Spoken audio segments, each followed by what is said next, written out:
point in the book, it's traditional to thank those who've helped you, supported, and believed in you, as well as those who have inspired you. Well, that would be a huge list. Seriously, it would. So I'll keep this short. To my wife, mother of my children, and the one who not only believed in me enough to help me get this done, but when, after being told to shit or get off the pot by two amazingly talented authors that I respected, actually said, "They're right. What have you got to lose?" Well, I know damn well that considering our financial situation at that point, it would have been much easier for my wife to have shot my dreams down or put them off, told me to grow up, or had refused to invest any of our meager savings into the project. She did none of these things.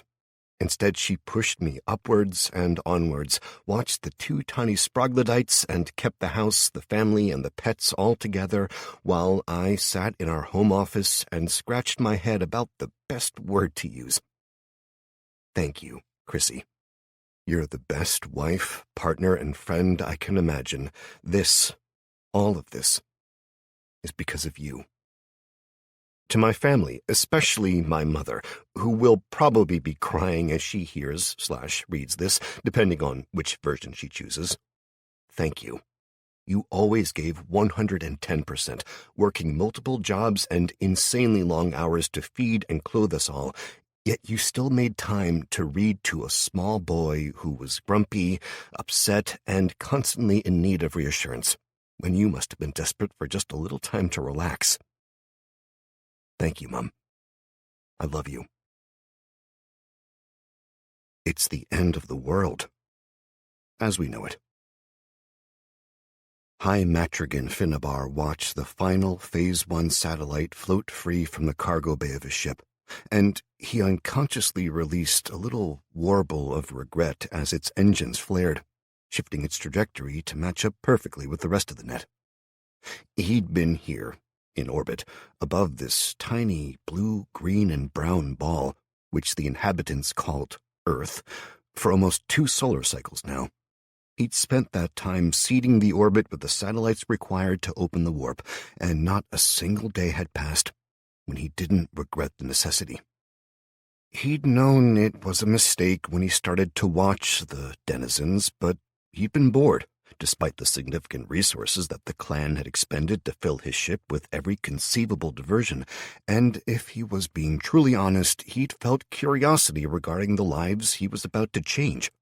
Most of the council had agreed that his race's primary trait was, in fact, curiosity to such a degree that it should have rendered their species extinct millennia ago, and yet they had persisted, and had even risen to fill almost the entirety of the council's scientific arm. A fact which he deeply regretted now, as he observed the small propulsors emitting a burst of gas to shift the device's orientation before the tiny ion drive engaged, pushing it into its new orbit, along with the hundreds of other distortion engines needed for this most desperate and most terrible of projects. He'd been so in awe of the science when they'd solved it. He and his brood pair had laughed and celebrated, dancing the night away when they believed they'd finally discovered the final combination, and leaving the prototype to be rendered overnight. He'd awoken early the next morning, bleary-eyed, his mouth tasting like dried claw droppings, and his horns throbbing in response to the horrified look on his broodmate Margolin's face. He'd awoken early, he told Finnabar, his words falling over themselves as he tried to explain. He'd gone to check on the prototype, expecting it to still be hours away from completion in the nanovats, only to find the utter devastation of their lab. After months of painstaking investigation, it became clear that a tiny sea squirrel had swum in through an open purification grate and somehow, against all probability and the manufacturer's persistent denials of responsibility, it had made its way into the lab. The transformation of that tiny amount of life energy into mana had been enough, in turn, to level an entire 300 Bonnie building, all 4 floors, and had instead created a garden of life energy emitting geodes, the likes of which hadn't been found in millennia. It was enough to create 6 entire cores, for frack's sake. Now, here he was, at the end of the line, orbiting in a place where his science and exploration had brought him. Despite all he now desired, each step he'd taken had been full of logic. A small change here, a push there, and now this. It had taken 10 solar cycles and dozens upon dozens of prisoner sacrifices. But they'd done it, to his eternal shame. The intercom chimed, and he snuffled, wiping his crevices. Turning, he slowly walked across to the command chair and sank into it with a groan as he flicked the receiver on, the main screen shifting to reveal his clan leader, Trinian. The enormous Cynthian shifted in the support brace and nodded to Finnabar in respect. The same sadness he expressed reflected in the colors declared across his chest. Finnabar, second son of my third line, we are here.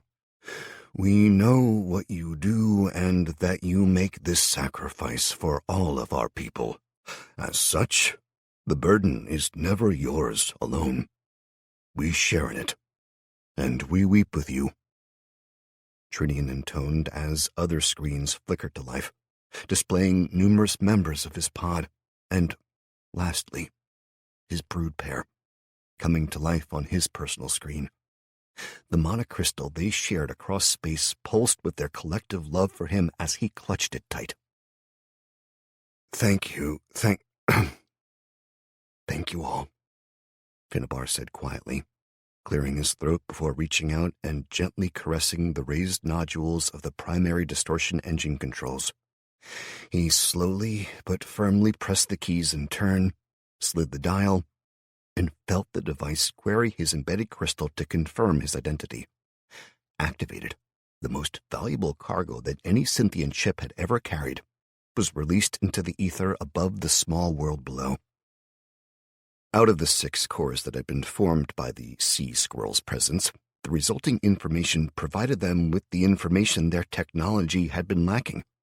Within a full orbital rotation, they had generated a total of 116 individual dungeon cores. As they matured, the cores were dispatched into orbit, the tiny forms of their fairies each encased in a protective crystal attached to every delivery device. The telemetry that had populated on the 5th screen since loading indicated that the fairies and their bonded cores were still in perfect hibernation. Both halves of the infant dungeons attached to each other and ready to play their part. Trinian nodded in respect and sympathy as Finnabar reached for the final control. He touched it gently, feeling it shiver in response, all too aware of the terrible changes its activation would bring. Then, slowly, after looking around the control room and at all his clan, feeling their love and affirmation, he depressed it with a loud click. The web of satellites responded as one, linking their thrusters and taking aim. A shuddering passed through them as they warped space, linking the small blue and green orb to the subspace rift and allowing the power of mana to flow through, altering reality. The world below might never know why they had been chosen for this, a gift, a punishment, a terrible event that would become forever variously known as the awakening, the fall, or the end. It was even more unlikely that they would ever discover who had bestowed it upon them, but Finnabar and all his kind would remember them and thank them eternally for their unwitting and unwilling sacrifice. For the Orokai were coming, and no race, not even one as preternaturally gifted at war as humanity, could hope to survive without the advantages of mana. Finnabar turned his ship around, weeping gently as the screens dimmed, his clan signing off to reflect upon the horror of their actions. Behind them, 116 new dungeon cores hurtled forward, their ion pulse engines flaring to guide them to the sites that would provide the most benefit to humanity, giving them at least a faint chance to survive. As the ship angled away, a barrage of small gravitational effects appeared in orbit as the ship fell into warp, much to NASA's confusion. A small section of an old Cold War satellite, desperately in need of decommissioning, bounced off another, heading at an oblique angle to cut across the Earth's upper ionosphere. In and of itself, it was nothing unusual. The trash belt, as it had become to be known, was full of minor fragments from ships and satellites. But this one, as it spun end over end, cut across the predetermined path of Dungeon Core 112. A tiny fragment of metal following the main section hit the core, penetrating deeply enough to cause a small crack in the shield. As the core fell, its vessel frantically began to make constant tiny adjustments as it attempted to realign itself. A tiny amount of air escaped from the crack, and slowly, oh, so slowly, the fairy that had been chosen, grown, augmented, and educated to guide the infant dungeon core asphyxiated. She died in orbit, completely unaware, and the outgassing of the protective atmosphere within the crystal added a slight directional change, shifting a meticulously planned landing off its axis by a single degree. Empires have fallen from less. Chapter 1. I laughed, clapping Chris on the shoulder, and shook my head at his last comment, amazed the crazy guy could still remember anything of our holiday last month degree so clearly. It was almost all a blur for me, only coming back in little bits, like the terror of going through customs and them finding the icing sugar in its little glittery pouch that someone had packed away for a laugh. That stuck with me. Oh God, that had stuck with me. 3 hours of questions in a small cell until they examined it properly, then the subsequent joy of finding that my flight home had in fact been delayed because of a safety issue. It had meant that I'd still be able to get aboard instead of missing the one weekly flight to Newcastle. And as I settled back in the cheap, uncomfortable little seat, seeing the island disappear below me into the distance, I'd felt a relief unlike any I'd ever felt before or since. Greek police were not to be trifled with. I smiled, pulling myself away from the memory as I looked at my insane friend now across the pool table from me. He was still shaking with suppressed laughter as he spoke about one of the guys we'd been drinking with, the way we'd kicked in his door and hit him with the super soakers when he'd had that girl with him, and the look of fury and outrage on his face. Despite being nearly doubled over with amusement at the retelling, the bastard still managed to pop the last red, leaving his white in a good position, then toss a wink as he sank the black. 4 games to 2 he'd won now, meaning it was my round again. Again. "You've been practicing, you filthy bastard," I grumbled as I picked up our empty glasses and headed off to the bar, weaving my way through the crowds and exchanging a speculative smile with a pretty blonde girl who I'd seen earlier. She smiled at me, looking me over, when her friend said something to her, grabbing her hand and pulling her away before I could try to introduce myself. "Ah, well, easy come, easy go," I muttered to myself, squeezing past 2 guys with biceps bigger than my thighs and who reeked of aftershave. I shook my head subconsciously. The pair of them, I swore, were wearing fake tan. Their eyebrows looked like they trimmed each hair one by one, and their clothes clearly must have been meant for someone half their size. I snorted at the barman, who'd just served them, rolled his eyes at the effort they were putting in. We exchanged a look that clearly said, "What are they playing at?" and nodded in shared agreement. "What can I get you, mate?" he asked, and I scanned the pump labels quickly. 2 pints of Carling, and a shot of the filthiest rot gut you've got," I said sadly. The barman raised his eyebrow in question, and I shrugged. "It's a forfeit," I explained, jerking my thumb over my shoulder in the direction of the pool table. "I've lost 2 in a row." "Huh, keep doing these, and you lose a lot more," he grinned, pulling a shot glass out from under the counter and pouring a measure of something green into it. He slid it across to me, then went to pull the pints. As the man next to me moved away, taking his drinks from the bar, a familiar mass of long blonde hair took up the space he'd occupied. "Hi, I'm Kelly." The voice of an angel sounded in my ear, and I turned to find the girl I'd noticed on my way to the bar. This time she was alone, her friend nowhere in sight, and she was smiling up at me coyly. "Hi, Kelly.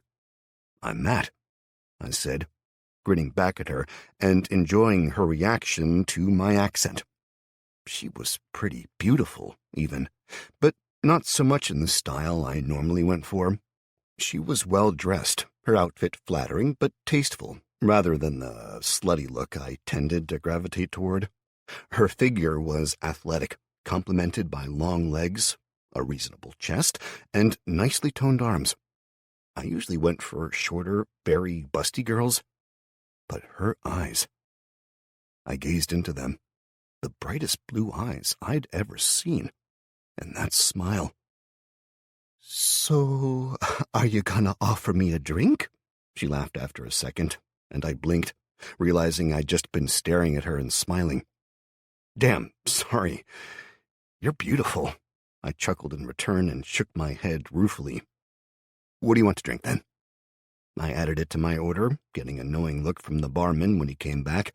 I swiped my card across the reader, trying not to wince at the expensive cocktail she'd ordered for her and her friend. Thankfully, it went through, but it would take a chunk out of the limited money I had to see me through to the end of the month. If she was planning on drinking those all night... I looked her over again as we talked, taking the chance to admire the view when she turned to pass the second cocktail to her friend, who magically appeared, took it without a word, then vanished again. "Wondered where you gone? Can't trust you foreign types not to bugger off when it comes to paying up." A voice scoffed at my ear, and I turned, startled out of my ogling. Chris shook his head at me as he slid into the space next to me, pushing me along a bit and, accidentally on purpose, knocking me into Kelly, making her smile up at me as we shuffled along. I introduced Chris, apologized for abandoning him, and passed him his pint. I grimaced as he pointedly reminded me of the forfeit, much to his and Kelly's amusement, as I gagged after knocking it back. Her friend, who turned out to be called Michelle, appeared at some point, leaving wherever or whoever she'd been with up till then in favor of Chris, the handsome bastard. The night devolved into a blur of bars, ending in a nightclub with Kelly and I in a corner, pressed up against each other, kissing fervently as our hands explored.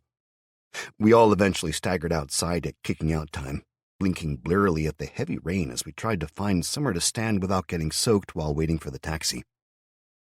"Here's my number. Call me tomorrow, okay? And thanks for the coat," Kelly whispered breathily into my ear, kissing my cheek and going back to inputting digits into my phone. I took it as she saved it and hit call. Her phone lit up, verifying that she had my number in return and that she'd given me hers correctly. She smiled at me, and we started kissing again, hands roaming, and I tried to convince her, unsuccessfully, not to go back with Michelle and to instead come to my flat. In the end, as the taxi honked its horn, she broke away with one last kiss, wrapped my coat around herself, and ran for the car door, her legs gleaming wetly in the rain as she jumped inside and giggled at her friend, who started telling her off. The door closed and the taxi pulled away, a spray of cold water shooting up from a puddle to drench my lower legs and shoes. I immediately regretted that I'd given Chris my taxi so that I could spend more time with Kelly. I stood there, shivering, looking around, but after a handful of seconds, I shrugged and started to walk. My shoes squelched, full of muddy water, as I trudged off. I waited until I was out of the majority of the rain before pulling up the local taxi app and confirming what I already knew from getting Kelly's taxi sorted for her. There were no more cabs available for at least another hour. I was only a few miles from the flat, so after popping into an all-night pizza and kebab shop for a tray of French fries and soaking them in vinegar and salt, I set off home. 40 minutes later, 6 texts to Kelly, 2 to Chris, a random argument with another drunk, and a tray of fries that was holding more water in the bottom than it had originally held food, I staggered up the short series of stone steps to the house, shivering and exhausted. It had originally been a big old Victorian house, but it had been converted into 3 flats, and mine, the top one, was finally within reach as I hunted for my keys. I patted pocket after pocket before starting to swear loudly. They were in my damn coat. I shook my head, banging my forehead slowly off the doorframe of the building as I continued to swear. I was freezing cold, locked out of my flat. My phone battery had died about 20 minutes before, and I'd used the last of it in an attempt to convince Kelly to get a cab to mine, despite knowing damn well there were no cabs to be had. I'd spent the entire night thinking with the little head, and now the bill had come due. The bottom flat was owned by a guy named Paul, who worked offshore and wouldn't be home for at least another 3 days, if I remembered right. A miserable couple lived between us both in the middle flat, and they fucking hated me. They'd already called the police on me once in the past month after I'd had a party, and twice on Paul downstairs for making a disturbance.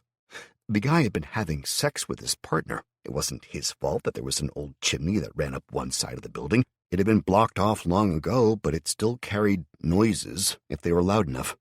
The couple, neither Paul nor I had really bothered to learn their names, had moved in 5 weeks ago and were quickly shaping up to be the neighbors from hell. I stood on the stoop, dripping wet, shivering, and feeling practically sober as I considered if it was worth waking them up to buzz me through the outer door so I could at least sleep on the mat outside my flat, or if I should just wait. My options were limited. Chris's place was one of the closest, that of my local friends, and he was about a 2-hour walk away. Plus he'd be passed out drunk by now, much less when I could get there. Alternatively, I knew there was a little old bakery shop about 10 minutes' walk in the opposite direction. They'd be opening in about another hour if I remembered right. I nodded to myself. The combination of a desperate need to wee, the thought of fresh-baked bread, and the vague recollection of one of the guys who worked there having the same model phone as me decided it.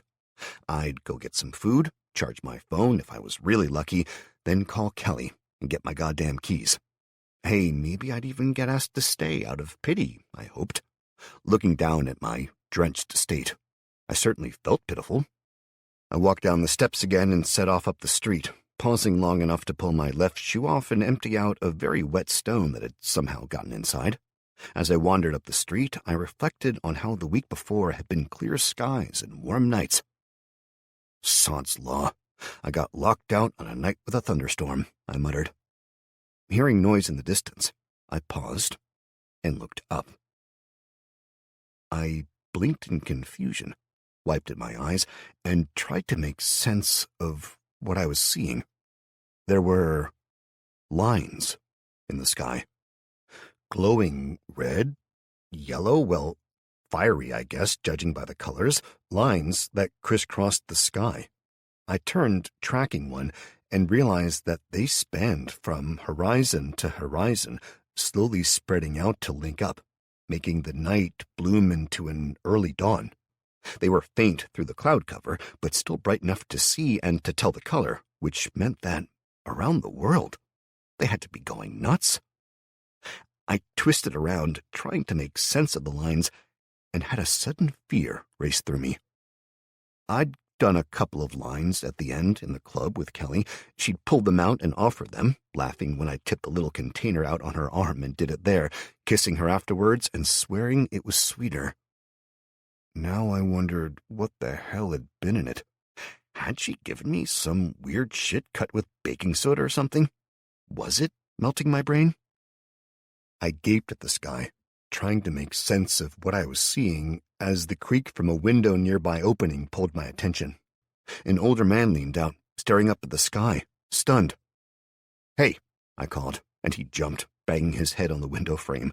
He began rubbing it and glowered at me. "What's that?" I asked him. "Think I know, kid," he growled, pulling his head back to check, presumably for blood. "I just woke up for a piss and saw it. What do you think it is? How long's it been like that?" I'm on my way to the bakery," I stammered, shrugging. "It wasn't like that 5 minutes ago. It was like thunder, then they just started spreading." "Weird." He shook his head. "It'll be those goddamn contrails from the plains, chemicals. Mark my words, boy. You want to get inside." "Locked myself out," I admitted sourly, gesturing to the house further down the street, and he laughed at me. "Been there a time or two, kid. he admitted, smiling at last. "Top of the road, go past the baker's and take a left. There's an odds and ends corner shop, you know it?" I nodded. "The guy there opens at 7. He's an ex-locksmith, crotchety old fart, but a friend of mine. Tell him Peter sent you, and as long as you can prove you live there, he'll pop the lock for you. Maybe charge you a couple of quid, but that's it." "Oh, thank God," I muttered, hope filling me along with relief. "I will, and thank you, mate, you're a lifesaver." He nodded and waved, muttering about the government and shutting the window with a thump as the old warped wood resisted. I drew in a deep breath and made my way up the street, checking my watch as I went. It had been my grandfather's, and I loved it. The smoothly whirring parts indicated 5:26 in the morning, practically Dark 30, as I'd heard it called in the movies. I grimaced as I wandered up to the corner shop, continuously glancing at the lines in the sky that burned and glimmered. They slowly grew dimmer as I went, until, less than half an hour later, as I waited outside the bakery, they finally dimmed to the point of invisibility. I was torn. I desperately wanted a decent photo of them, but every time I tried to turn my phone on, I got nothing, not even a flicker. I had to admit that I felt relief at them fading away as well. I wasn't one of those conspiracy theorists who thought the government was out to get everyone, not because I thought they wouldn't. If they could make a profit for themselves, I was sure they damn well would, but because I viewed the government as completely incompetent. Management is nature's way of removing idiots from the workforce. I'd seen it on a sign once, and damn if it wasn't true. The political class seemed to be comprised of the most incompetent wankers in the world, and it was only that fact that saved us all. I had no doubt that if they thought they'd be able to get away with it, most governments would have us all branded and collared. It was just far more likely that they were too busy trying to bang their secretaries, get a backhander, or secure their speaking career after their time in office was over. That saved the common man. I shrugged and leaned back against the wall of the bakery, listening to the sound of people shouting and arguing inside. I distractedly attempted to make out what was being said as I checked my watch again. 3 minutes until they opened. I moved across to the bench seats. Soaked they might be, but so was I. So what did I have to lose? I sat down, deliberately facing the closed doors and hoping my sad, bedraggled state would earn me some sympathy. 20 minutes later, I gave up and got to my feet, walking over to the bakery doors and banging on them. Hard. There was a sudden silence from inside, then a minute later the sound of bolts being drawn back. The door was pulled open, shuddering as it moved the first few inches. A small man in a white top and pants and a silly hat with flour dusted everywhere glared up at me before clearly forcing himself to wipe the snarl from his face. "Sorry, son, power cut, so we're closed." He shook his head, waving me off. "Might be open later, though, depends on the power." "Seriously?" I asked him, aghast. "I've been waiting out here for nearly an hour. I'm soaked." I desperately attempted to play the sympathy card again. "More fool you then, son. Should have brought an umbrella." He scowled at my sodden state, totally unimpressed. "Look, man, I'm locked out, and I need somewhere to wait out the storm. I'll be out of your hair in like half an hour. Just let me stand somewhere warm, and I'll buy anything you want," I pleaded, hoping he had something warm already. "Told you, son. Power cut. The ovens are off, the TV's down, hell, even the damn phones don't work." He pinched the bridge of his nose and sighed before looking me over. "You waiting for Marcus?" he asked. I frowned, gesturing in the rough direction of the corner shop, and he nodded. "Yeah, I was told he could open it," I said, shivering. "Ah. Oh, to hell with it. You can wait in front of the shop. Just try not to make a mess, okay?" He raised an eyebrow at me. I nodded thankfully, and he let me in, saying nothing when I darted for the toilet. When I came out, there was a day-old sandwich in the shop's branded wrapper and a can of soda waiting for me, as well as a towel. I dried off as best I could, called through my thanks, which was totally ignored, and settled down to wait. The sandwich was awful. Egg and cress, possibly my least favorite combination in the entire friggin' world, but it went down, partially because I didn't want to be rude, and partially because I was still at least half drunk. The soda mercifully washed the taste away, and I sat watching through the holes in the metal shutters as people began to walk past. I groaned internally at how unlucky I was to need to borrow a phone charger in a blackout.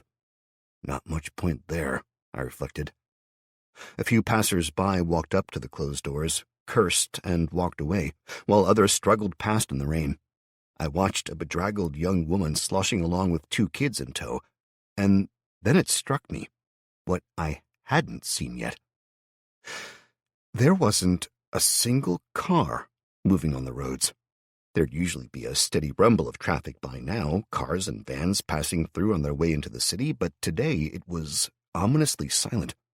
As I glanced along the street, I noticed that no lights were on anywhere, not in the surrounding streets I could see from the shutters anyway.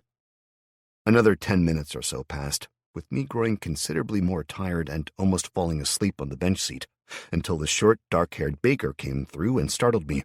"I've just seen Marcus ride past, lad. He'll be headed for his shop now," he said, not unkindly, as I straightened and let out a jaw-cracking yawn. I stiffly stood, thanking him and offering to pay for the food and drink, getting only a shake of his head as he indicated the powerless card reader. "Don't worry about it, and sorry if I was short with you. Not going to be a good day without power here," he apologized. "No, God, man, you let me in, fed me, and watered me, and let me use the toilet. I owe you. I'll call down later on today or tomorrow. Make it right then," I offered, and he simply shrugged off my insistence. "Just get yourself home, and get a warm shower, and put yourself to bed, lad. You stink of booze, and you're covered in lipstick. Must have been a good night." "Aye, it was," I said, grinning despite myself, and he laughed, clearly thinking of similar nights in his past, as he opened the door and gestured me through. "Go on, then. Bugger off." I walked out, thanking him again over my shoulder as I heard the door close behind me. Trudging through the puddles, I crossed the street and took the side street off it, walking down to where the corner shop stood. As I approached, I noticed the front door slightly ajar, with an old bike leaning against it. "Hello?" I called in, peering into the dark recesses of the shop, and heard a grumbling voice call back a few seconds later. "Be right with you." I waited, leaning against the door in a feeble attempt to stay out of the rain, until an older Eastern European man eventually appeared, pulling the door further open. "Sorry, mate," he said apologetically. "Bloody power cut. All the fridges and freezers have leaked." Ouch, I winced, remembering how many of the old things the shop had, and imagining the amount of money he was losing as they defrosted. "Anything I can do?" I offered automatically, and he laughed, gesturing at me. "You kidding? You're soaked through, lad. What happened to you?" He smiled warmly, and I smiled back, shrugging. "Locked myself out. A guy on the street said to come see you, said his name was Peter." "Ah, that miserable fart's still alive," he quipped, shaking his head and smiling. "Name's Marcus, by the way." "Matt," I responded, holding my hand out to shake, and he took it automatically, despite the horror of the last few years' pandemics. The late vaccine program had finally allowed for people to have normal social contact again a few months ago, and practically everywhere you went now, someone wanted to shake hands, hug, or touch you one way or another. If you were lucky, anyway. Dating in the aftermath was brilliant fun. "So, what do you need?" he prompted. "And where's home? I can't go far, damn car's not working.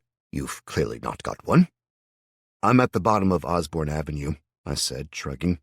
10 minutes walk, maybe, I guessed, and he waved dismissively. "Lot less than that for me on the bike. Think you can keep up?" He raised his eyebrows questioningly, and I nodded quickly. He grinned at that and disappeared into the darkness of the shop, reappearing a few minutes later with a small, clearly much-used laminated sign. Popped out, back in 10. He pulled a backpack on and gestured me out to the street. I moved back, and he pulled the door closed, locked it with an insanely long key, and grinned as he caught me inspecting it. "Ain't letting someone break into my place easily, lad. If they can pick that lock, they deserve whatever they can take," he crowed, climbing nimbly onto the bike and turning it around. I set off jogging alongside him as he asked me about the street, how long I'd lived there, and about the girl whose lipstick I was apparently covered in.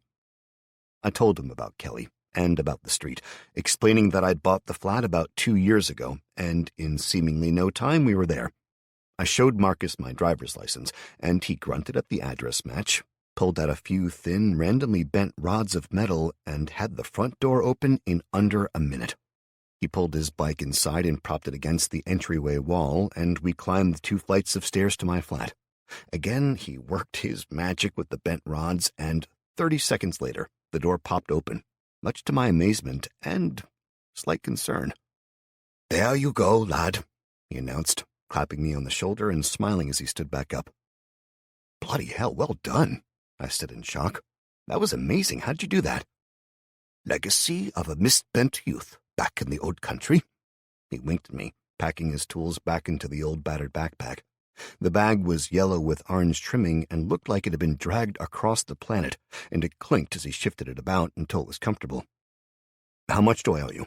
I asked, pulling my wallet back out. "Come by the shop, start using it instead of the supermarkets now and then, and we'll call it even," he offered, and I nodded gratefully. "Definitely," I promised, and he shot me another good-natured grin before turning and hurrying to the stairs. "Well, I've got a shop to open and a floor to sort. Get some sleep, lad," he insisted, vanishing down the stairs. "I will, and thanks, Marcus," I called, probably louder than I should have, considering it wasn't yet 8 in the morning, but I was so relieved and tired, I didn't care. I walked inside and kicked my shoes off, heading down the hall to the bathroom. I dropped my waterlogged socks in the sink, emptied my pockets, and pulled off my watch. I set everything on the windowsill of the small bathroom and stripped off, dumping the rest of my clothes into the sink with a wet squelch. I turned the shower on, thankful for once that it was such an ancient system it didn't need electricity. I managed to warm myself up before the hot water ran out, dried off, and collapsed into bed. I was asleep before my head hit the pillow, dreaming of a pretty, sweet, blonde girl. Chapter 2. It was early afternoon when I woke up, and I groaned at the light shining in through the window. I threw my arm across my eyes a few times, trying to block it out, drifting off and then waking up again, before I finally gave in and got up. I'd intended to close the blinds and go back to sleep, but the silence made me look outside, and I swore as I realized the power was still off. I relieved myself, washing my face in cold water, and made a sandwich, attempting to open my fridge for the absolute minimum time possible. Every click and clatter set me wincing as my head pounded from the hangover. Without any power, I still couldn't charge my phone, but I remembered that Chris had mentioned he was meeting an old friend from uni this afternoon, and I knew that he kept a battery charge pack for emergencies in his car. He was planning to catch up with them at Dirty Molly's, so all I had to do was sort out some clean clothes, drive over, and borrow it. Then I could charge the phone, call Kelly, and booyah, drinks, dinner, and, I damn well hoped, some sexy time. With that in mind, I tidied the flat, chucked some washing in the machine to wait until the power came back on, got rid of the dishes, and even changed the bed sheets. Then I hid all the random shit I'd need to explain, like the inflatable T-Rex outfit. Occasionally, people would ask me why I had one. In response, I'd get dressed up in it, and they'd laugh their asses off. If they didn't, fuck it, it was their loss. When someone didn't appreciate a giant T-Rex outfit, it was their problem, not mine. I looked around the flat and nodded to myself in satisfaction. It was passable, nothing too bad on display, just a few stacks of DVDs and my gaming chair, the VR headset I'd spent far too much money on, and the slabs of beers waiting to be drunk would take some explaining, but that was life. I wrung out the still-soaked clothes from last night, chucked them in the washer with the rest, and checked over the bits I'd had in my pocket. Some coins, my dead phone, and my wallet joined my watch on the bed. I finished getting dressed and put some aftershave on, checked my reflection to verify that I looked good, just in case she was free then and there, then fished out my spare keys and closed and locked the door. I wandered downstairs, passing the middle flat and sneering slightly at the sound of yet another argument filtering into the hallway. Once I was outside, it struck me just how damn quiet everything was. Occasional people were wandering around seemingly aimlessly, but most of the area just seemed abandoned. Weirdly, there were loads of cars in the street. During the day, they were usually all out, even on a weekend. I pressed my key and pulled on the door handle to my car and frowned when I found it still locked. I tried again. Not even a beep. I looked at the key, then the door, then at all the cars around me, and my hungover hindbrain started screaming for my attention that this was very, very bad. I checked the key fob itself, and sure enough, there was a physical key hidden inside. It took a few seconds of pushing and prodding to work it free, but I managed to unlock the car eventually and get inside. Having seen it done before, I popped the go button free of the dashboard and found a key slot underneath, inserted the key, turned, and nothing. Not even a cough from the engine turning over. The damn thing was totally dead. I sat there for a fair amount of time as I puzzled through what had happened. The phones, the cars, household electricity, everything was dead, and that made me think of only one thing: an EMP blast from a nuke. I had a long second of my heart racing before my brain kicked in and took over. There was no way a nuke would have made those patterns in the sky, and if a nuke had hit us, it was only logical to expect that there'd be more of an effect than just all our electrics dying. Whole streets vanishing into flames and bits of people flying everywhere was probably just Hollywood's version, sure, but still. Okay, I muttered to myself, drumming my fingers on the steering wheel. Option 2, solar flare? They've been reporting shit about those interfering with electrics for years, so maybe that's it? I contemplated the minimal facts I knew for a long moment before shrugging noncommittally. Maybe option 3 should be that the matrix is broken, then. That's the only thing that makes sense with the sky. Maybe it's a grid system that's been upgraded? I snorted at the ridiculous train of thought and shook my head. That means someone in the heavenly IT department is panicking right now as their bosses scream at them to fix it before anyone notices. I shook my head again at the insanity of working in the IT sector, as I had for the last 4 years, before sighing and pulling my key free. I was hungover, tired, and the world had gone to shit. It was way above my pay grade to deal with this crap, so I decided to go back inside, sleep the damn hangover off, and see if it was better tomorrow. Tomorrow was Monday after all, and I'd get ready, walk to work if necessary, and find out what was happening. The company I worked for had government contracts, so they'd be in the loop about fixing shit. Naturally, that also meant that I'd be insanely busy, probably for weeks to come. On the upside, though, overtime was good money. I got out of the car, locking it and putting the keys back together as I strolled up the steps to the house, then wandered up to the flat, closing and locking the door. Absently, I chucked the keys into the bowl I always used for them and looked out of the window in the direction of the city center. I could see plumes of smoke rising in a few places, and I suddenly got a horrible feeling of impending doom. What if the power doesn't come back on? I whispered to myself before shaking my head and scoffing at my overactive imagination. It would. Everything would be back to normal in a few weeks. I was big enough and ugly enough to manage without my phone, and that's it, I said suddenly, grinning. My phone. It had been dead before the outage, no power at all, so all I had to do was find a way to charge it. If it came on, then I'd know that there hadn't been an EMP, as anything electrical wouldn't work. It wouldn't be able to call anyone else if their phones had been caught in it, or if the cell towers had been affected, and I was fairly sure I'd heard something about EMPs only affecting things that were in use at the time. But hell with it. At least I had a plan. I'd head to my office. We kept a ton of random gear there, including a generator in the basement, so I'd be able to jury-rig some gear for a few science tests, at least. Sure, my memories of school physics classes were spotty, mainly revolving around how tight Lindsay's shirts were and how her boobs were going to escape one day. But that wasn't the point. At least I'd know that electrics worked, and from there, it'd be a short step to starting to fix shit. If the EMP had wiped out all active electronics, the phone would be fine, as it had been dead at the time. If not, it wasn't an EMP, and that was also fine, because at least I would be one step closer to knowing what it was, and from there, the solution. Pleased with my critical thinking process, I stripped off. I'd been wearing a nice shirt, fresh jeans, and some of my nicer-looking shoes, but that was no good for what I needed now. Closing the blinds against the piercing sunlight, I crawled back into bed, groaning happily at the simple comfort of clean sheets and a soft pillow. At least there was one benefit to a power outage on a Sunday. There would be no noise to interrupt my hangover slumber. Feeling refreshed and much more like myself on Monday morning, I contemplated my wardrobe, keeping in mind that I'd likely be up to my eyeballs in work as soon as I got to the building. My working tactical pants were made of much stronger fabrics than my jeans and had a million pockets. Paired with an Under Armour top, a hooded jacket, and my work boots, I collected my Leatherman and various small toolkits and loaded up the pockets.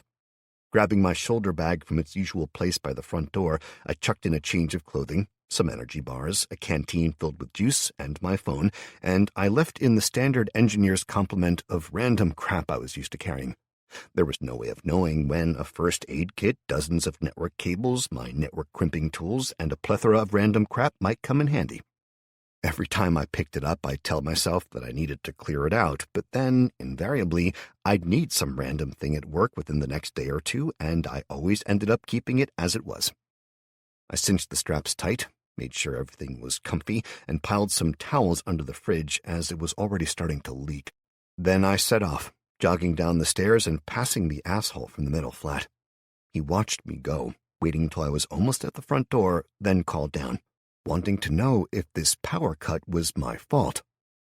I stepped back inside and stared up at him. "What?" I asked, unsure I'd heard him correctly. "I said, is this mess your fault? The power? Everything? You've been messing with shit you shouldn't, haven't you? Don't think we don't know our electricity bill is higher than it should be. We've already reported you to the company. We know you've been using ours somehow." I gaped at him in disbelief for several seconds before shaking my head at his stupidity. I had nothing to do with his electricity bill, and no idea why he decided the outage had anything to do with me, so I turned around and started back toward the door. "Hey!" he shouted, starting down the stairs after me. His horrible wife followed him out to shout down at him as he went. "I'm talking to you!" "Is it him?" she screeched, moving out of their doorway and pointing a finger at me. "This is all your fault, you ass, isn't it?" "My fault?" I repeated, stunned. "You think the fact the entire area is without power and the cars and phones are all down is because of me? What the hell do you think I do for a living?" I asked. "Probably a terrorist," she squealed, pointing at me. "You've all got that filthy foreign skin." I froze, totally amazed and shocked to my core. I was 6 foot, with dark hair and blue eyes of mixed American and Mediterranean descent, which resulted in giving me olive-toned skin. Most people were jealous of my tan, since I was slightly darker than the average European in the winter and usually tanned well in the summer, but that was it. I'd never been accused of being a terrorist before, let alone racially profiled by a white woman who looked like she was channeling a popular female pig puppet from one of my childhood shows at the best of times. "Are you for fucking real?" I snarled, dropping my bag onto the floor and starting back towards them. "You'd better not think I'm afraid of you," the guy said. Gerald, I thought his name was, and he was visibly thinking he'd rather be elsewhere. "Are you off your fucking rocker?" I leveled a finger at the fat cow glowering from behind him on the stairs. "Listen, you racist piece of shit. I was born here. My parents moved here from fucking Atlanta, and even if they hadn't, what the hell gives you the right to start that shit? It's people like you that are fucking the world up. We used to be all about helping each other. Hell, I used to be proud to be British. Now we're a fucking international laughingstock because old fat fucks like you wanted to relive the glory days that never happened." I hated politics, but man, I hated racists more than anything else. I had friends of all colors, black, white, Asian, whatever. In the IT field, all anyone cared about was if you could do your job. It didn't matter if you were fucking green or blue even. I was an orphan. I'd been the only survivor at the age of 15 when a hit and run had driven our family car off the motorway into a support for a bridge. I'd spent the last few years of my childhood in and out of foster homes, with only the occasional visit from my asshole cousins and uncle from America, who evidently just wanted a photo opportunity.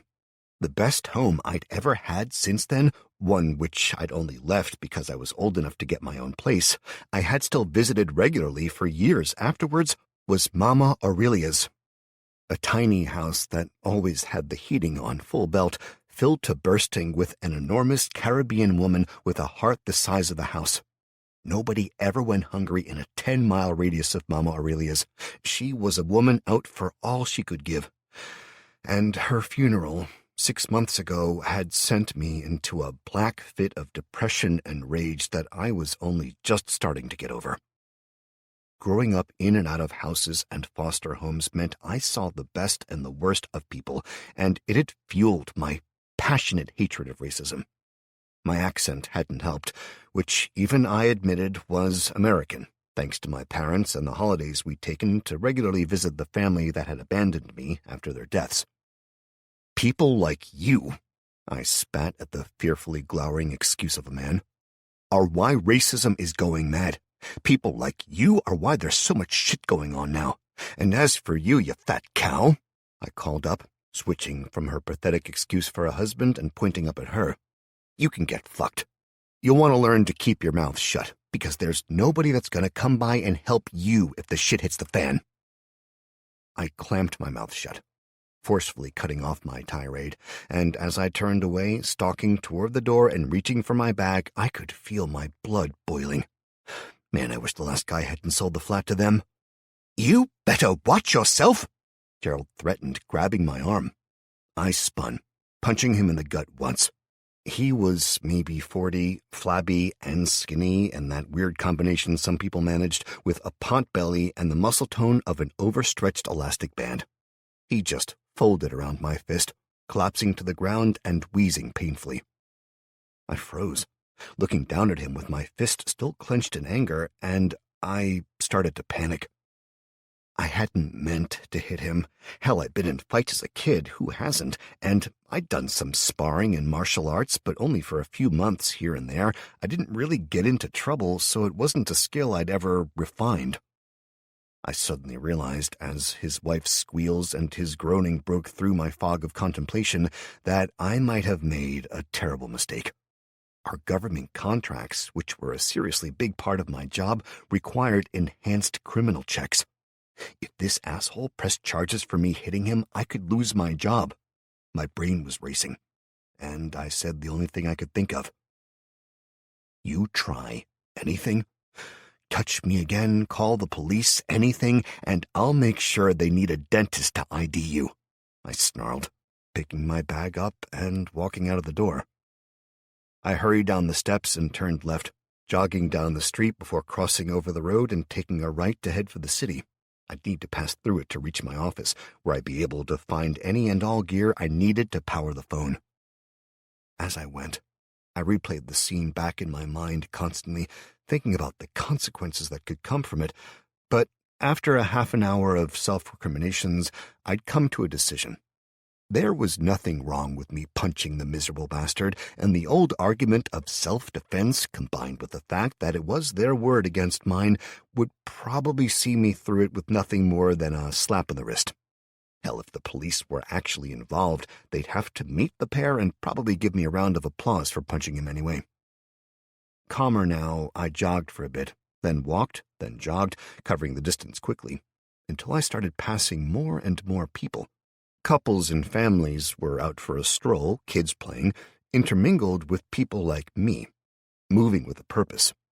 Everywhere I looked, people were on edge. There was that intangible feeling of fear in the air, and the closer I got to the center of the city, the worse it became. I crossed under the main ring road around the core of the city and soon passed the university campus. The smoke which I'd seen earlier had blackened the walls of one building, with firemen standing around talking to people, and dozens of empty fire extinguishers stacked off to one side. I hadn't even thought about what would happen with the emergency services out of action until now, and the sudden horrible thought of the hospitals, the intensive care wards, hell, the delivery suites, and all their gear not working came to mind. making me blanch at the thought. I swallowed hard. I felt an instinctive need to go talk to the firemen, to ask a person in authority what was happening, but as I passed the crowd that surrounded them, I heard enough floating through the concerned voices. As I said, I've no idea why the fire engine won't start, but... Concerned, I turned away, heading on down the road. I passed squares and long streets that were normally choked with cars, instead encountering people wandering aimlessly and finding that all of the shops were closed, as they had no power. Even the die-hard shoppers were stuck. I'd secretly hoped the power might be working over here, and as I passed my favorite burger place, I swallowed the disappointment and went on, my stomach complaining loudly that it just wasn't right to pass by without stopping in. Another 10 minutes and I was at the city center, heading down another street to the south of the city, when I heard a crash, glass shattering, and a scream for help from around the corner ahead. I started running instinctively, reaching the intersection in time to see a pair of men running off, abandoning a broken window of a nearby shop, the empty jewelry stands on display, and the shocked and terrified face of a young sales assistant greeted me as I skidded to a stop. The thieves were fast, disappearing down a side street in seconds, as the assistant shouted after them in rage. "Are you okay?" I asked her cautiously, and she turned to glare at me. No, I'm fucking not," she half snapped, half cried as she came out of her shock. "Did they hurt you?" I clarified, and she shook her head. "Then all this can be replaced." I gestured at the window and the strip display. "You can't be, so don't worry about this sparkly shit." "You don't understand," she wailed. "The cameras aren't working, and the owner told me to put the security mesh down. I forgot when I closed up yesterday. That's why I'm here now. She's gonna fire me." She started to cry. I patted her arm awkwardly, unsure of what else to do, and gave her a shoulder to cry on, suddenly noticing a few other people walking by and eyeing the windows speculatively. "Look, let's close the mesh now, okay? I can go looking for the police." I took her by the shoulders and peered into her tear-stricken eyes. She nodded and wiped her face, shuddering as she cried quietly to herself while pulling on the levers. The mesh came down smoothly over the intact window, and I pulled the one down over the broken side. "Okay," I said, getting her attention. "I'm going to go. I'll head over to the police station, I'll tell them what happened, and give a statement, and send them to you. All right?" She nodded gratefully, wiping her eyes. "Thank you," she said with a little sniffle, and I smiled at her reassuringly. "It's okay, don't worry about it," I shrugged. It didn't feel like I'd done much except calm her down. "I'm Sarah." She stuck her hand out to shake, which still felt a little odd given the strictly enforced lack of contact during the pandemic, but I returned the gesture. "I'm Matt," I replied, and she forced a smile. "Thanks, Matt," she said, and I stepped outside, pulling the mesh down over the door so she could lock it from her side. "Not a problem, Sarah. Nice to meet you." I meant it. It would have been great to meet her normally. She was pretty and seemed a friendly enough girl. While I liked Kelly, I'd literally met her yesterday, and I'd been drunk. Under typical circumstances, I'd have asked for Sarah's number, but today wasn't normal. I shook myself from my thoughts and waved to her as I headed off, even more determined to get to work and figure out what the hell was going on.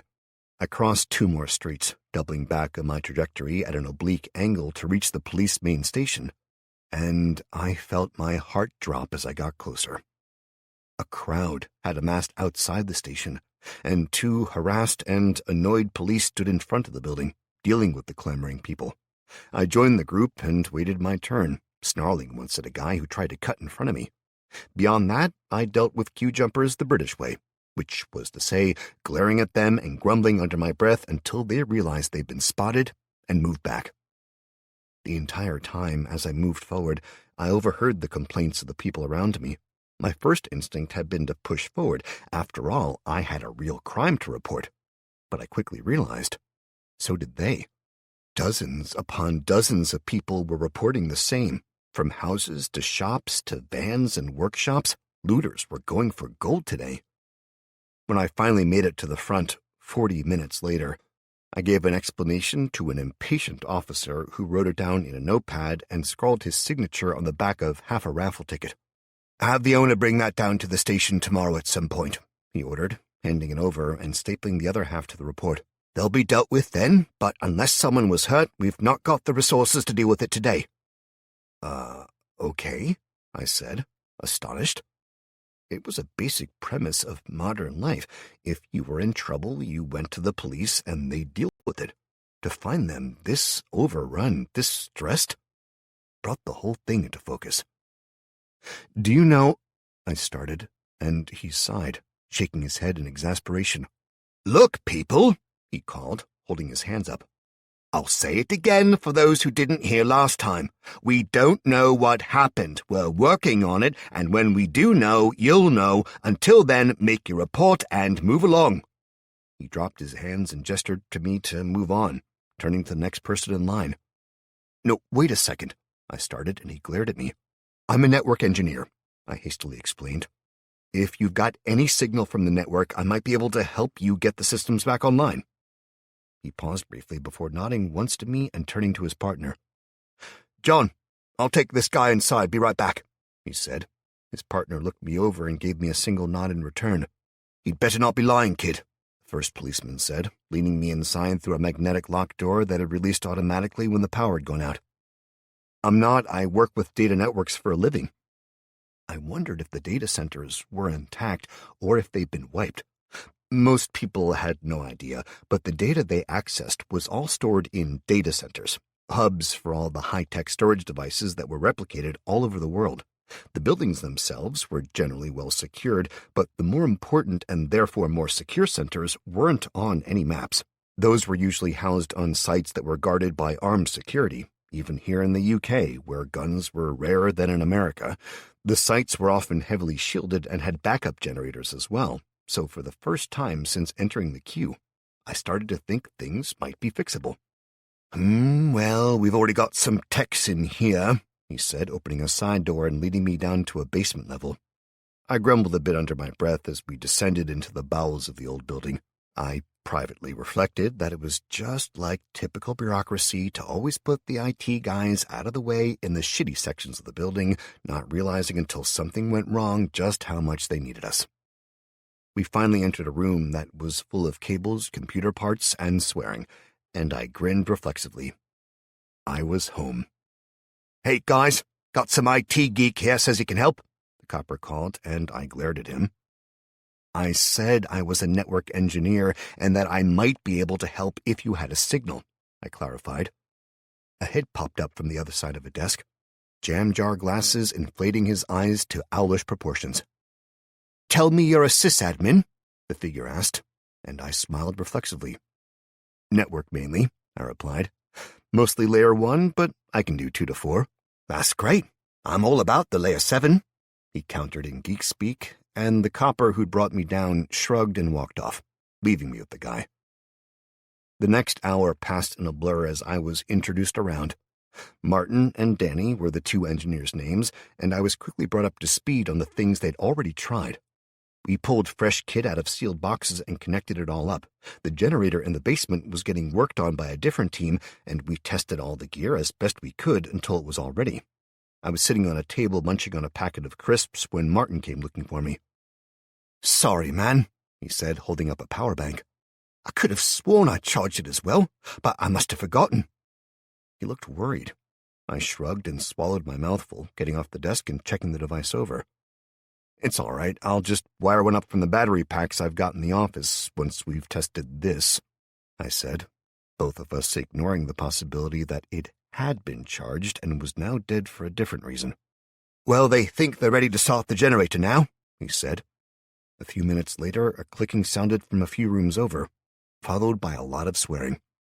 We prodded the power button on the gear we put in place and then tried the light switches before looking at each other in mutual annoyance. Martin left the room to see what was happening with the generator, while Danny and I argued over possible reasons it might not be working. He'd settled on the Matrix idea as the most likely, while I was convinced of a serious fuck-up in the area, possibly some lab testing something they shouldn't have and buggering up the electrics, although I couldn't explain how.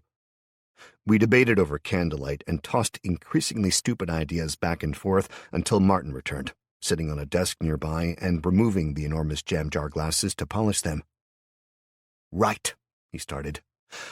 "The generator works, sort of, at least as near as anyone can tell. But there's no power," Danny said, and Martin held up his hand to stop him. "I know, that's what I'm telling you.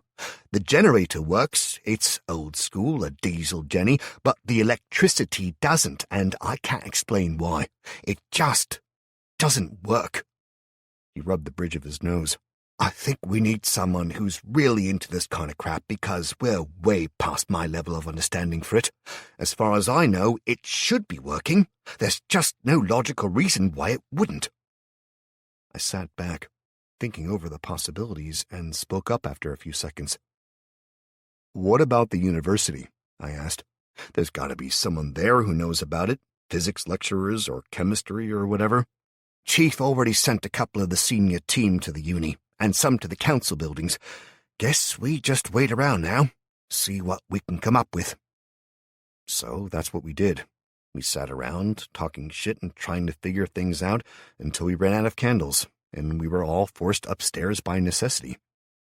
We huddled together out in a quiet area, talking about possible ideas, until Martin and Danny were pulled away to an emergency meeting, which I was clearly not invited to attend. I took my leave, accepted their thanks for my help, and set off to my office once again. It took another 2 hours to reach it, crossing over the Tyne River and down through meandering streets. Occasional shouting and more broken windows were interspersed by grim-faced individuals who sat outside their shops and homes, some with cricket bats, others with metal posts or other improvised weapons on clear display. I sighed each time I passed one of them. The sight of the fall of civilization so quickly was hard to watch, and even more so when I passed down into a normally grim estate on the outside of the industrial estate which housed my office. After a few minutes of walking, I became aware of people walking down the adjoining streets in the same direction as me. They were clearly watching me, and they weren't the kind of people I wanted to be followed by. I glanced behind me, counting 4 lads following there as well. 2 of them carried baseball bats, and one had a damn replica Japanese sword of all things, in broad daylight. The last one had a knife that looked like Rambo would be missing it, and I swallowed hard, hoping it was a coincidence. I took the next intersection quickly, noting the 2 lads to my right in the adjoining street were there again, staring at me, and were moving at the same speed as I was, a brisk walk. I kept my gaze focused ahead, knowing this wasn't likely to end well. The estate I was in was rough. Abandoned cars were burnt out at the end in the parking lot of a supermarket that had closed down years ago, and the woods nearby were badly overgrown. The fence that had collapsed on one side of the lot allowed easy access to the back of a church and the graveyard attached to it. The industrial estate where I worked was on the far side, but as I hurried along the street, I started to panic. The 4 of them were still behind me, 2 to the right that I'd seen. There was nowhere to go to my left due to being the backs of houses, with a barbed wire roll across the top of the walls. That meant the only way to go was forward. The houses would end in a few more meters, and I'd have to decide. Either I bluffed it through and hoped I was wrong about what was coming, and maybe they would all meet up and bugger off, or I'd get some abuse but be let go. Or, more likely I suspected, I was going to get mugged. If the second option was the one they were going for, they'd want me as far from people as possible, so they'd wait likely until I was in the graveyard or the first few units of the industrial estate, as they were all abandoned, due to having been robbed so many times. That, or they'd follow me to work and try and rob the place as well. The building I worked in was still about a mile away, on the far side of the estate, located next to the banks and shops that made it look all up and coming. I desperately hoped that some of the team would be in today, already working on a solution, because if these thugs followed me all the way there and it was locked up tight, I knew that this was going to end badly. I tightened my backpack, cinching the straps and taking a few deep breaths as I approached the end of the road, and I groaned internally as I observed 3 shadows peeking out from the end of the street, where someone was clearly hiding. The footsteps behind me were getting closer, faster. "Oi, you!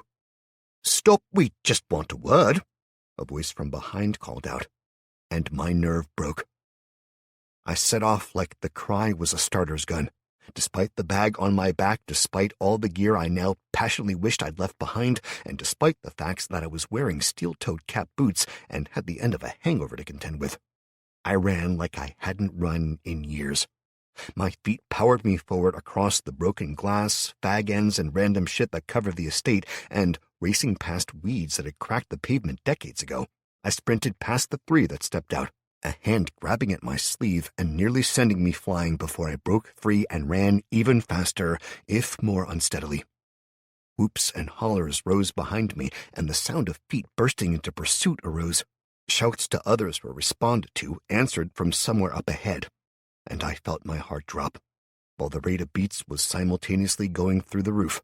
I careened across the dilapidated, abandoned parking lot, jumped the small 2-foot-high retaining wall, and barreled into the cover of the trees. The asphalt of the car park crumbled to hard-packed dirt. Thorn bushes backed by green trees surrounded me. As I raced down the path, a single lad up ahead stepped out of a concealing bush with a wicked grin on his face as he hefted a baseball bat with barbed wire wrapped around it. "Stop right there," he growled threateningly, and I swallowed hard, my steps faltering slightly. "Fuck it," I whimpered to myself, doubling down instead and sprinting right at him. I saw the surprise on his face before he stepped back into a batter stance and drew the bat back. I jinked left, then right, the narrow path effectively constraining my options until I was nearly within reach of him, then turned fully left, hurtling into the trees and graveyard proper. I felt it then. I thought I might have managed to dodge the thug's reach, but I'd been wrong. Something hit my right arm between my shoulder and elbow, and the glancing blow was enough to break the bone. I knew immediately by the hot, numb feeling, the taste of panic rising in my throat as the barbed wire tore deep into the muscle. I screamed, grabbing at the bat with my left hand and running on, but by then I'd lost my momentum and my balance. I tripped over a root, went flying, and rolled, coming up in time to see a gleefully grinning, shaven-headed thug closing the distance, his right foot drawn back, and his Doc Martens boot flying toward my face. It hit me high on the right side of my cheekbone, slamming my head into the ground. I tried to grab at something, anything to defend myself. My desperate fingers grabbed my Leatherman from my right thigh pocket with my left hand, or tried to, until a boot slammed down, and I twisted to the side, opening my mouth to shout for help. Before I could manage a peep, the boot made a return appearance, slamming into my face a second time. I went flying, my nose breaking, blood spraying, and I went down again, this time to stay, curling into as much of a ball as I could. The group appeared all around me as the world spun, and I was suddenly surrounded by a maelstrom of boots flying, bats swinging, laughter, and catcalls rising. I grunted and cried out in pain and panic, unable to protect myself with my mangled limbs, before a cricket bat swung at my head and turned out the lights. Chapter 3. It was dark when I regained consciousness. Hours had passed, and I was in serious pain. I was freezing cold, and my right arm was totally numb, or so it seemed, until I managed to move it slightly, whimpering with the pain. I hurt everywhere. Breathing was terrible. I could feel bits of my chest moving in ways it never had before. My right arm was useless, my left was a mess, and I couldn't move my two bottom fingers on that hand.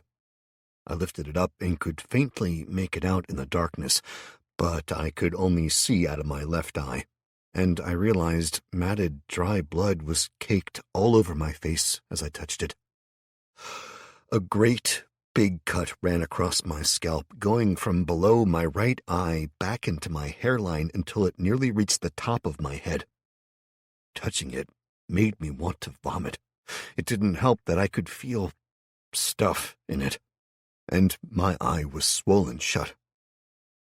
The laceration was filled with dirt and leaves. When something crawled across my questing finger, I cried out, jerking my hand away, and I whimpered again as the fast movement made broken bones shift. For what felt like hours, I just lay there, tears streaming down my face, pain racking me as I tried to make sense of what had happened. I ran my tongue over my teeth and felt where one was missing, and several more were jagged and cracked, sobbing as I imagined what I must look like. It was just a day, a single day, and the world seemed to have gone mad. Only yesterday I'd met an amazing girl, drank and danced, partied and loved my life. I was earning good money, owned my own flat, had lots of holidays and sex. And today, I was lying somewhere in the darkness, bleeding, probably scarred for life. And that was only if I survived. The way I felt, the tight pains in my body, the broken ribs, and how hard it was to breathe, it was making me really scared that the for life part might not be that long after all. I twisted to my right, moaning as I screwed my one working eye shut in pain. When I could breathe again, I turned further, scanning the area and trying to figure out where I was. I'd clearly been dragged somewhere, and judging from the angle of the nearby ground, I'd been rolled down a hill out of sight. I knew that the graveyard bordered onto some of the greenbelt land that had been put aside and restricted from development years ago to ensure that cities and towns still had green places around them. I figured I'd been dumped somewhere in there, but I had no idea where. There was no noise from nearby roads and no light from streetlights. I tried to get up, only to find my left knee was a mess. It must have been hit with something because it was swollen to nearly twice its normal size, the tough fabric of my work pants stretching tight around the swelling. I checked my pocket instinctively. My phone was gone, even though it was dead, as were my wallet, my keys, and my watch. I checked my right wrist frantically, even though I knew it as soon as I touched it that it wasn't there. It was a valuable one, a real antique left to me by my grandfather, and it was all I had left of him. I didn't have pictures or anything else beyond the memory of a man with kind eyes and a wonderful laugh, slick back hair, a love of black bullet sweets, and that watch. He'd given it to me just before he died of cancer, only a few months before I'd lost my parents in the crash, and for the first time in this terrible night, I felt something beyond fear and pain. I felt a naked, bloody fury. I'd get out of here. I'd find my way back if I had to crawl across broken glass to do it. I'd find the thieving little shits who'd done this, and I'd kill them all. I silently vowed. As if in answer, something seemed to tug at me, and I turned my head, staring out into the darkness. I felt something pulling me in, and in the absence of any better ideas, I half-dragged myself across to the trunk of a small tree. I grabbed onto the lowest branch, just within reach, and pulled while forcing my right leg down. The end result was that I managed to get upright, but just barely, and I was in horrific pain as soon as I tried to walk. I scoured the area with my single eye until I spotted the strap of my bag poking out of a nearby bush. I hobbled over to it, nearly sobbing with relief when I sank to the ground and tipped it over. Loose cables fell out. The medical kit, tools, and smaller, older Leathermen I had been desperately hoping to find were all gone, as were all of the good quality still-wrapped cables, leaving only the shitty oldest ones that I hadn't gotten around to throwing out. Even the bag was ruined, torn and covered by my own blood, so I left it, trying to contaminate the crime scene as little as possible. I took half of the longest cables and dragged myself over to a fallen tree branch. Laying it against my leg as a splint, I laid a second on the other side of it and proceeded to tie it in place as best I could, finishing off with my belt tied around my thigh to keep the whole thing from shifting too much. All in all, it was a terrible attempt at survival craftsmanship, but it did what it needed to do, strengthening my legs so that I probably wouldn't pass out the first time I leaned my weight on that leg too heavily.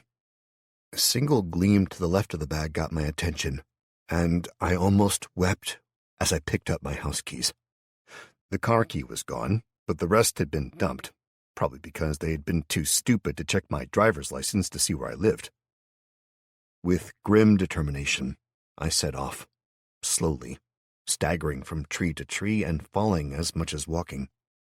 3 hours later, I was still stumbling along, heedless of the tears that ran down my cheeks, the rasping breaths, and the fact that I was moving slower and slower, leaving a trail of cooling blood behind, when I crested a rise and found it. A crater lay in the middle of the small valley below. It wasn't big, maybe a dozen feet across, with something glimmering weakly at the bottom. I immediately fixated on the strange object like a dog after a rabbit. I managed a half-dozen more steps before my lack of attention nearly killed me, when my left leg got caught on a stone. I twisted and the pain screamed through me. I turned back instinctively, overcompensated, and lost my balance, then fell, rolling over and over, sliding until I hit a bramble bush. The prickly branches tore a dozen new cuts in every exposed area of skin and pulled at the fabric of my tattered, bloody clothing. I sprawled on the ground, panting weakly as the world spun, and once again I felt the pull that had drawn me all the way here. My resolve was stronger now, steady and insistent, and I growled, my last reserves of strength powering me upright with a hiss through gritted teeth. I twisted and tore myself free of the grasping shrubs, turning in the direction I could feel calling to me, and I staggered on, desperation, fury, and insanity warring with exhaustion and blood loss. 10 more minutes passed, and with the world spinning and my breath ragged, with my body shaking from cold despite the warmth of the summer night, I finally pushed through the last of the bushes and trees and reached it. It rested on its side in the small impact crater, a stream which cut through the valley pooling around one end of it. I stared, frozen in utter shock. It was a missile or something like it, my brain insisted. The sides were burned and scoured. Symbols that had once identified it were mauled and illegible. The sections of torn metal, all that remained to indicate where something, presumably guidance fins, had once been. My brain was fogged to all hell, and I stumbled around the edge, my mind latching onto bits and pieces, such as the power loss and this missile, and trying to make sense of everything. I knew, just knew, that if I was whole, I'd be able to put all the pieces together, or at least more than I could at the moment. I followed the pull to the far side, splashing through the shallow stream and up the other bank to get a closer look at something that wasn't right.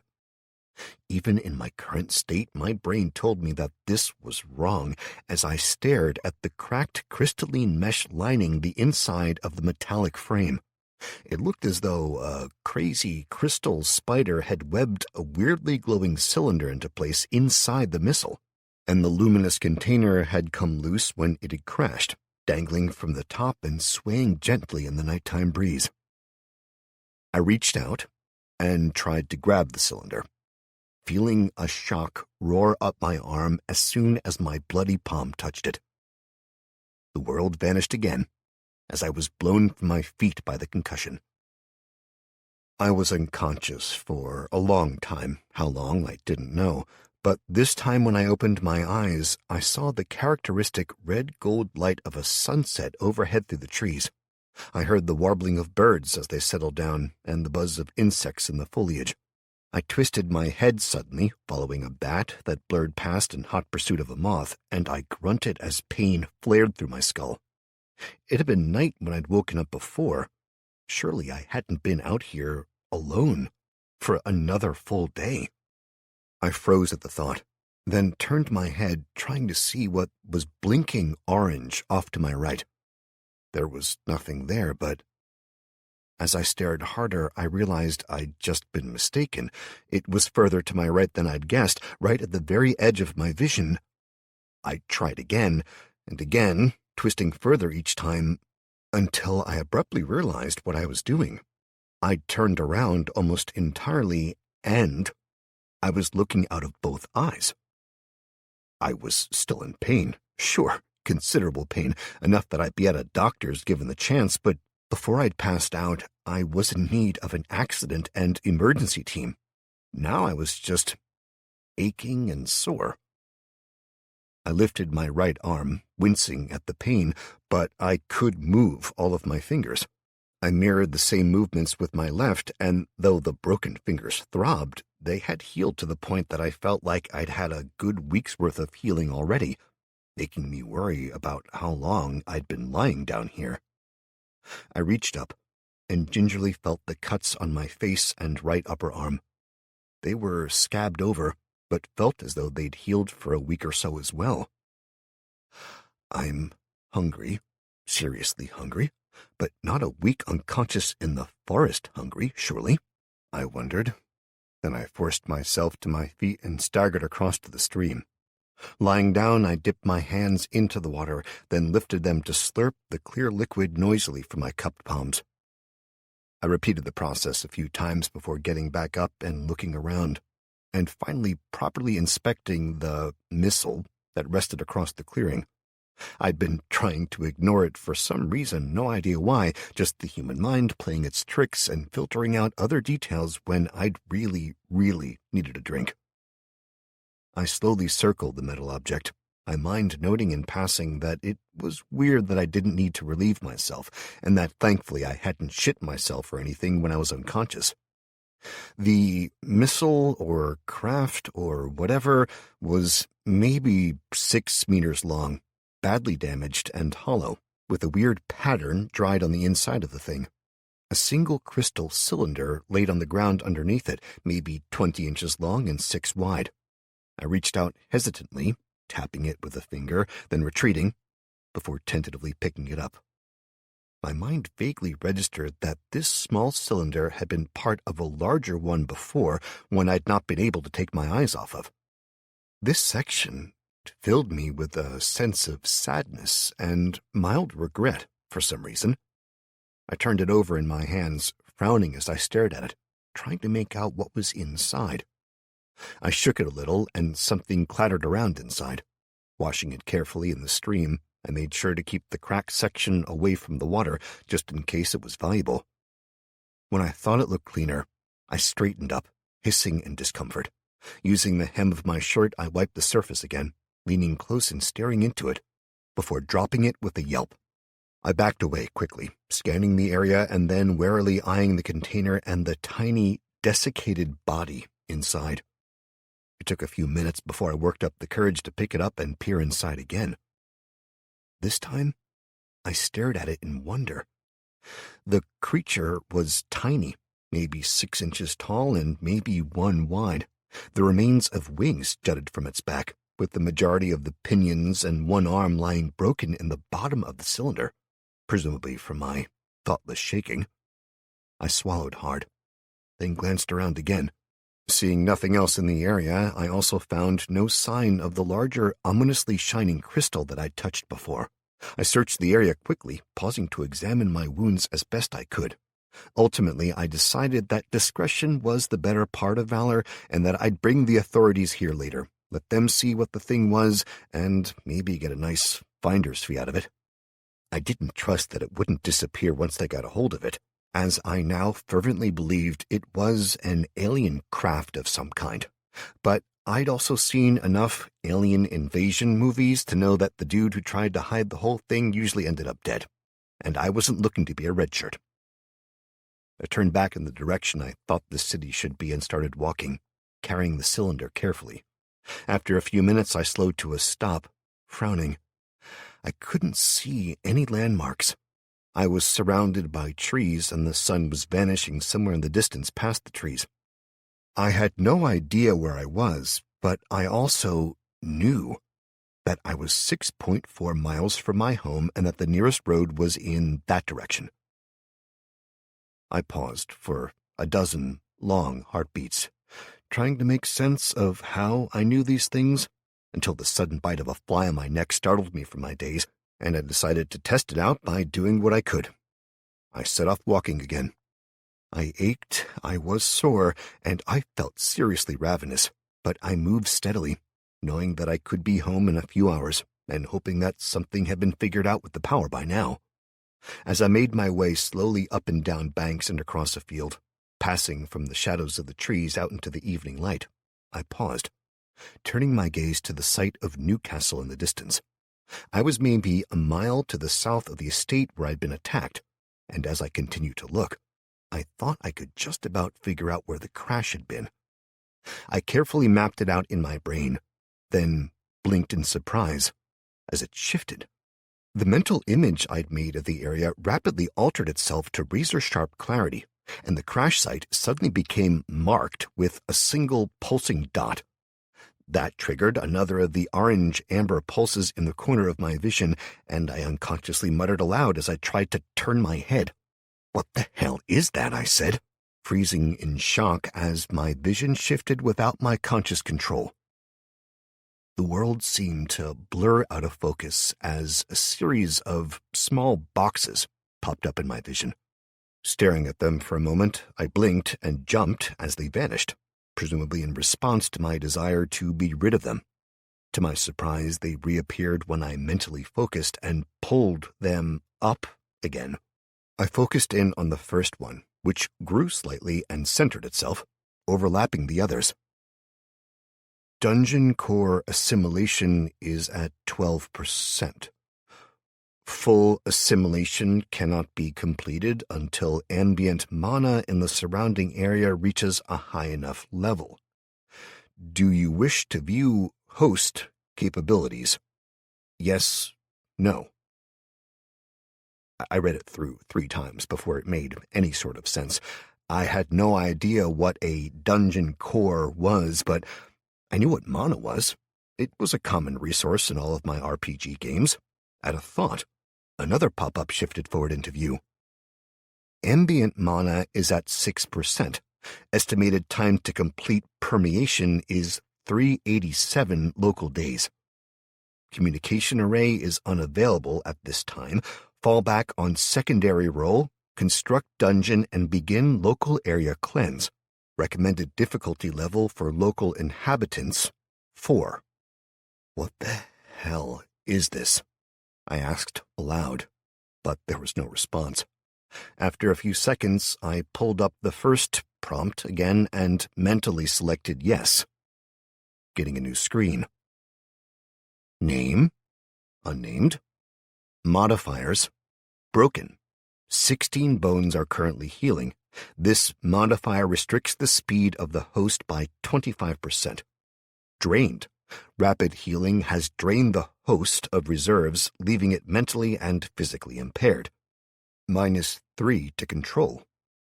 Species, human. Bonus, none. Level, 0. Progress to next level, 0 out of 10. Assimilation, 12%. Control, 3. Host powers, 0. Dungeon level, 0. Dungeon capacity, 0. Dungeon spells, 0. Stat, agility, current points 6. Description, governs dodge and movement. Effect, NA. Progress to next level, 0 out of 100. Stat, charisma, current points 8. Description, governs likely success to charm, seduce, or threaten. Effect, NA. Progress to next level, 0 out of 100. Stat, constitution, current points 7. Description, governs health and health regeneration. Effect, HP, 7 times 10. Progress to next level, 0 out of 100. Stat, dexterity, current points 11. Description, governs ability with weapons and crafting. Effect, plus 2% increased chance of improved result. Progress to next level, 0 out of 100. Stat, endurance, current points 7. Description, governs stamina and stamina regeneration. Effect, stamina, 7 times 10. Progress to next level, 0 out of 100. Stat, intelligence, current points 7. Description, governs base mana pool, standard intellectual capacity, plus control when combined with wisdom and divided by 2. Effect, mana, 7 times 10 equals 70. Control, 7 plus 5 divided by 2 equals 6. Progress to next level, 0 out of 100. Stat, luck. Current points, 6. Description, governs overall chance of bonuses and critical hits. Effect, average chance of bonus, 40%. Progress to next level, 0 out of 100. Stat, perception, current points, 8. Description, governs range damage and chance to spot hidden items/traps. Effect, average chance to notice important details, 20%. Progress to next level, 0 out of 100. Stat, strength, current points, 6. Description, governs damage with melee weapons and carrying capacity. Effect, NA. Progress to next level, 0 out of 100. Stat, wisdom, current points, 5. Description, governs mana regeneration and control when combined with intelligence and divided by 2. Effect, 50 mana regenerated per hour. Control, 7 plus 5 divided by 2 equals 6. Progress to next level, 0 out of 100. I perused it thoroughly, asking myself the first question that popped into my head aloud. Well, what the hell's the average? I'd always had a sneaking fear that I was below average, secretly worrying about it most of my life. It had driven me to excel at school and, thankfully, in the bedroom, but no matter what was said, there was always that little niggling fear. Human, Homo sapiens, classification, common, local species variant, humanoid. Average speed, 45 kilometers per hour. Average height, 1.65 meters. Humanity on this world has evolved to a basic state of consciousness. The current variant is held back by incomplete genetic sequences and variances that are suboptimal. Current averages are as follows, and are calculated across the species. Statistic identifier, level. Agility, 6. Charisma, 6. Constitution, 5. Dexterity, 5. Endurance, 7. Intelligence, 5. Luck, 6. Perception, 5. Strength, 5. Wisdom, 5. Oh, okay. So I'm fucking awesome then, I started to say, before another prompt popped up. Statistic identifier, agility, average, 8. Host, 6. Charisma, average, 9. Host, 8. Constitution, average, 11. Host, 7. Dexterity, average, 10. Host, 11. Endurance, average, 9. Host, 7. Intelligence, average, 10. Host, 9. Luck, average, 7. Host, 6. Perception, average, 10. Host, 8. Strength, average, 9. Host, 6. Wisdom, average, 6. Host, 5. Wait, what? I muttered, poring over the table. So, across the species, I'm looking good, but in comparison to other men my age, around my height, and with similar genetics, I'm below average? Motherfucker, I knew it! I spat, shaking my head. The world immediately spun like crazy, and I staggered, the prompts vanishing as I desperately tried to focus. As soon as I got control again, I stood still, my breath coming in ragged gasps as I tried to make sense of the world around me. Somehow, I was seeing prompts, specifically descriptions of the world and my place in it. I was curious whether I could summon up descriptions of the details of the prompts, so... Assimilation, 12%. Dungeon core assimilation is currently at 12%. Increase this to augment the power of the dungeon and grow your own dungeon host abilities. Warning: Dungeon host is a physical, mortal being. This is a suboptimal security solution. Recommend relocation of core to physical structure designed to ensure longevity of dungeon. Dungeon level 0. This references the current level of your dungeon, the floors it can presently create and control, and the current condition of its core. Once the core is fully activated and is installed in an appropriate location, the dungeon core will reach level 1 and begin to earn mana and experience towards its first core evolution. Dungeon capacity, 0. This references the current number of creatures which the core or host can summon to defend the core, explore the surrounding area, or populate the dungeon. This number is calculated by multiplying the dungeon's level by the host's intelligence and wisdom scores combined. Dungeon spells, 0. This references the specialized dungeon spells that a dungeon core can access, which will increase with each rank. Spell development will be based on the dungeon core's actions, surroundings, and host. Host powers, 0. Assimilating a dungeon core into a mortal host will grant the host powers. These will begin to manifest at an assimilation level of 25%.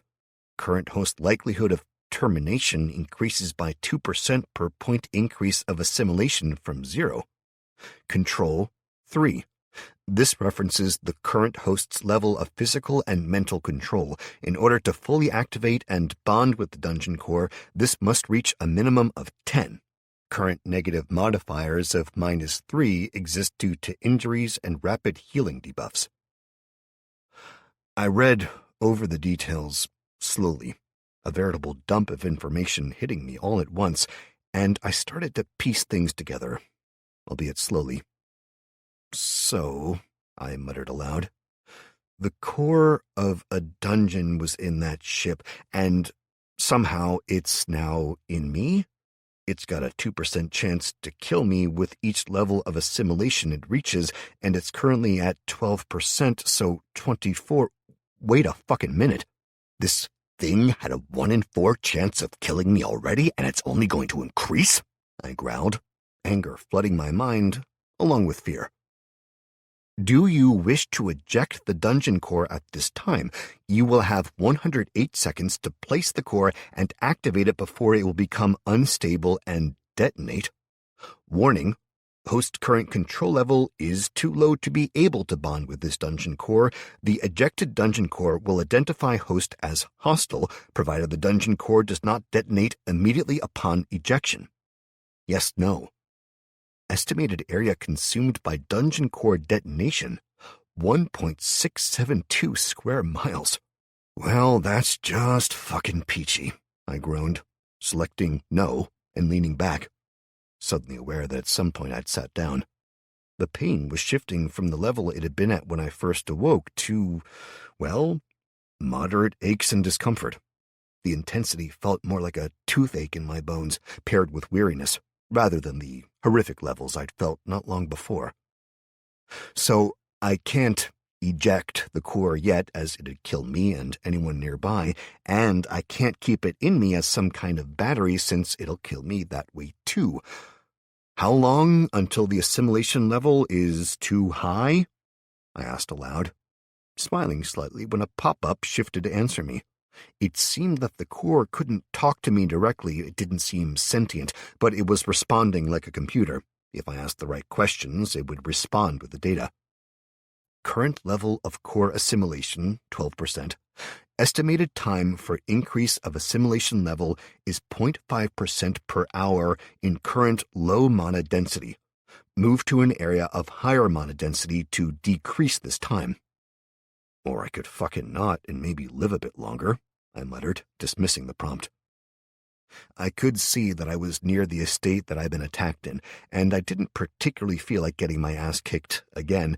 Instead, I decided to head to the left, carefully skirting the estate and heading home as quickly as possible. From where I stood, I could see the side of my office building in the distance. There weren't any lights on, and the shutters were down, so I didn't think heading there would help at all. Adding to that my disheveled state. I was covered in dried blood, mud, and probably stank to high heaven. The best I could expect if I did bump into someone normal was having the police or an ambulance sent after me. If they could contact them, I reflected grimly. I set off, slowly moving through the woods and then emerging out onto the paths that ran along the southwest boundary of the estate. Cars and vans cluttered the roadside, abandoned haphazardly. Their doors swung in the breeze. Peeled paint, rusted exteriors, and charred remains of upholstery indicated that they'd been torched some time ago, then left to deteriorate, as not even the police wanted to spend time in this area. I'd never realized it was so bad. I'd known it was a bit shitty and there was a high crime rate around here, but I'd walked through it twice, both times with friends and in broad daylight, when help wasn't far away with a simple call to the police. Now I realized just how rough the area was, and I wished fervently for my own damn car. I walked, staggering occasionally, for another 20 minutes, before a strange pulse of warning seemed to pass through me. As I turned, I caught the flash of a head as it disappeared below the top edge of a wall in the distance, and my heart dropped again. Feigning nonchalance, I flexed my knee, grateful to find that it was significantly better than it had been, but knowing it was still nowhere near good enough for a run. Unfortunately, I was painfully aware that I didn't have much of a choice. I picked up the pace, deciding the best chance I had was to get to a better area fast and hope for a wandering police presence or a good Samaritan rather than continuing along the outside, now that I'd been spotted. I shuffled along as fast as I could, leaning heavily on the nearest wall as I went. As I began cutting across the road and heading up the middle of the street, the feeling of warning grew increasingly stronger as I went. Nervously, I ducked down an alleyway, planning on running to the end as best I could and then erupting out onto the ring road that separated the estate from a much nicer one when I came to a sudden halt. I found myself face to face with one of the thugs who had beaten me earlier. He was alone, the cricket bat he'd used on my face nowhere in evidence as he almost walked into me, coming the other way. His eyes opened wide as he recognized me, and he dropped the sandwich he'd been eating, reaching into his right tracksuit pocket quickly and pulling out a Leatherman in an old battered case. I recognized my stolen tool and heard an almost animalistic growl fill the air. I was shocked on one level to realize it had come from me, but I knew as he grabbed the sheath and tried to free the blade that I didn't have time to try and talk my way out of this. Nor did I want to. I grabbed his right wrist with my left, balled my right fist up the best I could, and punched him in the face. It was a terrible punch. He barely rocked back, and the only reason he didn't beat me senseless was that he was still fixated on getting the blade free. Taking advantage of his persistent efforts to free the tool, I punched him again, and again. Grabbing at his ear, I pulled, twisting it, brought my knee up to hit him in the stomach while releasing him with my left hand as he dropped the Leatherman and tried to defend himself. He doubled over in shock, so I jumped on him. We collapsed to the floor and rolled, punches flying wildly, both shouting and kicking. When he grabbed my right shoulder, I saw my chance, and I bit down on his wrist with my broken teeth, clenching my jaw as hard as I could. He cried out, and we rolled again. My fist caught him under his jaw, and his head rocked back as I tasted blood in my mouth from his ruptured skin. He screamed, tearing his wrist from my bite. Blood spurted from the vein, and I kicked out, tripping him as he tried to get away. He fell, and, as if in slow motion, his body landed on the road, but his head hit the curb with a loud crack, like a branch being broken. He slumped, his body unresponsive as he glared up from me from suddenly terror-filled eyes, managing to croak out a single word. "Help!" It infuriated me as much as it terrified me that he dared to ask my help. Shouts arose in the distance, coming closer. I reached out and grabbed my Leatherman, pocketing it and searching him quickly. I didn't care about anything else but the watch, but it wasn't there. I sobbed in my panic, scrambling to my feet and starting to run, ignoring the flashing notification warning at the edge of my vision. I ran, and I ran. I stumbled, I fell over, and I ran again. I passed people who pointed at me in shock and others who called out asking if I was all right, if I needed help. It was all the same to me, houses and estates passing in a blur until at last, practically gibbering in fear, panic, and shock, I clattered my way into the lobby of my house. I crawled up the stairs, my frenzied dash having robbed me of almost every ounce of energy and sanity I had left. I passed the middle flat on my way up the stairs, and I heard the door open, saw the hate-filled eyes of Miss Piggy, then the shock and horror as she registered my battered state, followed by her slamming her door in my face and the clanging of bolts being driven home. I dragged myself up the last dozen steps, managed to open my door, and fell inside. I barely managed to kick the door closed behind me before I passed out on the floor. Chapter 4. The shadowy outlines of my furniture greeted my bleary eyes when I finally woke up, and for a while I just laid there, face pressed to the wooden floor of my flat, staring into the semi-darkness. I could barely make out the shape of the doorway from my prone position, with the lounge on my right, and I guessed the faint light filtering in from the windows must be starlight, but I didn't have the energy to care. I remained motionless until the insistent call of my aching bladder grew too strong, and I dragged myself upright, surprised by the lack of pain, and went to relieve myself. I flushed afterwards and paused, wondering if I'd just used up a serious amount of water I was going to need later. There was no getting it back, however, so I shrugged, walking sullenly out of the bathroom and stepping over the sticky, congealed mess my unconscious body had left behind on the floor. I'd felt it when I had gotten up, but I couldn't face trying to clean it up at the moment. I went down the hall, moving in the opposite direction from the lounge into the bedroom, the stars shining through the window providing just enough light to see by. At first, I just stood there. My mind kept starting down the road of, I need to do, and I'd stop it. I knew I was dying. I'd taken a hell of a beating, and then something, a core, had ended up inside of me. The thought was all it took, and a notification popped up in my vision. Current level of core assimilation 17.5%. Estimated time for increase of assimilation level is 0.5% per hour in current low mana density. Move to an area of higher mana density to decrease this time. Great, so the area I was standing in was no worse than the forest. That was good, right? It was going to take me a few more hours to die. Maybe. I didn't want to think, I didn't want to do anything, but my stomach rumbled insistently and my throat was parched. I figured, what the hell? Might as well eat a little, make the last few hours slightly less unpleasant. I scanned the room and slowly made my way to the shelf where I knew I'd left the little chef's blowtorch I'd bought for a laugh. It was hidden behind a candle, one that had been intended to make the room a little more romantic with an X. Fat lot of good that had done. The sight of the candle always sparked that memory of her text. I'd lit it, knowing she was on her way over, when I got a text saying there was something waiting outside for me. I'd gone down to it, excitedly opening the door, and boom, a small cardboard box. I looked around, confused, thinking she was hiding somewhere. Finally, I'd picked it up and looked inside, only to find my stuff. Everything I'd left at hers or lent her. Joy. I'd gone, in one day, from being happily in a relationship to nothing, nada, dumped. She'd blocked my number and ignored me when I tried to talk to her in person. I'd complained about it to a friend in the pub, grumbled, and went on with life. Confused. Then, a few weeks later, I bumped into an old friend and his fiancée.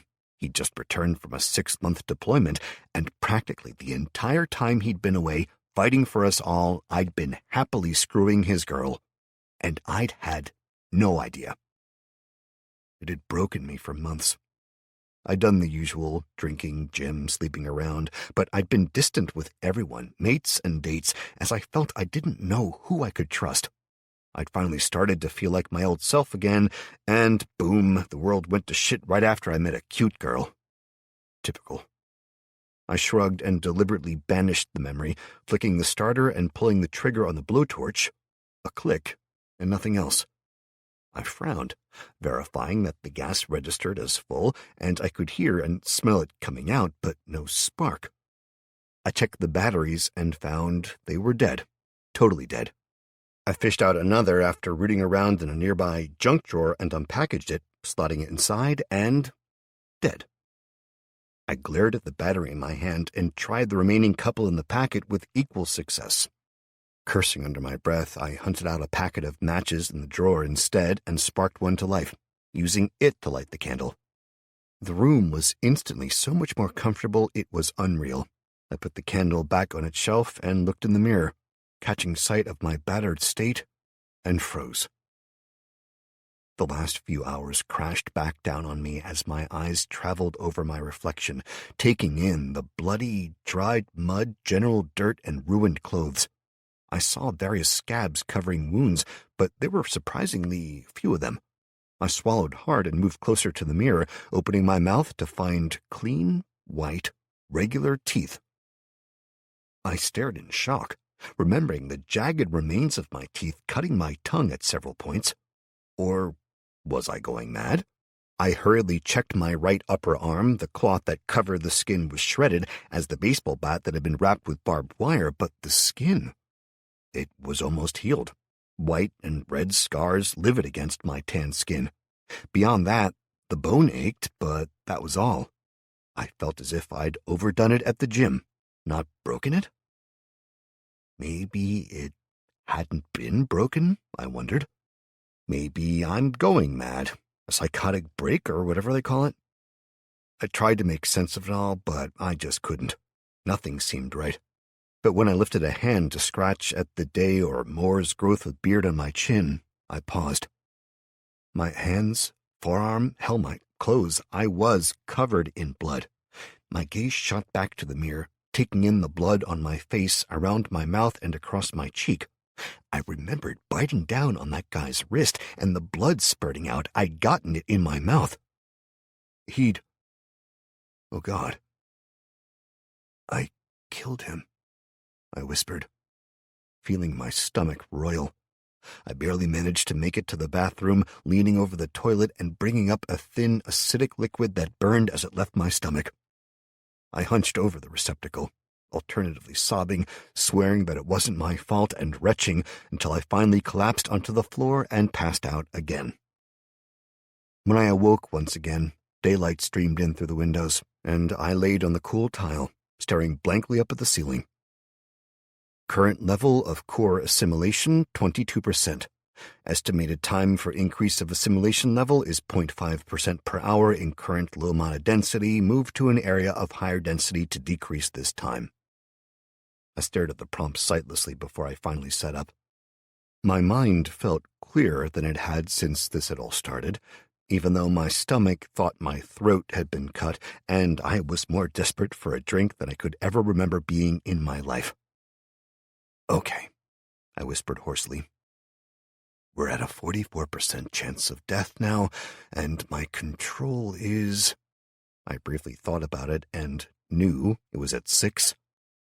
Okay, so I either die, and damn soon, I'm guessing, considering in 6 hours I'll reach a point of 50-50 death with the assimilation, not where I want to be, or I find a safe place to eject this thing away from people and hope that's safer than assimilating it. I sat up, grimaced at the state of my hands, and shook my head. Stripping off quickly, I dumped everything into the sink with my wad of filthy wet clothes from yesterday. It was overflowing now, but that was the least of my concerns. I turned on the shower and grinned when it worked. It was cold. My God, it was cold. But I forced myself to stay put and scrub myself clean, making sure I got every inch before I allowed myself to escape. I shivered, my towel doing little to replace the heat I'd lost to the icy deluge, and checked myself over in the mirror. My wounds were all scars now, including the extensive one that ran from under my right eye up to disappear into my hairline. It actually made me look dangerous as fuck, and I grinned a little at that, until yesterday's encounter came back and forced me to acknowledge that I was dangerous in appearance only. I drew in a deep breath and glared into the mirror, critically eyeing the toned body I'd worked hard for. There was no good reason that I was a victim. I was jumped by a gang of thugs who were all armed. I wasn't weak. I wasn't a failure. I wasn't a coward. I said it over and over again in my mind until I felt like I almost believed it, and then I finally allowed myself to leave the bathroom, I padded into the kitchen, pulling a warm soda from the fridge and chucking the soaked towel from the floor in front of it into the sink. I practically downed the lukewarm beverage in one gulp, then cracked another one and pulled out the protein bars I'd stockpiled for the gym, munching my way through 3 of them before I could stop myself. I took 2 more and a protein shake into the lounge, which adjoined the kitchen due to the open layout, and sank into a chair, uncaring that I was naked or that with the floor-to-ceiling windows to my left I might be scaring the neighbors with my ass. "Time to man up," I muttered aloud, and I concentrated, bringing up the notifications which I could feel waiting for my attention, the steadily blinking orange light in the corner of my vision making sure I couldn't forget about them. "Congratulations. You have defeated an opponent classed as Local Thug. Thug level 0, your level 0, XP awarded 25. Congratulations, you have gained 1 level in Unarmed Combat. You receive 2% increase in your chance to inflict critical damage, increase your skill to augment your ability further. You have reached level 1. You have 5 stat points to invest. XP required to reach next level, 85 out of 100. Okay, now what do the stats do and how do I allocate them? I muttered, pausing in my attempts to read all of the notifications. I concentrated and brought up the stats screen again, taking the time to read through the details with a mind that wasn't in shock. While strength and endurance were standard, as were most of the others, there were a few that seemed more interesting.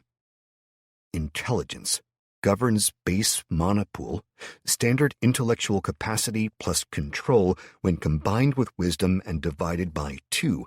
Each individual level provides 10 points to the pool, while every 10 points raises the multiplier by 10.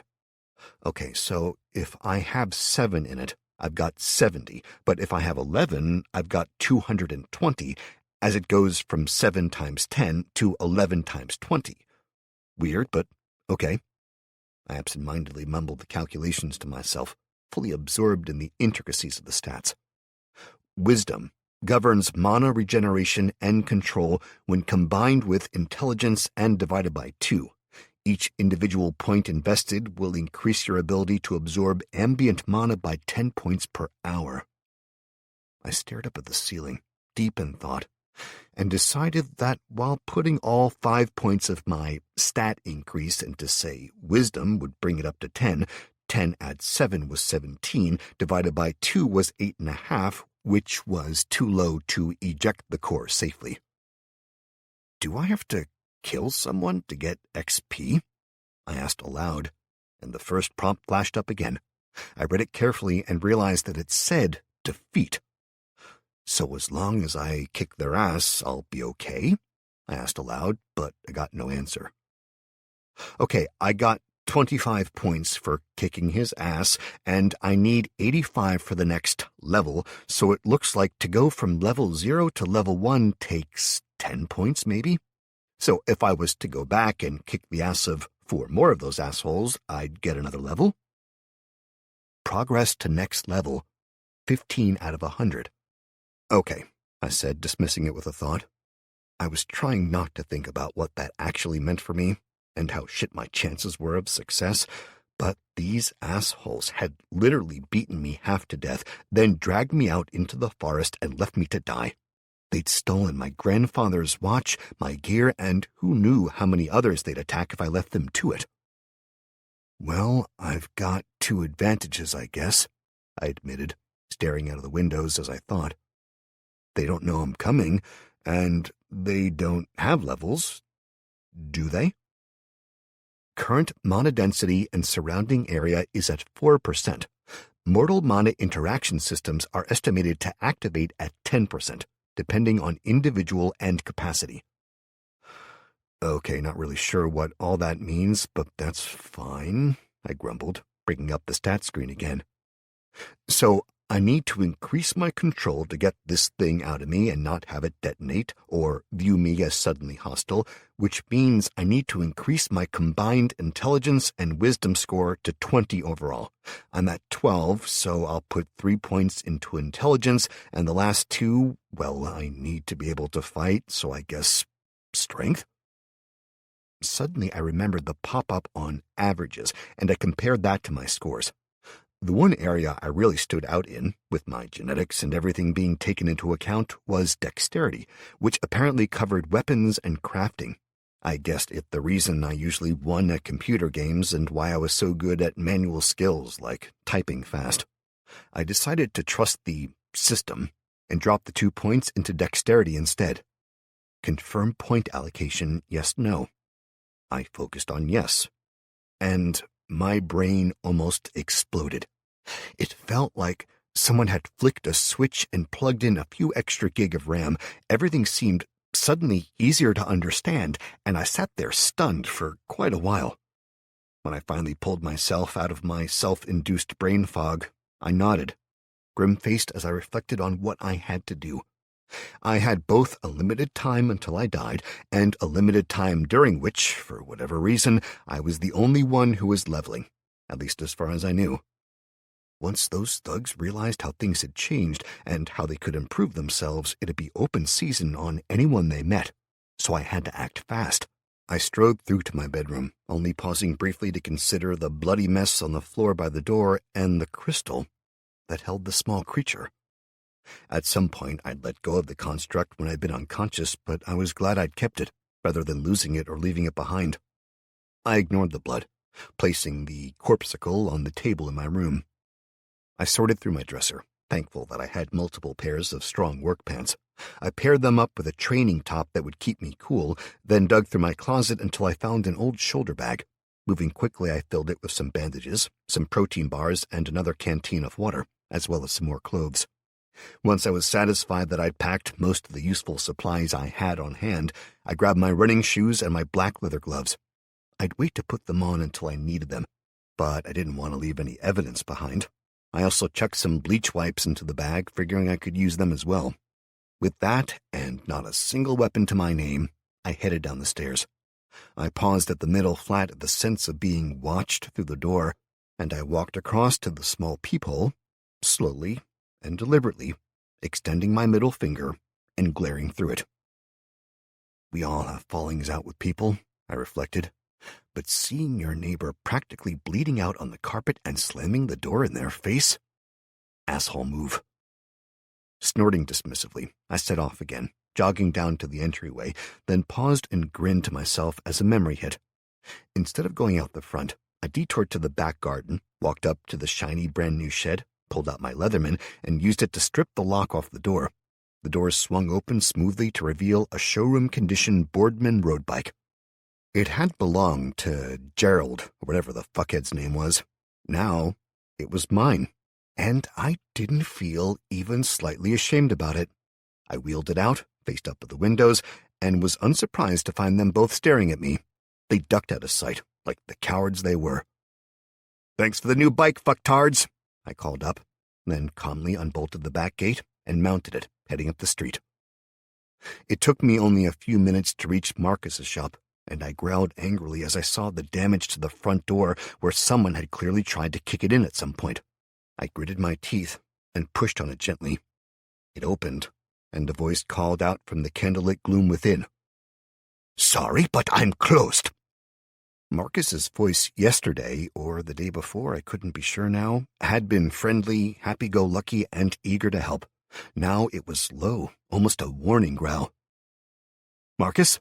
I called, and a second later he materialized out of the darkness, a cricket bat in his hand. "Boy?" he said, frowning at me. "Let me look at you, son." He stepped forward, and I turned my head obligingly when I realized he was inspecting my scar. "Damn, boy, what the hell happened to your face? Matt, isn't it?" he asked, and I nodded. "Yeah, it's me. I got mugged, then healed insanely fast. No idea why," I lied. "Huh. Tell me about it. My old bones usually keep me awake at night, damn arthritis, but now I could do squats all day. You all right? What happened?" he repeated, concern tinging his voice. "Like I said, I got mugged. Bunch of little shits. I was walking to work, trying to figure out how to help things out, then, boom, a load of them with bats jumped me." I hope you kicked their asses, Marcus pressed, glowering at me. Some little shits thought they could help themselves to what they wanted here too. Made them aware of the realities of life, if you know what I mean. He grinned darkly, punctuating the implication with a single slow wink. Glad to hear it, and unfortunately, no. I caught one of them later, but there were too many, so I ran. I'm going to see if I can find a few more now, quietly, I explained, giving him a wink in return. Well, you go teach them a lesson, boy. You got something you can use? He asked, and I shook my head. That why you came here? I paused awkwardly. Not really. You were good to me, so I wanted to check that you were okay, that's all. If you've got a spare bat, though, I'd not say no.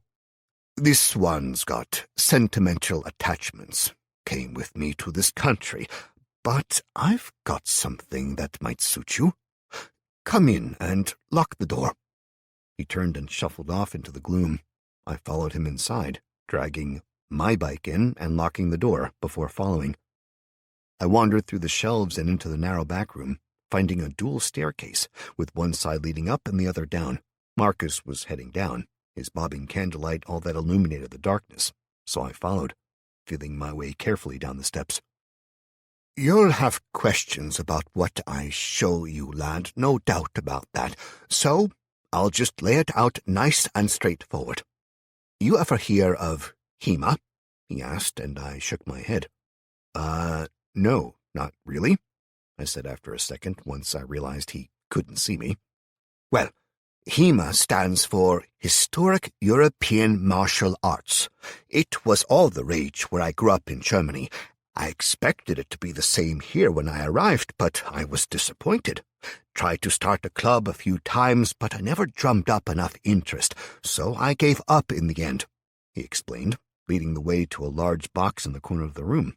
It came up to my shoulders, about a meter wide and deep, and when he slid the lid back, I whistled reflexively. Them's German longswords, lad. Federschwert. Now don't get excited, they're all training weapons, blunt, and I'm not giving you a steel one. They're worth hundreds of pounds each. I will give you one of these, though. He pulled a black blade out and passed it to me. I hefted it, judging by the feel that it was coated with rubber or plastic or some such material. I couldn't decide which, but the weapon itself felt real. The weight was good, but it'd never hold up against, I know what you're thinking, boy, but believe me, that's all you need and more. It's got a steel core inside, that's the weight you feel. You'd need to put a lot more strength into it than I think you've got to break that.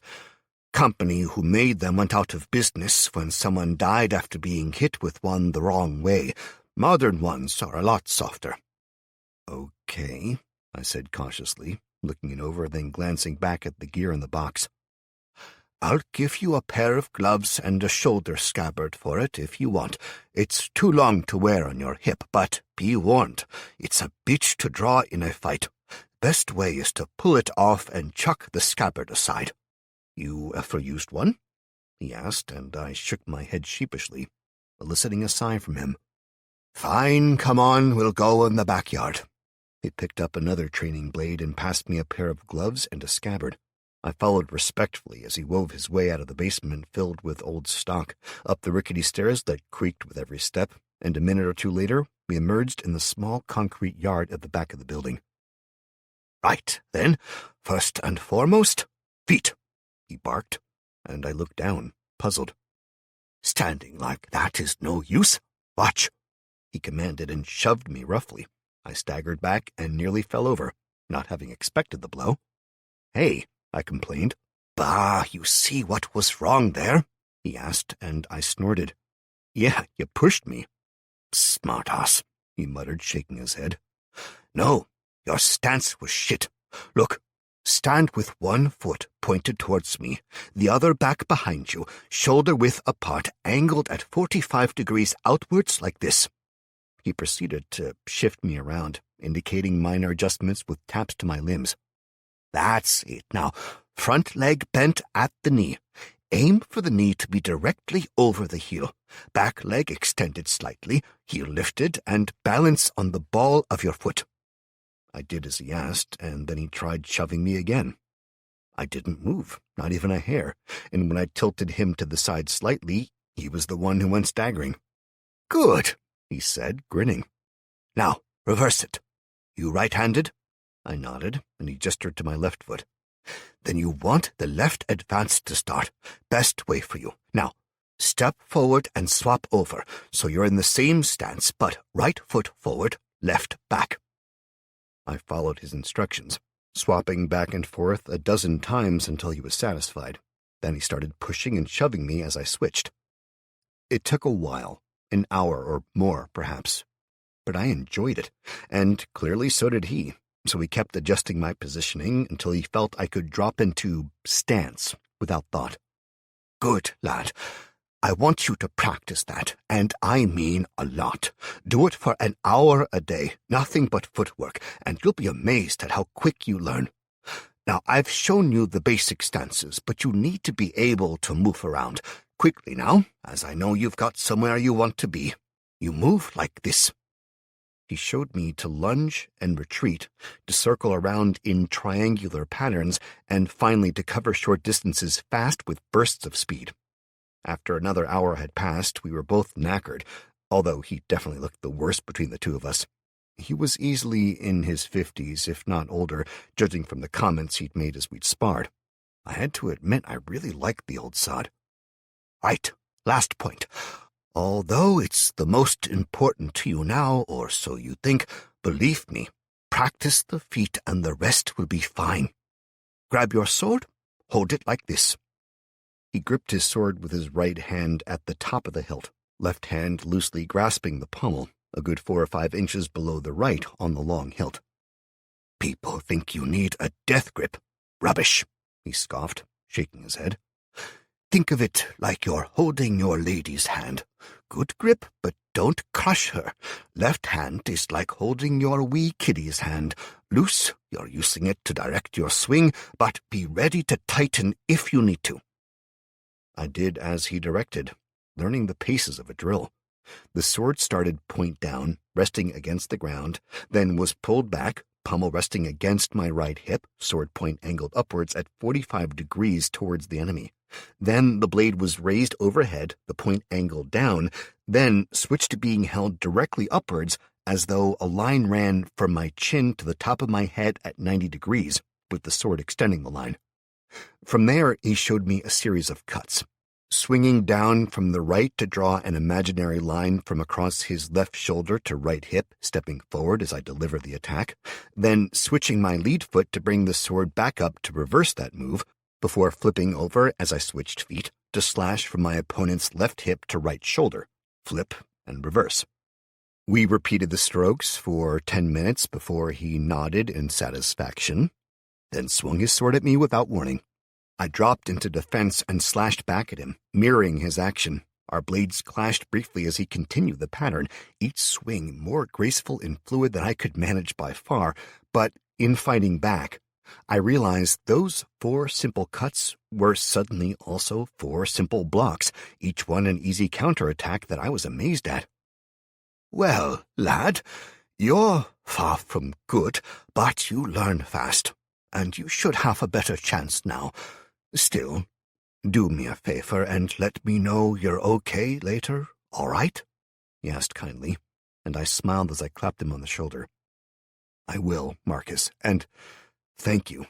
It'll make a hell of a difference," I replied, and he smiled sadly. "Honestly, lad, it will if you remember to do it in the heat of combat. Many a good fighter has forgotten everything, and that's in tournaments.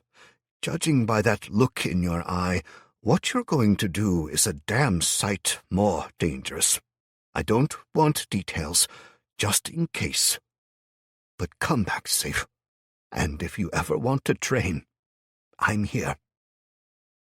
"I'll be back," I said in my best Austrian-American accent, winking at him before swallowing hard. The time I'd spent here, while making a hell of a difference to my chances, I was sure had also increased my assimilation level by another 1.5 points, and as I watched, it inched up, becoming 2 points. Current level of core assimilation, 24%. Estimated time for increase of assimilation level is 0.5% per hour in current low mana density. Move to an area of higher mana density to decrease this time. I'm sorry, Marcus. I have to go. I dismissed the prompt, grimacing when I saw the look of confusion on his face. Look, all I can say is that if you start to see, I don't know, a flickering light at the edge of your vision or something like that, just concentrate on it, okay? Read what you see, think on it, and I'll be back to talk to you about it soon. A light? Son, are you having visions? He asked, suddenly a lot less sanguine about arming me and training me. Trust me, I'm not mad, although mad people never think they are, do they? Either way, I have to go, before those scumbags find someone else.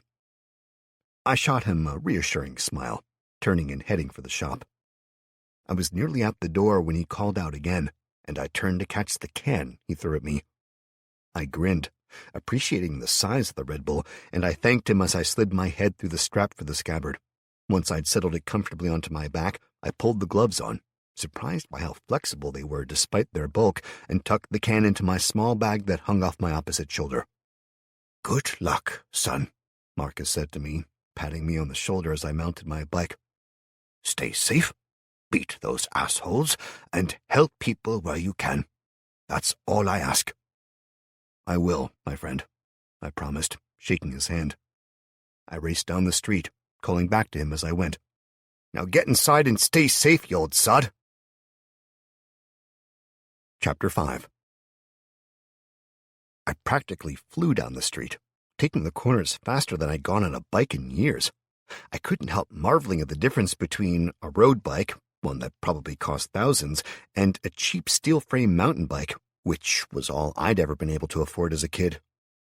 With the cars being out of action, I used the roads, weaving smoothly around the occasional car that must have died when the event happened, and dodging pedestrians. There were a lot less of them than there had been the first time I traveled this way, and those that were braving the streets glared and looked at me suspiciously. Everyone hurried about, bags on their shoulders, and many had clubs on clear display. One man pointed a damn shotgun at me, but thankfully he just grumbled and lowered it when he saw I had no interest in him or the shopping trolley piled high with tinned food that the child with him was pushing. What had taken 3 or 4 hours to walk, now counting my stops the first day, only took me about half an hour on the bike, and as I came close to the estate, I felt a combination of nerves, fierce determination, and a desire to be anywhere else but here. I skidded around a building and flew down the street that led to the estate. 3 lads lounged in various positions on the low wall in the corner, watching everyone passing wide of them. As soon as they saw me, they were whistling back into the street, out of sight, and I swallowed hard, knowing it was on. I headed straight towards the street, swinging wide of their position. I was about to turn when 2 more thugs, both on bikes themselves, burst from a side street to intercept me. I changed direction, swerving and dipping between their outstretched hands, heading downhill, as though trying to get away. They both pedaled after me, grinning, and their friend hollered and screamed at them to get me. Arguments broke out among the runners over who was getting my bike, and I grinned fairly as I skidded around another corner, making sure the cyclists saw my trajectory. We cut down 2 more streets, and I managed my speed carefully, making sure they weren't far enough back that they'd just give up, but also drawing them far enough ahead of their friends that I felt I stood a decent chance of winning the fight before they could get to me. I took another corner fast, shooting around it and fighting to stay upright. As soon as I was out of sight, I didn't let off the brakes. Instead of running, I jumped off, dumping my bike against the wall. Knowing I had mere seconds to prepare, I shrugged out of my scabbard, drawing the sword and tossing it aside as Marcus had taught me. I dropped into stance, moving up to the edge of the street, and drew the long sword back. As I gripped it tightly with both hands, Marcus's voice echoed in my ears, and I shifted my grip. My top hand, my right, was for punching forward, he'd said, while the bottom hand was to pull, guiding the sword and directing it. It seemed weird, especially after years of watching Hollywood do things totally differently, but the way Marcus had moved, it was like a dance, one with deadly consequences for everyone else. I heard their panting shouts to each other as they closed in. The leader was saying something about my bike being his, and the second was complaining that the boss wouldn't like it. I drew back further, forcing myself to breathe slowly and calmly, judging the distance by the sound of their cries. And then I forced myself into action. I deliberately, for the first time outside of school, which didn't really count, or the big market when being blind drunk, acted to hurt someone, and badly at that. The changes they'd forced on me with the beating, no, the attempted murder, had changed me. I was terrified. I knew I was broken inside. I'd partially come to terms with that on the ride over because this wasn't normal. It wasn't something a good man did. But punishing people like this, stopping them, was something a man had to do, or at least it was something I knew I had to do, especially if I wanted to be able to look in the mirror and not hate myself. It helped that I was also pretty convinced that my only chance at survival was to fight them. As I was fighting the growing certainty that I could die at any point as the assimilation levels increased, at least I didn't have to worry about a jail sentence. I swung, and I swung hard. It was more or less on target, which was as much luck as intent. The more or less was because I'd been aiming to hit him in the chest. He'd been standing up on the pedals when I'd last peeked back at him, but as he took the corner, he'd sat down. So the sword hit him 2/3 of the way down the blade, nearly wrenching itself free of my grip as it hit him in the throat, catapulting him backwards into a flip and onto the street. He landed with an audible crunch and flopped bonelessly to a halt, as I gaped open-mouthed at what I'd done, before the second one shouted something not far behind. New instincts powered by fear and fury kicked in. I'd automatically returned the sword to the guard position Marcus had taught me, and I swung again, too soon, and he swerved. But the shock of a sword appearing out of nowhere caused him to lose control and crash, rolling and shouting as he bounced across the asphalt. I moved as quickly as I could. This one I'd recognized from before. He'd laughed as he stomped on my fingers, breaking them. I growled in anger as he looked up, stunned. My first blow took him across his upraised right arm, and I felt the jarring reverberation along my sword as I broke the bone. The second strike was flipped over and in reverse, as I'd been taught, but instead of going from right hip to left shoulder, if he'd been standing, it ended with his jaw, spinning him sideways, unconscious, with a spray of blood and teeth. I stood over him, panting as he laid still, blood pooling around his mouth. Confident that he'd been incapacitated, I turned to the other one, noting that his head was lolling at an unnatural angle. He was dead, judging from the glass-eyed stare, and the second one. I moved back to him, feeling for a pulse, but it was weak since he was bleeding heavily. His jaw was fractured, and it looked like he'd be on soup for the rest of his life. However long he had left, I couldn't help it. I vomited everywhere. I knew I needed to do this, that they deserved it. Hell, I'd never thought that anyone besides a kitty fiddler could deserve this level of violence until now, not this viscerally. Intellectually, it was one thing to say they deserved to be killed for doing that, but to do it myself? To set out, lure them into a trap, and actually do it? Totally different. I was shaking, still fixated on the pair, when I heard a shout in the distance, and the world came crashing back to me. I hunted around frantically, nobody in sight, but when I ran to the corner of the road, I caught sight of 3 more coming down the hill. They were panting heavily, but they all had bats and clubs, and they were maybe 30 meters away, searching for indicators of which way to go. I'd poked my head out too far, I realized, when one of them pointed at me and shouted a question. I ducked back, ignoring his words, and thought quickly I could either run or check them over and then fight the next 3, but I couldn't do both. It came down to maybe finding Granddad's watch, or definitely not, and losing the element of surprise and the chance to try again. I knew, despite the flash of notifications, I wouldn't have enough XP for the level I needed. Not yet. I had to go on. I moved back from the corner, slipping into a recessed doorway, and waited. My breath came far too loud to my ears as I tried to hide. I closed my eyes, listening as hard as I could and repeating the mantra from a favorite book over and over. I must not fear. Fear is the mind killer. Fear is the little death that brings total obliteration. I will face my fear. I will permit it to pass over me and through me, and when it has gone past, I will turn the inner eye to see its path. Where the fear has gone, there will be nothing. Only I shall remain. I must not fear. I muttered aloud. Memories of watching the original movie years ago coming to mind and calming me. I froze at the sound of a gasp, accompanied by slapping footfalls, and my eyes flared open. I acted before I thought, moving out into the street as the first of them scrambled to a halt nearby, staring in shock at his friends. I sprinted straight at him, and he twisted around, startled to find me closing the distance. He turned to face me, legs planted side by side, and swung his bat like he was trying to send me to Mars. I stepped aside, falling into stance as the bat whistled past, jerking him off balance, and we both watched it in shock. Him, terrified that he'd missed, and me, amazed at how accurate Marcus's words had been. He'd commented that the sword, huge as a German longsword was also a finesse weapon.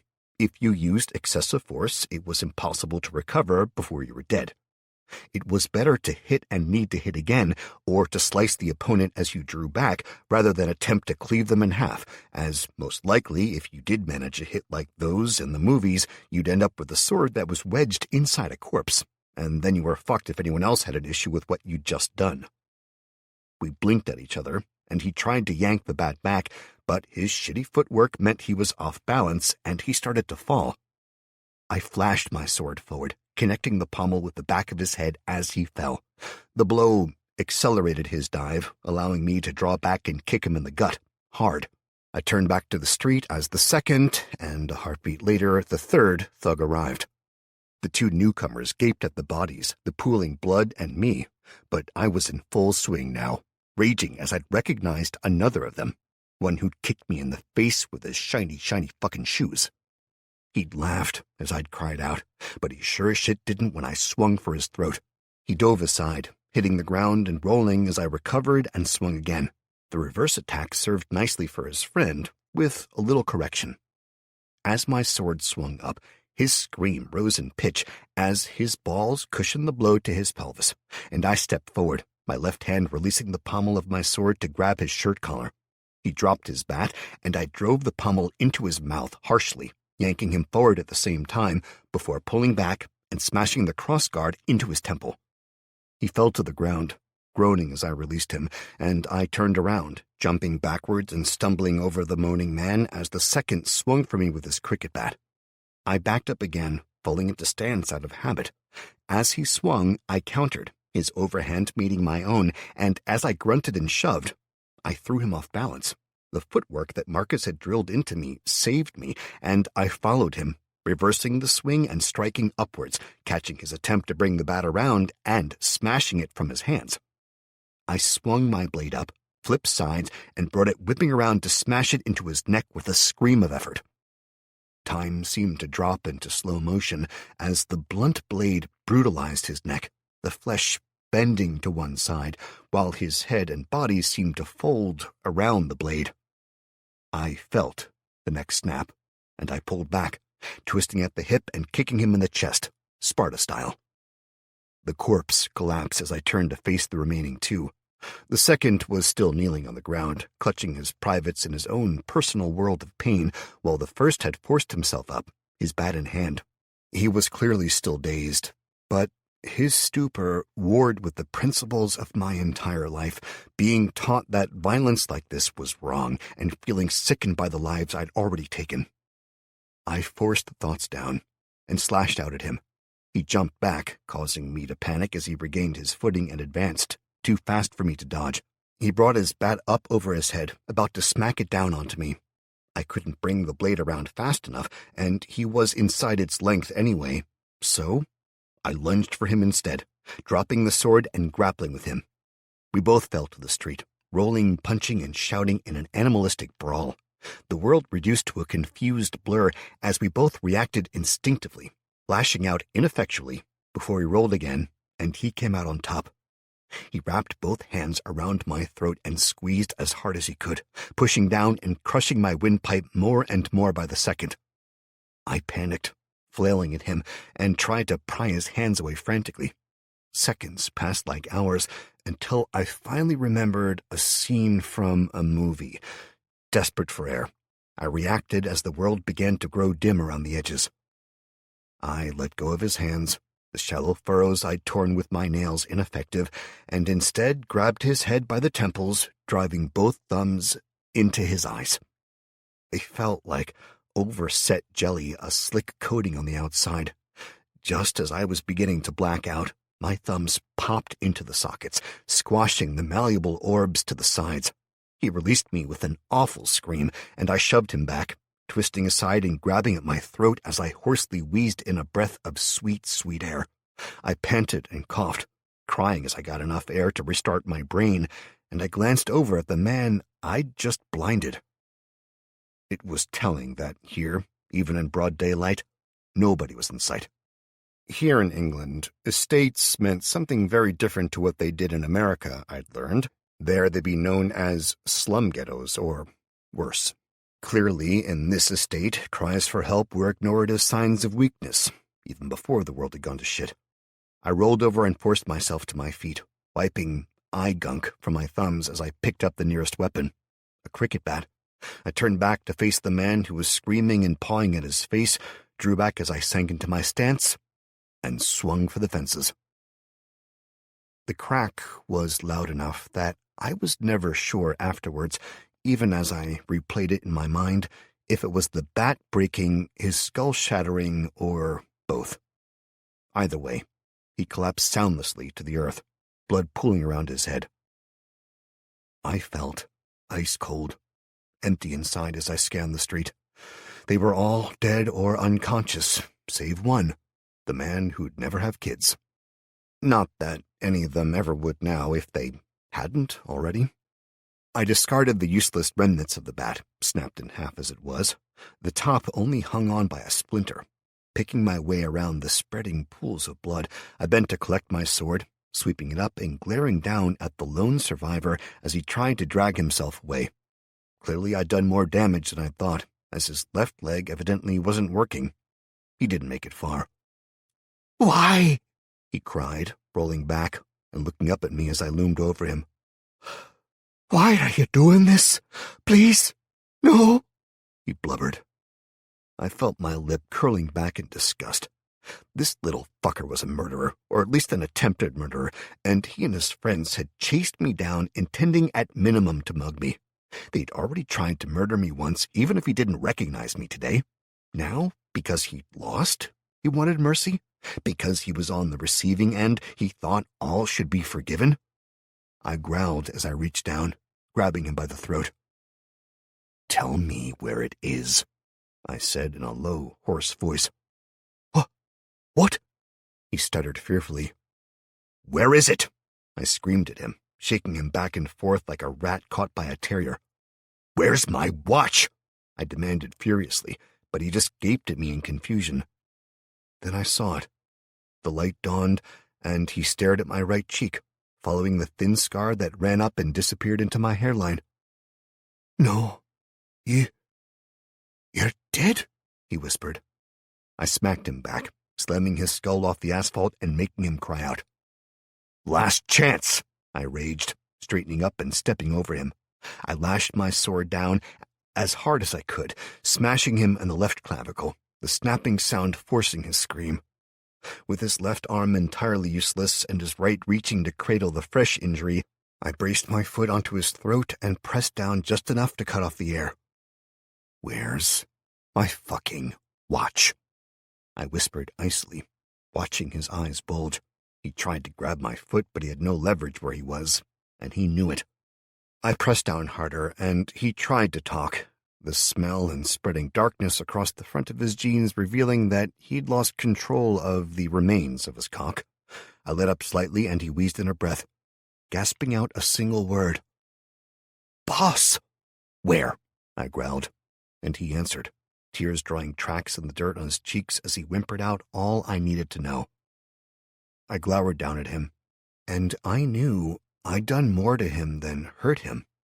I'd broken him inside. He was no threat now, and with a little push, he never would be again. "Listen to me," I said quietly. "I'm going to kill him, and everyone else in your shitty little gang. You're going to live, but only for now, because if I ever hear about this shit happening here again, I'll come for you. I don't care if it's got nothing to do with you. It's still you I'll come for, you and everyone you love. So remember that. Next time you see some little shit acting up, you'd better stop it before I have to, or you'll be the one I come for." With that, I removed my foot, turning away from him in disgust. Something inside me had changed further. What had begun with the attack, the fight, and then the sight of Miss Piggy and her husband closing the door in my face had been finished here. Matt, the nice guy, had died somewhere along the line. This new world didn't have room for a nice guy. Not anymore. It might in the future, but right now, it needed something else. Something more. I didn't know what it was yet, but I knew I was going to find out. Chapter 6. I quickly searched the others, finding nothing of value besides a nice diving knife strapped to one guy's ankle. I took it, attaching it around my own leg and rolling my pants back down to conceal it. Sighing, I picked up my sword and examined it sadly. The blade had a kink in it, and the hilt was loose. The pommel tightened up when I twisted it, but shaking the weapon caused it to slowly loosen again. Despite that, it was the weapon I was going to use to clean the estate up. It took a minute to use the bleach wipes on everything I thought I touched. Not that I thought I needed to now, but it was better to be safe than sorry. I found the scabbard, sheathed the battered blade, and shrugged it onto my back again, then got onto my bike. Without a backward glance, I pedaled back up the hill. It was slow going, especially as I was aching in various places. Aside from all the fighting, I hadn't cycled in years, and my throat was throbbing painfully, but I fought to ignore the pain and glared ahead as I went. I turned back onto the adjoining street, pedaled up to the top of the road, and then out into the main road again, finding it strange to realize how silent it was. There was nobody but an old man in sight in the distance, and there'd been a lot more people walking around when I come in the opposite direction. The screams. I shook my head in disgusted understanding. They all ran away rather than trying to help, I muttered to myself. The old man was panting, yet still steadily making his way in my direction. I looked at the box he was carrying, noticing the bandages and medical supplies that filled it, and I frowned, pedaling up the hill to meet him. "Are you okay?" he asked me, trying to catch his breath. The man was genuinely concerned, I realized, as I came to a halt. "I am. Are you?" I asked. I heard screams, shouts for help," he said, pointing over his shoulder to the houses further up the street on the far side. Some of the structures were okay, neatly maintained, rather than the majority nearer the estate, many of which had steel shutters covering broken windows. "I had to go to get my box." He was shaking, and I felt terrible for him, both for the world we were suddenly thrust into and the state he was in. He must have been in his late 80s at least, and yet here he was, trying to help. "It's okay," I reassured him, but he shook his head anxiously. No, it isn't. You don't understand. Those boys, they do things, terrible things. They've got someone. They must be hurting them. I heard the screams. I tried to call the police, but there's no power. The phone, it won't work," he insisted, clearly panicking. "No, look, what's your name?" I reached out and placed my hand on his shoulder, my heart clenching at the fear and desperation on his face. I'm Wilfred Owens. "Mr. Owens, you're not wrong about what they do. Those boys are like rabid animals. In this world, when the police don't come when you need them, there's only one way to deal with a rabid animal. Do you understand? What do you do with a rabid animal? You put them down. I had a dog once as a boy. He began shaking, gaping up at me with horror. Yes, you put them down. I'm sorry, Mr. Owens, but they tried to kill me, and I did what I had to do. It was their screams that you heard. They won't attack anyone else. Not ever again, I said firmly. He stared at me in silence. Slowly at first, then with increasing speed and surety, he shook his head, glaring up at me as he took a step back, followed by another. No, son. No, you didn't, he glared up at me. No matter the stuff those boys been doing, they're just kids. They need to go to prison or in the army. That'd sort them out. You don't put a man down, not like a dog. He started to back up slowly, eyeing me like I might attack him at any second, suddenly noting the blood spatters that covered my clothing. Well, we'll have to agree to disagree, Mr. Owens, considering they tried to kill me yesterday, I said, pointing to my face. He peered at the healed injury myopically, then shook his head. Son, that scar's a month old if it's a day, so don't try that shit with me. Those boys weren't anywhere near so bad till that Damon got back out of prison, and he's only been back a week. Damon? I asked, leaning forward. The one they call the boss? Huh. Doesn't surprise me. That boy's always been trouble. But you listen here. Those boys ain't all bad. Yeah, maybe some should be put to sleep, but we don't do that. Not here. That's something for the police to take care of, not the likes of you and me. And if I ride on, and Damon sees you with something he wants, see someone you love alone? I asked, and he paused, standing there a moment. His eyes clearing, he looked back to me and cocked his head to one side. You thinking of going looking for him? Boy, you don't stand a chance. He's bigger than you in every way, and he's not just bad. That kid's evil, bad in the bone. Last time I heard he lost a fight, he was 12, got caught hurting a puppy, and the guy who loved that dog kicked his ass. A week later, that guy was in intensive care. Burglars, the police said. Never caught them, but we all knew. Kid was taken away for a while. Then he was back, then off to prison. And now he's back again. Every time he comes back, he's worse. But then it's time he didn't come back, isn't it? I insisted. He hesitated, considering me, the knowledge of the threat the kid posed, warring with years of closely held beliefs and a fear of being involved. He opened his mouth a time or two, but he ended up shutting it each time without saying anything. I nodded to him slowly. That's what I thought too, I said quietly. One of those boys you tried to warn me about is probably still alive back there, but he won't be feeling good, I promise you. If you want to help him, he's in that direction, bottom of that street. I pointed down the hill behind me. You'll probably be able to see him from there. The rest of his group, well, they're not going to be a problem anymore. Good luck, Mr. Owens. I hope you get through this either way. I nodded respectfully in farewell, turning and glancing along the road. I drew in a deep breath as I thought about what I was about to do and the decisions I'd made to get to here. And I decided it was time to check the notifications before I did anything else. Current level of core assimilation, 25%. Estimated time for increase of assimilation is 1% per hour in current low mana density. Move to an area of higher mana density to decrease this time. Congratulations, you have defeated 5 opponents classed as local thug. Thug level 0, you're level 1. XP awarded 125. Congratulations, You have gained a level in Ambush. You receive 5% increase to damage dealt while evading detection. Because you have gained this level in a sub-skill of Stealth, you have also received the requisite levels in Stealth, granting a 3% reduction in chances of being spotted. Increase your skill to further improve your damage bonuses. Congratulations, you have gained a level in Dodge.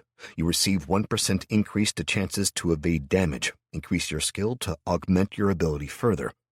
Congratulations, you have gained 3 levels in Longsword. Because you have gained this level in a sub-skill of Blades, you have also received the requisite 3 levels in Blades. Increase your skill to improve your abilities with this weapon. You have generated a quest. Quest: Clean up the estate. You have learned of a small gang intent on building their own fiefdom in a nearby estate. Remove the gang by any means necessary, and you will receive the following bonuses. +1 to top 3 attributes, +1 skill point to allocate, +1 class perk, 250 XP.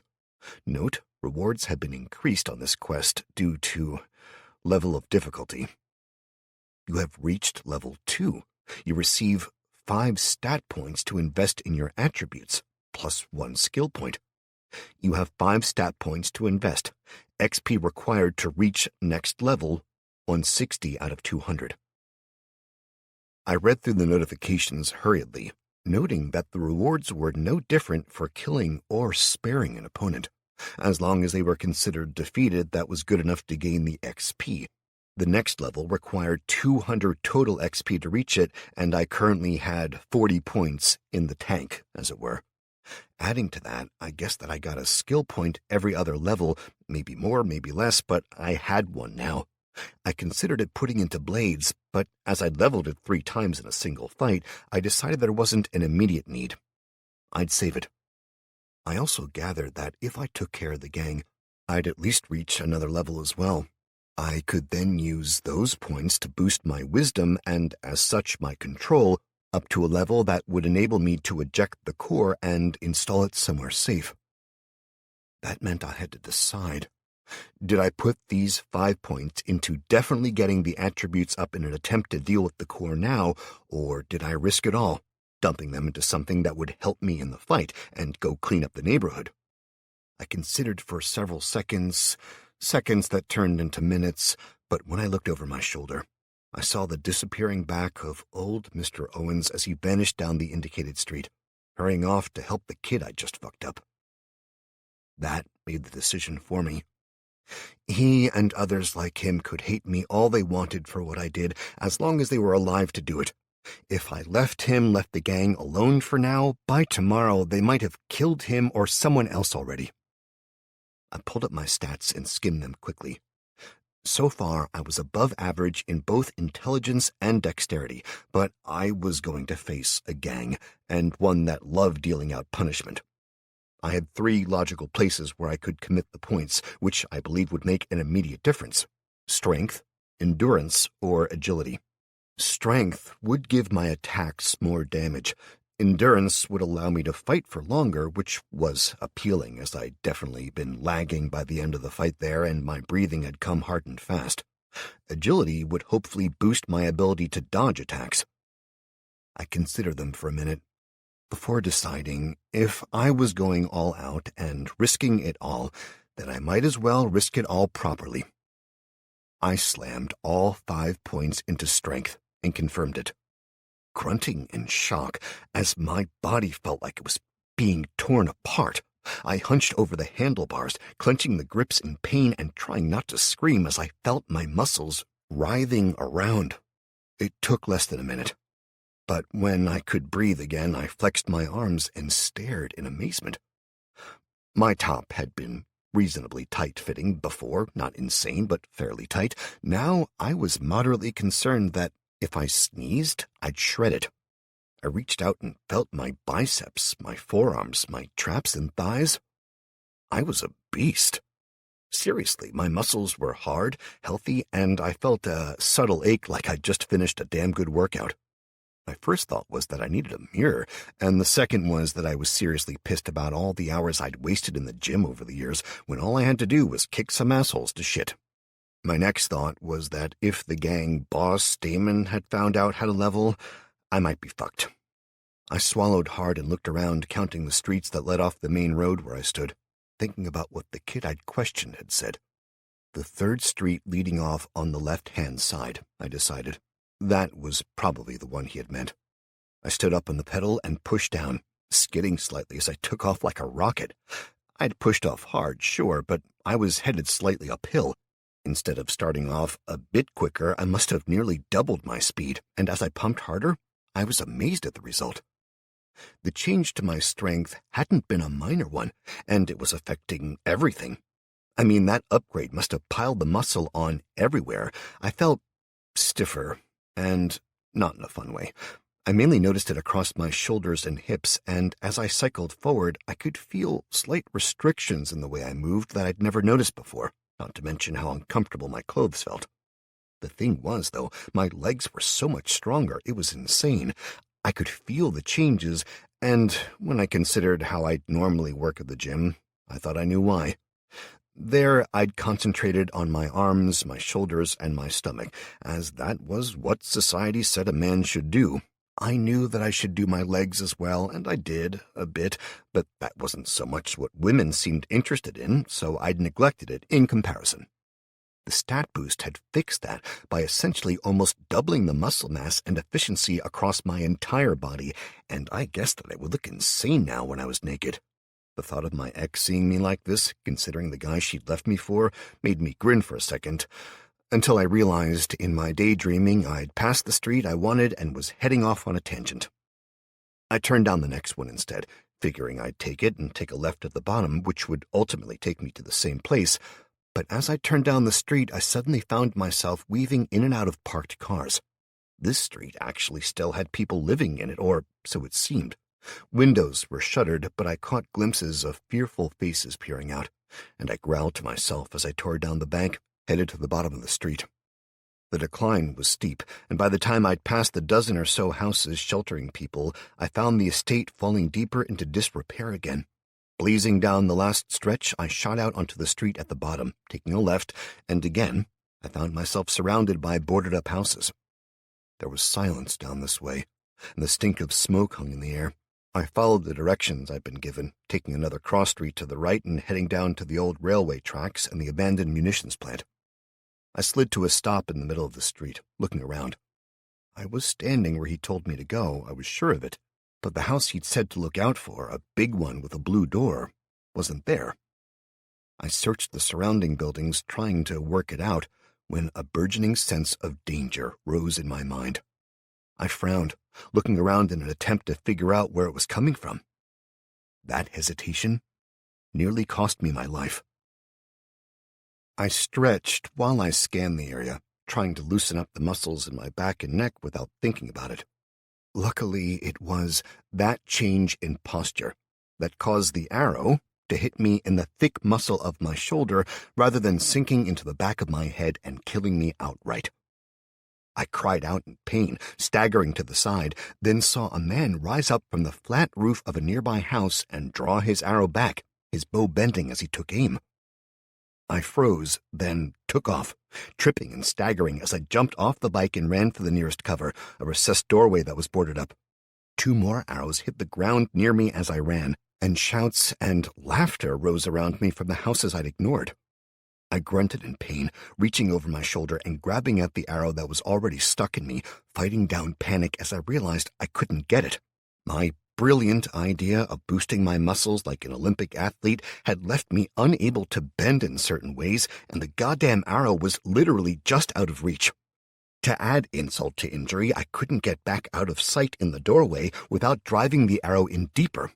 I slapped at my shoulders, then twisted back as another arrow clattered off the brickwork near my head, and I growled in anger. I didn't have time to fuck about with this. I grabbed my scabbard and gave it an experimental tug, feeling it catch on the arrow, and I nodded to myself in grim determination. Then, before I could think better of it, I yanked the scabbard forward and off my shoulder. The strap, which had been on the far side of the arrow, hit the shaft and half tore it out before something gave way in my back and the arrow bent. It was hanging from my torn skin, and I was trying not to bite my own tongue off as I slapped my hand back, finally catching the trailing fletchings of the arrow and pulling it completely free. "Hey, asshole!" a voice jeered, and I thoughtlessly leaned out before jumping back to flatten myself against the door again as 2 more arrows ricocheted off the stone near me. "Pass my arrows back, will ya?" the voice continued, to the rising laughter of others. "You want the arrow?" I called out, looking around desperately. I grinned to myself as I realized the wood at the top of the door was hanging slightly loose. "Throw them out, nice and slow," the man replied. Ignoring him, I turned, grabbing onto the boards and heaving with my new strength. They resisted for a second, but a loud crack resulted in half of the covering coming away in my hand. I spun, bracing it out into the street, and an arrow slammed into it a second later. "Well, come and get them," I shouted, turning back and punching the old door as hard as I could in the middle of the center panel. It cracked easily, and I yanked my fist back, punching again and splitting it wider. Reveling in my new strength, I continued wrestling a section free, pulling some of the surrounding material with it and exposing the dark interior. I drove myself inside, struggling through the jagged opening, but managing to pull myself through. In the chaos, I took an arrow in my calf, while others slammed into the ground and doorframe around me. I fell to the floor, my sword still in the scabbard, and grunted with the impact. Fighting through the pain, I dragged myself to my feet and hobbled out of the hallway. I hurriedly took the second door, finding myself in a small, bare room. The windows had been boarded over, and a stinking puddle of standing water and mold festered in one corner, rising damp and spores spreading across the inside of the walls. I grimaced as shouts filtered from outside, and hid behind the door as best I could, again cursing my new size, as it felt harder than it should have been. Voices raised in question, then anger, followed by someone shouting orders. A few minutes later, as I worked the arrow out of my leg, clattering and crashes grew louder as the front door was forced in fully. Come out, wherever you are," someone called in a sing-song voice, and I gritted my teeth, waiting for them to advance down the hallway. "Look," another voice said, clearly calling back to someone else. "Blood! I told you I got him!" "Bollocks! That's probably from my shot," the singer retorted, and I peered down at the arrow clutched tightly in my right fist. The ceilings were too low in here, and the hall was too narrow to use the sword, so it looked like I would be defending myself with an arrow, and I reached down, gently bracing my sword against the wall, and drew the diving knife, swapping the arrow to my left hand and gripping it halfway along the shaft, tip upright. The sound of footsteps drew closer, accompanied by doors being opened before they paused right outside of the room. "There! More blood! He's in here!" I closed my eyes for a second in self-recrimination over my stupidity, then stepped out to stand in front of the doorway. Steeling my nerves, I drew a deep breath and crouched, as though getting ready to run a 100-meter sprint.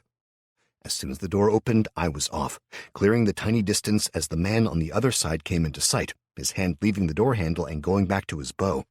I covered the space between us in a heartbeat, slamming into him and stabbing the knife into his gut, then the arrow. Roaring, I spun my suddenly screaming, shocked, and surprisingly light meat shield to the right, using him to intercept the arrow his friend fired off, and lifted him using the convenient handles I'd just driven into him. He screamed again, dropping the bow to grab at the knife and arrow as I rushed forwards, slamming him into his friend. The pair went down, and I swept up the second guy's bow, grabbed an arrow, and fired it out of the door, getting a scream as someone didn't dodge fast enough. I lashed out, kicking and stamping the two on the floor, concentrating mainly on the man under my shield, as he still had a chance at survival, while the dark, fast-flowing puddle of blood on the floor said the first didn't. Dropping to a crouch, I pulled up a handful of the first man's arrows from his hip, then stabbed them all down at once into the second's throat as he managed to shove his friend off him. His eyes went wide as his fingers came up, and I plucked one arrow back out, ignoring the spray of blood that was released. Once I knocked the arrow correctly, I drew back on the bow and waited. I'd never used one of them before, but the flashing orange light gave me a hint, and I concentrated while aiming. Do you wish to assign your unused skill point to archery? Yes, no. I frantically spammed yes, and the opaque screen vanished just as a head popped up in the doorway. I fired, missing, unfortunately, but the skill point had delivered a rush of vague knowledge, and when I yanked free the second arrow, I held both it and the bow slightly differently. I drew back smoothly, and when the head popped up again, the man stepping into view with his bow drawn back, my arrow flew first, and it flew true. The bolt slammed home into his chest, just below the sternum, sending him crashing to the floor with a scream as his arrow arced out of sight. I drew a third arrow from my impromptu quiver, which had just stopped twitching and spurting, and I fired it at my opponent as well, grimly satisfied as it sank deep into his chest on the left side. I knew it would have struck a lung, and that should put him out of the action. I grabbed more arrows, sheathing my knife, and slowly backed up, ready to fire. I kept my eyes trained on the end of the hallway, ignoring the weak burbles and wheezes from my first meat shield and the much louder cries for help from the man I'd just riddled with arrows. Backing into the room where I'd taken brief refuge, I grabbed my sword and hurried upstairs, the narrow, steep path nearly making me fall as my legs screamed at me. Somehow I made it, ducking out of sight to the left as more shouts came from outside. I moved through the rooms, searching quickly until I found what I needed. An old, boarded-over balcony door, one which led out onto a small area that overlooked the side garden to the right and the street to the left. I peered out between the slats of wood, counting 4 of the thugs there, with 3 more hurrying across nearby roofs to join in. From this angle I could see the plank walkways that had been cobbled together to let the gang run from house to house, all but invisible from the outer streets. I also spotted a house further in, a street or so away. The windows revealed people moving around inside and occasionally looking out, clearly trying to see what was going on. A small balcony on one of the upper floors supported a huge man. A young, dark-haired, topless girl stood next to him, holding on to his waist as he drew on a cigar and watched his men. The boss, as I guessed only the boss would be that unconcerned at watching his people die, was easily 6.5 feet. His build was heavily muscled, despite his size, as so many that tall were typically weedy. He had poorly drawn tattoos sprawled across his chest, a close-shaven scalp, and a goatee. Ratty blue jeans, gold bling on his wrists and around his neck, judging from the shine in the sunlight, and silver aviator glasses further enhanced his thug demeanor. I glared at him, even knowing he couldn't see me, then turned my attention back to the men gathering below me. Studying the windows, I realized the boards were on the other side, so it'd be obvious when I forced my way out. When I tried the nearest window, it didn't budge. Inspecting the frame closely, it was clear that it had been nailed shut at some point in the past, and someone had painted over the nails. So that wasn't going to open anytime soon. I decided I needed a 2-stage approach to the next fight. First, the simple bit, kill as many of those fuckers as I could. Second, I needed something to open the window with, and there were at least 7 more mobile battering rams below, so that was useful. I didn't really know where the change I'd experienced was going to take me, the loss of fear to some degree, and the determination to take this gang down. But I was starting to see what the Marines meant when they said that thing about enemies to the left, to the right, behind them, and in front. That meant they're exactly where you want them. I couldn't remember exactly what it was they said, but it was something like that, and I was really starting to feel it. Each opponent was walking XP, as far as I was concerned. I peeked back through the boards at the house at the end. The man I assumed was Damon picked up a shotgun and pointed it into the air, some of his men cheering as he did, and I did a double take as the girl walked back out into view. "What the hell?" I muttered, unsure if I should be appreciating the view or feeling scared. She still had her impressive tits on display, but for some reason she had donned shoulder pads and was settling spiked headgear into place over her dark curly hair, one that looked like it had started life as an American football helmet. Her jeans appeared to have armor stitched onto them, and a baseball bat reflected the sun disturbingly as she lifted it into the air with a bloodthirsty scream. "Are those fucking razor blades?" My jaw dropped in horrified disbelief. I'd been thinking I might need to rescue her, and that she might even be grateful when I did, but judging by that display, hell no. She was clearly there by choice. She and Damon vanished inside, and I swallowed hard, rethinking my plan. Armor would stop the arrows, and I only had 5 more. I had a knife, which was good, but no armor, and my sword was too big to be used indoors. I shook my head in frustration as I considered the numbers arrayed against me. I just needed to defeat them, not necessarily kill them all. Ultimately, I needed to destroy the gang, effectively breaking them up. That'd be enough to finish the quest, I somehow knew. Damon and his girl emerged from the house at the front of a group of 5, maybe 6 people. I'd taken 5 down earlier today, 1 yesterday, and killed 2 downstairs, leaving a 3rd that was dying right now. That made a total of 9. 7 milled outside the front of my building now, and 7 or 8 more were incoming from various directions. My best chance was to break them up. Defeat them in detail, I thought it was called. I took a deep, determined breath, then eased my way to the top of the stairs, leaving my sword by the window in the front room I just left. I stabbed the arrows into the rotten wood of the floorboards at the top of the stairs to keep them close at hand, embedding the knife into the plasterboard of the wall nearby, where I could grab it easily.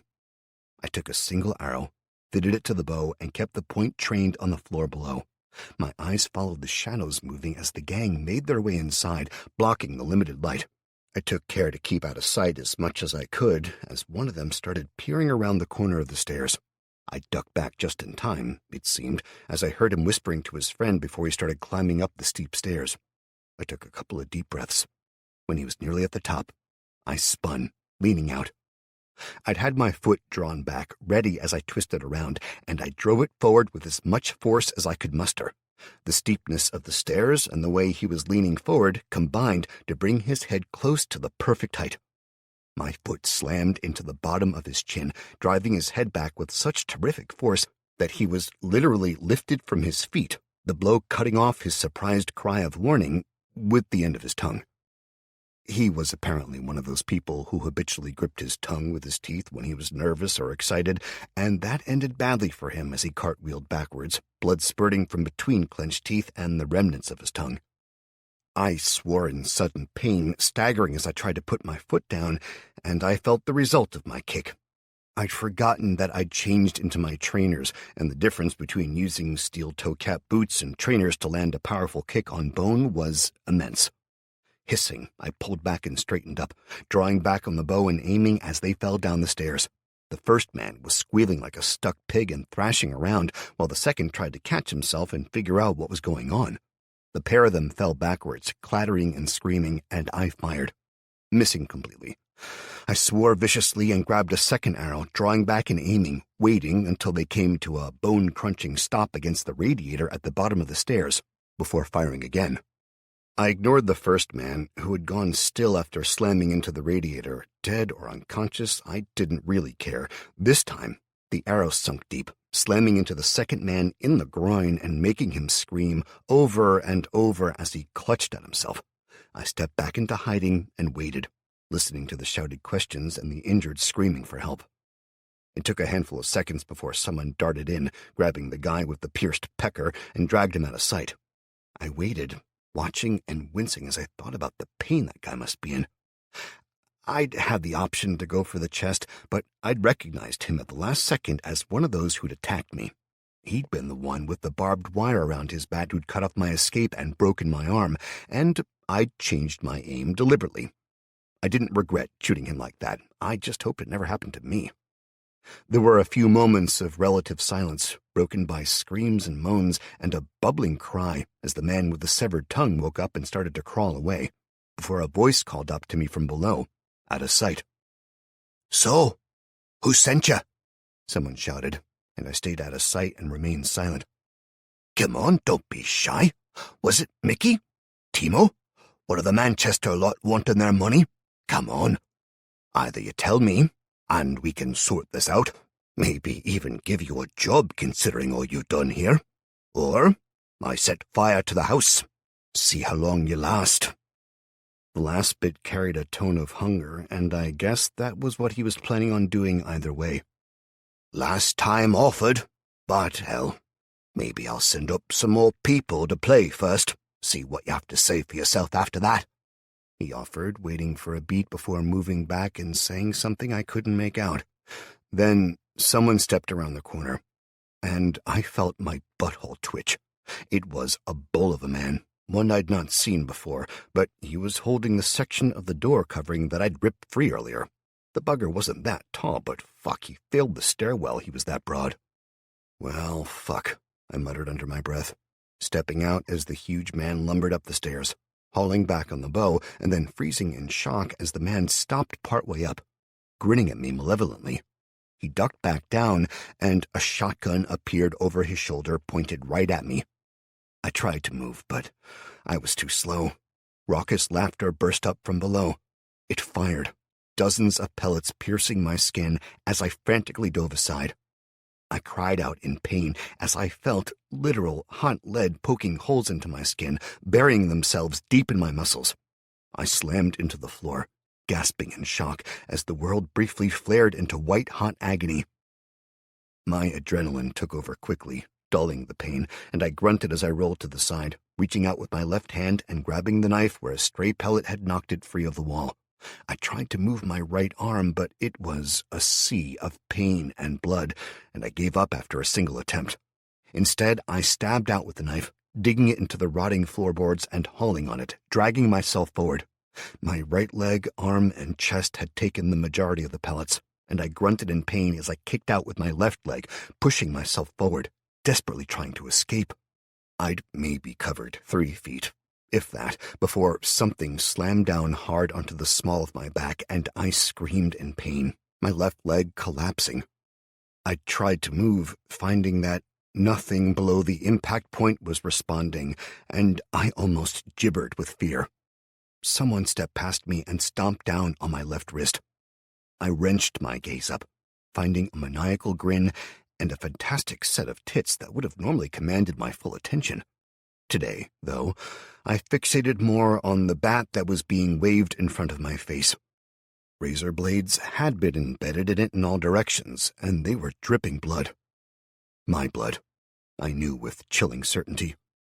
I winced at the crazed look in her eyes as she started to whisper to me. "You came for us, but you don't know. No, you don't know the truth of the new world. You think it's still the old one, but it's not. This is our world, where the strong get to do what they want. Your false lord is dead. Priest tried to tell us, tried to say it was wrong. Guess what we did to him?"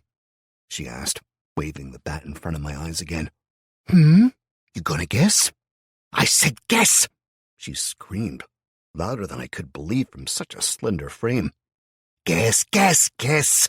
She started chanting, capering around like a chimp on acid before halting suddenly and dropping to the floor to lie next to me and whisper in my ear. "You don't want to play?"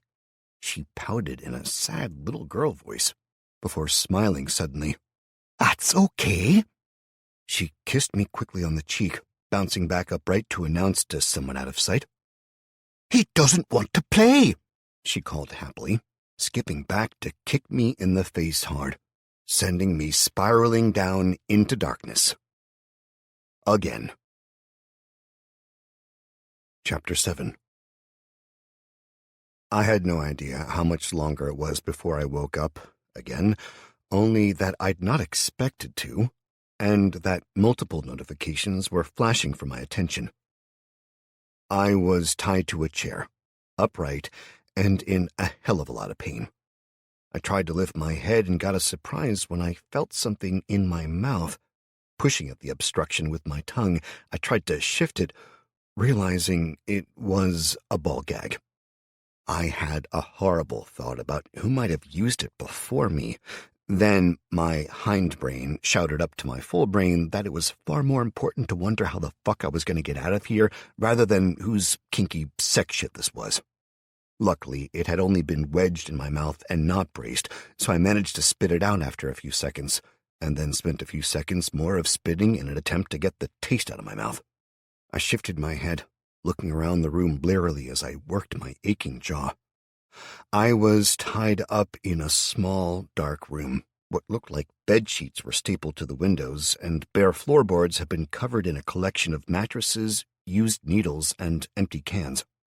2 figures lay slumped in the darkness. One was staring unseeing at me in some drug-induced catatonia, while the other snored his head off in the corner. I shifted, biting down hard on the inside of my lip at the pain, but after a few seconds it died away, and I tried moving again. My hands and ankles were tied to the chair, an old office piece with the casters ripped off the bottom. The arms of the chair rattled as I shifted, and I visually followed the cable ties that dug into my skin. They'd been attached under the arms of the chair, so I couldn't simply pull them off, a small analytical part of my mind noted. I started shifting slowly, testing my body and my restraints. After a few minutes, I slumped back, breathing hoarsely in pain. I looked around the room again, but nothing had changed. Druggy 1 was still staring, but could have actually overdosed, and I wouldn't be able to tell, thanks to the horrific smell and lack of movement. Druggy 2 was still snoring. I took a deep breath and brought up my notifications, scared of what I was going to see. Whatever changes touching the core had wrought on me with my sudden hyperspeed healing ability was great. As I now had the use of my body again, it was just painful. But the assimilation... Current level of core assimilation 29%. Estimated time for increase of assimilation level is 1% per hour in current low mana density. Move to an area of higher mana density to decrease this time. Fuck. That was a 58% chance of dying now. Not good at all. I guess that meant I'd been out around 4 hours, and judging from the faint hints of daylight around the bedsheet curtains, that'd make sense. Shouting and catcalls sounded in the distance, and somewhere closer, overhead, I could hear rhythmic grunting and moaning. Clearly, batshit Betty was having fun. I tried to get my hands free again as I brought up the next prompt. Congratulations, you have defeated 5 opponents classed as local thug. Thug level 0, you're level 2, XP awarded 125. Congratulations, you have gained 2 levels in ambush. You receive a further 10% increase to damage dealt while evading detection. Because you have gained this level in a sub-skill of stealth, you have also received the requisite levels in stealth, granting a further 3% reduction per level in chances of being spotted. Increase your skill to further improve your damage bonuses. Your progress to level 3 is at 165 out of 200. Well, that's just fucking peachy, I muttered, shaking my head, as a long, drawn-out scream of pleasure rang out above. Glad someone's having a good day, though, I shuddered, forcing my thoughts back to my current predicament. I reached down under the arms of the chair and started feeling around. After a few seconds of blind groping, my fingers found something. A wingnut. The metal screw was holding the arm in place, and I grinned with relief as I started to slowly twist it. It took longer than I expected, mainly because, while my left was okay, my right arm was still considerably weaker, and the more I moved, the more little rivulets of blood escaped from my wounds. A handful of desperate minutes passed with me slowly turning the nuts as best I could, feeling the arms growing looser and looser, until I heard footsteps approaching outside the room. I quickly lowered my head and pretended to be asleep, unconscious, or dead, whatever. "Hi. What you doing?" a voice called from the doorway as my head hung down.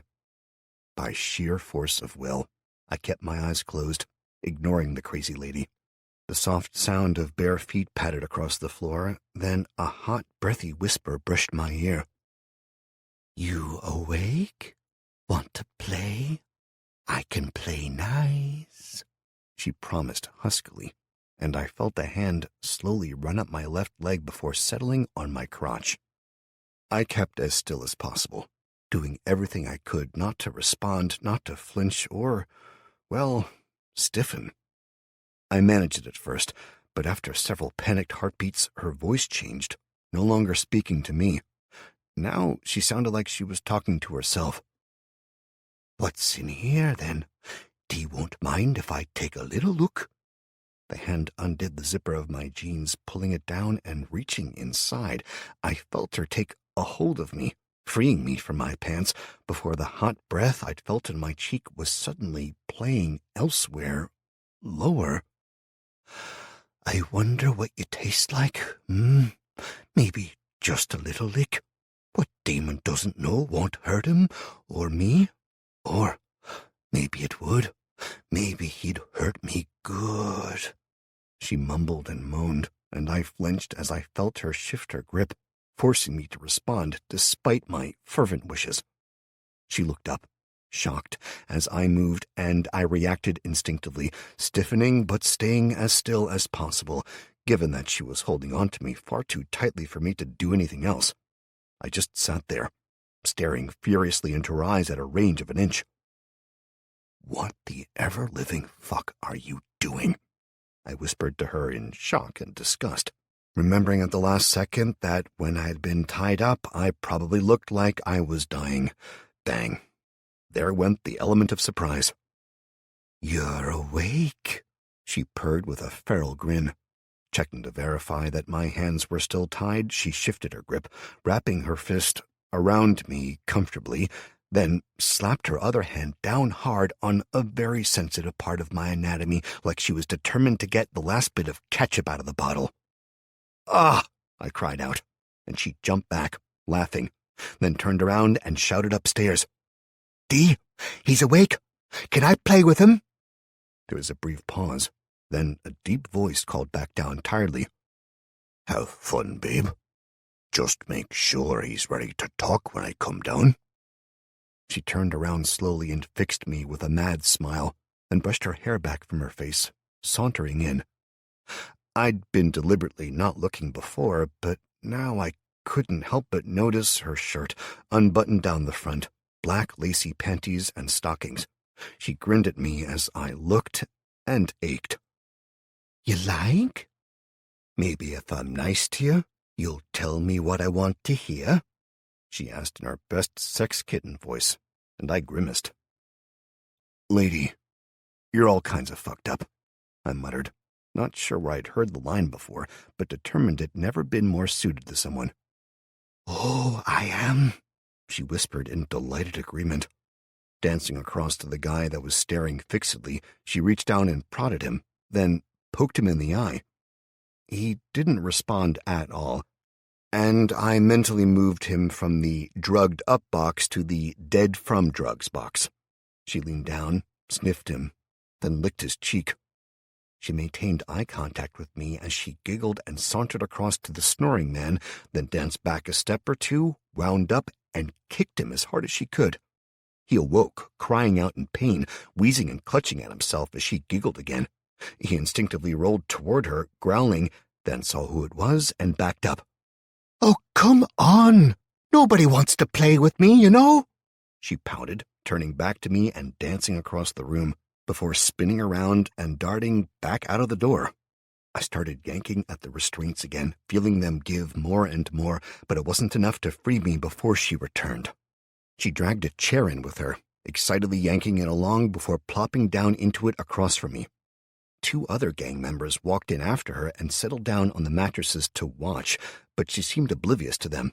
Even though one started flicking his lighter so it sparked to life, then blowing it out and doing it again over and over. "So, Dee wants you to talk," she whispered, biting her thumbnail and staring at me coquettishly. "Wanna make a deal?" She leaned forward, smiling sexily, before leaning back and putting a foot on either of my shoulders, then nodding downwards. I stared fixedly at her, not giving her the satisfaction, and she huffed out a breath, sitting back upright and staring into my eyes so closely our noses were touching. "Look, I need you to tell me what you know. So, here's the deal, okay? You tell me everything, and I'll give you a nice, long, slow blow, right? Or," she whispered, leaning back to pull something out from behind her back. Holding the object up between us, she shook it so that I couldn't help but recognize it. It was a fucking cheese grater. "Or I play with this, she pouted, lifting her hands and pretending to cry anime style. "Or we go for option 3, I whispered to her, shifting as best I could in preparation. "Okay, what's that?" she whispered excitedly, leaning in to put her nose against mine again, a huge, insane smile stretching her cheeks. I break out of here, fuck you up, kill all your friends, and walk out the front door after setting fire to the house and pissing on your boy D's corpse? I forced a smile in return. Oh, I like that. How are you gonna do it? She breathed excitedly, and I flicked my eyes to her breast pocket. She looked down and then back up, understanding what I'd seen when she leaned forward. A small flick knife. My knife? She asked curiously in her little girl voice. But even if I let you have it, you're all tied up. Yeah, except for one point, I whispered to her, jerking my head back and to the right. She grinned at me and leaned in again. I've broken the chair, I slowly whispered into her ear. She looked back at me, then down, then back up, as though not understanding. Taking advantage of her momentary confusion, I jerked my hands up with all my now considerable strength. The arms on the chair, loose as they were, barely slowed me as they broke free of the rusted chair.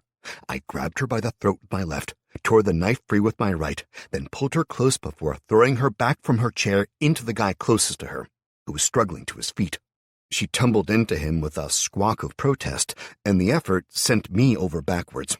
I flicked the blade free and yanked at the restraints on my ankles, digging the blade in and cutting them away, nicking myself shallowly on both legs in the process. Rolling aside, I jumped up and drew the knife back, flinging it at the man on the far side who was also climbing to his feet, slowed by shock and drawing his own knife. My appropriated blade smacked into his head high on the right side, drawing a scream from him as it cut him deeply before glancing off. The other two were still shoving at each other, trying to get up, as I stepped over to them and loomed over the girl. I picked her up by the shirt collar and one thigh, dragged her backwards, and spun her around like I was trying out for the shot put before slamming her into the guard, hard. They went down with a sound like coconuts hitting at the fair, and I jumped on the guy who'd been kicked by her, punching him hard and knocking him out easily enough. With everyone in the room taken down, I strode to the door, cautiously stepping to the side of it and sweeping up the knife dropped by the guy with the head wound. He looked up at me from between hands that were covered in blood, shouting out in alarm. He's free!" he screamed, and I glared at him, swallowing hard before stabbing down, taking him in the throat as he gurgled in horror. I kicked him back and waited, the sound of running feet and voices rising in question. I waited until they got closer, then stepped out, punching forward with the knife to take the guy with a mohawk in the stomach. I quickly tore it back, grabbed a hold of his shoulder, and pumped it back into him again and again before yanking it sideways and shoving him back as his guts fell out. Two more thugs were barreling down the hall. Running feet echoed from elsewhere in the building told me they were all coming for me. I realized suddenly that I wasn't afraid, not even slightly. I'd gone right out the far side of fear and into full-on beast mode, with a side of disgust. These people were scum, not even human to me now, and they needed to be removed from society. I lunged at the next guy who was sprinting at me, shabbily dressed in jeans and a death metal t-shirt, a pathetic attempt at a beard that was just painful to see, no chin, and a long, greasy ponytail made me grin, knowing I was actively doing him a favor by killing him. He raised his club behind his back and screamed at me, swinging it high overhead, obviously planning on smashing it down onto my skull. Unfortunately, he'd forgotten two important details. First, I wasn't going to stay still long enough for him to hit me. Secondly, and arguably most importantly, he was indoors, in an old house with low ceilings. His club hit the roof, bouncing backwards and hitting the guy who was running behind him. The greaseball turned to see what had happened, then clearly remembered where and what he was doing and spun back around, just in time to take the punch I'd wound up for him. He fell like he'd been hit by a thunderbolt, and with my strength being at Olympic levels now, it probably felt like one as well. He collided with the man behind him, who was already clutching his face and slowing from his friend's blow. I stood over them both, stabbing down with the knife once, twice, 3 times, pulling the blade back as blood sprayed up. I lifted my gore-spattered face, glaring at a guy who'd skidded into the hall, bounced off the wall, and then turned and tried to reverse course. He tripped over his panicked feet and slid across the floor, kicking and slapping at the ground as he tried to stop. I reached down to my right, swapping the knife to my left hand, and swept up a club, heading after the guy as he scrambled to his feet and sprinted for the stairs leading up. "Yoo-hoo, D," I called up. "I'm coming for you." My shout was cut off by the boom of a shotgun, and the guy who was sprinting upstairs fell back down, half his head blown away. Swearing filtered down from upstairs as D shouted to someone else. "He's half dead. You saw him when we tied him to the chair. Get down there and finish the fucker off." "You finish him off. All I've got is a knife," someone else called out, and I grinned, turning and heading back down to the other end of the hall. 2 doors led off the hall on my right, one on the left.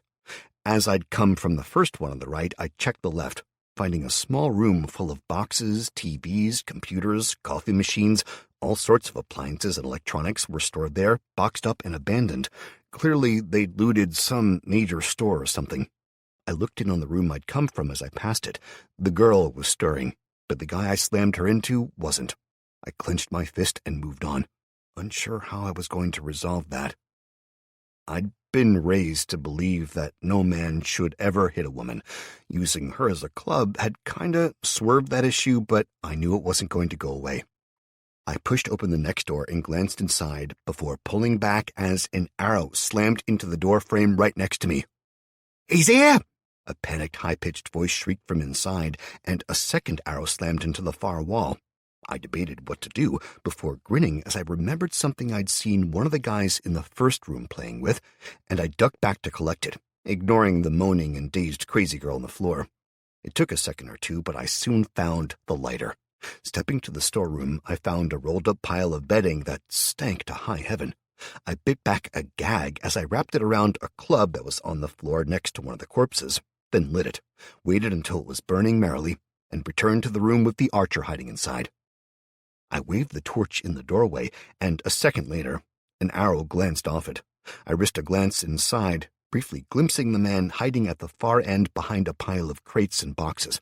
I located a good target and twisted, lunging across to the far side of the doorway as he frantically drew back and fired another arrow, which bounced off a wall inside.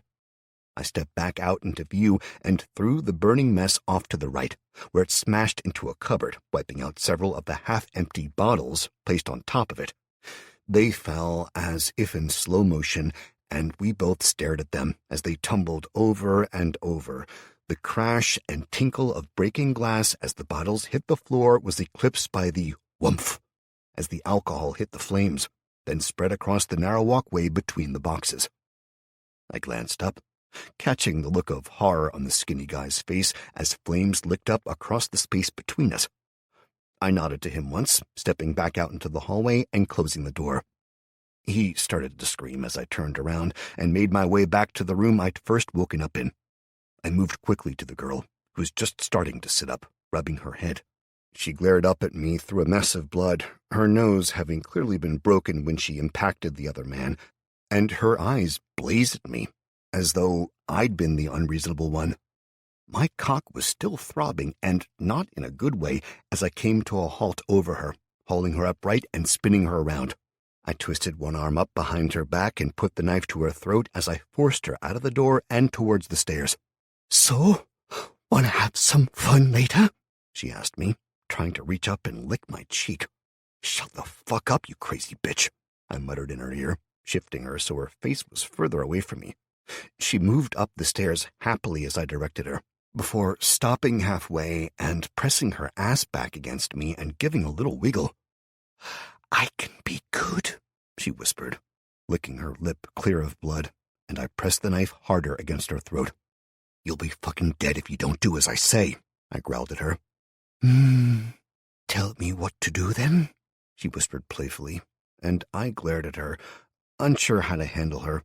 I was certain of two things. No matter what I said, she was going to have an answer for it, and she was clearly all kinds of crazy that I didn't really want anything to do with. Despite how pretty she was, topping it all off was the sure and certain knowledge that sex with her would be an experience, one I'd probably not survive. I shoved her up the stairs and called ahead of us. "Put the gun down, Damon. I've got your girl. Keep her." A voice called back down, and I growled to myself as I forced her up onto the next floor. We emerged into a hallway that led both to the right and left, with 2 doors on the far side, one behind me at the other end. "Where are you?" I muttered aloud, unthinkingly. "He'll be in our room at the end," she whispered to me, winking. "Or maybe I'm lying?" "Die!" Someone screamed from my left, and my head whipped around as the thick-bodied bull of a man sprinted out of the door behind me at the end of the corridor, even as I heard the boom of the shotgun again from the opposite end. I grunted, feeling a few stinging cuts as pellets tore across my flesh. The girl, however, screamed in pain, sagging in my grasp. I dropped her in shock, looking up in time to see Damon pumping the spent shell out of the shotgun before lifting it again, aiming for me. I pushed off as fast as I could, colliding with the big man and twisting my body around. The second shot went off, taking a nearby section of the wall out, while a few more pellets buried themselves into my skin. The big man also grunted in pain as his larger bulk took a few projectiles, but it didn't stop him from grappling me to the ground, his left hand grabbing my right wrist and slamming it down hard as I tried to stab him. I brought my knees up between us, pushing him back and punching out with my left fist as he focused on slamming my right wrist down repeatedly until I lost the grip on the knife. He went for it, while another man approached with a meat cleaver. D hovered somewhere behind him, swearing venomously as he tried to get his shotgun reloaded. "I'll kill you!"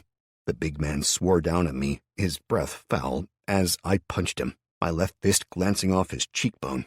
He lunged again as I tried to shove the drop knife further away, and I felt his weight shift across my legs. Man, the fucker was heavy, but we were also at the top of the stairs, and he'd given up all stability in his desperation to reach the knife. I grabbed onto his top and pushed up with all the strength I had, shoving him aside into the banister. The rotting railing lasted less than a second before it snapped, an entire section of wooden spindles fracturing as he fell through them with a cry, and disappeared down the stairs. I rolled to my side, twisting as the meat cleaver slammed down inches from my head. Instinctively, I grabbed the knifeman's arm with my left hand and started punching him desperately with my right, while whipping my right knee into his face. He fell to the side. I instantly rolled onto him, ripping the meat cleaver out of the wooden floor and slamming it down with a strength driven by desperation. He tried to block with his forearm and screamed as the blade sank through flesh to smack into the bone. I yanked the blade back as his blood spurted out, spraying across me, and I grabbed his arm with my left hand, pulling it aside as I struck again. This time, the hit was good, sinking into his skull with a crunch. I tried to lever it out, but couldn't, just as D's grunt indicated that he'd finally managed to get the shells into the shotgun and close it back up. I got to my feet, seeing only one way to go, and sprinted at him as he leveled the shotgun. I dove to the right, making it most of the way into the nearest room before he managed to pull the trigger. I screamed as my left hip took most of the blast, knocking me off course and sending me to the floor with blood running from my side. Before I could think of what to do, D was standing over me, panting in rage, fear, and adrenaline. "You're a dead man," he screamed at me. "Who sent you? Who?" His eyes bulged with fury as the shotgun's barrel wove back and forth over my face at point-blank range. "You're... Mum," I said, grinning up at him as I laid back, relaxing despite the pain. I couldn't see any way out of this, and I could hear the crackling of the flames downstairs as the building was consumed. I might be dead, but at least I would have managed the task I'd set myself, and the surrounding area would be safe from this gang. "She said she wished she'd swallowed you," I muttered, then lifted my right hand and gave him the finger. "You're a fucking dead man," he whispered, moving the barrel to aim directly at my forehead. "Yeah, well, it's been tried before," I said, shrugging, pretending not to care, and refusing to be afraid. I closed my eyes as I coughed again, swallowing hard and preparing myself, fully expecting to die. A scream rang out, followed by the shotgun blast close enough to my head that I felt my eardrum on that side burst, but the buckshot slammed harmlessly into the floor at my side as my eyes flew open. I looked over to see D falling backwards, blood spurting from the back of his legs as his girl grinned at us both. She lay where she dragged herself, her left arm, most of her chest and lower body a complete mess of shredded flesh, blood visibly pumped out of her countless wounds. With her right arm extended, the knife she'd used to hamstring her former partner and killer clattered to the floor as D landed, clutching at his leg. I rolled over, the world seeming to spin and pulse as my head pounded in time to the blood that dripped from my ear. I glanced back at the girl, who was grinning at me with blood-stained teeth, before D heaved himself sideways and bashed the shotgun butt into her face. Her head slammed back into the floor with a crunch, and he screamed something incoherent at her, hitting her again, and then pulling back to repeat the blow a third time. I lunged for him, grabbing his uninjured leg and hauling myself up his body as he spun the shotgun around and planted it against my cheek. We froze, looking into each other's eyes, and stayed like that for a countless series of heartbeats. "Fuck! Away!" he growled after a handful of seconds spent in joint paralysis, and I frowned. Why hadn't he pulled the trigger?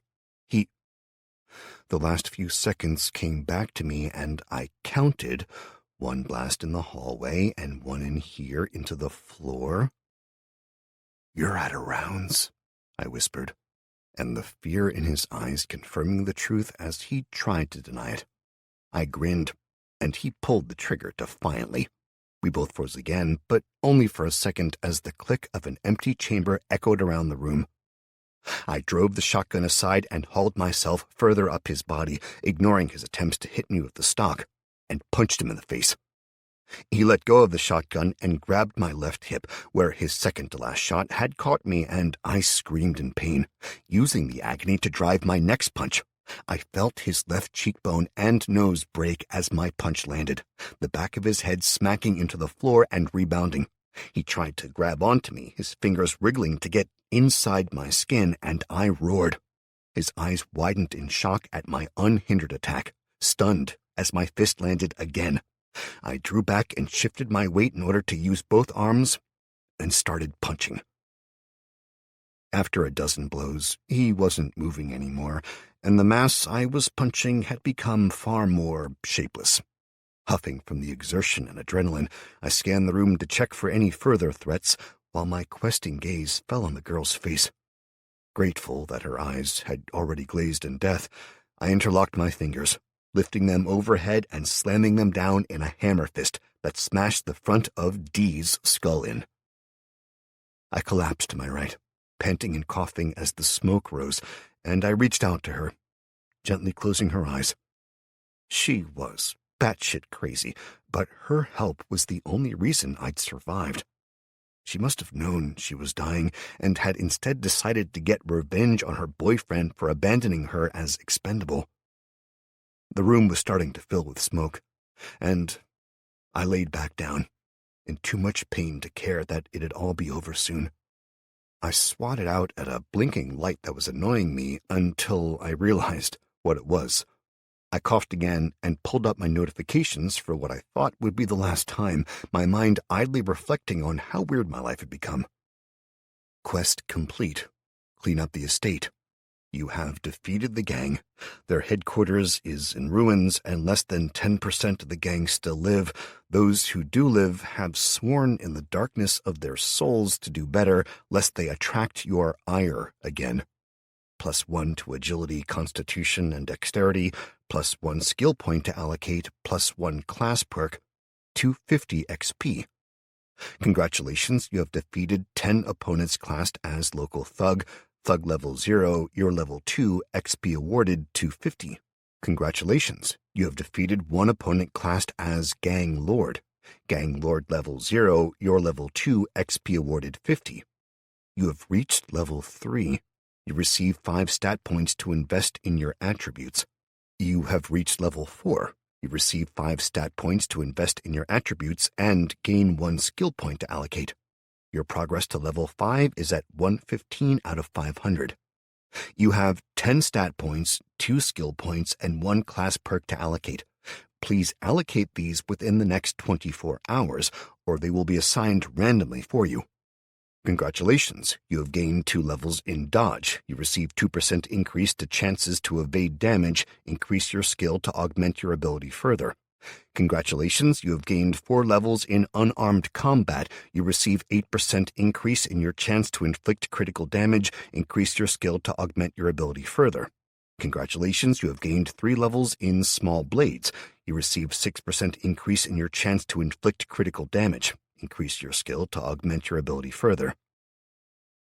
I remained on the floor, my head spinning as I tried to make sense of the welter of notifications flooding my vision. I read through them as quickly as I could, coughing more and more as the room began to fill with smoke. Before I grinned to myself, I still had a chance. I pulled up my character sheet, quickly slamming the points home in a frenzied attempt to save myself. 5 points into Wisdom to bring my control to 10, 2 points into Constitution, bringing that one to 10 as well, and triggering the increase in the value of the health it generated from 10 to 20.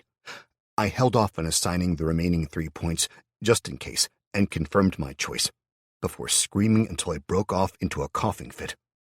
I writhed around, coughing until I retched and threw up a thin bile across the floor, but as I blinked my eyes open, I found that I could see and focus much more clearly. I slowly pushed myself upright, grimacing as I felt the pain of my injuries rippling through me. Thankfully, it was manageable now, and I could feel the pellets being slowly pushed out of my body as I healed. I peered around the room, then growled aloud as I spotted the watch on Dee's wrist. It was my granddad's watch, and I moved quickly, stripping it from his cooling corpse. The timepiece was covered in blood, both from him and me, but I felt immeasurably better to have it back. I coughed again, turning and considering the flickering flames that were climbing the stairs. Feeling the wash of heat that rolled through the room, I was dismayed to realize that there was only one window, and it was small, barricaded with a crossbar that had been nailed across it. I shook my head. I wasn't getting out that way. I slowly pushed myself upright, continuing to cough, and made my way to the doorway, wincing as the heat intensified. I backed up, covering my mouth, and then ran out into the hall, turning right and heading to the furthest end of the hallway, away from the stairs and the corpses. I staggered into the room at the end, finding that it was indeed, as I'd hoped, Dee's room. The entire space had been stuffed full of loot, piled around a massive bed and a sex swing rocking gently in the breeze from a harness chained into the ceiling. Shaking my head in wonder at the pair of them, I moved on quickly, stumbling to the double doors that led out onto a balcony. I threw them open, peering along the side of the building. Flames rose from the windows and open door below me, the concrete yard appearing to be the only place I could safely get to. I swore, looked back inside, and grimaced. There was a way to make my landing softer, but it'd no doubt be less pleasant than landing on the concrete would have been. Despite my rapid healing abilities, I knew it was better not to push my body any harder today wherever possible, so I hobbled back in and grabbed the mattress, dragged it to the balcony, and threw it over, trying to touch the thing as little as possible. I took one last look around. Seeing my sword propped against one wall, I grabbed it and left behind the rest of the crap that they'd filled the room with. I clambered over the balcony railing, hissing with pain as I threw myself over. I plummeted to the mattress, bouncing and tumbling off it, feeling defiled for touching the damn thing after having heard the pair of them going at it when I'd first reawakened. I lurched painfully through the old wooden gate and managed to make it a dozen or so steps down the street before I fell. Once I'd caught my breath, hissing with the pain, I forced myself back upright and made it another 20 yards, only to slump down against the wall, watching the flames rise as I collapsed fully, groaning softly. Chapter 8. I laid motionless for another 20 minutes or so, watching the house burn down, and noting the total lack of anyone coming to help or to investigate. Sighing, I concentrated hard, and a screen popped up for me. Do you wish to eject the dungeon core at this time? You will have 108 seconds to place the core and activate it before it will become unstable and detonate.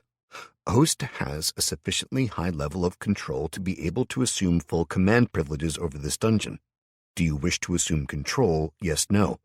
Estimated area consumed by dungeon core detonation, 1.672 square miles. What happens if I take control? I wondered aloud, only for a second screen to pop up. If the dungeon host ejects the core and assumes full control over the nascent dungeon, host will be able to design, assign, and alter the dungeon priorities, including but not limited to growth, loot, dungeon creatures, research and development, mana purification control. If this is the host's intention, it is highly recommended that the dungeon core is relocated to a high mana density area before placement. Okay, define the priorities, please? I asked the air nervously, well aware that the longer I kept this damn thing inside me, the better the chances that I die, and I was already bleeding heavily. Growth. Dungeons require mana to grow and to maintain essential functions. There are 3 accepted methods for the dungeon to access said mana. 1. Ambient mana collection. Mana is drawn in from the local area, purified, and released back into the ether.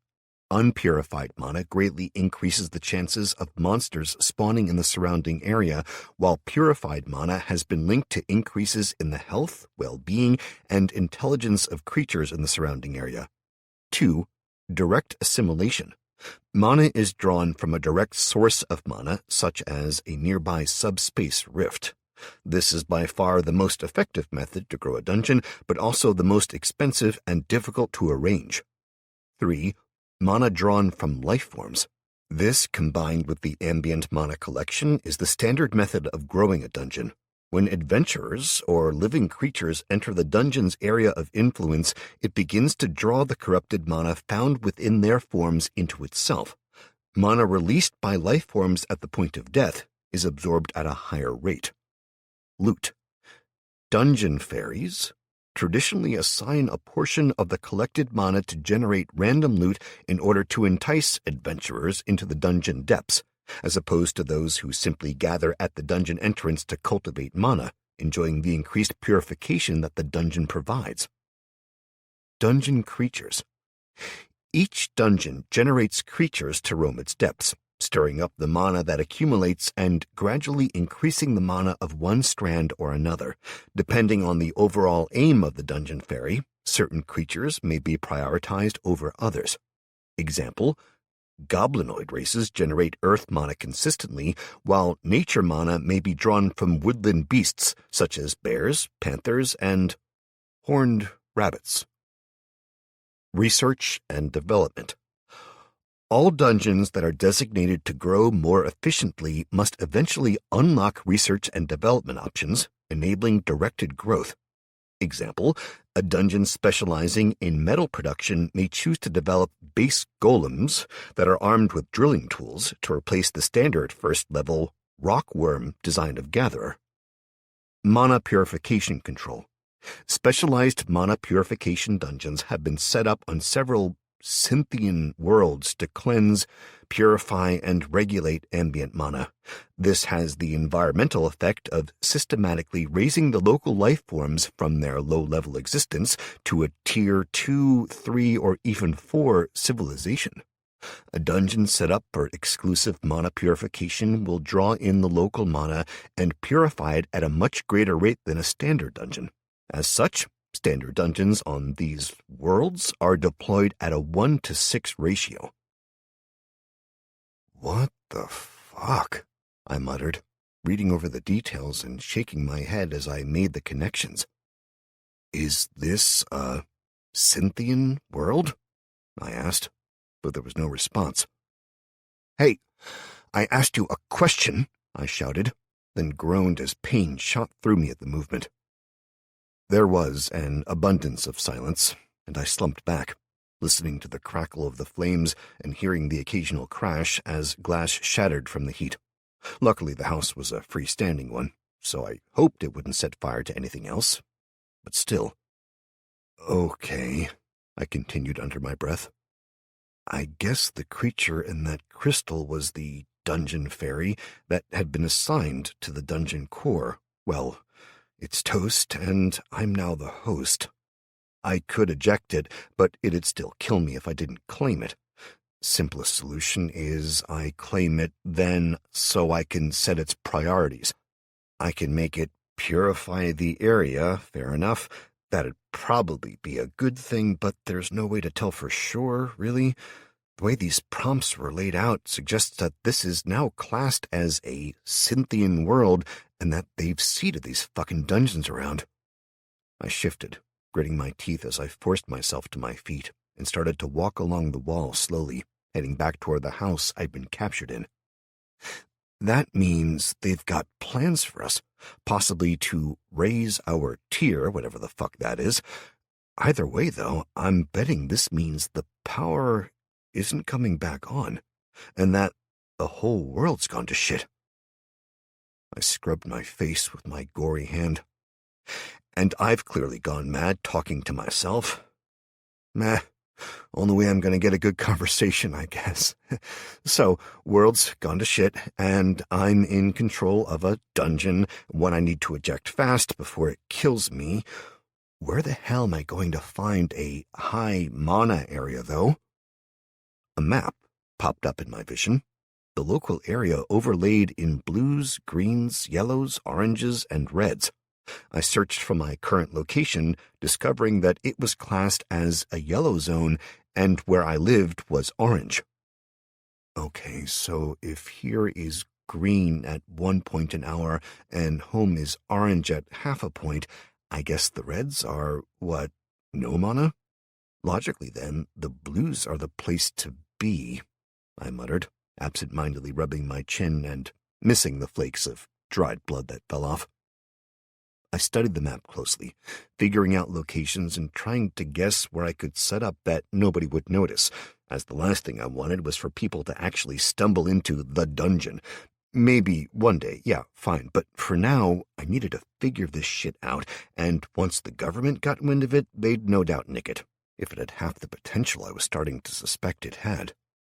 I traced out streets and locations, grinning to myself as I fixated on a bar I'd spent many a happy night in.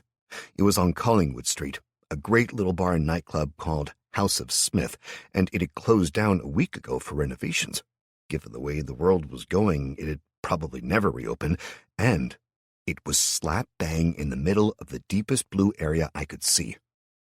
Feeling unexpectedly pleased, I selected that as my intended location and grinned as a softly glowing star appeared on the map before I banished it with a thought. Now that I was able to properly see again, I looked around, trying to figure out which house I'd been driven into earlier. I found it after a minute and staggered over to it, but when I reached the doorway, I started to curse. I hadn't held on to much hope as I'd walked, but seeing that my new bike was missing, I shook my head dejectedly. That had been my best chance to get to the House of Smith without dying, and it was gone. One of the little turds I've been fighting had probably nicked it, parking it up somewhere stupid. Knowing my luck, it was charring nicely in the damn house behind me. I sat down, grumbling to myself, and tried to come up with another plan. I was still bleeding, and once again I'd lost my damn bag. Unless... I headed deeper into the house, searching quickly and stepping over the bodies that were beginning to reek of death. It took a few minutes and a lot of cursing, but eventually I found my bag. They'd clearly missed it in the corner of the room behind the door, as its contents were undisturbed. I sighed gratefully as I dumped out bandages, protein bars, and drinks. Quickly stripping off down to my boxers, I used a wadded-up bit of bandage soaked in antiseptic to clean my wounds, then set to putting bandages over them. After 10 minutes, I eventually gave in and changed the bandages to just cover the biggest wounds, as there were far too many to bind them all individually, and if I managed it, I'd end up looking like a mummy anyway. I dressed in the spare clothes I'd brought, and feeling at least a bit better, I headed back downstairs, dismissing the prompt about leveling up my first aid skill. I stepped out into the setting sun and checked my surroundings. The house was still blazing merrily, but still there was nobody about. Considering the way that kids would travel miles to see a fire, yet there were none in sight, the entire area must have learned not to come this way. I set off walking, cutting down alleys and up streets, passing old red-bricked houses from the 40s and white stucco-coated houses from the 70s, wandering through overgrown gardens and past yards abandoned by all but the weeds, and wondered what the hell had happened to the estates over here. I'd known they were rough, but damn. Behind the main streets, it appeared as though people had just slunk away to live anywhere else. I eventually made my way back to the main road and started to encounter occasional people again. They were few and far between, but every so often I'd hear the sound of kids playing behind a wall or shouting at each other, quickly shushed by an adult. By the time I got out of the area and had crossed into Gateshead properly, the sun had fully set and night was falling quickly. Occasional candles lit up windows here and there, while the majority stood dark. People had already learned not to draw the attention of outsiders. I assumed they opted to stay in rooms that weren't as visible from the road. By this point, I was feeling much stronger and healthier, thankfully. Whatever change the core had wrought with regard to my healing was lovingly accepted. I checked my hip during one of my breaks, finding that the bandages were actually holding half a dozen pellets that my healing body had evicted. I checked over my body and found a few more in other bandages, as well as a load of sore spots with fully healed over skin where the wounds were shallowest. I was still walking carefully, thanks to my bruised tail, primarily due to Batshit Betty's attempt to get out the ketchup. I checked it when I got changed and found that it was black with bruises, making the second time that it happened in my life, and for a far less fun reason than the first. I dismissed the idle thoughts and moved on, hoping it'd heal soon. As a new notification bloomed for me, I sped up, motivated by the warning that I really didn't have long left. Current level of core assimilation, 31%. Estimated time for increase of assimilation level is 1% per hour in the current low mana density. Move to an area of higher mana density to decrease this time. Knowing that I was now facing a 62% chance of dying with every single percentage point increase made my heart race, and I swallowed hard, shaking myself and starting to jog, despite the pain it caused me. I passed along Durham Road, coming up to past the Saltwell Park turnoff, when it hit me like a bolt from the blue. A circus had been set up on the fields there. I'd heard about it. It was supposed to be there for 2 weeks. If memory served, I'd actually been told about it by Kelly. She said she lived over here somewhere.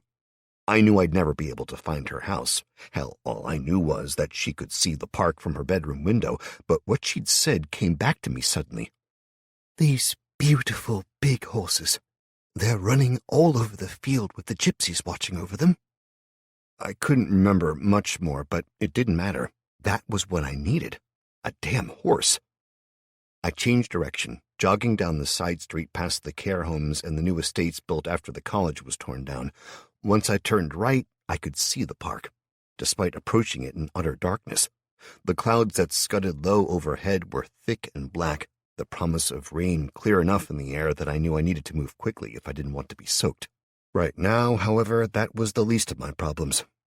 I could make out the boundaries of the park by the mass of black shadowy trees, but little else was visible in the gloom, and I stumbled on, keeping my right hand on the railing as I jogged along, hunting for the gates into the park. The area here was so dark I had to resort to feeling the bars as I walked. It took a while. I was gloomily convinced that I'd probably started about a foot from one of the entrances, judging by how long it was taking to find a way in, but eventually I felt it. The tall, spike-topped fence gave way to an arched opening, one that was in turn filled with a ramshackle wooden barrier.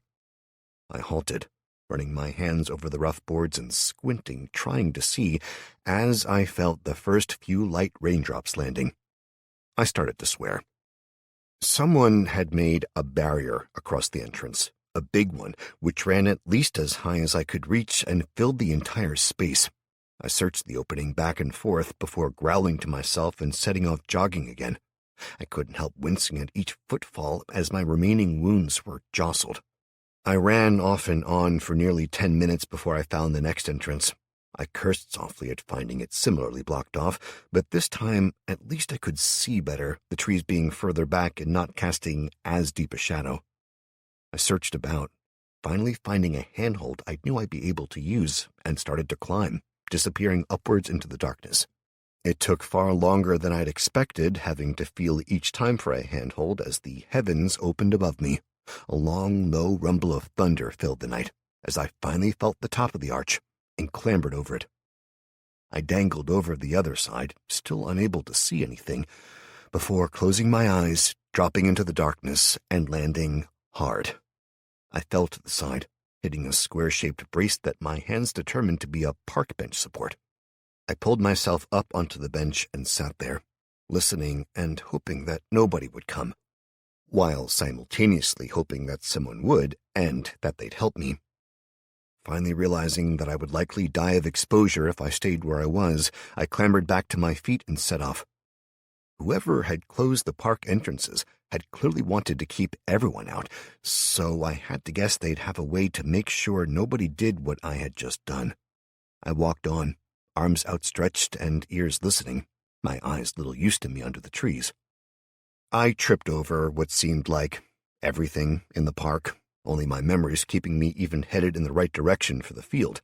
Eventually, my ears perked up at the sound of laughter up ahead. I slowed, listening hard before moving closer. I'd been hoping to do a deal with the gypsies for a horse, but now I was starting to worry. The time I'd spent lumbering around in the trees could have gotten me at least a mile down the road, probably closer to 2 or 3, and I had to bet the gypsies weren't going to want to part with a horse for anything I could afford. I cautiously came out of the trees near the boating lake. The sound of heavy rain drumming on the water to my left encouraged me to turn to the right, squinting hard and stumbling along, trying to make sure I didn't fall in the lake. Despite the downpour I was trapped in, that was all I needed. I knew if the gypsies were here, they'd have to be close by, as the other fields were smaller and separated off by things like tennis courts and play areas. The main field would be the best one for their tents and caravans, and I thought that should be located to my right. I wandered forward blindly for a dozen or more steps before feeling the edge of the lake suddenly come up and jumping back, only to knock over a stacked pile of beer bottles with a tinkling crash of glass breaking. The cacophony of startled dogs frantically barking rose somewhere ahead, and I almost wept with relief. Even a shouting rose to join the barking. "Who's there? What's that? Shut up, you damn dog!" That last shout was followed by a yelp, and the barking from several dogs broke off, while one sounded like it had been kicked. I growled to myself, my hopeful outlook on this little adventure suddenly dropping into my boots. I hated people who were cruel to animals. I couldn't care less about people, generally, although beating kids was a big no-no, but hurting your own damn dog? "Speak up! Who's there?" A new voice called out, female and full of authority, and several lanterns were lit off to my right. The flare of a match moved from one to another, carefully shielded against the rain. Suddenly, more appeared, until at least a dozen were lit, and people started to move outward. Looking for me, I realized. "Shit," I muttered, shaking my head at my stupidity and sending droplets flying. "I'm here," I called out, watching the majority of the lanterns snap around to my direction and start heading towards me, with a squelch of muddy, waterlogged ground. The other lanterns seemed to be searching around just in case. "Look, I'm alone. I just need some help," I called out. And a handful of seconds later, a trio of lanterns were in close enough proximity to me that I had to lift my hand against the glare. They'd put mirrors in the back of the small square boxes with a handle affixed on the top. The result was a reasonably powerful, easily directed light. A collection of different colored candles puddled in the middle of each box, giving the air a slightly odd mixture of scents. "Who be you, laddie? And why do you be here?" A man's gruff voice demanded. I rubbed water back from my face, looking in the direction of the voice. "I'm Matt. I'm lost. It's pitch fucking black, and I really need some help. I'm trying to reach the gypsy camp," I called out, before being cut off by the same voice replying in a growl. "You found the camp of the traveling people? What do you want with us?" Fuck, I murmured, realizing that I'd pissed them off already, yet having no idea why. "Look, I need to buy a horse. That's all." I called back to the owner of the voice, only to be met with laughter that rose all around me as shuttered lanterns were opened to shine on me. "Horses be worth more than sports cars these days, bonny lad. You carrying a gold bar in that bag?" A female voice asked from my left, the rolling burr of Ireland clear in her voice. "I wish," I said, shaking my head and looking in the direction of the lady's voice. "Look, seriously, I don't need it for long. I just have to get to the center of town tonight, and then you can have the horse back." "You think ye be the first to plan on helping yourself to a horse of ours, laddie?" the female voice called out, and I spoke up quickly. "I don't expect it for free. I can pay, or at least I can give a check. Hell, I don't even want to keep the horse. I just have to get to town tonight," I said desperately. "How'd he get in?" someone else called. "If there's a breach in the fence, we need to fix it immediately." "Shut it, Dara," the male voice nearly snarled, stepping up close to me. "Well, laddie, where'd you get in?" he demanded. "Ah, Christ, look at him!" The female voice interrupted again, stepping forward into the light of the lanterns and pointing hers at my face, then moving the light over my body. As much as I'd managed to heal since the fight, I was still clearly injured, and the torn mess of my clothes, mixed with the blood-soaked bandages, showed clearly that I was hardly a threat to a big group. "Ma, we've got a wounded one here." A handful of seconds hung in the air before another female voice rang out in response. "Bring him in, Hannah, and someone get the king," the voice replied, scratchy and filled with irritation. I was grabbed by the scruff of the neck by one of the men, who tried to drag me forward. Finding me heavier than he expected, he grunted and tugged again as I slapped his hand away, glaring at him. Two more grabbed onto me, and the barrel of a handgun was suddenly pressed to the underside of my chin, making me freeze in place. "I'll tell you now, laddie, dinna mistake the lady's kindness for weakness, all right? You'll no be the first one I've killed. And neither will you." I snapped back at him before I could think better of it. "That's so, is it?" he asked softly, moving in close and staring searchingly into my eyes. "Aye, maybe it be true of that," he muttered eventually, then turned his head to call out into the darkness. "Brian, Hannah, keep your guns on him. Got the look of a tiger, and he's killed before he says. I believe him." Behind the lights, the clicks of safeties being taken off was the only response, and I grimaced, thinking about how it was really time I learned to keep my fucking mouth shut. "Come on, then. Let's go see the king." The man nodded to the side, his gun trained on me, and I felt a sudden lightness on my hip. I reached down, finding the knife I'd had folded up and sticking out of my right pocket was gone, and I swore again, splashing through the puddles after the girl who was leading the way. "We'll take him to Ma. She'll have the king woken and brought to her. This one won't last long if he does not get some help," the female voice, Hannah, I guessed, said decisively, prompting a growl from the first man. A dozen steps more, and I was ducking under a dark canopy, then being led through a maze of interlocking cloth barriers until I emerged in the middle of a clearing, one that was suddenly well lit by a campfire. I turned around in confusion, not understanding how they'd hidden this. "Oilskin cloths on the outside," one of the men said, grinning when he saw the confusion on my face. "Reflects the light and heat back inwards, makes the camp warmer, and keeps prying eyes out. More overhead, and you'd be surprised by how much cloth it takes to make a big top tent," the girl said, stepping in close and examining me, before nodding and leading me off to one side. "We put up the big top, push the vans around it, and cover them in oilcloths.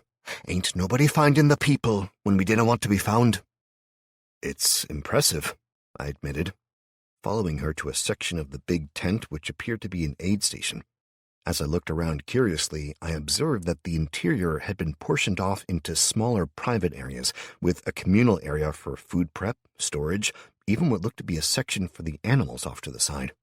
I couldn't help but smile at the dignified nonchalance of a large black cat that strolled through the middle of the tent, rubbing up against legs and being cursed as he tripped people who weren't expecting him. "Over here, bonny lad," the girl said, and I hurried to catch up, then slowing as a tall, raw-boned woman stepped out of a section that had been out of sight, and gestured to me to follow her.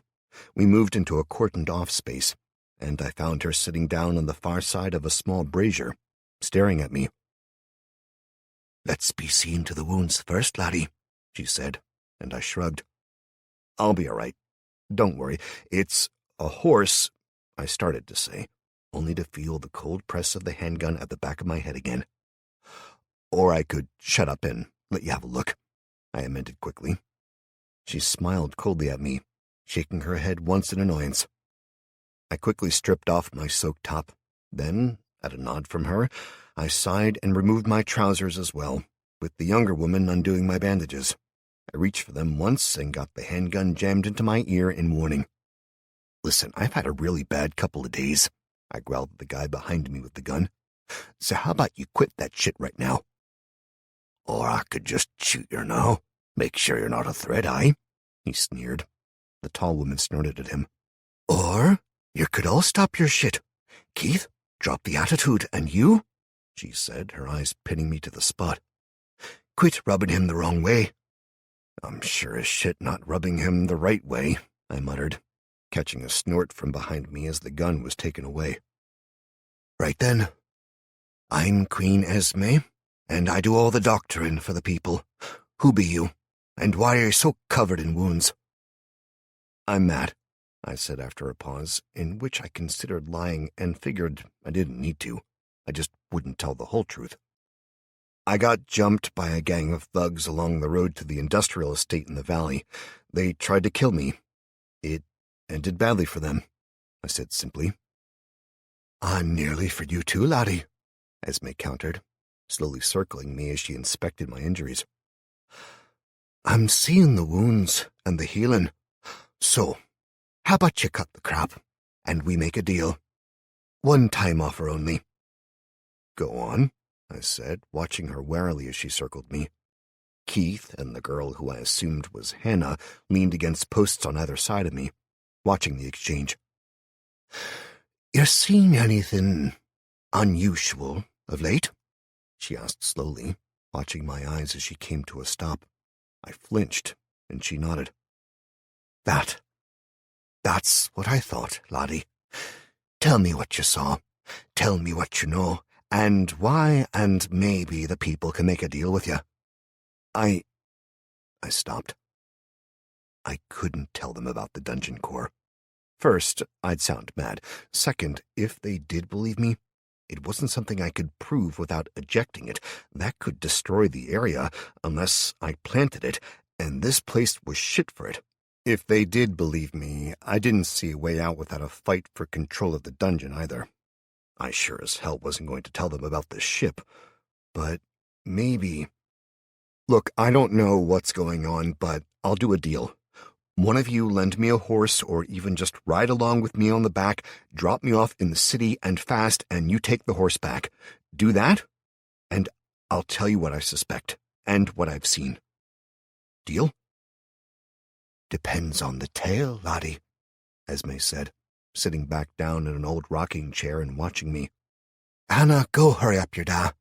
Something tells me he'll want to hear this, and only the king can make a deal this strange." "But, Ma," the girl, Hannah, started to complain. "But nothing, lassie. Get your da. Mr. Muscles will still be here for you to leer over when you get back, if and you be quick." She waved Hannah away, never taking her eyes off me. "Fine," she snorted, turning and heading off. Our little section of the tent was silent for a long moment before I finally asked the question. "So, are you going to help me with my wounds then?" I said, looking at Esme. "Do we need to?" she asked, and I froze, getting a cackle from her as she scored another point. "You need to learn to lie a bit better, laddie. That rabbit in the headlights look is going to get you killed." Well, shit. I glanced around the room. Another chair sat off to my left, and I made my way over to it, ignoring Keith as he reached for his gun again. Whatever these people had going on, I was becoming more and more certain they weren't going to kill me yet, not unless I made them do it. And yet, something felt very wrong here. I dragged the chair back to where I'd been standing and put it down. "How about some dry clothes and a hot drink?" I asked. getting a snort from Esme. How about the truth first, and then we'll see. I ain't wasting gear on someone we're going to be burying. Well, I started to say, trying to figure out what I could and what I should say. Something felt really off, and not the least the fact that they had guns, let alone in open sight. Guns were common when I'd visited family in America, but here in the UK? It was only a few years ago that the armed police stopped getting huge complaints when they were seen out and about with weapons. The fact that they had them here, and... Who's this, then? A voice interrupted from behind, and I spun around to see a new man enter the room. He was short, middle-aged, and had a wide, friendly smile on his lips, clapping Keith on the shoulder as he passed him, before sitting down next to Queen Esme and folding his hands over his belly. Seems you've got a tale to tell me, my lad. Better be a good one. I'll not be pleased at being roused out of bed. I noted the way he squinted at me and glanced at Esme before forcing another smile. Little early for bed, isn't it? I asked carefully, and he glared at me. Okay, moving on. I got jumped in the estate next to Team Valley, and let's start at the beginning, laddie, Esme said flatly. I'll be betting you not always heal this fast. I glanced down at the exposed wounds, and one picked that exact time to slowly push out a shotgun pellet. It fell to the floor, and Hannah swooped in, picking it up and examining it. Shotgun? Looks like birdshot, Ma. She tossed the shard underhand to Esme. The tall woman examined it and passed it to the king, who glared sourly at not receiving it first. Look, it's not like I know a lot, okay? I was on my way home a few nights back, drunk out of my skull and soaked to the bone, when the sky went mad. Lines and fire all over it. The clouds were heavy, it was pissing down, but I could make out the lines even through them, so fuck knows what it looked like elsewhere. A short, middle-aged man strolled in, looked me over, and went to stand next to Esme, his hand resting on her shoulder as I talked, with Hannah following him and stopping on the opposite side of Esme to listen. I'd lost my keys, so I ended up wandering around a bit out in the night. Waited the rain out near a baker's shop. Once the fire in the sky died down, I got someone that was opening up his shop to get me back inside my house. I crashed out for a bit, came to, and there was no power. Assumed it was a power cut, but clearly it's still going. I tried to go to work. I work in the valley, and I got attacked on the way. Mugged. Long story short, now I'm here heading back to the city. Weird thing is, I'm healing fast, like insanely fast. I finished. I bet you could tell the history of the earth in less time than it takes to boil an egg, laddie, Esme muttered, shaking her head. What you said might even be truth, as near as I can tell. But there's a lot you're not saying. What about you? I asked shortly. I don't know any of you. You expect me to tell you my life story? I offered a deal, laddie, and you've not broken it yet. But I've not heard anything that makes me want to help you neither. Well, you've told me fuck all yourselves, I growled, drawing a laugh from the seated man. True. Matt, is it? He asked, and I nodded, still bristling. Well, Matt, you see, we've been attacked 3 times, and that's just today, by people trying to steal our horses or our gear. We've had lit torches thrown at us, and turned away beggars by the dozen. Almost 100 new families have joined us, claiming some old traveler blood. So it's a time of change, all right? Now you've come here demanding a horse, one of the most valuable things we own, and you're telling us nothing. A few details isn't that much to ask, now is it? He smiled genially and spread his hands wide. His voice was smooth, relaxed, and his accent gentle, the Irish burr almost hidden, but his eyes... I instinctively didn't trust this man in the slightest. His smile never reached those predatory orbs. Look, I don't know what happened. You think I'd be here if I did? I'd have fucking armed guards and be working for the government. He snorted at my proclamation and shook his head. Nobody that knows anything would be working for the government, Matt. Those that know what they're doing make the government work for them. Yeah, well, I don't know about that, I muttered. I just need to get back to the city. Tonight? He asked, grinning deeper at my affirming nod. Why not? Stay a while. We've got food, and I know that's in short supply these days, only going to get worse. And you're injured. No, I said shortly. I have to get to the city now, tonight. And why is that, The predatory gleam in his eyes sharpened. I just do, I started to say, and he cut me off. I don't think so, Matt. There be something, saying. Clearly you've lost a lot of blood, but you heal fast, faster than any I've seen, and you know something. Something your eyes say is important. Fine. If you're not willing to help me, I'll just get dressed and go. I think not, he said coldly. You've good as admitted you know something, and what kind of host would I be if I let a guest go out in the middle of the night? No, you'll stay with us tonight, and we'll talk in the morning. Maybe then we'll send you on your way with a little help. Maybe not, and just to make sure you tell us the truth, you'll be staying the night with a few other guests.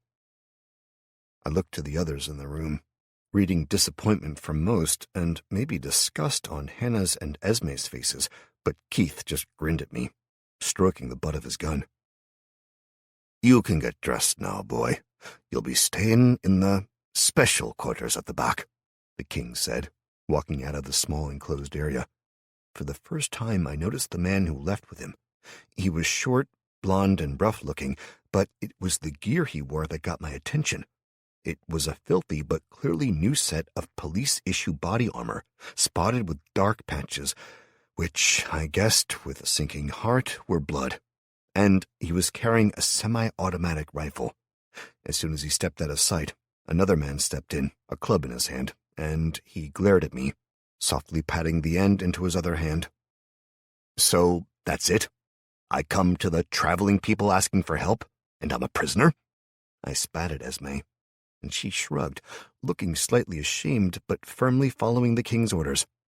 A prisoner? No, a wee honoured guest, that be all. And you're about to meet the animals. Time was people paid a lot of money to meet them as close as you'll be. Besides, times be hard, laddie.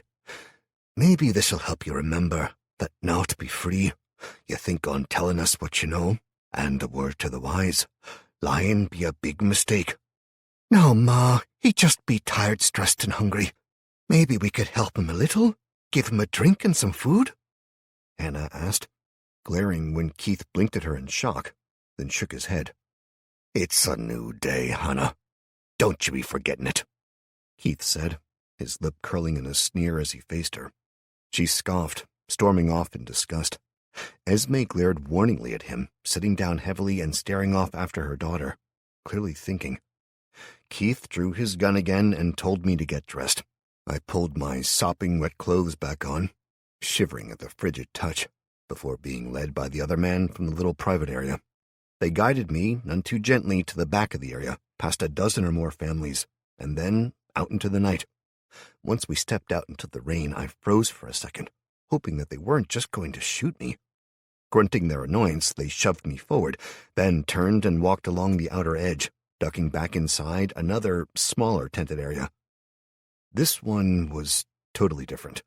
Where the main tent had been warm, full of light and laughter, even a little low music from a few people in the center, this tent was lit by only a single lantern, and had been filled with large cages set around the perimeter. The first one held a bear, the second and third contained a lion and a pair of hyenas, respectively, all of which were fast asleep. The others I didn't get the chance to focus on before Keith shoved me again. I loved animals normally, and I'd usually have been over the moon to see them up close, despite the cages, but it was the other occupants of the cages that made me swallow hard. A divide had been placed within each cage, a loose one that could be easily withdrawn, I guessed, and in the other half of each cage was a collection of men.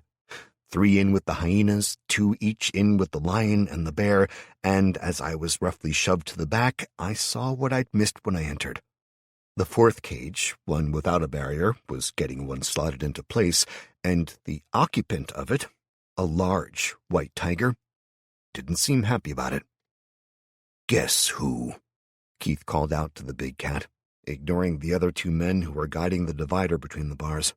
As soon as it saw Keith, the tiger's ears flattened and it hissed at him in fury. He spat at the tiger, gesturing to the small space in the cage that had been cordoned off. "There's your bed for the night, Matt. Bet you can't wait." "In there?" I squeaked in a seriously unmanly way. I swallowed and tried again. "Okay, you've had your fucking joke. Now, seriously, I'm leaving," I started to say, when the lights went out as Keith slammed his gun into my temple, sending me to the floor. Chapter 9. I woke slowly, another flashing notification pulsing away in the corner of my vision, making me shake my head as a migraine banged away in rhythm with it. I shook my head again, stopping when the pain made me want to throw up, and I shifted, trying to get more comfortable, only to hear a screech of claws against metal that made my eyes fly open in shock. I had been laid against the bars of a cage. The floor was wood, the bars metal, and they extended up and over to interlock, curving down to attach to the wagon bed on the far side. The room outside was dark and silent, but the cage itself was partitioned off by a plate of metal with something on the other side that was growling in fury. The events of the night came rushing back, and I swallowed hard, pushing myself back as far from the divider as possible. The flimsy metal trembled as something slammed against it. I kept telling myself it wasn't really the tiger. People didn't do this kind of shit, not really. But peering around in the gloom confirmed that others had been placed in other cages. I heard their soft sobs, saw the defeated, panicked looks on their faces, and I felt an urgent need to use the toilet rising. My cold confidence in the fight against the gang, nowhere in sight. I moved as quietly as I could up against the door of the cage, reaching out and trying to feel for the latch. It didn't take long to find, but neither did the huge steel padlock that kept it closed, unfortunately. Dejected, I sagged down before trying to open it anyway. A small, desperate part of my mind told me that maybe it wasn't locked, not really. People didn't do this, it was just a cruel joke. I tugged on the lock frantically, making it clang and clang as the bolt shifted in its housing. The tiger behind me growled and snarled, banging on the divider.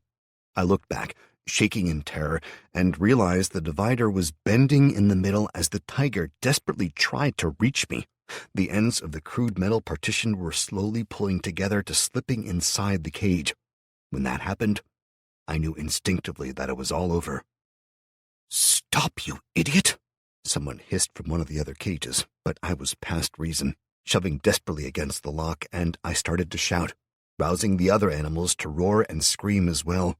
"Help! Someone help!" I screamed, shaking the bars. After a few minutes, Keith strolled in with the king at his side.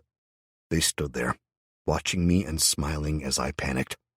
"Fucking hell, man, come on, I'll tell you everything," I called to them, desperation filling me.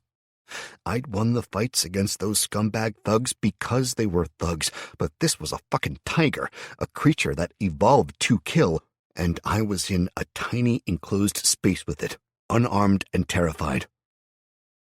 "And just what do you think I need to hear?" the king asked calmly as he lit the end of a cigar, puffing it to life. "There's a dungeon. I've got the core," I shouted, and he tilted his head to one side in question. What?" he asked slowly. "A dungeon. Look, I don't know why. It was in a ship, a fucking spaceship," I shouted, seeing them exchange a long look. "It's controlled by the core, but I need to get it to the city so it can feed off the mana. If I don't, it'll explode." "Sounds like something I'd be interested in seeing." The king shrugged. "Thing is, though, we've already gone through the bag you have. Ain't nothing interested in there." "It's in me," I interrupted, my words falling over themselves in my desperation to get them out. "I've got the core in me." "Really? What, stuck up your ass?" Keith asked, snorting in laughter. "No, you fucking idiot," I snarled at him. "It's inside of me. I can't eject it without a place to put it or I'll fucking explode." I pressed myself against the bars as hard as I could, desperately trying to get through to them as I fixed the king with one eye.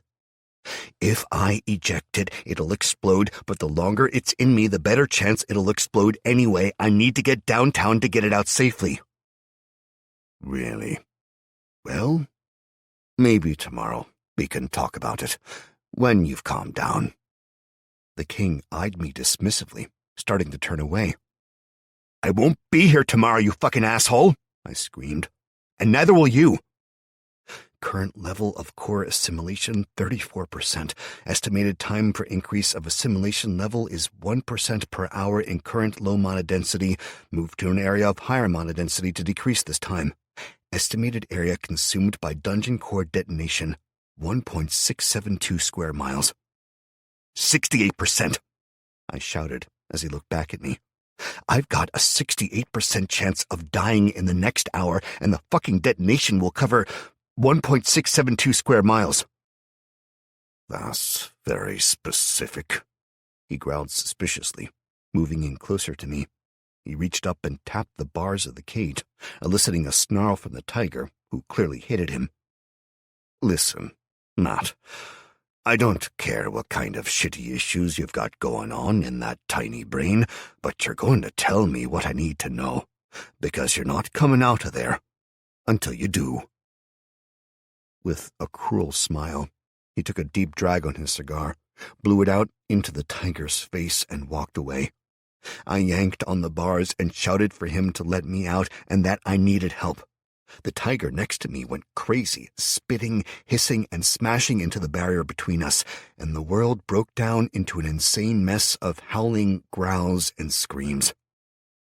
It felt like forever, the time passing in a cacophony of noise and fear, but eventually I felt hands wrapping around my own where they clutched onto the bars frantically. I looked up slowly, my eyes taking a long while to focus, until I saw her face. It seemed like hours before I remembered who she was. Hannah. In all that had happened so far, I hadn't paid attention to her looks before now. She was short, red-haired and round-faced, with enough curves that she'd get a second look in almost any company, and those deep green eyes were full of smiles.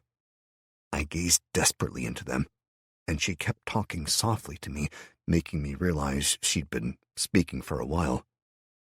"It's all right. Shh, just calm down, bonny laddie," she whispered, and I nodded, stifling my panicked cries. "That's it. Just breathe with me. Slow. In and out. Come on, let's get that heart rate down." I swallowed, my throat feeling like it was full of razor blades, and coughed, an involuntary sob escaping me as I tried to understand what had happened. I glanced fearfully to the side, my panic spiking at the sight of the bent metal divide and the bloody furrows carved into the floor where it had twisted, rising up far enough that the tiger's claws could get underneath by a few inches. I gaped back at her, my eyes going wider, and she shook her head. "It's all right, Matt. Dinno worry. Simo is calm. Me ma made him a wee snack. He's eating it now, with a few extra herbs on it, so he's not going to give a shit about anything, so long as you do not rile him up, okay?" She rubbed my hand soothingly. I nodded slowly, not trusting my voice, and tried to shift my hands, wincing as pain lanced through them. I'd been holding the bars so tightly and for so long my fingers had cramped, and then I'd kept at it. Now they were like claws as I pulled them free. Hannah reached in through the bars, and I flinched back. She backed up, nodding in understanding, and spread her hands wide to show me she wasn't going to try anything as she continued speaking in a low, calm voice. "Me ma talked the king into letting me calm you down, as people were starting to get scared." She shook her head. people still be getting used to the ways of the people, and they do not need to hear you screaming for help. He's told them all you're a dangerous criminal, said you attacked a wee lassie and tried to rape her, so most of them don't mind you being kept in a cage, even if they didn't know you're sharing it," she explained, shrugging. "Thing is, Matt, in the camp of the travelling folk, there be an unofficial leader, the one everyone listens to, but he's got little more power than that. Then there be the king. The king of the Roma be our true king, and we all swear to obey him. He makes the laws and his people enforce them. But with the world all gone to shit, me dad decided we needed a new king, especially as so many want to join us now. So he and me ma are the new king and queen of the Roma, for us at least. That means he needs to be seen as a father figure, nice and kindly, while his men, like Keith, they do the enforcing. You understand? He's got a lot of stress, and he's just trying to find his way. No, I was outside the tent, so I heard what you said to me, Da, but I need to hear it true for myself. What's going on? What's this about a ship and a dungeon? Come on, lad. Tell me, and let me help you." "It's a dungeon," I whispered, sagging against the bars, too wiped out to try to hide anything anymore. "I found a ship crashed in the forest, some kind of alien thing, I guess. Found the dungeon core, and it went into me somehow. Now I'm its host. It said it needs a mana-rich area, or it'll fail or die or whatever, and if I eject the core, I have to plant it or it'll explode. Unless it gets planted, though, it's still collecting mana, and every time it ticks up a point closer to being full, there's a significantly higher chance that it'll explode inside me." "What's the chance now?" she asked casually, and I looked up at her sharply, catching a sudden caring smile. I shrugged, even as a warning feeling pulsed through me, making me pay more attention. Current level of core assimilation, 35%. Estimated time for increase of assimilation level is 1% per hour in current low mana density. Move to an area of higher mana density to decrease this time. Estimated area consumed by dungeon core detonation, 1.672 square miles. 70%, I said, and she nodded slowly, clearly unsure if she should believe me or not. "So, if it's real, this dungeon thing, what could it do?" She leaned in, gripping my hands tighter. I paused, wondering at the new look in her eyes. She'd gone from friendly, concerned, and caring to hungry? I coughed, rubbing my head as I tried to think, and her demeanor shifted, smiling again and rubbing my hands with her thumbs as I tried to decide if I'd seen what I thought I had. "I don't know. It makes things, I guess. Loot and monsters, buildings. I don't know," I said eventually, exhaustion filling me. "I literally just know that it's dangerous if I don't get it out and set it up, and that it's valuable, but beyond that..." I slumped, my knowledge and my energy spent. She nodded slowly, releasing my hands as she looked off into the distance. "A dungeon, you say? One that might be able to make things. Could it make food? Medicine?" She prodded, and I shrugged. "I guess so. If it's anything like I'm imagining, it could make anything. It's already helped me to heal. Look, Anna, I just don't know, okay? Can you get me out now, please? I told you everything," I whispered, swallowing hard. "Soon. Do not worry, Matt. This will all be over soon," she promised softly, and this time I saw a clear look of greed flash across her face for a second before she smoothed it away again. I paused in thought, and spoke up quickly. Oh, it's classified me as the host, so I'll have control over it. I think it dies if I do, even once it's deployed. I added quickly, just in case, drawing a smile from her. Oh, don't worry. I'll make sure you're okay, she assured me, smiling as she moved in close again. When she reached out and offered her hands, I took them, hesitating and wondering if what I'd seen was all in my head.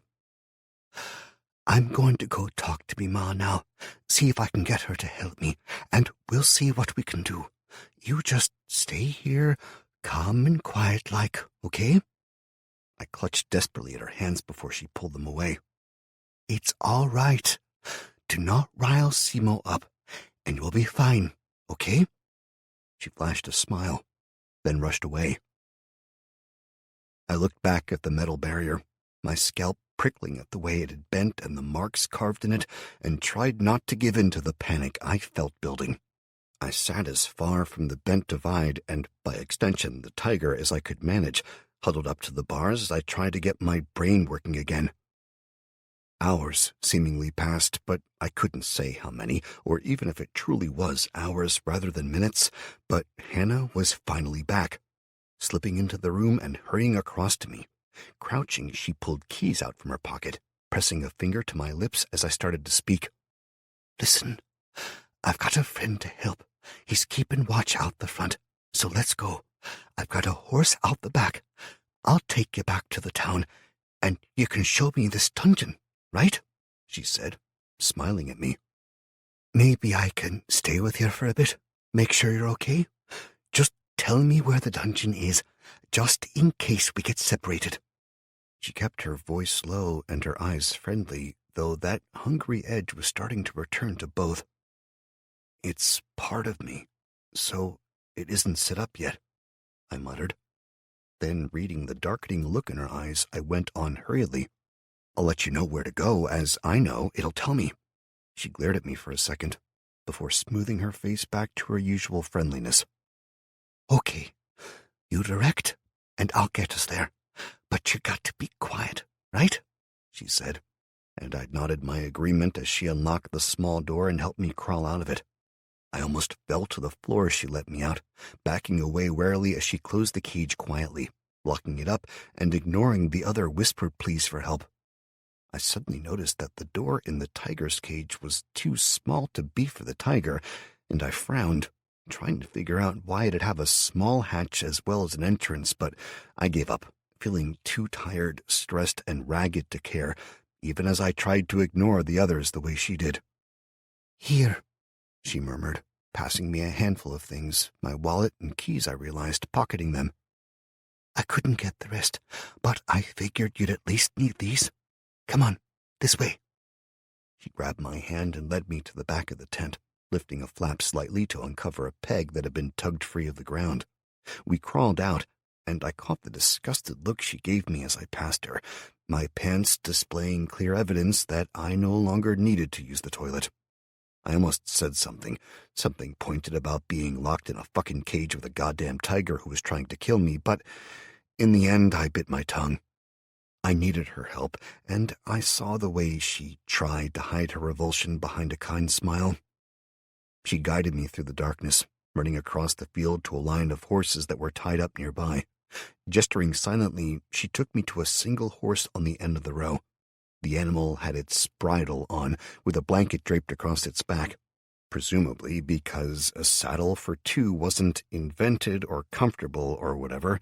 Either way, she mounted the horse and swore at me when I suggested taking a second horse for myself. No, she snapped. There's no time. They'll find you're gone soon. You don't want to be back inside, do you? In the cage with the tiger? She hissed threateningly, glaring at me in the darkness. Okay, no, I'm sorry, I said quickly, fear making my voice crack. Taking her offered hand, I almost managed to accidentally pull her off the horse as I clambered up. It was uncomfortable. My only experience of horse riding had been limited to a holiday with an ex, which had left me crippled for days. I held tight on to Hannah as she slowly directed the horse across the field in the darkness toward a hanging lantern. 2 men were stationed by a gate that was open, and she kicked the horse hard, sending us through the gap before they could do more than shout half-heartedly after us. I looked back as we galloped into the night to see them simply watching us. And my bad feeling grew worse. "Where are we headed?" she asked me again, and I brought up my map in my vision, telling her to take a right at the end of the path we were on. The loud clatter of hooves and her seeming unconcern made me more and more sure of what was happening. I directed her as we went, clattering along the dark streets and across the highways. It didn't escape my attention that she shut down any conversation that didn't revolve around the dungeon as too risky to talk right now. When we finally made it across the high-level bridge into Newcastle itself, my anxiety started to spike further. The occasional thugs and idiots that were drawn out into the night by the sound of the horses' hooves always fell away behind us as Hannah dug her heels in. I hung on for dear life, the intensifying mana concentration making me feel sicker by the minute. We passed the old castle, and I had a momentary thought about using that instead of House of Smith, fantasizing about having a castle, until I saw the flickering candles glowing through a curtain high up. Someone had already moved in, it seemed, so I shrugged and checked the latest flickering notification.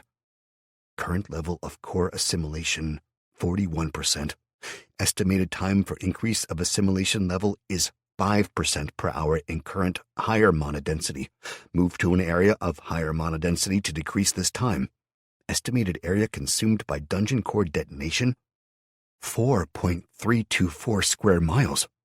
"Oh shit," I gasped, and Hannah froze against me. "What?" she asked sharply, pulling the reins and bringing the horse's canter down to a slow walk. I started to speak, then picked up the sound of dozens of horses behind us somewhere, and stared at her wordlessly. She forced a look of shock, then spoke up. "Oh no, they must have followed us."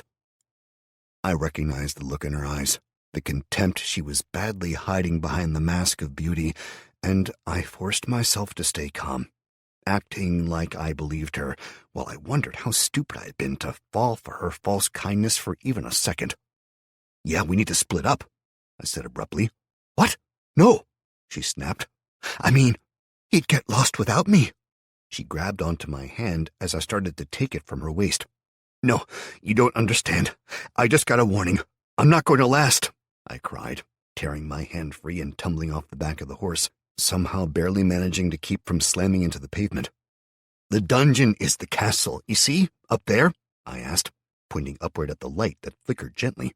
She glanced up, then back to me. "That's my partner. Look, draw them away, then circle around. If there's no explosion, then come back, meet me there, and I'll show you the dungeon, okay? You trust me after all, don't you?" I snarled at her, my anger at being conned leaching through into my voice at the end. I darted forward and slapped the horse on the arse as I'd seen on TV, startling it and making it bolt while I turned and ran for the castle. She struggled to get control of the horse again. Once she'd calmed it, wrenching its head around hard enough that I thought she was trying to break its neck, she raced back to where she'd last seen me, swearing sulphurously. I darted across the street when she'd been preoccupied with the panicking horse, ducking down the alley between two bars and trying to ignore the things I might be stepping in as I tried to get out of sight. The thunder of dozens of horses drew close as Hannah shouted out into the night. She'd evidently raced across to the castle and noticed what I'd seen earlier in passing. The gates were closed and locked solidly. "I know you're here, Matt," she called, all trace of false friendship suddenly gone as the other horses drew in around her. "We'll find you, and whatever you're hiding." The voice of the king rang out, calling instructions to the other riders. "Find him, find out what he's hiding, and do it quick," he snarled. Panting heavily, I frantically raced along the alleyway. By the sound of their hooves, the horses were starting to spread out, and lanterns were being opened to lend higher visibility to their hunt. I ran, the alleyway unfortunately leading me away from my intended destination, but as I took a right, sprinting and grunting in pain and fear across the road I wanted to be on, I caught glimpses of the lanterns swinging from riders' hands as they started to search the streets. "Move out, get a perimeter, then close in toward the center. Don't let 'em outrun you," I heard Hannah shout, and I cursed myself for thinking she was pretty. My heart hammering, I sprinted up to the next street, taking another right into an alleyway and crashing into the tightly locked gates with a groan. I'd forgotten about the fucking gates. I looked up, squinting into the gloom. I was sure that someone would have heard that noise and nearly gasped with relief when I spotted a section where a bit of the ornamental scrollwork had come away. It was narrow and jagged, but it was my only way into the back alley, and I took it, clambering up desperately. Hoofbeats clattered along the streets, getting closer, and I pressed myself into the brick facade tightly, barely fitting behind the outcropping as a light shone down in my direction, freezing me against the wall. I waited breathlessly, listening to the horse snort as the rider did something, but then, blessedly, they moved on, and I grabbed the loose section. Flaking rust came away under my grip as I pulled as hard as I could. The sharp, degraded, rusty metal edges cut into my skin, but I barely felt the pain in comparison to the wave of relief when it moved. First one, then another rivet popped free before it began to peel back easier. I stopped, leaving a space that was tight. Damn, it was tight, but I needed to be able to close it after me. I pulled myself up, shoving and wriggling my body into the gap and through, leaving skin and blood behind, but the hardest part, once my upper chest was through, was having to yank my body after it, clinging to the bars and knowing what was coming. As I dragged my legs through, with nothing to hold on to above that section of gate, I fell head first onto the cobbled street. I grunted, slamming into the stones and rolling as best I could. I winced at feeling the fresh injuries. My nose breaking again, another tooth possibly. Nope, definitely being lost. A noise from the street sent me frantically crawling to the side of the bins I could smell in the darkness. I dragged myself into the piled-up, reeking bags and curled up as best I could, thankful that the bins were overflowing, while also being disgusted by the squish and stench. I laid there, shivering in the weird warmth of rotting garbage, choosing to be thankful that it hadn't been the glass bins, when a light shone down into the alley. I stayed as still as possible while the beam angled around, before letting out a little sigh as it finally moved on.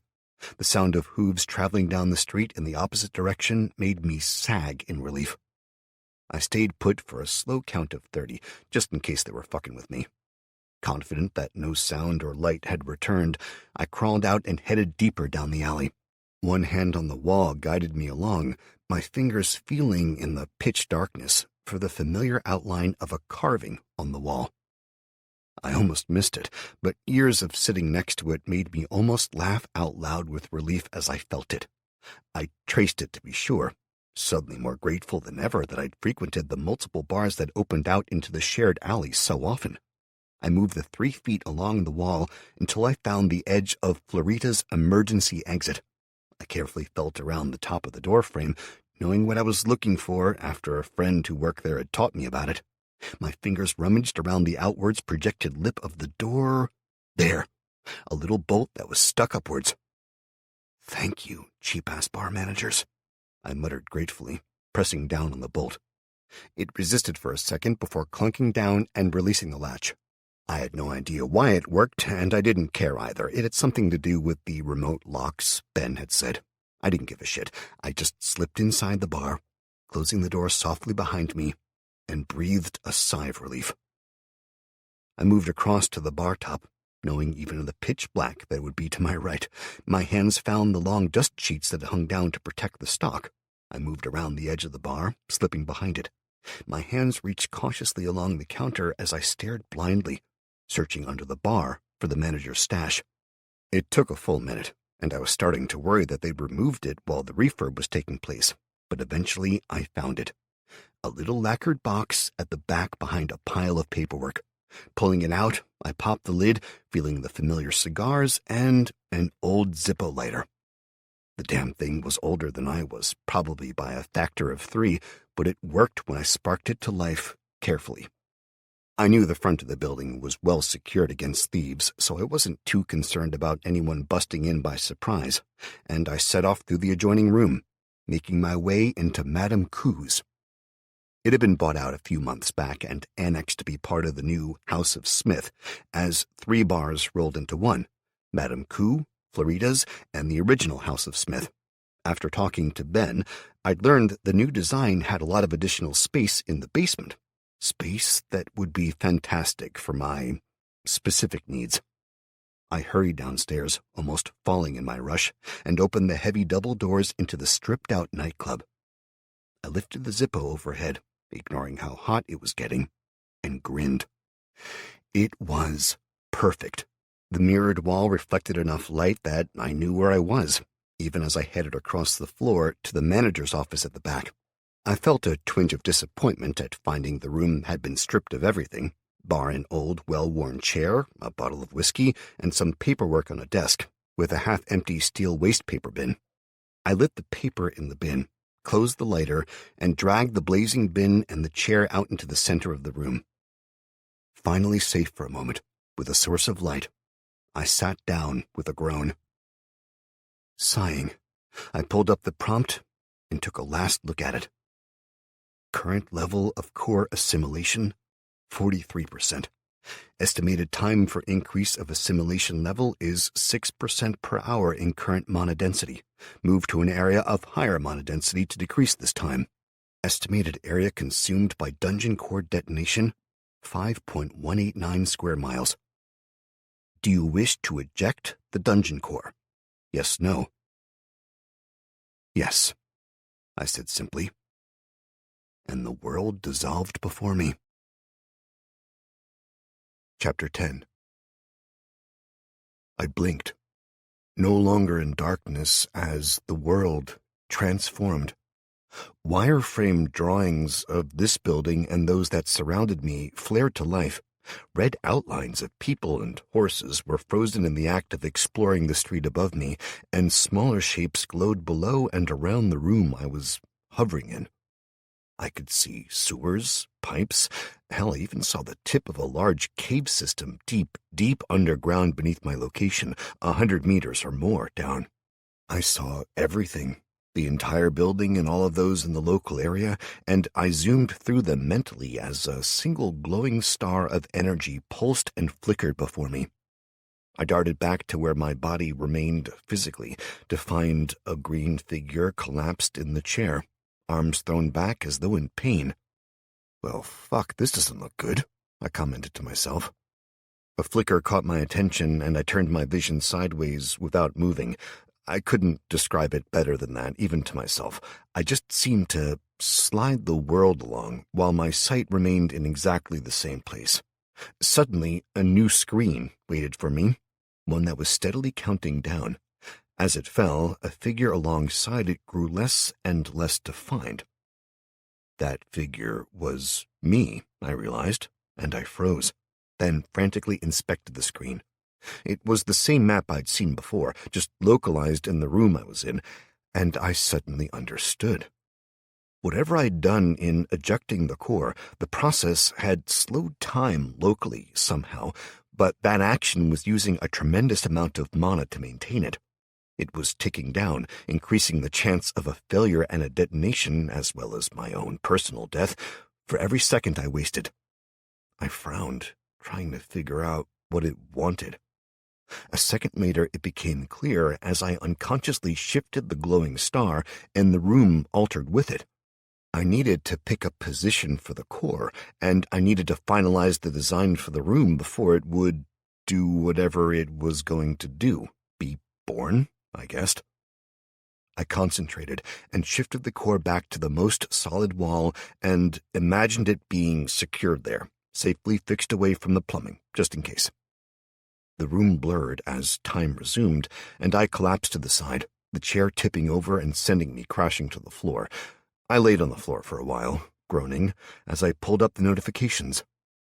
Current level of core assimilation, 0%.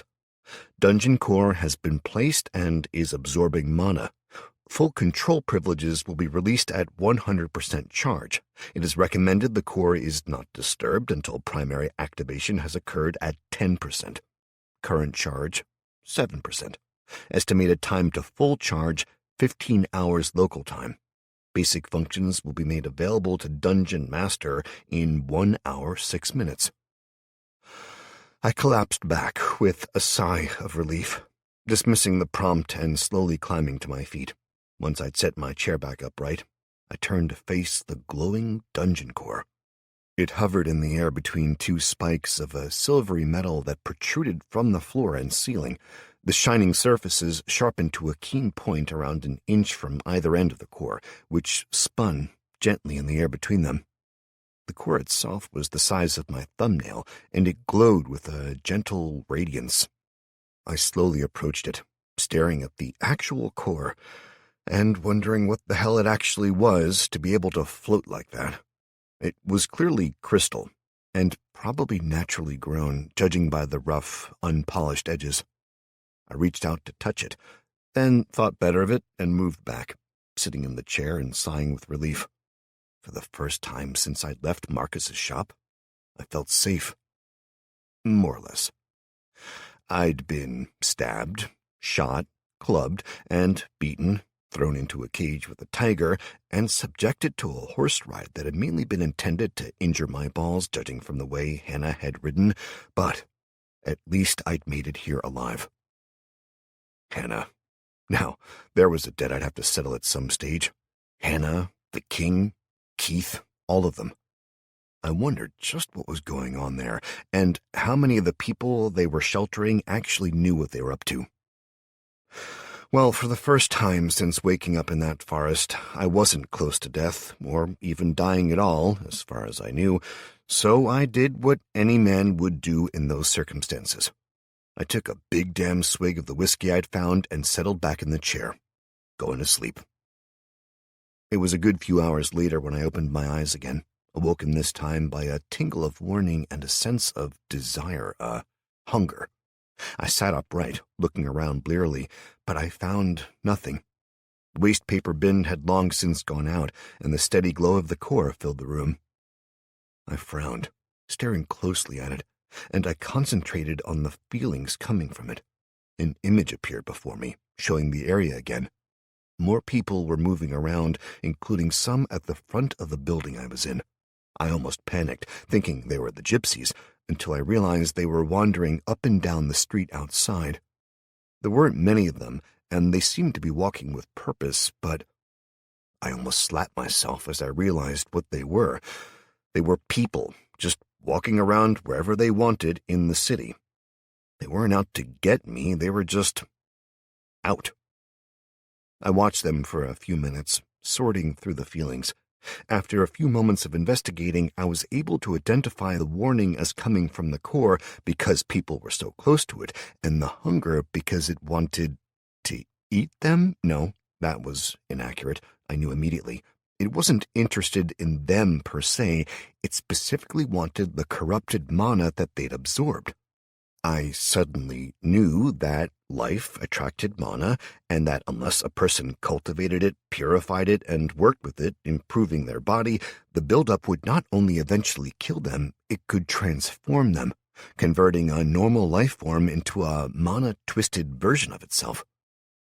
A sudden thought of mana twisting people and turning them into savage, feral nightmares came to me, a warning of sorts. I also knew, although how I couldn't say, that if the feral monsters grew powerful enough, they'd come for the core. One of the core's defenses, when paired with a dungeon fairy, was to build multiple floors. Each one would be filled with traps, and the core would circulate the corrupted mana into designated areas, where it would build up naturally. The core would concentrate on gathering and purifying the corrupted mana, and it would use that mana to create dungeon monsters.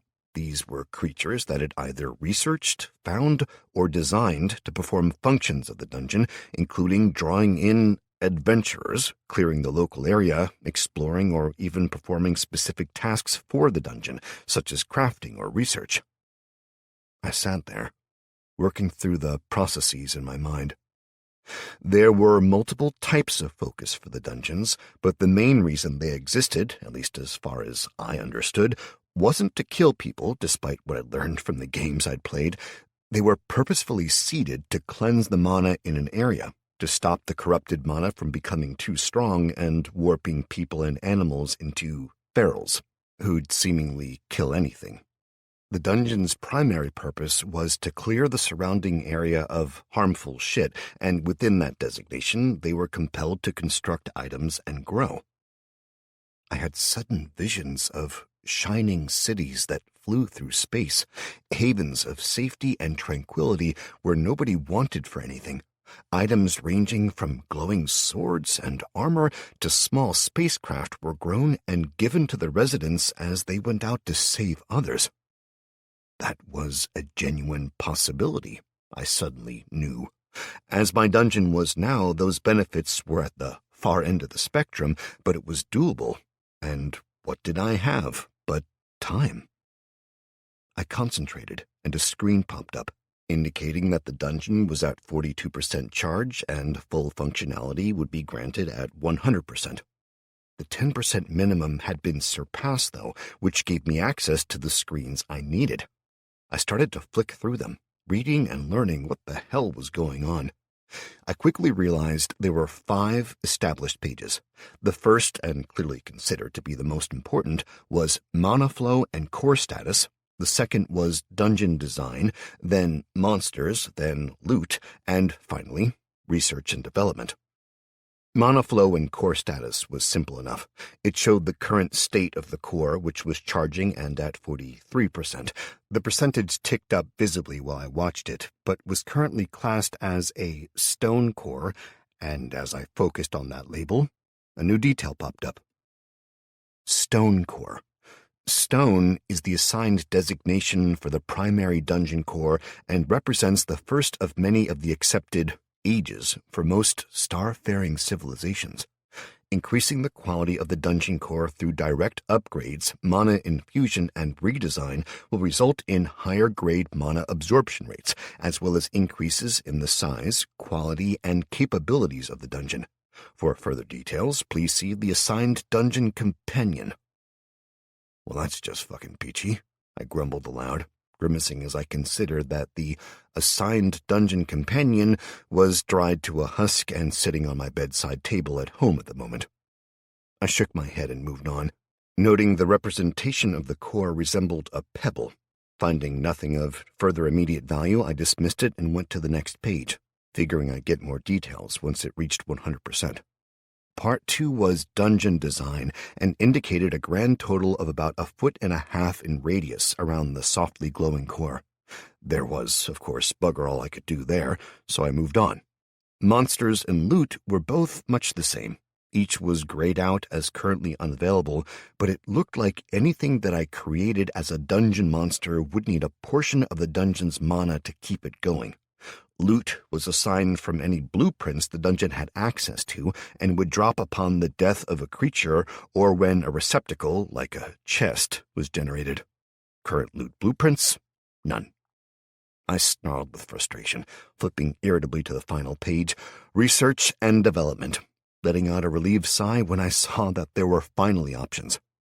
I could assign a portion of the absorbed mana to a research node, and it would slowly chug along until it unlocked a blueprint. I guessed that they were all locked away inside the core somehow, but I wasn't sure. Maybe the magic friggin' pixies delivered them when I was sleeping and nicked any teeth that were going spare on the way out.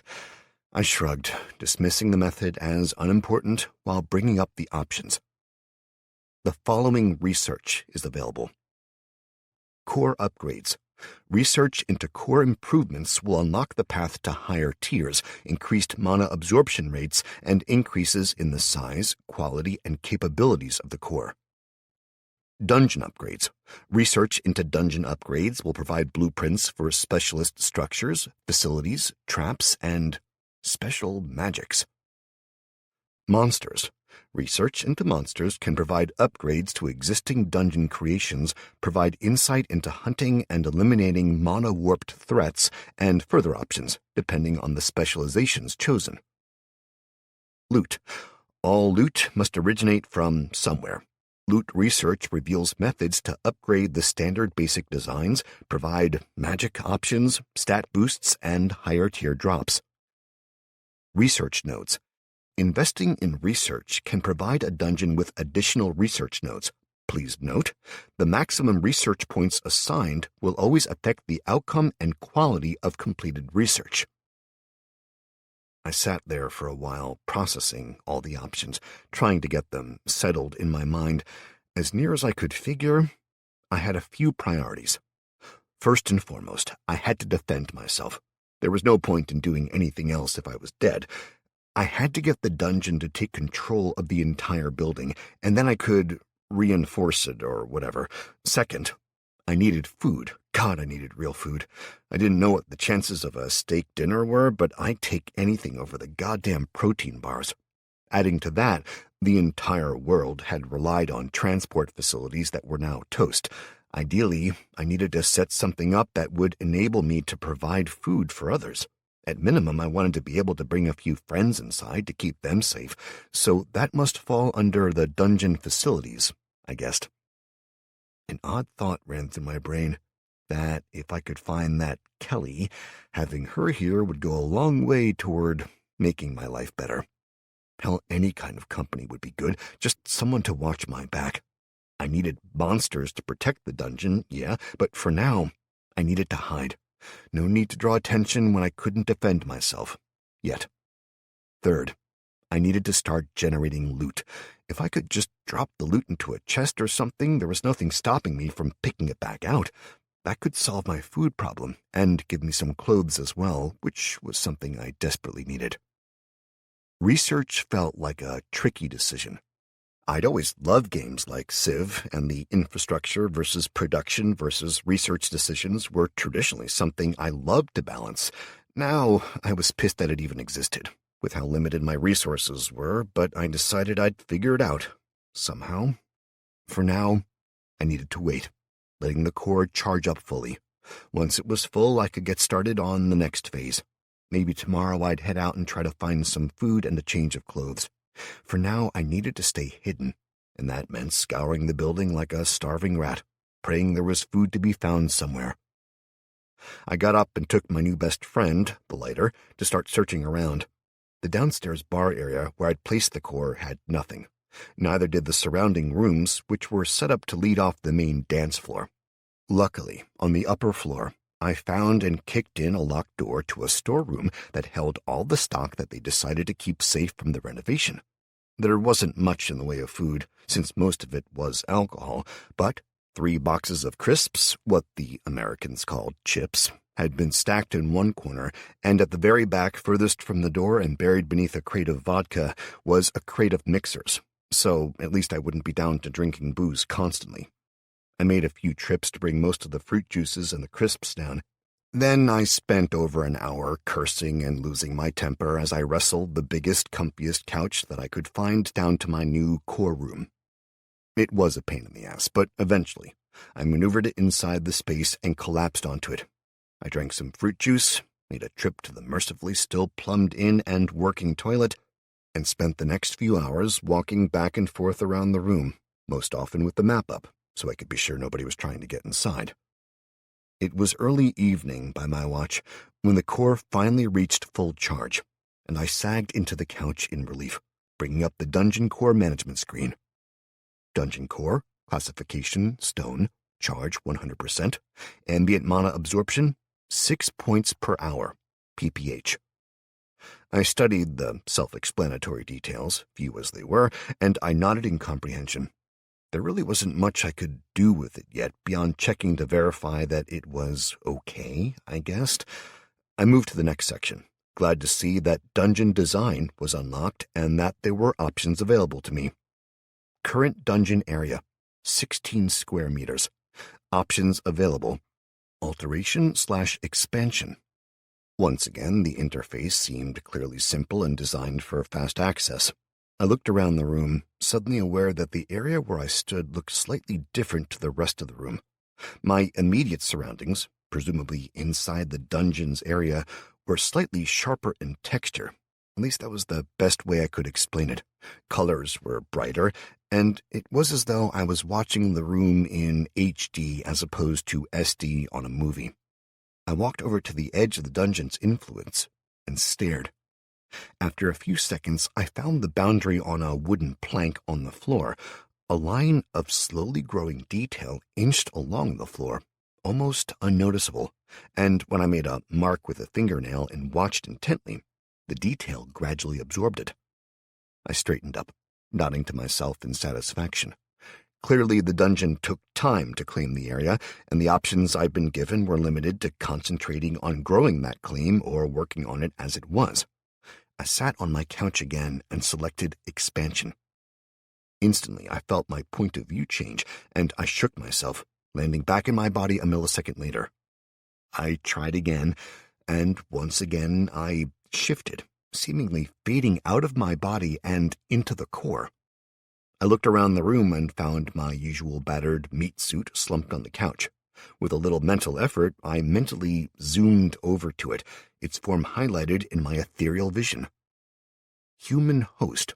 Class unassigned, level 4, HP 200, MP 200, stamina 70. Permeate? Yes, no. I hastily selected no and moved back. In a fit of curiosity, I moved out to the office chair I'd been using before I had liberated the couch. Simple office chair. Class, furniture, non-magical, non-enhanced, level, NA. Permeate? Yes, no. I selected yes and felt a dip in the mana stored in the core. I watched curiously as the chair was slowly saturated with mana, and a second prompt appeared. Design accepted. That was it, nothing else. I waited, but when nothing happened, I focused in on the chair again, this time getting a new series of options. Repair/absorb. I selected repair, and the chair seemed to melt partially, the cracked and battered leather flowing, then reforming, the metal frame tightening. The chipped paint seemed to become liquid for a second, then flowed back to normal, and I grunted in surprise. The damn chair looked amazing, like it had just been bought.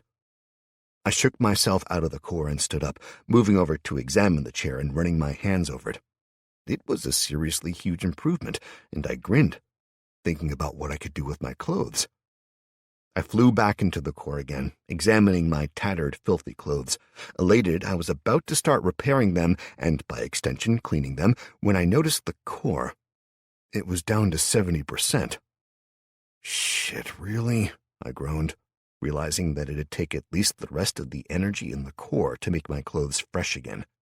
I concentrated on the chair again, bringing up the same options, but this time repair was grayed out, leaving only absorb. I shrugged and selected the solitary option, watching closely as the chair seemed to dissolve into a rush of matter that streamed into the core.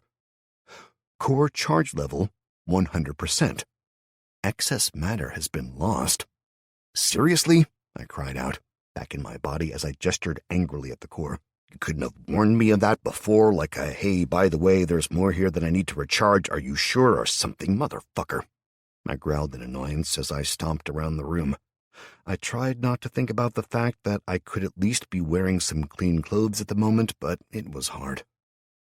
I forced myself to sit down, still muttering, as I pushed myself into the core again, looking out at the world. I reselected expansion and felt something different, but in what way I couldn't say. I moved out from the core to inspect the area where the dungeon influence and the real world seemed to meet. I could feel a change, a resistance along the edge, and I reached out, feeling resistance, like a rubber membrane stretched between me and the world. I pushed out, and the dungeon area slowly flowed forward, the mana from the core sinking into everything around me. It was weird, as I could feel the mana permeating the air with little resistance, but as I pushed over to a series of recessed booths in the wall, places where I'd sat and shot the shit with friends dozens of times over the years, the mana seemed to slow, taking longer to sink into the wood and leather. I moved slowly, steadily pushing out around the room and claiming it all. By the time I'd reached the far side of the dance floor, near the restrooms, I was exhausted and happily fled back to my body. Core charge level 16%. I flopped back on the couch, breathing heavily, and took the time to rest. I was finding the expansion process a weird experience, as my physical body felt totally fine, but my mind was wrung out. I felt as if I'd just finished a nightmare exam or something. I checked the core and found that with the increased area covered by the dungeon, I had more options to absorb stuff. I pulled one of the booths apart, refilling the tank to nearly 50%. Satisfied for the moment, I moved to the research screens, selecting core, and read through the options spread out before me. Core was at the top, with 3 lines leading out from it, heading downwards. Going from left to right, I saw Tier 1, Bronze, Mana Absorption, and Upgrades as options. Selecting each gave me a brief impression of the details. Tier 1 Bronze was an overall upgrade to the next tier, as Stone was apparently Tier 0. Upgrading to the next level would be a serious upgrade, something I mentally compared to going from a tiny Fiat car to a small one. It was still a little car, with limited luxuries and capabilities, but it was an upgrade to everything. Mana Absorption was a specific upgrade to, surprise, surprise, the rate that I could draw in mana. I compared this to upgrading the engine of the car. It wasn't going to suddenly be able to do 200 miles per hour, but it'd be faster than it was, and it would go up the hills better. It was always going to be a limited upgrade, as it was constrained by the size of the car and the design, but it was better than the bog-standard version they sold it with. Lastly, I looked at the Upgrades tab, finding that it gave the sense of minor changes, like replacing the stereo or changing to leather seats. Minor details, but significantly cheaper to do than a full turnkey upgrade. Unfortunately, it required prior research to populate the options or require that it be done manually, somehow. I sat and thought for a while, staring away into the distance, not really seeing anything. I knew I needed to improve the core, otherwise it would take forever to get anywhere with it. Ideally, I needed to push the dungeon area out to the street and all the way to the top of the building, claim all of it, and then reinforce it. To reach that boundary as things were now, the job would probably take close to 2 weeks, judging from the time that last expansion had taken, and while I could absorb things, using them to recharge the core, I needed to save some for emergencies, and some for, well, life. I settled on Mana Absorption as a compromise. I needed to pick up the speed, and while I wanted to jump all the way to the highest tier of core right away, thank you very much, I knew it wasn't going to happen like that.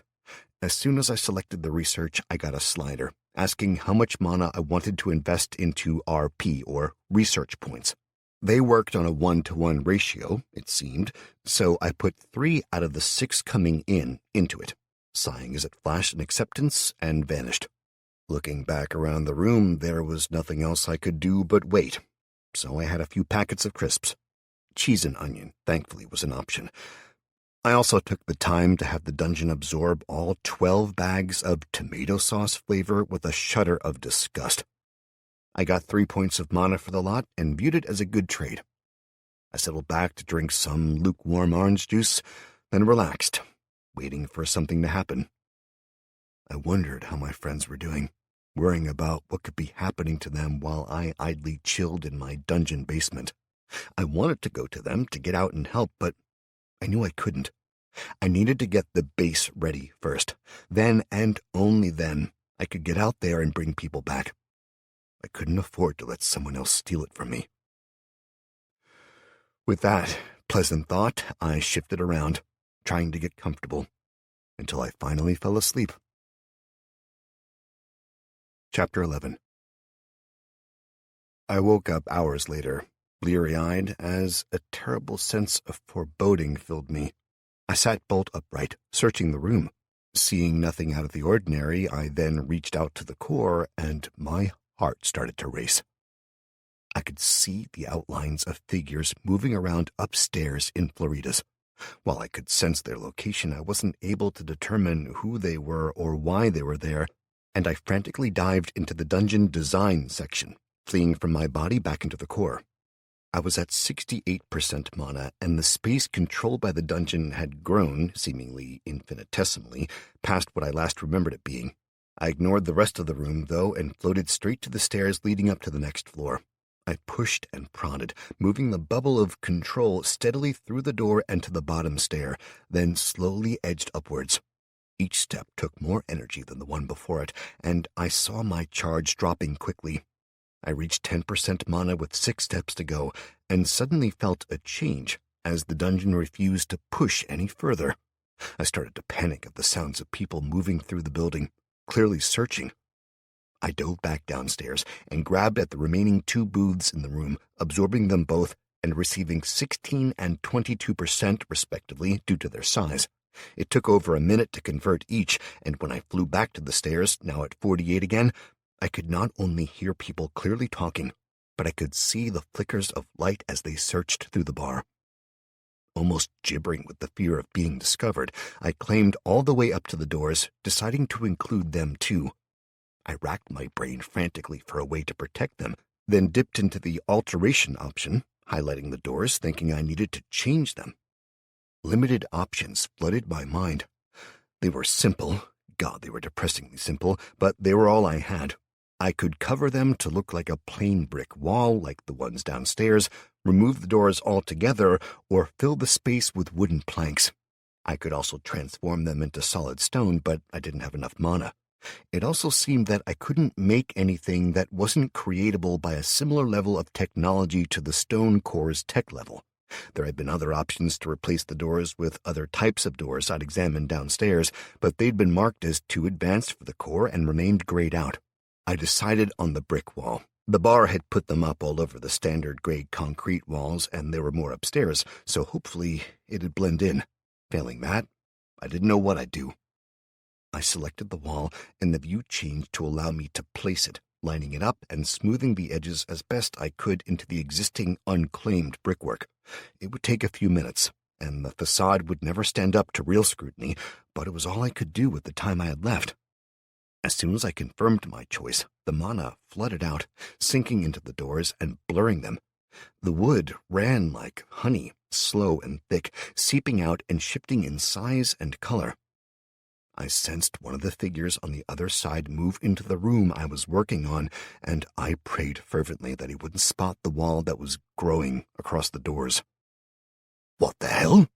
I heard a rough voice call out, and I froze, opting to frantically force more mana into the process a second later when the voice went on. "Look at this!" he hollered deeper into the building to someone else. "Jackpot!"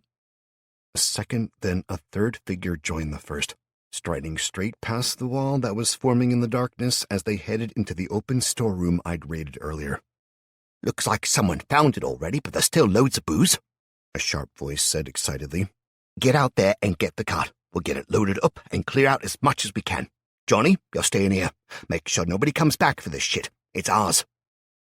I heard laughter and agreement, and I sighed as the wall finished forming, thankful for the combination of darkness and poor light from the torches, paired with greedy idiots to let me hide the stairs. I fled back to my body and watched them on the map for a while. Their red figures moved backwards and forwards to the alley outside, clearly robbing the bar blind. I felt my anger growing as I watched them. I knew it was ridiculous. After all, I was literally stealing the building, but they were robbing my favorite bar. I growled softly as I watched them, wishing there was something I could do about it, before I felt my eyes drawn to the Monsters and Loot tab. I smiled evilly.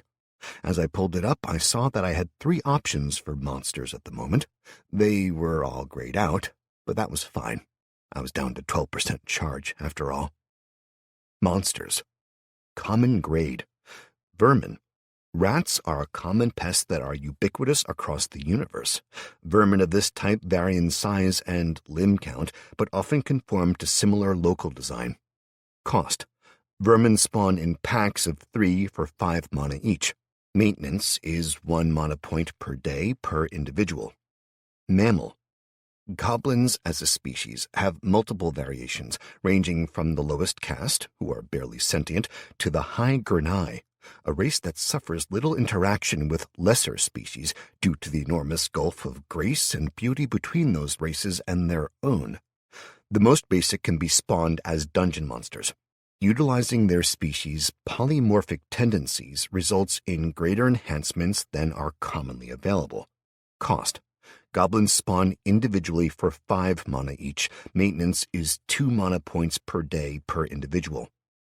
Reptilian. Kobolds are a common, highly structured, caste-driven species. Semi-sentient kobolds are a standard sight in dungeons due to their advanced trap-making skills and low cost. Cost. Kobolds spawn in packs of 3 for 10 mana each. Maintenance is 1 mana point per day per individual. I read through the details quickly, nodding in consideration as I calculated the initial and ongoing costs. I was glad I had some basic options, but also not too pleased about the amount of mana they would require to maintain. I moved on to the loot section and discovered I had to research any weapons above a crude stick. The weapon subcategory was split up into 3 sections: offense, defense, and miscellaneous. Offense had literally a stick in it. A wooden stick, that was it. Defense had a set of fabric clothes that not only looked terrible, but I was 99% sure would feel like sandpaper as well. At least miscellaneous held a bit more, including a design blueprint section that had the chair I'd scanned, along with everything else I'd examined in it. I shook my head at the blueprint section, not seeing any possible use for it, and went back to the main miscellaneous section. It had been populated with a list of small items like nails and the lock from the door I'd examined, planks of wood, etc. And there, amongst all the rest of the random details, were the goddamn tomato sauce crisps. I don't care what else goes wrong in the world. That's a line I won't cross, I vowed to myself, staring in disgust at that affront to the gods. I found a load of random things, but nothing that was useful, until I came to the bottom of the list. I froze in shock. Spellbooks, skillbooks, and magical items. Spellbooks, skillbooks, and magical items are limited by the dungeon level, available technologies in the local area, and materials, but there is a chance that these items will drop randomly each time a creature is killed in the dungeon. Current chance of drop, 0.01%. Do you wish to adjust the chance of this drop? Yes, no. Hell yes, I do, I muttered, grabbing it and sliding it along to the maximum. Unfortunately, it didn't really change much. Even if I invested 10 points of mana an hour, the maximum for the stone core, and more than I even passively earned at present, I would manage to raise it to only a 1% chance. Damn it, I groused, slumping back on the couch, before sitting back up as I realized something. I'd been planning on summoning creatures as a last resort, something to defend my dungeon against the assholes out there, but now I wondered if there was a better way to use it.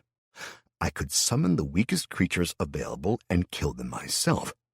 Yeah, it would cost me in terms of mana expenditure, that was a given, but if I did it, say, once a day to use it as a training method, I could get myself up to the point where I could defend myself properly and I could collect all the loot. Even better, I could use only what I wanted and absorb the rest back into the dungeon. I could research weapons that I wanted to use, armor. Hell, I could find a goddamn gun, then just shoot the fuckers. I started to get excited, before remembering the issues I'd had creating the wall across the entrance to the stairs, and I dove back into the screens, reading and examining the details.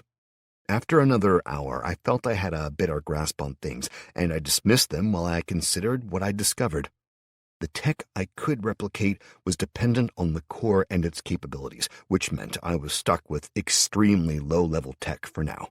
That explained why the weapons were limited to a stick, rather than starting with a sword or anything more useful.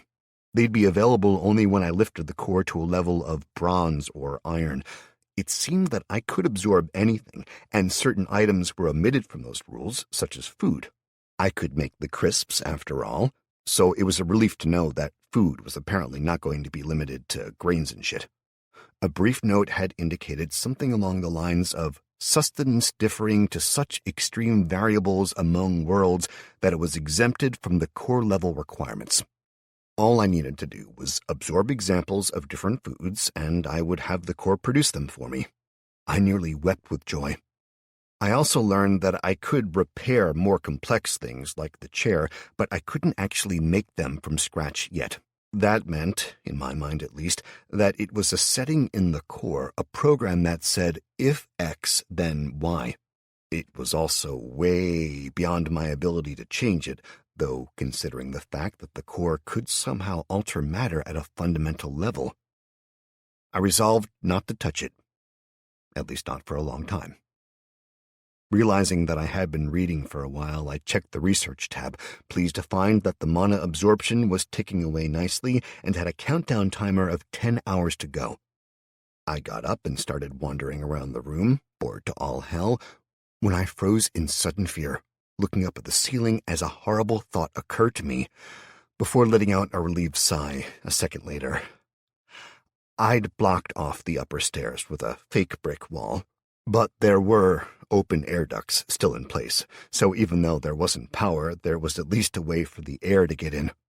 I'd had a sudden, terrible fear that I was going to have to knock that wall down or suffocate. I was about to laugh at my baseless panic when I grunted in shock as I realized what else I'd forgotten about in a place like this, namely, that it had to have an emergency exit. I pulled up the dungeon screen and found the doors a few seconds later. They were on the far side of the room I'd not permeated yet, which was why I'd missed them. I'd seen them earlier when I was exploring a bit with my Zippo torch, but they hadn't registered, as fire doors tended not to when you didn't need them. I made a mental note to change them to a door only I could open as soon as possible. The charge level was too low to be able to do anything at present, and there was literally bugger all I could do with everything else until that improved. With nothing left to investigate, I settled down to watch the people moving around on the map and trying to sleep as much as I could. It was boring, seriously boring, but I just couldn't risk more, not yet. I was terrified of losing the dungeon core to someone else who found their way in, or being captured by the gypsies, or another gang again.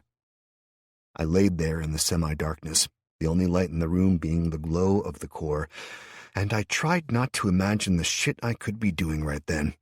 I thought about the foods I needed to collect samples of for the dungeon to absorb and learn. I started a mental list of all the amazing stuff I could get from the nearby supermarkets, and I sat upright suddenly, realizing what I'd been ignoring. The rooms around me were full of cleaning products, stock for the club, chairs, building gear, all of it, and I'd been thinking like I was under siege, planning on holding onto it all for an emergency. There were even 2 more booths at the back of the room, and all I had to do was reach them. I bounded to my feet, rushed to the nearest storeroom, grabbing a case of vodka and dumping it on the dance floor inside of the dungeon influence area, then went back for more. I spent an hour stripping the room out, piling everything up, before I pulled the screen up and began to absorb it. There was a certain amount of wastage. I guess that was the nature of things, but a handful of minutes later, I'd refilled the charge, and I was off again, pushing the boundary out. I moved in and out of the various rooms, stopping long enough to absorb random stuff, but leaving a single room that was full of random shit as my emergency stockpile. The rest of the stuff I came across fueled my expansion, and in 3 hours, I'd reached the emergency fire escape. I absorbed enough that the charge was back to 100%, and then started to permeate the big steel and composite doors. Once I'd fully acquired them, I kept pushing out into the hallway beyond, slowly moving up the stairs. I spread my influence evenly as I went, taking in the walls and floor, the metal stairs, and absorbing any electrical bits as I went. They were pointless at this stage, after all, so they served to fuel my expansion. By the time I reached the doors into the alleyway, I was exhausted again, and I had to stop and rest for a few hours before I could permeate them. I couldn't stop grinning to myself when I'd finally managed it, because it didn't just mean I'd closed off unauthorized access to the dungeon now. It also meant I had a secured way in and out. I found that I could control the doors mentally. They unlocked and locked again at my unspoken command effortlessly, and that meant I could leave. I could go into the city for supplies or weapons and get back in. I fled back to my body on the couch, opening my eyes and staring at the dungeon core as I thought about the possibilities. I knew the safe option was to stay inside, to stay hidden, doing nothing that could bring attention to me. However, I was bored out of my tiny mind, not to mention wearing filthy clothes, starving for real food, and, well, I needed a few creature comforts. I I didn't really see any point in staying in my flat anymore, not when I had an actual home that I could endlessly modify, especially one that would be safe and could generate everything I needed. All I wanted was the gear I had in my flat, my personal effects, mementos of my family, photos, my bed, and, God, my books. I'd spent a fortune over the years on my book collection. It was mainly sci-fi and fantasy, but there were all sorts of adventures in there, and they'd help me while away the hours, weeks, and possibly years it'd take me to get this place set up properly. I especially needed to get that goddamn fairy corpse, as it might be possible to learn more about what was happening by having the dungeon scan the thing. I resolved that I would go home today, get a suitcase of gear, clothes, a few bits and pieces, and some creature comforts. Then I could have the dungeon scan them and remake them, if anything happened to the originals. Pleased with my flawless plan, I used the dungeon interface for two things. First, I made myself a stick. It was a crappy weapon, but it was still a weapon, and then I checked on the research, finding that it was possible to queue the research up. I chose the stick from the menu and selected Upgrade. The bar appeared to show how long it would take, but without a mana allocation, it was empty. I shrugged and moved on, taking the time to stretch, use the toilet, and drink some warm fruit juice. Then, when I couldn't justify putting my departure off any longer, I went up to the door with equal measures of trepidation and excitement. I checked the surrounding area, found there was nobody in the alley or in sight. Then I cautiously ordered the doors to open and stepped out into the warm morning. I looked around, slightly paranoid that people would be about anyway, but when there wasn't a single soul in sight, I nodded to myself in satisfaction and mentally closed the doors. I took a single step away from my sanctuary, then spun around and made the doors open again, then close, then reopen, just to be sure I could, before nodding again and heading to the edge of the alley, gripping my stick tightly in a white-knuckled fist. I peered both ways, made sure there wasn't anyone in sight, then set off, heading north towards my home. I soon saw my first people, and I noticed the way they froze, glaring at me, before changing direction and scurrying away as quickly as they could. That was the new way of the world, I found, after an hour, by which time I had made it across the city center and was moving quickly up the main road towards my old flat. Each encounter with people resulted in silent stares, followed by watching me as I passed. The people further back in the city, closest to the high mana concentration areas, were the worst, either standing their ground and glaring or running like frightened rabbits. But everywhere I went, people were hesitant and distrustful. I diverted to head past Marcus's shop, figuring I could check on him and let him know I was okay, maybe drop a few hints and make sure he was ready to join me when my dungeon was up and running. He was someone I would want to help, and he'd seem like a good guy, not to mention he'd probably be damn useful. When I got to his shop, though, the doors hung wide open, the goods had been strewn everywhere, no food, just packaging. And when I went inside, it had obviously been ransacked. I headed in deeper, finding nobody home, and when I went downstairs, thankful for my little lighter, I found that even his training sanctuary had been looted. The good steel swords, the gloves, all of it was gone, leaving only a handful of the practice swords in a box at the back. I felt better having another practice sword, gladly dumping the stick, but I still left the building in a much worse mood than when I entered it. I also noted the looks I got from residents peeping from their windows. The hatred, disgust, and fear was clear on their faces. When I called out to ask what had happened and if Marcus was all right, though, I got no answer. People hid, rather than replying. I'd taken a small carrier bag of things I knew would come in useful from Marcus's shop. Flour, powdered eggs, no milk or butter, of course, but jerky and a handful of tins. The little sewing kit I'd spotted on the counter in particular seemed like it might be useful, but the various home staples like painkillers, candles, matches, and so on, stuff that would be really useful, had all been taken long since. I continued down the street quickly, hurrying back to my place with as much speed as I could manage without running. As I marched up to the house, I furtively glanced around. A burgeoning sense of danger grew in my mind again, and I hurried inside, eager to avoid another confrontation. I tried the bottom flat, hoping Paul would be back, but there was no answer, so I started up to the next floor, passing the asshole's flat.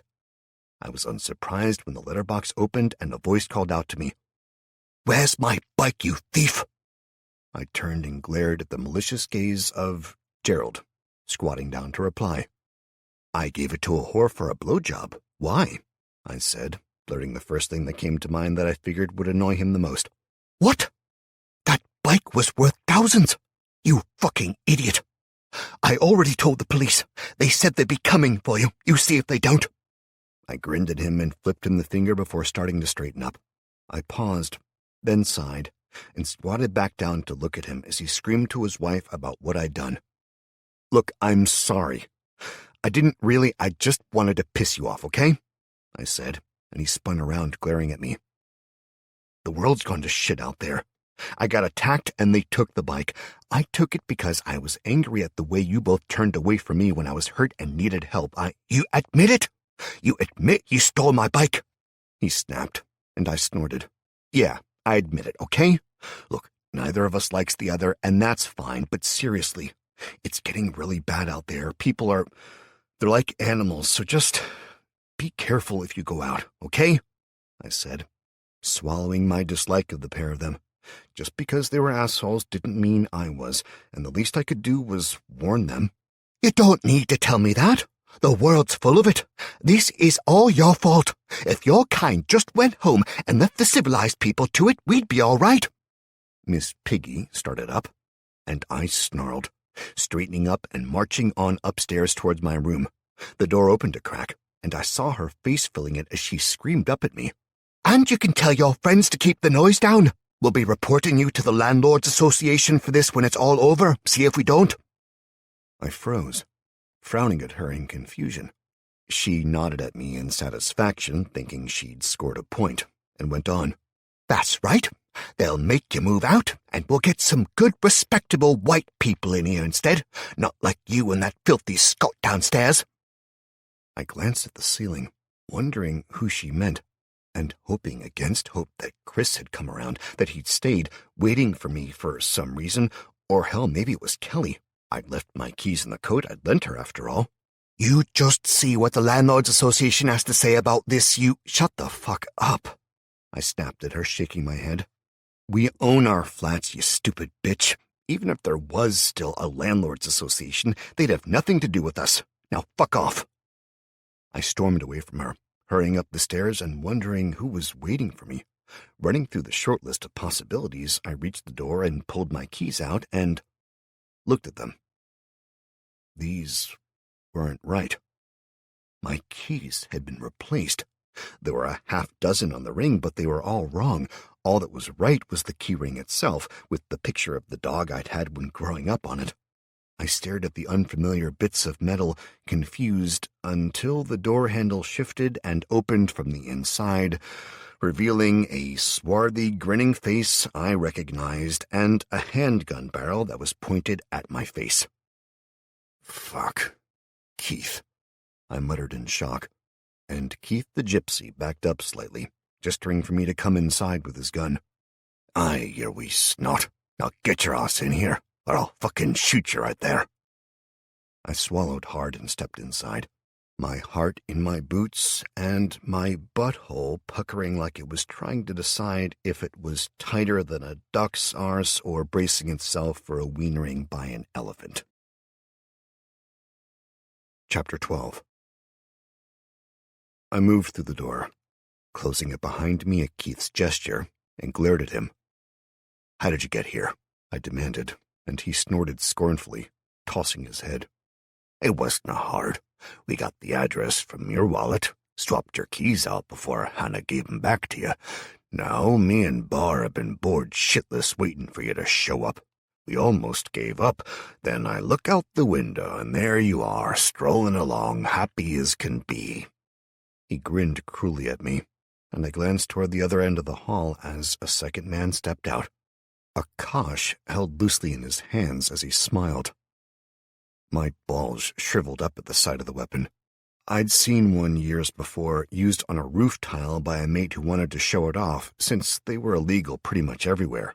It was basically a short handle with a thick spring on the top, tightly wound, and a solid lead tip. When they hit anything, the force was magnified by the coiled spring, and they shattered bones like glass. I remembered the tile smashing, then the kosh bending backwards on the rebound after it had hit the pavement below. The spring had struck his little brother's hand, who'd been reaching over, too eager for his turn to wait. The howl as his bones shattered in his hand had been terrible. I knew upon seeing that, and considering who had been waiting for me, that this wasn't a fight I was going to walk away from with just a few bruises. They were going to cripple me at least, and most likely kill me. So put that thing down and the bag, now. Then you can tell us all about where you been, Keith growled, and I slowly swung the sword around, off my back, thankful I'd found another scabbard. This? I asked, dropping the bag of things from the shop and lifting the sword out sideways, so the tip was about a foot from Keith's stomach. Aye, we know it's rubber, so don't try anything smart, the other guy, Bar, I assumed, said.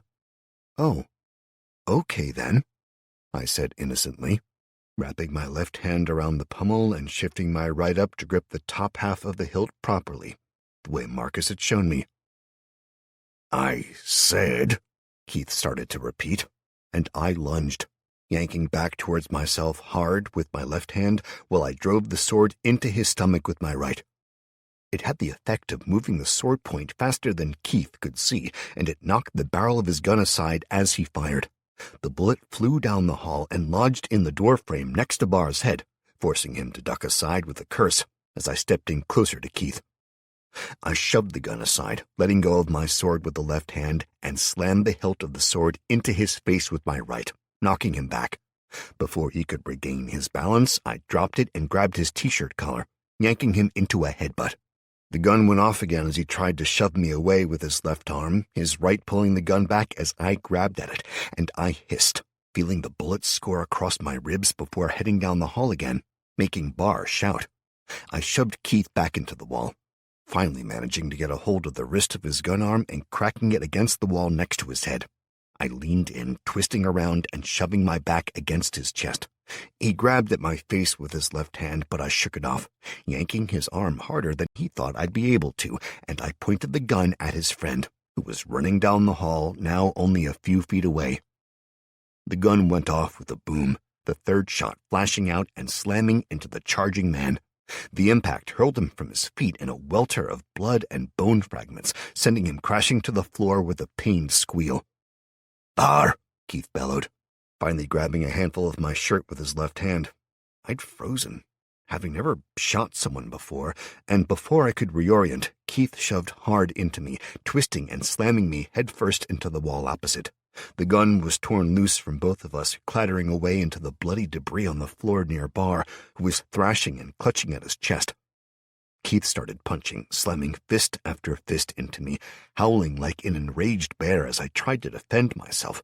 I twisted and kicked out, managing a glancing blow on his hip that forced him back a step, and I lunged back at him. Ducking down and wrapping my arms around his waist, I lifted him and rushed through the open doorway into my bedroom. He was raining blows down on me, kicking where he could, as I half carried, half threw him, slamming him into the dresser. His bulk made the whole thing collapse, as cheap as it was. The clothes, panels, and various crap that had accumulated over the years on top of the dresser fell onto him, burying him as he struggled back upright. Unfortunately for him, his face got to meet my fist coming the other way, as he swiped a shirt off his head. This punch was much better aimed, and I followed through better than I had the last few I'd thrown. My anger at this scumbag breaking into my home to clearly murder me helped to power it, and it connected full force with his nose and upper jaw. His head slammed back, smacking off the wooden remains of the dresser as blood sprayed from his flattened nose, and I stepped in closer, slamming my left in hard, then my right again, as he attempted to defend himself. He was clearly more skilled than I was, but thanks to my stat increases, I had the musculature of an Olympian, and while my dexterity had been constrained by the increased muscle mass, it was still well past the average, at least for now. I slammed fist after fist into his face before grabbing him by the throat and yanking him upright, staring into his one remaining good eye. The other had begun swelling shut already, and had clearly filled with blood. "Where are they?" I asked him, my voice a low growl. "Where are the rest of your friends?" He started to speak, coughed, then spat a tooth out, and managed to glare at me. "Go fuck yourself," he managed to rasp out, and I sneered at him, slamming him back into the wall with my left hand. "Wrong answer," I snapped, punching him in the gut. Then I shifted, hammering first the bottom left, then the bottom right short ribs. I could feel them snap under my blows and making him gasp in pain. "See, this is how it's going to work," I whispered, glaring at him. "Every time you give me a wrong answer, I snap some ribs.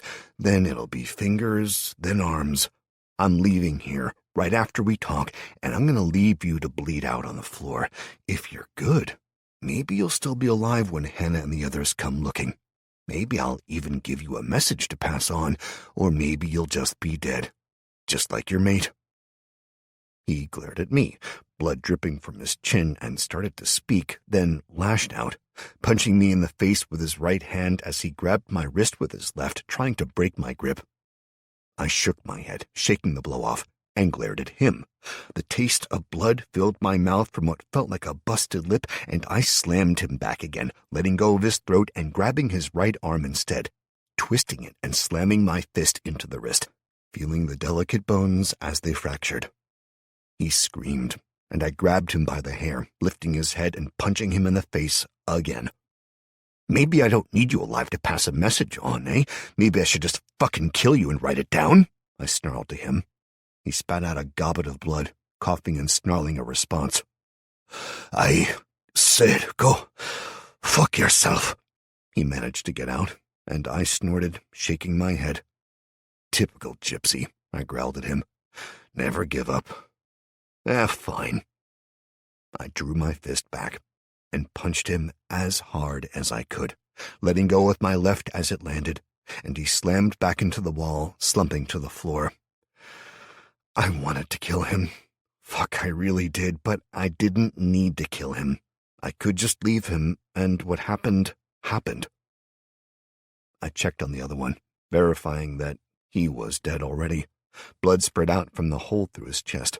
I picked the gun up, shoving it into my jeans waistband after putting the safety on, determined not to blow my own dick off.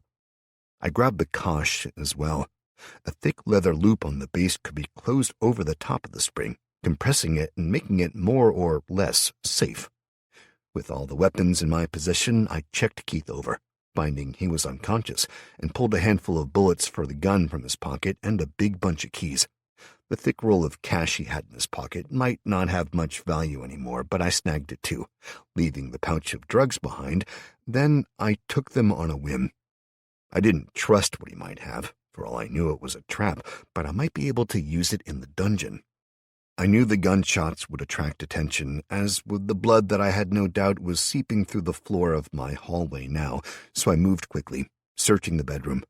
I pulled out my old suitcase, a big one on wheels, thankfully, and flipped it open, chucking a few pairs of boxers, some socks, a half-dozen tops in, making sure I had some thick, some thin, some sports clothes, and some winter ones, as well as a pair of good boots, and stripped off quickly.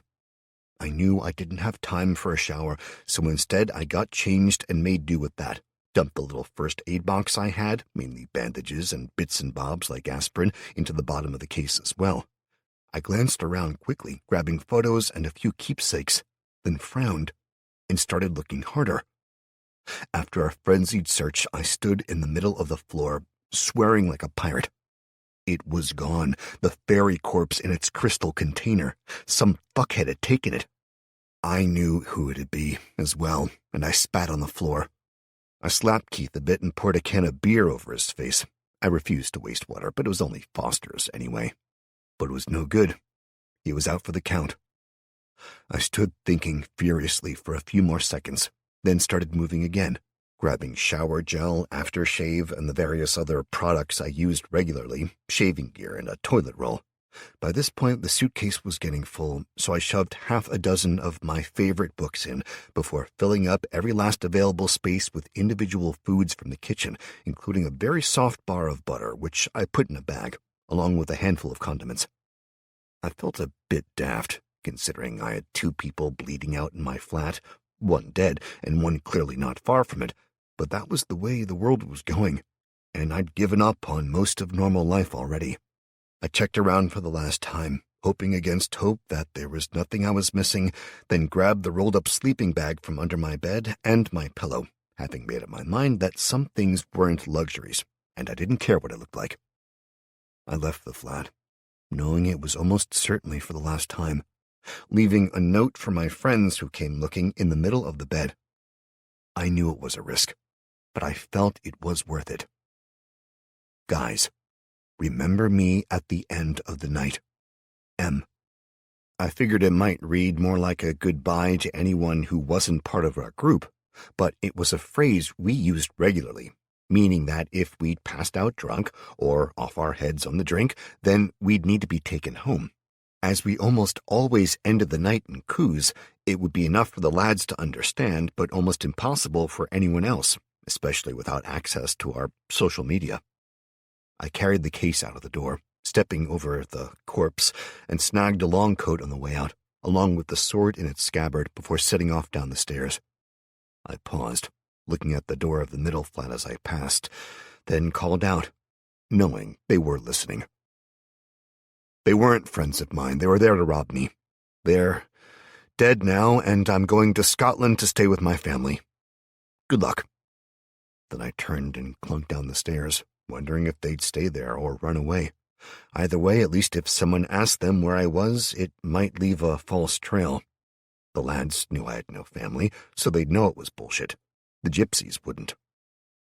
I got outside and started off down the street, deliberately heading as though I was going to leave the area until I was out of sight of the flat, then changing direction down a side street and heading back towards the center. I saw a handful of people as I trundled along the streets, my case rattling as it bounced over the uneven paving stones, and I nodded to the few people that didn't seem hostile. Even so, the vast majority either ignored me or actively avoided me. The only person who spoke to me or made any kind of an effort to be nice was an old priest, when I passed him sitting on a park bench halfway to town. He was old, like in his 80s or 90s, and not healthy like some older people are at that age. His skin was like paper, his hair transparent, and his eyes roomy and barely able to see me a few feet away. "Hello?" he called out in a quavering voice, and I slowed, looking first at him, then glancing around to make sure it wasn't a trap. "Hello, Father," I said quietly. "Are you okay? Do you need help?" A little news would be good. Nobody seems to speak anymore," he said, forcing a smile. "Of course," I said, straightening and putting my case on all 4 wheels, dipping a hand into the carrier bag I'd brought with me. "Do you need a drink, Father?" He smiled genuinely. No. Thank you, my son. I gave it up long ago." "A soft drink, then?" I offered, holding out a bottle of still juice. He took it with thanks and opened it, taking a long drink. "Thank you," he said afterwards, moving to pass it back. "You keep it. Do you need anything else? A little food?" I asked, and he opened his mouth, then seemed to think better of it. "No, my son. I think you should keep the food. I don't seem to need it as much now," he whispered, and I smiled at him, uncomfortable, but not wanting to just ignore him. "Do you have news, then?" he prompted, and I blinked, remembering that had been his first question. "Not so much. As near as I can tell, there's no real news about the world. The power is off, probably gone forever, and people are changing. They're attacking each other, killing and taking. It's not good, Father," I said sadly. "I know," he whispered, wiping at tears that appeared suddenly. "The apostate has come. The darkness has risen, and the end of days is upon us. The living envy the dead, and beasts are desecrating the graveyards. We have been abandoned." His hands clutched at each other, and he twisted them, as though trying to wring the fingers from their sockets. "Oh, sorry," I said, wincing, knowing it was a terrible thing to say, but having no clue what I could say to make it all right. It wasn't as though me saying, "Oh, it's okay, it's not your faith, it's a bunch of aliens, I think," was going to make him feel any better. Still, I had to try. Look, there's a lot of evidence so far that it's aliens, not Judgment Day, okay?" I said, my explanation sounding weak as hell even to my own ears. "It's the end of days," he repeated, slowly shaking his head. "It may not be the way we envisaged it, but we were warned that the dead would rise, the good to the resurrection of life, and the evil to judgment. I've seen them. I've seen the evil crawling across the graveyard, feeding." "Wait, what?" I asked, looking at him in shock. "You've seen the dead rising?" He nodded slowly, still wiping tears from his cheeks. "Fuck's sake, Father, look at me. You've seen the dead rising?" I snapped at him, and he fixed me with a look that told me to watch myself or he'd scrub my mouth out with soap. "Some have already dragged themselves from their earthly graves. They've started to gather. They feed on the weak that try to pass through. I have to try to exorcise them. I have to try to save them, but I cannot. I'm weak. My faith is weak," he mumbled, going back to wringing his hands and softly weeping. I tried to talk to him more, asking him questions, but he started to rock slowly, singing to himself, and I couldn't get through to him again. I set the bag down, pulling a few chocolate bars, another drink, and 2 cans of food out, setting them next to him before awkwardly making the sign of the cross over him and moving on. I wasn't a believer, and I didn't know if I'd done something appropriate, but I knew it had felt like the right thing to do. I considered trying to get him to come with me, but I knew in my heart that I wouldn't be able to and that he'd never understand. I wished him good luck and set off again, trudging on as the early afternoon sunlight changed, the clouds rolling in. I picked up the pace as the wind changed, a chill, blustery squall evident in the distance. I began to grow nervous that I wouldn't make it in time as I started down Northumberland Street, eyeing the clouds over Gateshead that were growing darker. The few people that were still about moved quicker as well.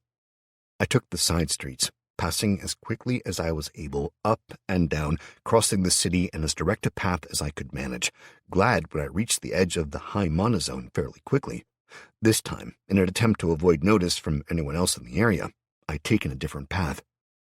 As I passed the old cathedral, I heard sounds from inside, rising through the broken ground floor windows on one side, and I noticed the burgeoning feeling of danger again. I paused, thinking at first it might be the priest I'd seen before, as I heard what sounded like someone crying. I moved closer until I heard giggling, which froze me in place, before a sharp snap of something and growling rose from inside. "No, mine," I heard a high-pitched, croaky voice say, followed by the thump of something hitting flesh hard. There was a whine, followed by the sounds of someone eating, crunching, and gnawing on something, and I shook my head, deciding I wanted nothing to do with whatever was inside. I started moving away quickly, but as my case dropped down from the curb, I hit a glass bottle, sending it clattering away. I glared down the street at the bottle as it rolled away, then looked back on a whim. I froze, in truth. Staring back at me from the window was a face. It looked like a little girl, her brown hair still plaited and partially covered by a dirty off-white headdress of some kind, the veil twisted and hanging half off. But her face. She stared at me, open hunger in her eyes. Her skin was gray and her mouth ragged, blood coated her tiny lips and dripped from her chin, falling out of sight. Her eyes were bright blue, but in a way that I instinctively knew was all kinds of wrong. They seemed to glow, and as I watched, she shifted, moving to another broken window, one that was closer to me. She vanished from sight, then reappeared at the other in less time than it would take me to travel the distance. Fair enough, sometimes kids are surprisingly fast, I knew, but as she smiled at me and tilted her head, the movements were sharp, like a bird's, and the second wrong thing became clear. The section of window she was looking at me from was at least 10 feet off the ground, and she'd run to it like she was on level ground. I'd been in that cathedral before, and X had taken me in once to look around, and I knew that there was nothing on the far side that she could have walked across. I heard snuffling coming from inside again, then growling, and when I looked back at the girl, she grabbed some of the glass and tore it free to get a better look at me, ripping the material as though it was paper, not stained glass reinforced with lead. She reached a hand out, as though expecting me to come and take it, and I backed away fast, making her hiss in displeasure. Her flesh was gray and filthy, smeared liberally with blood. The nails were sharp, more like talons, and the skin looked to be scaled. I started backing away faster and faster, and she started to keen at me, clearly angry, and the sound cut through me, making me feel cold and alone. I swallowed hard, feeling numb and afraid. There was no point, a little voice said inside me.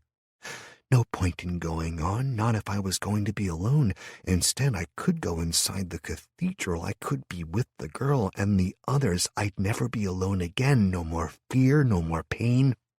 My foot caught on the curb behind me, tripping me and sending me falling, my case and bag clattering to the ground with me while the sword hilt banged me in the side of the head. And I suddenly felt like someone had poured a bucket of cold water over me. I blinked and shook myself, hearing another hiss, one of fury this time. Wasting no time, I grabbed my gear, darting to my feet and fleeing from the creature. My stumbling feet still going on autopilot had been all that saved me back there, I knew, and I was determined to get as far away as possible as the keening lifted into the air again behind me. I ran, my arms full of my possessions, and my heart thudded in time with my feet. I took the far corner as quick as I could, slipping on the cobbles, and had to jump aside as I nearly ran over a short, fat man coming the other way. "Look out!" he snapped at me, jumping back as I dodged to the side. "The cathedral," I said to him, trying to catch my breath. "There's something in there. Don't go near it." "Idiot," the man snapped, shaking his head as I tried to rearrange things in my arms. "You're another fool that's running away because of a power cut. Well, go on, get out. The city and the rest of us will be better off without your sort." I looked at him, my fear clear on my face, and he paused, considering me. I thought maybe, just maybe, he'd listen. Then my hand caught a packet in the bag, accidentally tipping it to the floor along with a tube of toothpaste and some toilet roll. We both ignored the common sundry items, but the little wrap of white paper unfurled, gleaming white powder as innocent-looking as snow blowing from it, and the atmosphere changed again. The man sneered at me in disgust, spitting at me and stalking off, heading toward the cathedral. "Goddamn druggies," he snarled. I shook my head, calling out and trying to explain, but he ignored me, marching on. I watched him go before gathering everything up and moving again, heading up to the alley. The gates were still open, presumably from whoever had robbed the bar last night. I moved to my doors, and they opened for me at a mental push. I ducked inside, dragging the suitcase, feeling relief filling me as I did so. Until an agonized scream echoed up the distance, and I knew it came from the man, having strayed too close to that creature. I panicked, dragging my gear inside and ordering the doors to close before hurrying down the stairs in the dark and rushing out into the core room. I threw myself into the couch and pulled up the map, making sure there wasn't anything in the building or anywhere nearby. I scoured the image for a long time, making sure the area was clear, before finally relaxing. The adrenaline crash made me shake like a shitting dog.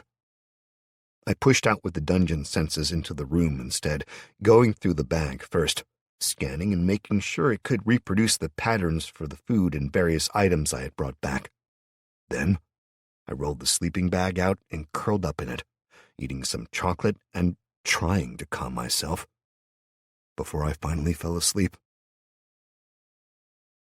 Chapter 13. It was hours later when I woke up. I knew because I was desperate for the toilet, and when I checked, I couldn't see anything happening on the streets outside. My watch had stopped. The wind-up mechanism needed to be rewound, but I had no clue what time it was now, so I shrugged and accepted that it probably didn't matter anymore. I used the toilet and checked the research screens, seeing that the mana absorption research had finished, and the stick was nearly 2/3 of the way to an upgrade as well. I pulled up the completed one, seeing that it was now a blueprint, and it had been automatically added to the list I had access to. Mana Absorption Upgrade 1. Improved conduits had been uncovered, allowing an increase of 0.75 mana per collector per hour. Complete further research to improve this rate of absorption. When I looked over the blueprints, I couldn't make sense of them, but when I opened the design screen, I discovered that the conduit that reached out from the core into the air, apparently just large enough that I could actually see it with the naked eye, could now be improved. I zoomed in using the dungeon senses and examined it. A dozen small filaments reached out from tiny holes in the core and stretched into the air. I selected them, finding that each could access a small amount of the ambient mana and was collecting it, drawing it inside. "How much mana is in the air?" I asked the room in general, but I got no answer. I watched the process for a while, noting the way the thin strands moved as though blowing in a non-existent wind. "Can we extend these?" I muttered, reaching out with my mind and pulling on them, excited to feel them slowly lengthening. I tried harder and then stopped dead as one of them came away in my mental grasp, and the mana absorption rate, which had been slowly climbing as I drew the strands out, dropped again, this time to 5.6, despite the improved collector's research. I swallowed hard and started again, mentally prodding at the now empty hole where the mana collection strand had been. After a few attempts, I got a single strand to emerge again. It was a fraction of a hair in thickness, but as I concentrated on it, I sensed different metals and possibly organics inside of it. I stared at it fixedly, feeding mana into it and carefully regrowing it. It was slow, painstaking work, but after an hour, the core was back up to 6 points, and 2 hours after that, I'd refined the process down enough that it was up to 8 points per hour now. I sagged back, my mental goal reached, and I fed the additional 2 points per hour into research, joining the previous 3. The stick upgrade was complete, having finished at some point while I was working, and I pulled it up, groaning as I looked at it. Crude stick to rough stick. Your starter design crude stick has been successfully upgraded to rough stick, improving both durability and damage. Increase this design further to unlock additional capabilities. Damage 2 to 3, durability 4 to 6. What a waste of time, I muttered, shaking my head. It had finished, finally, but man, that upgrade was shit. I pulled up the defense section, dejected to find a collection of rough-spun clothing consisting of pants, soft shoes, and a smock. I just shook my head. Wasn't happening. Nothing in the miscellaneous section was useful either, but bringing up the dungeon section, I saw there were a few new options available. They were split into facilities, blueprints, traps, and magics. I looked over each one quickly, pleased to find that the facilities tab offered living quarters as one of the first upgrades, amongst dozens of others. They were classified as crude living quarters, and I doubted they'd have a more luxurious bed than the one I already had in my sofa, but the thought of running water really made me consider it. I had no idea if that would be part of the design, and betted that it would be a tap if it did, not a power shower. But still, Blueprints were random, it seemed. I might get a really useful blueprint, or I might not, but a feeling told me that blueprints were much easier and faster to upgrade than solid items, so that was a definite option as well. Traps I dismissed out of hand. I needed them, but if I ever got the kobolds as creatures in the dungeon, they'd make the traps anyway. The magic, though, that I was interested in. There was one spell available currently. Fear. Dungeon spells. Fear. Fear is a standard general-purpose spell, used primarily to drive away low-level adventurers or monsters while the dungeon is being remodeled. Cost, 100 mana to cast, with a further 10 mana per minute active. AoE, 5 meters, but can be increased for a further 10 mana per meter per minute active. The upgrade path was slightly different in that it went from level 1 to 5, reducing noticeably in cost and increasing in effect, and there was a new spell to research. The next spell available was Burning Hands. I considered it, I really did, as that could be awesome. Not so much fear, although that could be useful, but Burning Hands sounded both awesome and like it'd help me make short work of the creature in the cathedral.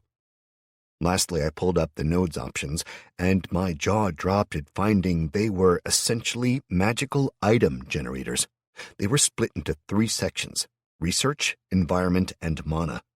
Apparently, I could use research to create a secondary spin-off section that the core would then physically have to build, but once it was done, it would act as a secondary generator of research, which would be great if I had the mana to run it.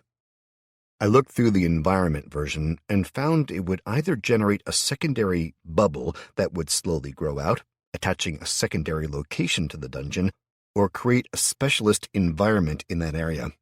I could see that being useful, depending on how efficient it was, but there was little specific detail on either option. Once again, I needed the mana before I could claim a second area, and unless I could recreate the beach in Crete with the hot sun, sand, and sea, plus the booze, food, and women, I wasn't sure about it yet. Lastly, though, mana raised some interesting possibilities, as it was a specialized node that would suck in the ambient mana and convert it to a specific form. The notes used nature as an example, being a mixture of air, earth, and water mana that would increase growth of crops in a set area, or dryads, apparently. Again, interesting, but not really useful at this early stage. I sat thinking, trying to figure out the best way of doing this. I knew that I really needed everything, but in the end I decided that what I needed to concentrate on was me. The dungeon was seriously important to my survival, I got that, but for now, at least, it wasn't going to bring in a great deal of anything until it managed to upgrade. I could run it like a game, focusing on building up the infrastructure or doing research so that I was ahead of other players, if there were others out there. But this wasn't a game. It was my life.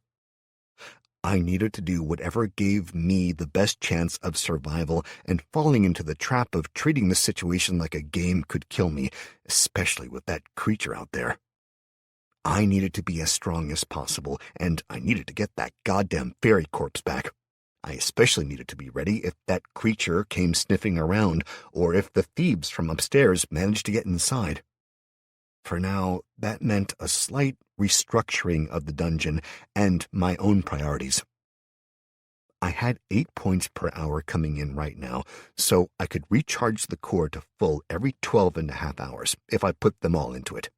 For now, I directed 6 points into charging and 2 for research, and I determined that I needed to increase the dungeon above ground, claiming the next floor and all of those that came thereafter. For my security and the safety of the core, I needed to secure the facility, and with that in mind, I pulled up the core research tree and assigned both points to the improved mana absorption option, knowing it'd take a while to get there. Then I emptied out the bags I brought and pulled up the dungeon design tab, using the facility to scan everything I brought.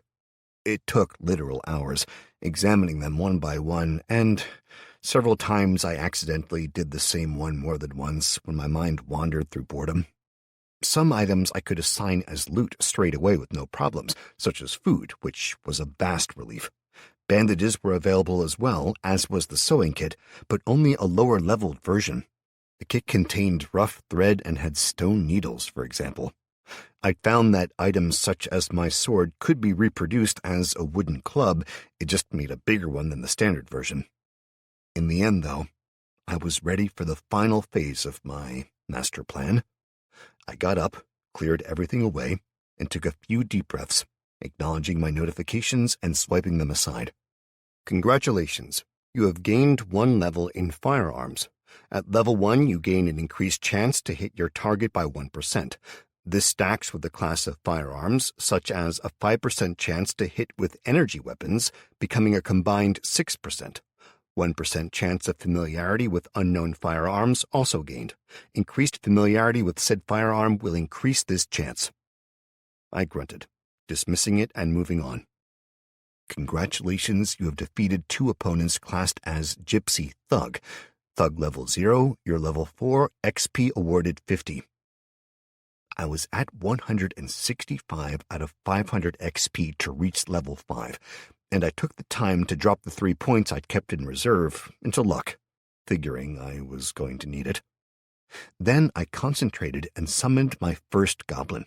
After tying a packet of cheese and onion crisps to it as a loot drop, along with a thing I really wanted, a skill book, spell book, or magical item. I had literally a 1 in 10,000 chance of it dropping, but that was why I'd increased my luck. The creature began to take shape before me, tiny infinitesimal motes of light streaming out from the core and flooding the area. I watched in fascination as it built up slowly in a manner that seemed weirdly like a 3D printer, layer upon layer, until it slowed and then stopped altogether, the final motes settling onto a rough green skin and sinking in. The creature blinked at me uncertainly, then looked around, as if unsure of what was going on.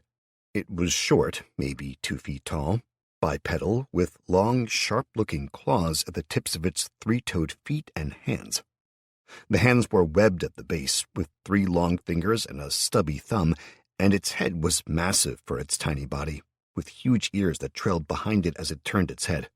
The mouth was downturned like a fish, with only a few large pointed teeth in it. Black eyes with red pupils inspected the walls, and a little tuft of hair lifted from the top of its head, wafting aimlessly. It was built more like a toddler than a small man, with the large bulbous belly that protruded out far enough that it looked like it might overbalance. Thankfully, it wore a tiny loincloth. It looked up at me, chuffing out a sound, and when I didn't respond, it started scratching itself and dropped to all 4s, sniffing around the room and wandering here and there. Clearly, a creature summoned by myself didn't view me as a threat, I guessed, and I faced the first major hurdle of my plan. Could I murder a creature I just created? I watched it for a minute, until it caught a scent and raced across to my piled supplies. It dove in, and a few seconds later it reappeared, dragging the mixed box of crisps I'd not opened yet. It shredded the cardboard with its nails and plunged its nose inside, sniffing loudly. "Hey," I called, annoyed. "Get off that!" I started forward, and it lifted its head, an unsealed bag of tomato crisps clutched in its teeth. It backed up, tugging at the bag and growling, until the crisps fell free and it started munching on them.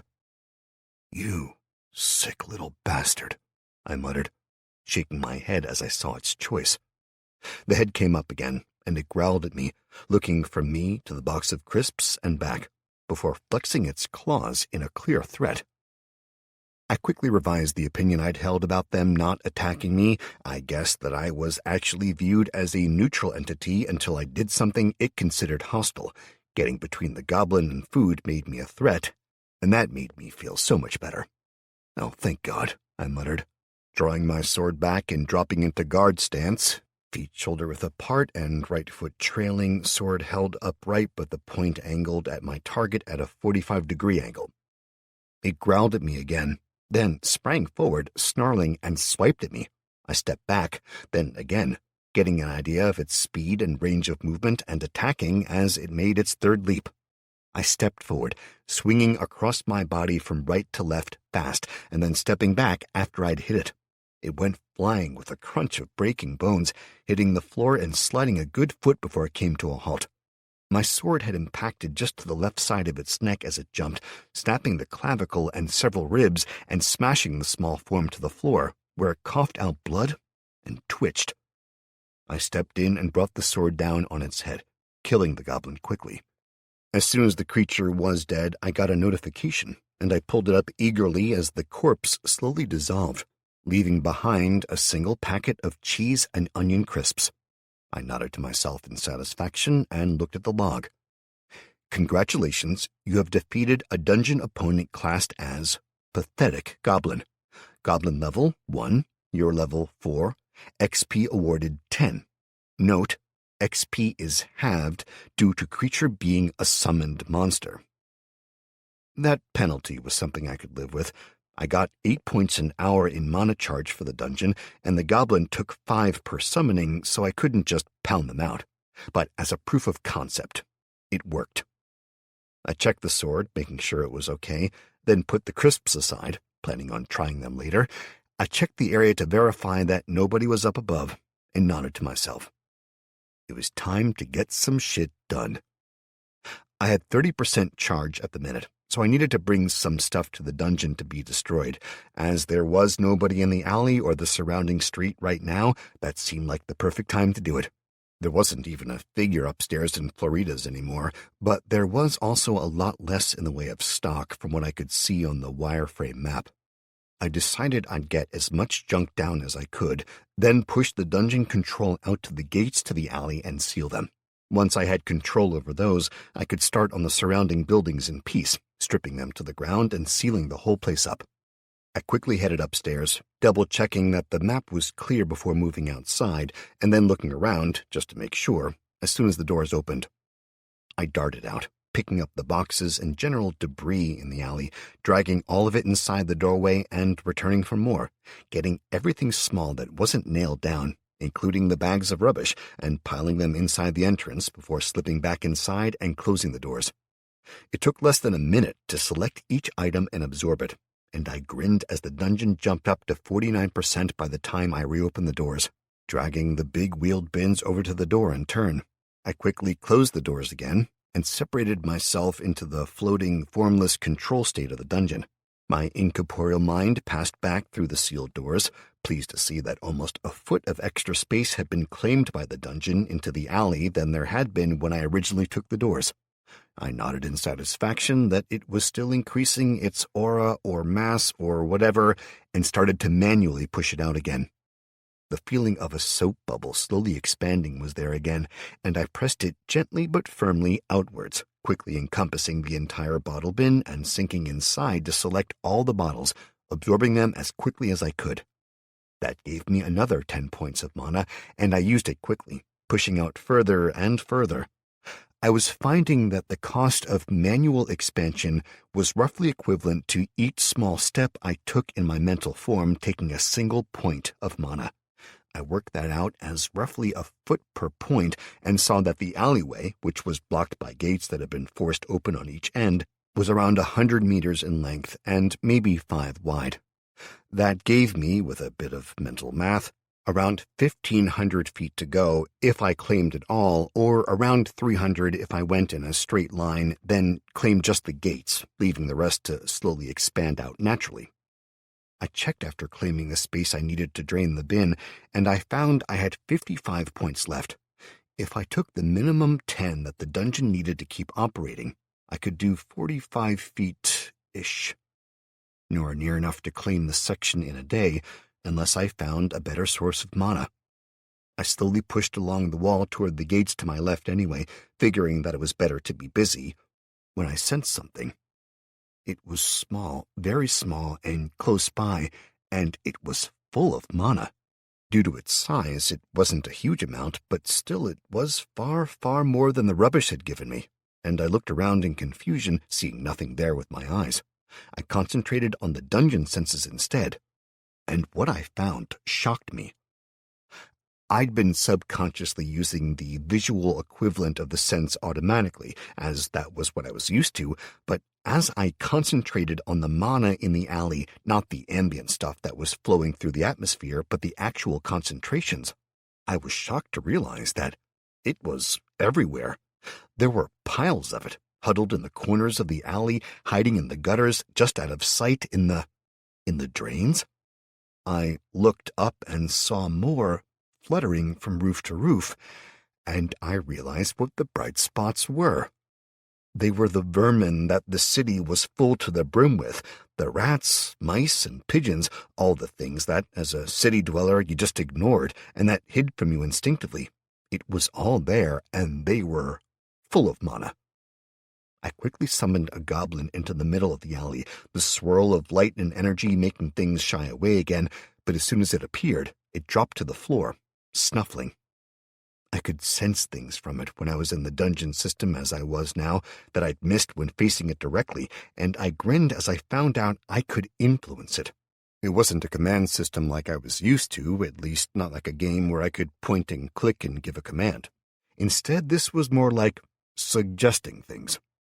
I drew its attention to an accumulation of creatures hiding in a hole in a wall near a drain pipe, and I felt the goblin's focus sharpen as soon as it sniffed them. It scrabbled forward, sniffling, then diving at the hole and ramming its claws in. It scrabbled roughly at the crumbling bricks until there was a squeak, and a single small furry mouse was yanked out of its hole and shoved into the goblin's maw. It crunched down, chewing noisily and swallowing before diving back into the hole, widening it and hunting for more, and I mentally nodded in satisfaction at the single point of mana that it gained me. It wasn't much, but the goblin only cost me 2 points a day to maintain, and it had only been a damn mouse. I quickly summoned a second goblin, impressed on them both the need to not leave the alley and not to be seen by any humans, and set them both at it, the need to feed driving them. In the next 10 minutes, they'd killed 11 mice each for 1 point at a time, a single rat, which seemed huge to me, and it gained me 3 points, and a single terminally stupid pigeon, which gained me 2 points. I couldn't reproduce any of the creatures, and I assumed that was because the goblins ate them rather than the dungeon absorbing them, but that was fine, I decided. The cost of the goblins was 10 points, plus 2 each for the next day's maintenance, and they'd earned me 16 points so far. But when I reached the closest sewer grate, I decided it was time for them to really earn their keep. I assumed control over the grate fully, then sank down into it, sensing the multitude of life scurrying around below, including a few creatures that felt wrong. I decided to play it safe and summoned 2 more goblins, bunched all 5 around the edge of the grate, and then opened it. Instantly, the scurrying mass of rats and insects scattered from the light, and I directed the goblins inside before closing the grate behind them, just in case. I couldn't see what was going on now the grate was closed, but the goblins fed back to me a sense of their condition, and I waited. At first there was a sense of confusion, then hunger, as they all rocketed off into the darkness, and I hoped they could actually see down there with their weird eyes. The next few minutes were filled with a heady rush of mana and a sense of pain and fear. In the time it took me to shove the bubble out a few feet, the mana stores were almost filled, and I started pushing frantically, forcing the dungeon's area of influence to grow, trying to make the most of it before the mana reached full and started to be wasted. When I'd only managed a dozen feet, the charge reached 100 and I stopped, quickly summoning another 5 goblins and sending them down into the sewers as well. I grinned to myself, thinking that I'd found the cheat, when a goblin suddenly vanished from the dungeon sense, followed by another, and then 2 more. I felt the mana being ripped from them as something else fed on them, and I froze, staring back down the alley to the open grate. I summoned 2 more goblins, then a trio of rats, and sent them in to reinforce the group before backing away and flying back into the dungeon, closing the doors all but a fraction that allowed me to look out, wondering what the hell was out there. The remaining goblins were killed quickly, as were the rats, and I sensed the other vermin in the sewers fleeing quickly as something approached. I shook myself, realizing I was being an idiot and closed and locked the doors into the dungeon before floating through them and starting to push down into the sewer, remembering that I was incorporeal. I slowly sank down into the sewer. The absence of light meant that I saw the mana that was leaked and absorbed by the creatures around me, and I quickly found the corpses of the goblins, the trail of cheese and onion crisps, an easy way to identify them. I looked around slowly, seeing nothing else. The goblins had dissolved, fair enough. The outline of the crisp packets glowed with tiny motes of mana, and the various sludge, bits of creatures, and the boundaries of the walls around me made it easy enough to see the outline of my surroundings, but I couldn't see anything else. Nothing that could have killed the goblins, certainly. I reached out, slowly pushing the bubble deeper into the sewer, spreading my influence, when a sudden sense of warning filled me. I knew it was from the dungeon itself, and I turned full circle, staring about, trying to make sense of the feeling, but I could see nothing. I could feel the warning growing, though, so I turned and flitted back to the ladder up to the alley above, stopping when I reached it and turning again, thinking to look about, when I saw something move, out of the corner of my eye.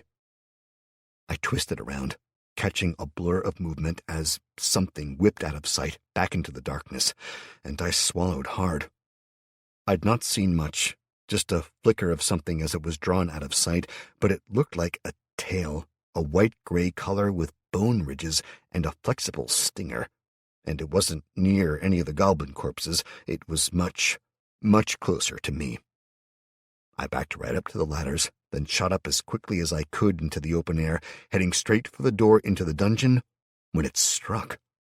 I felt pain as something passed through my leg, if a mental construct could be said to have one. At any rate, I felt a tug, which vanished as whatever it was retracted, passing through my form, but a second later I felt something else grab at me, and I sank into the door, passing through and stopping on the far side, fear filling me. Whatever that creature was, it could hurt me even in this form. I didn't want to go back out, so I brought up the wireframe map of the area, zooming in on the alleyway, and got another shock. It was empty. Chapter 14. Whatever was out there wasn't registering on the dungeon senses, and it somehow hid its mana signature. The things I'd sensed down in the sewers that were wrong were the size of rats, and this fucker was clearly bigger. I heard it snuffling on the other side of the barrier between us, then prying at the doors. I fled to my body and slowly backed away, bracing myself against the far wall before slipping into the dungeon sense again and forcing myself to think about what I was going to do. I needed to kill the fucker, whatever it was, as it was clearly a threat to me and the dungeon, but I couldn't even see the damn thing, so I needed to come up with a plan. First and foremost, I needed to distract the fucker, though. I quickly summoned 2 goblins and 3 rats outside, the first goblin being shredded apart before it was completed, but the second lasted long enough to scream in fear and then pain as something tore into it. The 3 rats I drove past the killing area and down into the sewers. The first was killed before it reached them, the second just inside, and the third as it started to flee down one side of the stinking tunnel. But that was all right, because as soon as I felt the second one die, I'd ordered the grate closed. It closed easily enough, and the death of the third one made me confident that I'd drawn whatever it was back inside, when something hit the grate. Something hard. It started to take damage, and I instinctively knew it was losing its durability. The 10 points I somehow knew the grate had dropped to 8, then 7, then 5, then 4, and finally stopped at 3. As I summoned another 3 rats at the bottom of the ladder, sending them squeaking into the darkness and drawing the creature away. As soon as it was gone, I pulled the grate up in my dungeon sense, staying inside, just in case, and selected repair, or at least I tried to. It was grayed out. I could open or close it, but nothing else, and I swore, hoping the creature wouldn't come back. I waited a handful of minutes and was about to give up, when I heard a scream from the alley outside, somewhere down by the end of the street. I swore viciously and slowly pushed myself through the door, seeing nothing in the alley. I looked all around, finding thin claw marks in the door I was sheltering behind, and more in the walls nearby. I started to follow them, the sense of danger slowly sinking away, until a second louder scream came from the distance, and a howl of pain. I heard people shouting, and then more screams, and I looked back at the grate, frantically selecting it. It allowed me to repair it this time, and I ordered that done, as well as the door, which had fallen from 30 points to 26, as I tried to convince myself that whatever was happening wasn't my fault. A pained scream rose in the distance, echoing off the buildings around me, and I failed, utterly. My avatar fled back inside as I wrestled with myself, finally swearing and slamming the doors open, running outside in my own body with my sword in hand. I looked from side to side, then up, making sure there wasn't anything lurking in the alley, then ordered the doors to close as I set off running in the direction the scream had come from. "This is such a bad idea," I mumbled to myself as I ran, squeezing out through the wedged bins at the opposite end of the alley to the one I normally left by. The back of the job center sat across the street from me, the cathedral down the road to my right, which I stared at for a second, making sure there was nothing in sight, and then I looked up to the left, where all of the bars and clubs up that way were shuttered. I paused, trying to decide which way to go, then thought, fuck it, and ran to the right, coming around the corner of the job center and facing the cathedral across the road. At first I didn't see anything, but then something skittered across the inside of the stained glass in the tower, something that looked far too long and thin. I swallowed hard and forced myself to look away, down to the left toward the apartments further down the road. I ran that way, searching as I went, desperately hoping I'd see whatever it was before it saw me. I both won and lost that hope when I turned the next corner, coming upon two bodies on the ground.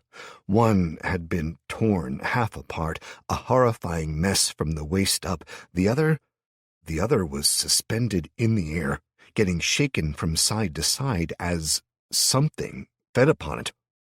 As blood sprayed from the bites, the creature would become visible. Then the blood would run down or be shook off, and it would fade from sight again. Whatever it was tall, standing on two legs that bent back at the knee like a goat. The tail that flicked and swished in the air was thin, with bumps that made me think of a spine, and finished at the tip with a bulbous stinger like that of a scorpion. The upper half of the body was stained by more blood than the lower, and I could see the arms that awkwardly held the corpse aloft.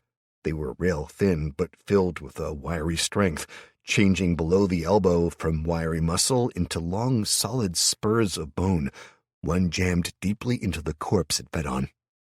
The head was the worst, eyeless, with small holes for ears.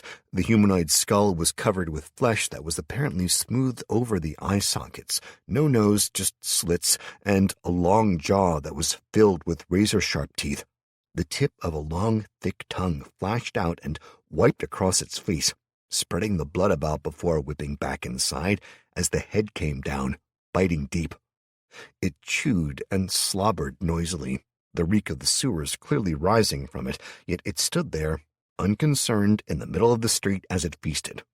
I paused, knowing there was nothing I could do for the victims, and I wondered if I could get away before it saw me, until a small dog approached from further up the street. It was a crossbreed. My mind, randomly throwing up details, informed me. I stared, hoping against hope it'd choose discretion over valor and flee. Probably a Rottweiler and Pitbull cross, judging from the size of it. It was young, still a puppy, but the leash that flapped as it ran forward told me that it had lost its owner. Somewhere behind it, I heard a child cry out, calling for the dog, and I had to bite down to stop myself from swearing aloud. The creature lifted its head, hissing at the dog, which slid to a halt and started barking at it incessantly.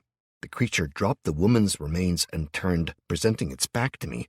It hunched forward, landing on the bone spurs of its lower arms as its tail whipped up overhead, swaying as it aimed for the dog. Even now, I considered running, or at least slinking away, as I looked at the creature. I was damn sure it was beyond me, until a young girl ran into view at the top of the road, shouting for the dog to come here. At the child's appearance, the creature shifted, focusing in on her, and the tail went still, the barking dog forgotten.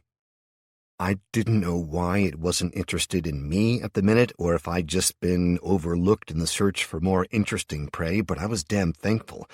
Even then, I considered running, even with the child and a puppy in danger, but when it took its first slow step toward them, I moved as well, forcing myself to act despite the cowardice that filled my heart. I ran at it from behind, the noise of my trainers on the cobbles masked by the barking of the dog and the sudden scream of the child as she saw everything, the creature, the bodies, the blood. The camouflage the creature used was good, disturbingly good. It was fading from view even as I rushed it, but the blood that stained it kept it at least partially visible, and that was enough. The creature clearly sensed something as I closed the last few feet, as it started to turn, but by then I'd already swung, doing exactly what Marcus had told me not to do. I swung for the fences, a move that, if you missed, left you totally open to a counterattack as it took you totally off balance. But I didn't miss. I slammed the blunt length of steel and rubber into the base of its tail where it joined the spine, and I felt the impact through my hands as it hit. I jumped back as the thing howled and whipped around, the tail sagging and falling to the ground, useless and broken. It screeched at me, fury, hatred, and pain in full force, and I roared back, my fear gone, now that it was too late to run. I stepped back again and again, shifting my feet as quickly as I could, while I swung the sword from side to side, keeping it back. It glowered at me, its jaw hanging low as it hissed, and the long, prehensile tongue flickered back and forth. It tried to move to my left, and it staggered, its balance off as it tripped on its own flaccid tail. It glared down, wondering what had tripped it. I saw my chance and stepped forward, punching forward with my right fist and pulling down with my left, my two-handed grip on the sword's hilt enough to whip it around with blurring speed. It connected with the creature's left shoulder, and I heard a snap of bones, before the counterattack of the thing's right arm landed, sending me flying. My leg hit a bollard as I flew back, sending me arse over tit, and I slammed into the ground, face first, grunting in pain and shock. I shook myself, looking up, and shoving myself to the right as the creature landed right where I'd been. I rolled again as it lunged for me, and then rolled back, kicking out at its wounded arm. It screamed, buckling and falling on top of me. I had a split second in which I heard my own voice saying calmly in my ear, "Well, that didn't work out quite as we hoped, now did it?" Then it slammed into me. The next several seconds passed in a blur as we thrashed around. It kept trying to bite me or to get enough leverage to lift itself up, and I was frantically fighting to not get my face bitten off. I braced my left hand against its skull, shoving it back as it attempted to sink its teeth into me, then punched it as hard as I could, feeling amazement as it drew back. I'd struck bones when I'd punched it, and I was sure I'd felt them give, possibly break. In that instant, the fight changed as I went back on the offensive. The horrific creature suddenly shifted from a possibly unbeatable monster to one of flesh and blood. I changed my motivation from trying to buy the girl and her dog enough time to flee into a determination to kill this fucker before it got anyone else. I twisted, grabbing at its throat and punching it again and again. It whipped me from side to side, breaking my grip and throwing me into the air before backing up, hissing at me in fury. I rolled back to my feet, gritting my teeth and ignoring the pain of being repeatedly slammed into the cobbles as I faced the creature, the dog still barking. "Get out of here!" I roared to my right, not taking my eyes off the creature. "Get out of here and take that dog with you!" The creature lunged for me, its jaw snapping shut a few inches from my face, and I punched it, then backed up, glancing around for my sword. I'd lost it at some point. I thought it had been when it had hit me into the air, but where? I looked to the right, then the left, searching, but before I could straighten up, the thing was on me, the bone spur of the remaining good arm slamming into me and punching through my upper right shoulder, just to the left of the joint. I screamed, my right arm twisting spasmodically, then hanging loose. I dangled from the impalement. Then I was slammed down into the floor on my back, my head smacking off the paving slabs of the path. Despite the pain, I sneered up at the creature as it hunched over me. As I'd been slammed down, I'd felt something bounce against my chest, and I reached into my hoodie's front pocket in a stupor, desperate for anything I could use as a weapon. I curled my fingers around the grip and pulled it free, pointing up and grinning at the creature as I flicked the safety off. I mentally kicked myself, suddenly knowing that this whole fight could have ended much quicker if only I'd taken the time to think rather than reacting. It hissed at me, opening its jaws wider, and was about to bite when I pulled the trigger once, twice, a third time. The holes the small handgun blew in the creature were bigger than seemed right to me, but I wasn't going to complain as the bullets slammed home. The first took it in the lower chest, lifting it into the air. The second caused a blossom of blood to unfurl at the base of its neck as the top of its spine was pulverized and blown into the air out the back. But the third was the charm. The other two would have killed it, I realized later, but the third impacted just a few inches above the upper lip and took the entire top of its skull off in a welter of blood and brain. It fell backwards, the force of the bullets hurling it from me as I laid on the ground, staring up at the sky and wondering what the hell was happening to me, that these injuries were my new normal. I coughed and reached up toward my shoulder, before remembering what was in my hand and putting it back in my hoodie. I reached up again with my left hand, gingerly touching my shoulder, then my head as I tried to sit up. The world spun from the blow to the head. I shuffled backward, resting my back against the nearest bollard, and looked around the street. The girl had finally got the leash on the dog and was staring at me and at the creature. She was young, probably 10 or so, but I wasn't really good with guessing kids' ages, and I was a mess right then anyway. I coughed and spat some blood on the floor, groaning as I levered myself to my feet. I looked down at the thing, then pulled the gun out and struggled to slip the 3 loose bullets I'd taken from Keith's corpse into the clip. I didn't know too much about guns, not beyond what I'd seen on TV, and that was the first time I'd fired one outside of the ranges in America, so I resolved to look it over when I got back, to make sure I hadn't damaged it or anything. "Hey, mister? You okay?" came a shy voice, and I turned around. The girl had moved a bit closer and was staring at me, in between looking wide-eyed at the corpses and telling her dog to be quiet. "Yeah," I muttered, then coughed and spat more blood on the cobbles. "It's rude to spit," she scolded me, and I grinned at her. "Make sure you remember that when you're older. It'll make you popular," I said without thinking, then coughed again. "What?" she asked, confused, and I shook my head, regretting the throwaway comment. "Nothing, sorry, just a bit confused." I sighed. "Look, what are you doing here?" I fixed her with a glare. "It's not safe, not around here." Spot ran away. I had to catch him," she said in a small voice. "Seriously, kid, next time, let the dog go," I advised, feeling horrible for saying it, but thinking it was the best way to keep her safe. "Oh, and why Spot? He's not got a single spot on him?" I glanced at the dog. "That's why," she said, smiling brightly, and I shrugged, in no state to debate children's logic. "Where do you live?" I asked, and she pointed back over her shoulder in the direction of Gateshead. "Well, that's a bugger. How far?" I asked her, and she sniffled. "By the park." "Saltwell Park?" I clarified, and she nodded sadly. "Oh, fuck that," I said, shaking my head. "Look, kid, it's Amy," she interrupted. "What?" I looked down at her, confused. "I'm not Kid. My name's Amy," she repeated stubbornly. "Okay, sorry, Amy, but it's getting dark, and Saltwell Park is a long way from here. Plus the bastard gypsies are there," I growled. "That's not a nice thing to say," she scolded me, and I raised one eyebrow at her. "Really, kid?" I asked, and she glared even fiercer. "Okay, sorry, Amy, but seriously, that's a hell of a long way to go in the dark. How long were you chasing the damn dog?" "All day.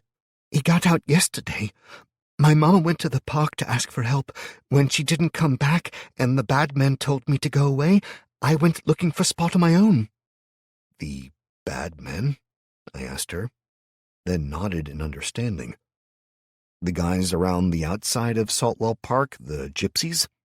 She nodded, sniffling and rubbing her nose, and I swore under my breath, having a fairly good idea what had happened to her mom after my own run-in with the gypsies. Is she pretty? Your mama, I mean? I asked her, and she smiled through her tears, nodding quickly. Mama is the most beautiful woman in the whole wide world. Yeah, I thought she might be, I muttered. Look, kid, you got somewhere to stay? I asked, and she looked over her shoulder toward Gateshead hesitantly. Fuck, I muttered eloquently. Okay, kid, you can stay with me for the night. I've got enough food, and then tomorrow, well, we'll figure tomorrow out tomorrow. Mama told me to not go with strange men, she said dubiously, and I looked down, seeing the state of my clothes, torn, bloody, and recalling that I'd literally just put a gun out of sight. Yeah, that's good advice, Amy.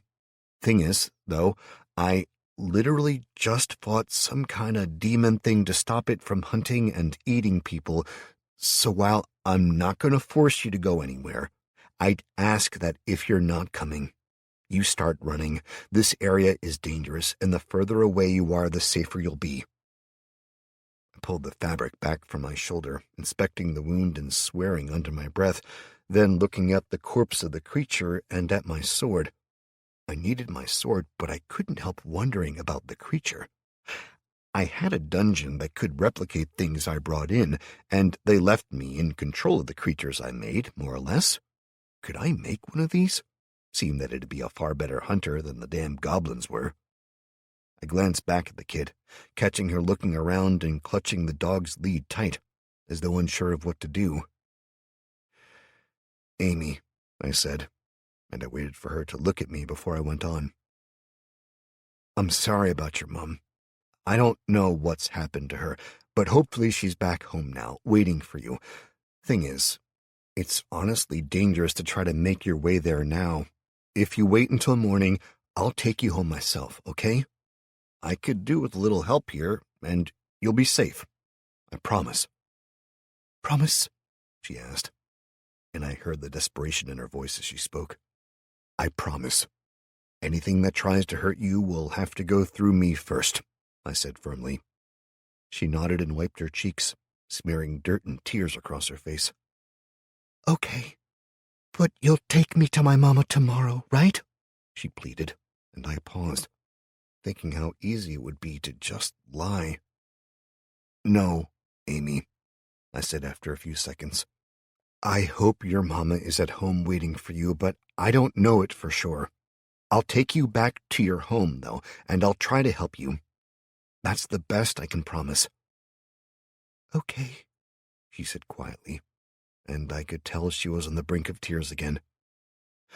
Right then, Amy, I need you to keep a tight hold on Spot and go pick my sword up. You see it over there? I asked, pointing to the sword. She nodded, and I moved to the creature's corpse as she grabbed my sword. What are you doing? She asked, horrified and backing up as I grabbed onto one of the arms, hauling it more or less into a fireman's carry over my left shoulder with a pained groan. I need it, I grunted out, shifting it until it was as comfortable as I could get it. It wasn't particularly heavy, just awkward.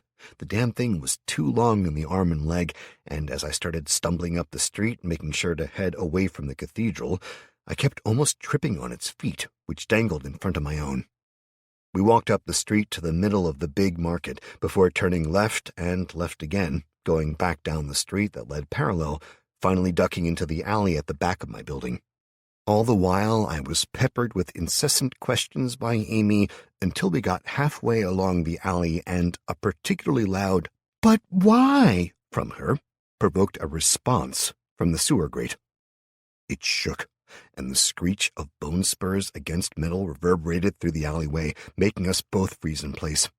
I swallowed, glaring at her, as I'd been telling her to be quiet seemingly every other word since we set off, and she nodded finally, wide-eyed.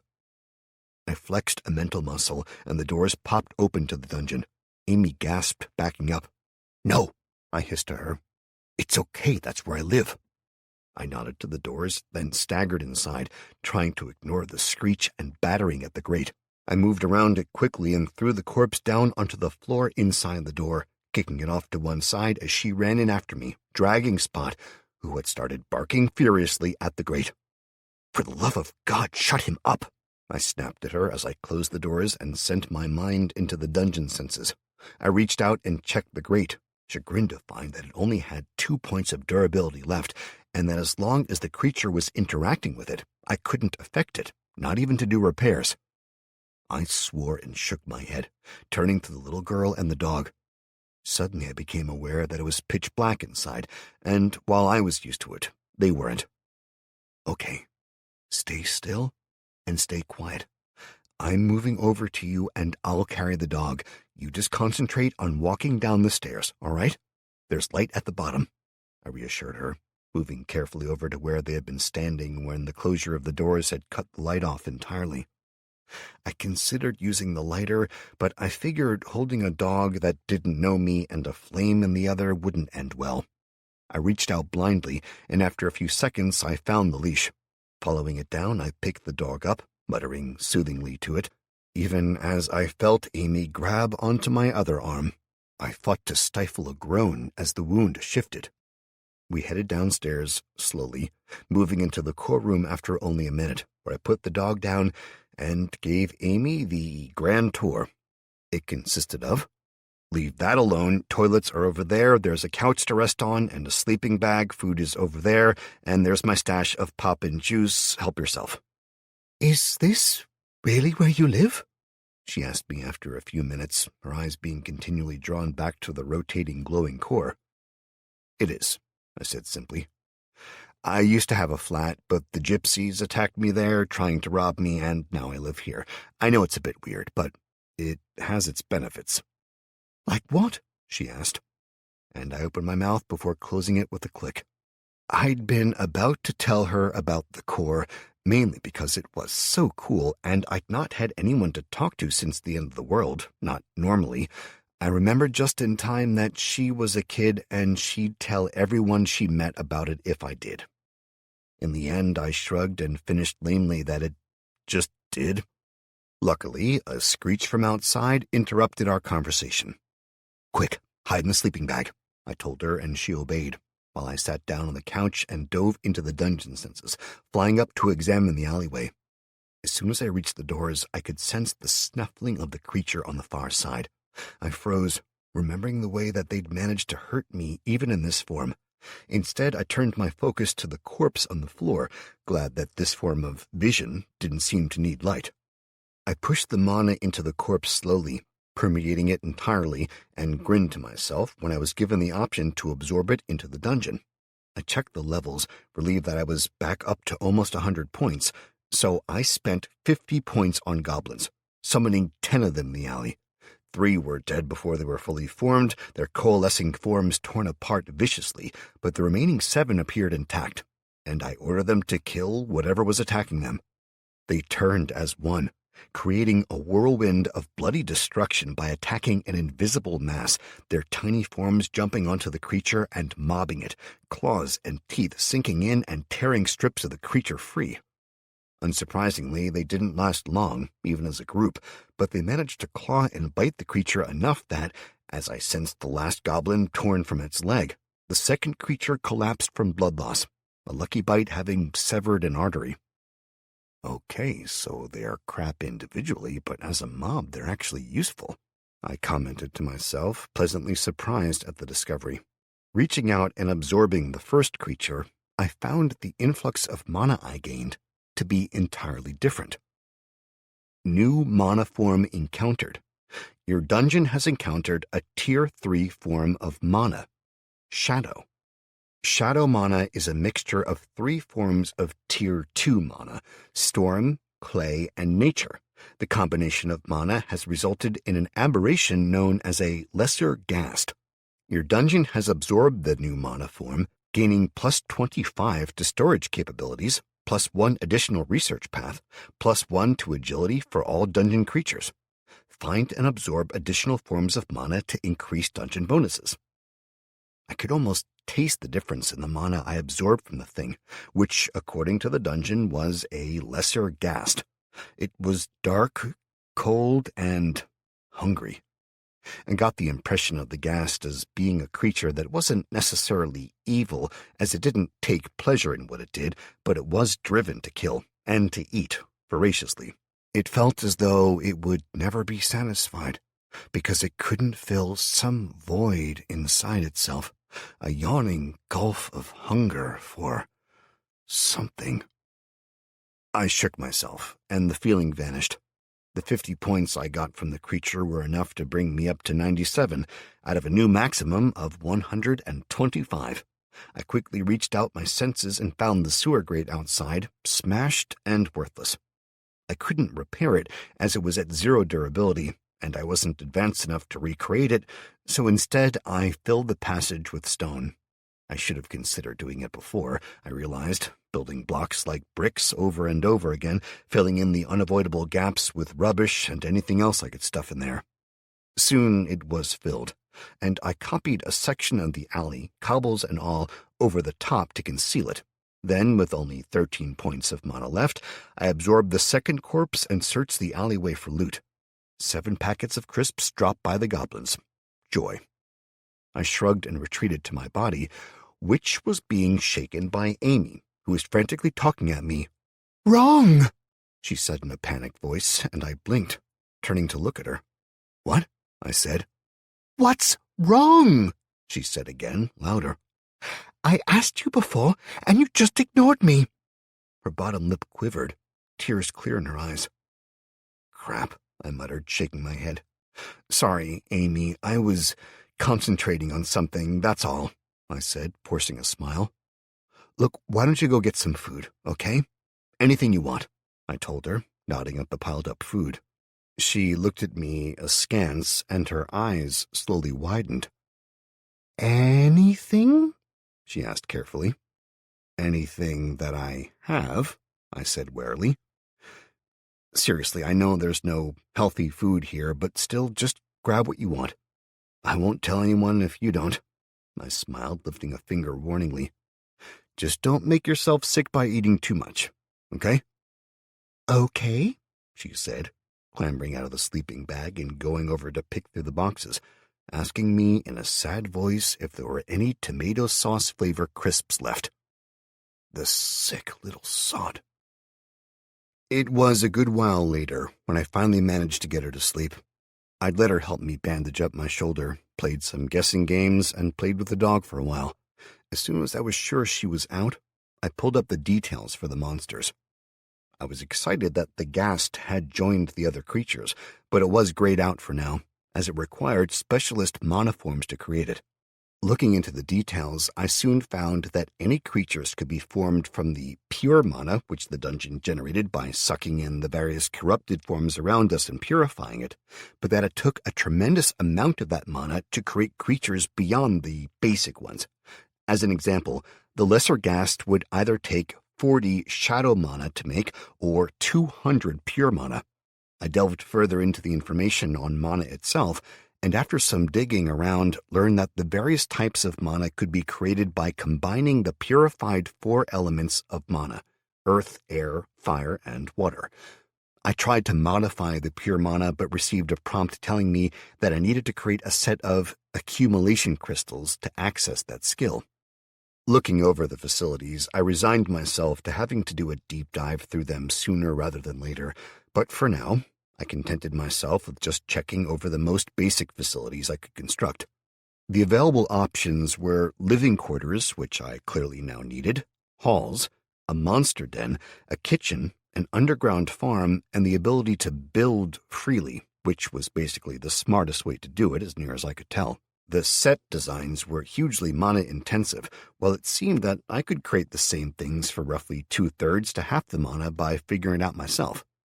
I spent a few hours playing with the facilities options before queuing up the research to work on the goblins next. I figured if I needed to, I could upgrade them to mob the ghasts, if more turned up. Chapter 15. I woke the next morning to Amy whispering loudly to the dog that she'd take him out for a wee and creeping off towards the stairs. Thankfully, I knew that nobody else could open the doors, but still, I got up and yawned hugely, having left her asleep on the sofa while I'd stretched out uncomfortably on the floor overnight. "Wait a minute," I called to her, stretching and yawning again, still amazed at my sudden healing ability, where last night the deep wound in my shoulder had sent stabbing pain through me. Today there was freshly healed skin, red and sore, but solid. I grinned at the feeling under my questing fingers before getting up and searching around for my sword. I'd used the dungeon abilities last night to replicate the training weapon in wood, then repaired the steel and rubber one. The scabbard I'd made out of leather, which I was fairly sure was actually goblin hide, but since the dungeon had made it, I wasn't going to complain. I told her again to wait and pulled both swords on across opposite shoulders.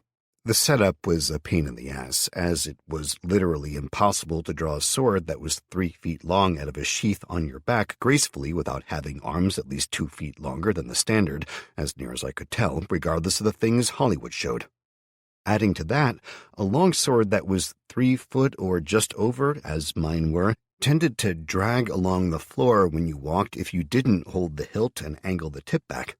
After much low swearing and experimentation in another room, I come to the conclusion that a back sheath was great for carrying said sword, but when you wanted to use it, you needed to take it off and throw the scabbard aside.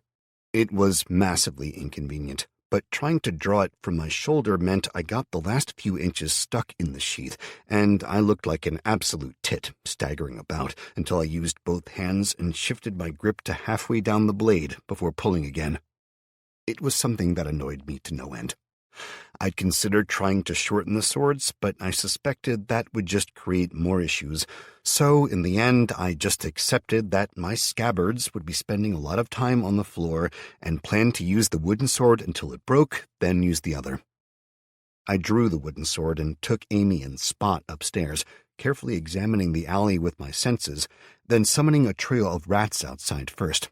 I let them sniff and run about for a few minutes, and when they weren't attacked, I sent them to the far ends of the alley. Once I knew they were out of sight, we opened the doors to let Spot do his business. He, of course, smelled the rats and immediately tried to run after them. I managed to grab his lead as he shot free of Amy and yanked back hard, making him fall over as I snapped at him to stop, Amy shouting the same. We managed to get him under control and doing his business after a few minutes, but I'd had to shout at him far louder than I'd wanted to. As soon as he was done, I hustled them back inside, casting worried glances toward the end of the alley. "What's down there?" Amy asked, and I paused before telling her the truth, figuring it was the best way.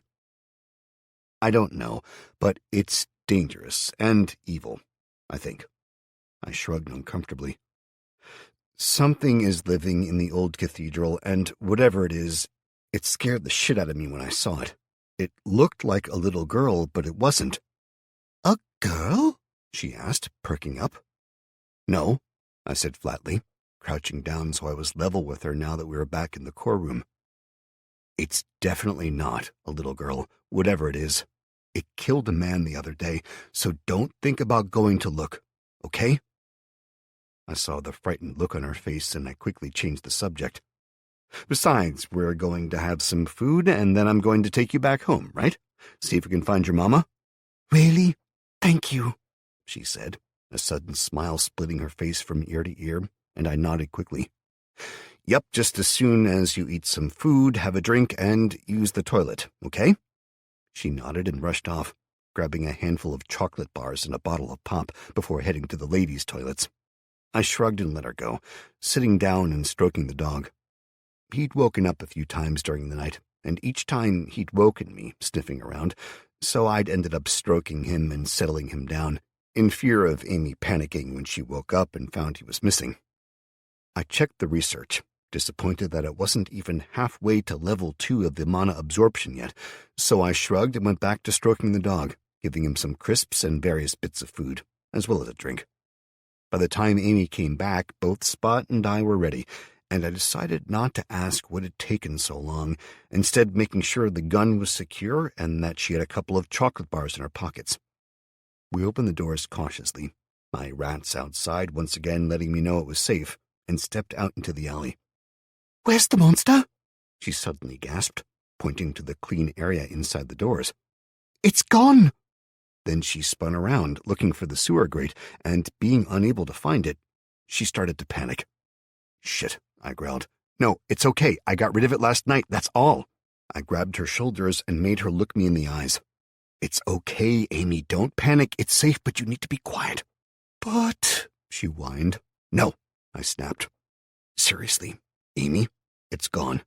But there are other things around here, and we don't need to draw attention." She bit back tears at the tone of my voice, and I felt bad for snapping at her, but I preferred that she listen and stay alive than making noise and drawing something down on us. I forced her to look at me, and I tried to smile. "Look, I'm sorry, but you have to be quiet. If you don't, we won't get you home. You want to see your mama, right?" I asked, and she nodded tearfully. "Good. So you keep a hold of Spot and stay damn close to me. Don't say anything unless you have to. Right?" I asked her, and she nodded again. We glanced around cautiously, and I started us off towards the other end of the alley, leading us away from the cathedral. It was a longer route, but I felt it was probably safer. She stuck by me, and Spot did what dogs do, which was to stop every few feet to sniff something and bark whenever he saw something interesting. Thankfully, the rat I'd sent to this end of the alley was well hidden, and though he smelled it, he was pulled away easily enough. We took a right up the connecting street, then out into the top end of the big market, running as fast as we could all together until we ducked down into the next street, crossed the next one, and pressed on again, before taking a right and heading down toward the bridge out of Newcastle. We moved as quickly as we could, but the feel of danger was everywhere. Several times I had to draw Amy's attention to things in other directions as we passed bloodstains and broken windows. As we crossed over the underpass, I looked up at the apartments on our left, observing closed curtains and a few windows that were covered in gore. Growling from Spot drew my attention away, and I turned to him quickly. The dog was fixated on the underpass, and I was getting a strong feeling of warning from the dungeon as something down there moved in the darkness. "Come on," I snapped to them, tugging on Spot's lead and setting off running again, forcing them to keep up. A few minutes later, we were on the bridge, and I felt relief as the surrounding buildings fell away, mixed with fear that we were so exposed. As we crossed it, moving out from the cover we'd been using thus far, we saw more of the city and surrounding area, and Amy started to cry. Huge sections of the city had clearly been on fire recently. Apartment blocks still smoldered, and here and there the distance was punctuated by shouts and the occasional gunshot or scream of pain. I grabbed her hand again and hurried her along. After a few more blocks, I found that the improvements I'd made to my body were significant enough that, when she started to flag, it was actually less effort to lift her in a princess carry and run with her like that than it was to encourage her along and pull Spot away from interesting scents. Thankfully, Spot trotted along obediently, focused on running at pace above all else. The next hour of the journey was uneventful, besides the occasional movements of people looking out of windows or a few shouted questions, which I ignored. In passing the few small supermarkets that didn't have huge shutters on them, I saw a fight break out between 3 men near one of them, and we ducked down into hiding. One was begging, saying he needed something for his wife, but the other 2 were threatening him, warning him off. He took a step too close, and one produced a gun, firing at the man 3 times. The first 2 shots missed, the third slamming home into the man's shoulder and sending him spinning to the floor with a scream of pain. "Damn it," I swore, peering over at them. The man who'd pulled the trigger seemed unsure what to do, but his companion simply laughed and told him to finish the rat off. "Stay here. If I die, run. Go home, okay?" I snapped to Amy, and she looked at me wide-eyed. I'd set her down next to me where we huddled on the far side of a car out of sight, and I'd grabbed Spot's muzzle, keeping him quiet despite the little dog's attempts to get free. "Okay?" I pressed again, and she nodded to me, fear clear in her face. I wanted to go on to leave these men to whatever and get the girl home safe. That was the task I'd given myself. But I couldn't just walk on by. The man on the ground was frantically trying to get away. He rolled onto his side and staggered to his feet, starting to run, when the gunman raised his weapon, taking aim at the back of his head. "Oi, fuckface!" I shouted, running forward from behind the car, dragging my sword off my shoulder and sliding it free of the leather as I went. He changed his aim, his eyes widening as he saw me. His friend said something I couldn't hear, and the gunsman's gaze went cold, the gun bucking in his hands as a bullet flew past me to my right. I ducked back down, sliding behind a second parked car, and I heard the smash of glass as another bullet hit the car near where I hunched. "Why, oh, why did you have to say that, Matt? Couldn't just shout hello, could you? Oh no, you have to be a dick," I muttered to myself, flinching down again as a third bullet slammed into the car closer to me, my eyes flaring wide as I heard the telltale splashes of fuel from a ruptured tank. I surged to my feet, rushing around the far side of the corner. The injured man dove behind a car on the far side of the street, even as I sprinted forwards, desperate to close the distance between the shooter and myself. He fired one more bullet, this one tearing a furrow in my left bicep, before the hammer came down on an empty chamber and he froze, gaping at the gun in shock. I closed the last few feet, my sword held overhead in what Marcus had called an Oberhau, and I slammed it down hard, desperate to take the first man out. He stepped back at just the right time, and my blade missed him entirely, slamming hard into the pavement before rebounding. A loud crack came from the wood as I grimaced, my palms flaring in pain, and the second man slammed into me from inside the store, taking me from my feet and driving me into the side of a parked car. I grunted in pain as the glass shattered. Letting go of the sword with my left hand, I slammed my elbow into his nose and sent him reeling back before swinging hard into the side of his head with the sword. Pressed against the car as I'd been, I couldn't get a proper swing going, but it was clearly still painful as he staggered back with a cry after it cracked into his cheek. I shoved myself free of the car, shoulder-charging the man to the ground, then swinging the sword round again, this time with more control and finesse. My left hand grabbed onto the pommel and directed the maneuver as the blade tip whistled around to slam into the gun that was being leveled at me again. The fresh clip slid into the butt at almost the same instant the blade hit the barrel, and the simultaneous click of the clip locking into place melded with the snapping sound of the gunman's finger as the gun was sent flying. I swung the sword around, mirroring the first blow in reverse, which had swept downwards from right to left, by swinging up from left to right. The move took the gunman in the chin with enough force to lift him from his feet, teeth crunching and his jaw fracturing with a pained squeal as he collapsed backward to land on the sidewalk. "Motherfucker!"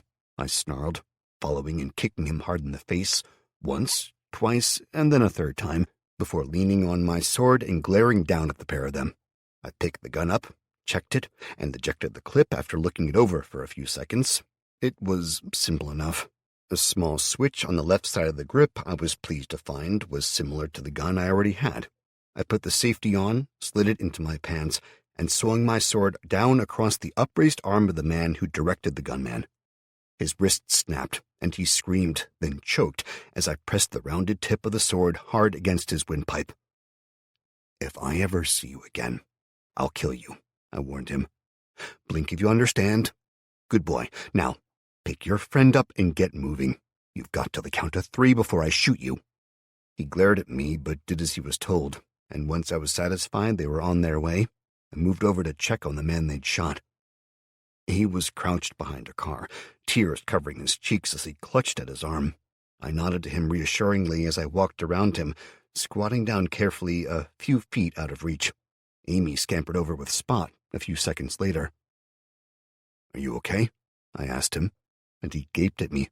"Of course I'm not fucking okay," he snapped, still clutching his arm. "They shot me." "Yeah, I saw," I said, nodding towards his arm. "Want me to take a look?" I offered, secretly hoping he'd refuse. "Well, are you a doctor?" he asked, and I shook my head. "A nurse?" he tried again, hopefully. "Nope, fuck all medical training whatsoever," I said bluntly. Learn the basics watching TV, blood should stay inside of you, I got that much, and yours isn't. My eyes flickered to the trickle dripping from his fingers. What do I do? He whimpered, and I smiled at him. We go inside there, find a medical kit, and patch you up as best we can, I shrugged.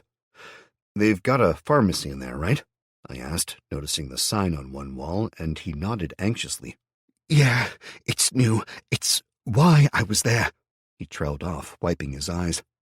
My wife, she needs antibiotics. He took a deep breath and forced himself to his feet, glaring at the men who were watching us and moving away, slowly. What's wrong with you? He shouted at them. All I wanted was some drugs for my wife. They're ours. The one I'd just spoken to snarled, halting his backwards walk and glaring at us.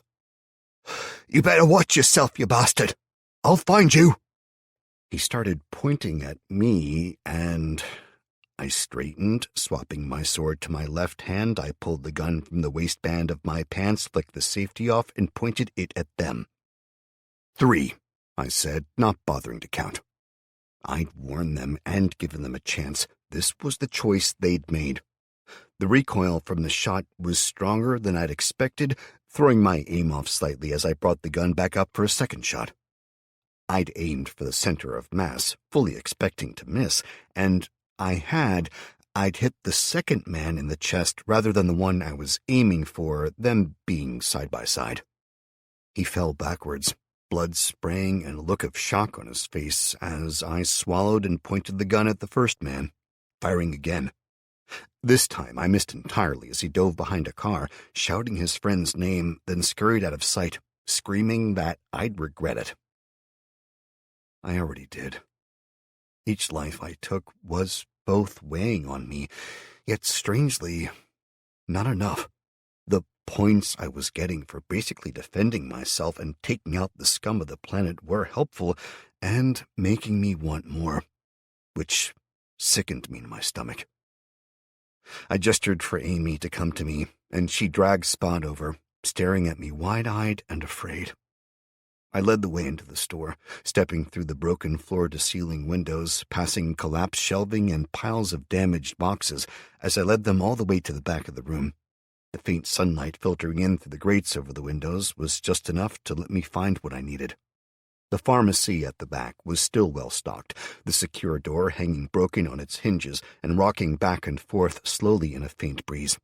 I stepped inside, searching quickly, gun in my left hand, sword in my right, as I checked to make sure it was safe. No one else was hiding inside, and I grabbed a first aid kit off the wall and carried it to the man standing anxiously by the counter. "Right, let me see it," I ordered brusquely, gesturing at his arm. "I thought you said you didn't know what you were doing," he whined, and I fixed him with a glare. "Look, I have somewhere to be. You want to do this yourself? Fine by me. We can fuck off and leave you to it." "No," he gasped, shaking his head quickly.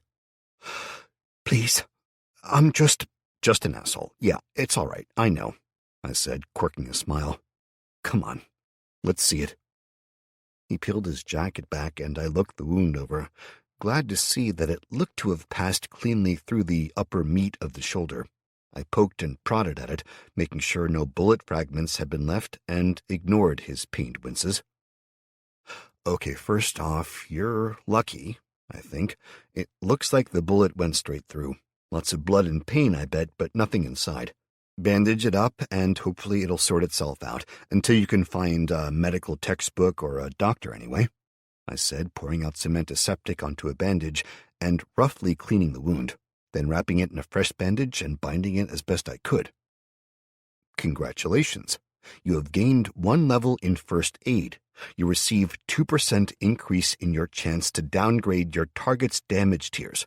Increase your skill to augment your ability further. Tier, chance to downgrade. Minor, 0%. Average, 20%. Serious, 10%. Major, 5%. Critical, 1%. Deadly, 1%.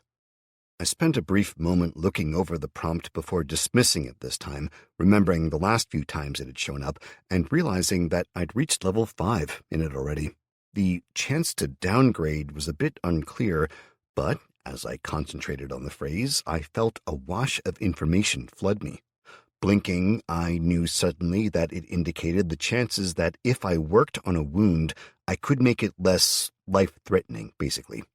While I couldn't make a minor wound vanish magically, I had a 20% chance of taking an average wound and making it a lot less serious. I nodded to myself in satisfaction and considered the guy before me, who'd been watching me zone out and seemingly read something in the air. "So, has anything weird happened to you since, the world ended?" I asked him cautiously. "Besides being shot by those idiots?" he asked, disbelieving, and I nodded. "No, we've been waiting for the police or the army or whatever to sort things out. What do you mean, the end of the world?" He looked at me fearfully. "Never mind," I said, shaking my head. "Look, we've got to get on, so take whatever you need and take plenty of it. You can't come back here now, with that asshole out there." "I'm not a thief," he retorted hotly, and I snorted, shaking my head at him. "Then when the world comes back together, you can come see whoever owns the shop and make things right. Until then, it's your choice of starving if you don't, but either way, not my problem." I turned to Amy. "Amy, I need you to fill a bag with anything you think you'll need for home, okay? Sensible food, please, not just chocolate and shit." With that, I turned away from them both and dove back into the pharmacy section, searching quickly. I grabbed a single packet of everything I could, from condoms to aspirin, dumping them all in a shoulder bag I took off the wall, along with basics like bandages and antiseptic. I figured if I could get the dungeon to clone all this stuff, then I'd be set. Eventually, at least. I moved out to the front and grabbed a pair of giant cans of Red Bull, storing one and popping the top off the other, sighing after a long swig. "Damn, I needed that," I muttered to myself, then called over to Amy. "Okay, Amy, it's time. We have to move." She just nodded to me, grabbing the last few things she'd wanted and dumping them into a matching shoulder bag. "Good luck, man," I called over my shoulder, and the two of us moved out to the door, checked around to make sure it was clear, then jogged out and down the street, Spot running alongside us happily. I let Amy lead the way, down streets that ran parallel to those I'd have taken, but it was her home, so I followed along. After another hour or so, we apparently reached her estate and slowed, tired. We'd been alternately jogging and briskly walking for most of it. I'd hidden my guns again, but the sword was on open display in my hand. The weirdness of the world not worth taking for granted anymore. We soon came to her street and then her house, climbing the handful of steps up to her front door, where she fumbled her keys out. She rushed inside, shouting for her mother. I followed her in, Spot dashing from room to room as I closed the front door and moved into the hallway cautiously. The home was a 3-story one, narrow, with high ceilings and a staircase taking up most of the right side of each floor. A living room and kitchen composed the lower floor, both empty. The next floor up had a pair of small bedrooms and a small bathroom, followed by the top floor of a single master bedroom and a large family bathroom. I found Amy crying in the master bedroom, and I knew her mother hadn't been home. I did the only thing I could and knelt next to her, taking her in my arms while she sobbed. As I held her, I looked out of the large bay windows, seeing the tall trees in the distance at the end of the road. She was probably still there, trapped, I assumed, as no mother I knew worth the title would abandon their child, especially for days at a time when the world had basically ended. I sighed as I accepted the choice I'd already had rattling around in the back of my head. I was going to have to get her out. Chapter 16. It took me the better part of an hour to calm Amy down, and considerably longer to convince her that she needed to wait at home while I went out to find her mother. Thankfully, there were dozens of photos of her around the rooms. One entire wall was plastered in smiling pictures of her and a big buff-looking fucker cradling a baby, her and her friends on nights out, and right in the center, a picture of a soldier in full dress uniform. I didn't want to, but I had to. "Amy, is this your dad?" I asked quietly. She nodded proudly and pointed to several photos of them together. "Where is he?" "He's on the base down south. He's going away again, so they made him go down there," she said with tears in her eyes. "He's going away, but he's not gone yet?" I asked pointedly. "No, he's supposed to be flying tomorrow or the day after," she said, unsure, and I released a worried breath. "That's great news," I said, smiling at her reassuringly. That meant he was probably waiting for a flight. If this was really the same across the world, he'd be making his way back home, meaning that if I could get her mom free, they'd be all right. Hell with a soldier with as many combat ribbons as he was wearing in the photos, he'd probably kick the hell out of the gypsies on his own. I pulled a photo of her mom free from the wall, examining it and burning the face into my memory before slipping it into my back pocket. Alyssa Jefferson, 2017, The Lakeside Lodge, was written on the back, and I nodded to myself, glad I at least had a name now. She had dark hair cut in a pixie bob, high cheekbones, and a narrow chin, with a smile that looked like it was always on display. Great figure, too. Overall, she was beautiful, and that gave me a little hope that if these murdering scumbags had taken her prisoner, she'd be kept, rather than fed to a lion or whatever. I left the medical bag in the lounge, eating some of the food I'd looted. There wasn't much that was quick and easy, but dried jerky washed down with energy drinks would do. I made Amy promise to stay inside, safe, and I set off walking to the park. I jogged down the street, hiding in a garden and waiting for 10 minutes. I watched her front door intently until I was sure she'd actually listened and stayed behind, before I relaxed and moved on. Crossing the road and weaving between parked cars, it took a few blocks of scurrying along before getting my first good look at the park in the daylight. Someone had clearly looted the hardware store nearby, as the high metal fence that ringed the park had been supplemented with wooden boards, and there were clear signs of a wall being built as I moved closer. The usual arched gates that allowed entry into the park had been sealed up tight, and a platform had been constructed over and behind them. A bored-looking sentry sat atop it, calling out as people walked up. "If you want food, you have to work. No more free handouts. Move to the main gate and see Mickey. If he gives you a job, you'll get fed at the end of the day." He repeated the information in a careless drawl and ignored the questions people called up to him. He glanced over at me, then frowned, standing up. "Hey, you!" I stopped, looking up at him, still unsure what my play was going to be here. I'd been thinking I'd try to sneak in, search for Amy's mom, and then escape with her, but even for me, that was a half-assed plan. I'd been planning on a circuit of the park first to see what it looked like. "What?" I called up. "Where'd you get the swords?" He grinned down at me. "From my house," I said, unsure of him. "Chuck them up. Let me have a look," he ordered. "No," I said flatly, knowing I'd never get them back. "Hey, asshole, I told you to toss them up," he growled, his attitude changing immediately. "And I told you no," I replied. "Why the hell would I give you my swords?" "It's like that, is it?" he said, glaring at me. "Fine. Whoever gets me his swords gets a bag of food," he called out loud, pointing at me. I froze as the dozen or so hungry-looking people up and down the street turned their focus from him to me. One man started moving straight for me, grim-faced. "Sorry, pal, but I've got kids to feed," he explained, cracking his knuckles threateningly. "You don't want to do this," I warned him, drawing the wooden sword and pointing it at him. "Maybe not, but I'm going to do it anyway." He set his jaw, spat on the ground, and lifted his fists in a boxer stance. "Go on there," the asshole guard called down, grinning at the rapidly unfurling tableau. 2 other men and a woman were hurrying over towards me, and I swore. This plan had gone to shit even faster than my normal ones did, and that was saying something. "Oh, fuck this," I said, shaking my head.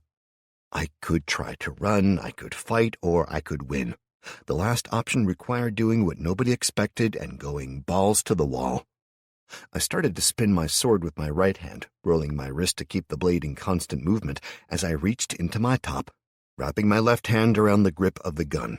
I flicked the safety off as I pulled it free, slashing the sword hard across the closing man's braced forearms and drawing a grunt of pain from him He started to crouch, readying himself to jump at me, when his eyes widened at the sight of my handgun, and he quickly started backpedaling. I turned, looking up at the guard, who until now had been grinning down at me. The distance between us was less than 10 feet, but considering my inexplicably amazing shot so far, I paused as I lined the gun up, just long enough to see the shock and horror on his face as I pulled the trigger once. The bullet took him high in the chest, sending him staggering back. An old rifle dropped from nerveless fingers as he fell out of sight, and I spun around, making sure. Those nearby were backing away as quickly as they could, and I nodded to myself in satisfaction, even as my stomach roiled at killing another person. Again. I flicked the safety on, sheathed my sword, and ran at the barrier. Jumping and kicking off it, I grabbed onto the ornamental scroll work of the arch and pulled myself up, then clambered quickly over the top and onto the guard post. The man I'd shot was lying on the grass behind the gate, 10 feet or so away from where I crouched. He'd landed badly and was coughing up blood, the hole in his chest spurting out even more as he tried to cover it with both hands. Glancing to either side, I couldn't see anyone else, but I discovered a bag full of groceries up here where he'd been, and a bottle of whiskey. I grabbed the groceries and dumped them over the far side, where people could get to them, and hefted the rifle warningly as I called down to them. I'm going to be here for a while. Any of you fuckers try to climb the fence or go warn the other guards and you die. Got it? Behave, and that food down there is yours. There was a long moment of silence before the man who'd attacked me came out from behind a car. I can have the food? He asked cautiously. Yeah, you can have the food, I replied, then grinned as a thought occurred to me. And if you'll guard the gate from anyone else trying to climb over, I'll give you another bag when I leave. One-time offer. Deal, he growled, shouting across the street toward a second man hiding behind another car. Carl, take this back to your mom. Tell her there'll be more, and I'll be back soon. He strolled over to the gate and took up station, glaring at anyone who came near, as his companion ran over, grabbed the bag, and ran off down the street. I noticed 2 other men set off in pursuit of Carl, but I dismissed it. I couldn't help everyone, and he'd either be okay or he wouldn't. I'd agreed to help a little girl, and that was enough stress for me. I checked the area again, making sure I wasn't getting snuck up on, and pulled up the flashing notifications. Congratulations, you have defeated 2 opponents classed as Lesser Gassed. Lesser Gas Level 1, you're Level 4, XP awarded 300. XP awarded on second kill has been halved due to dungeon creatures killing it at your direction. Congratulations, you have defeated 2 opponents classed as Looter. Looter Level 0, you're Level 4, XP awarded 50. Quest: A Daring Rescue. You have agreed to not only find Amy's mother but also rescue her. Remember, words have consequences. Rescue Alyssa and return her to her daughter. +1 to top 3 attributes used, +1 skill point to allocate, 400 XP. Note, rewards have been increased on this quest due to level of difficulty. You have reached level 5. You receive 5 stat points to invest in your attributes and gain access to your first choice. Who will you be? You have reached your first choice. You must choose a path to follow. Many creatures have chosen the safest path, but among those neglected are opportunities denied to many. Choose wisely, as this choice cannot be undone. Due to your actions so far, 3 standard and 1 rare path have been unlocked. Adventure. The adventurer is ubiquitous across the multiverse.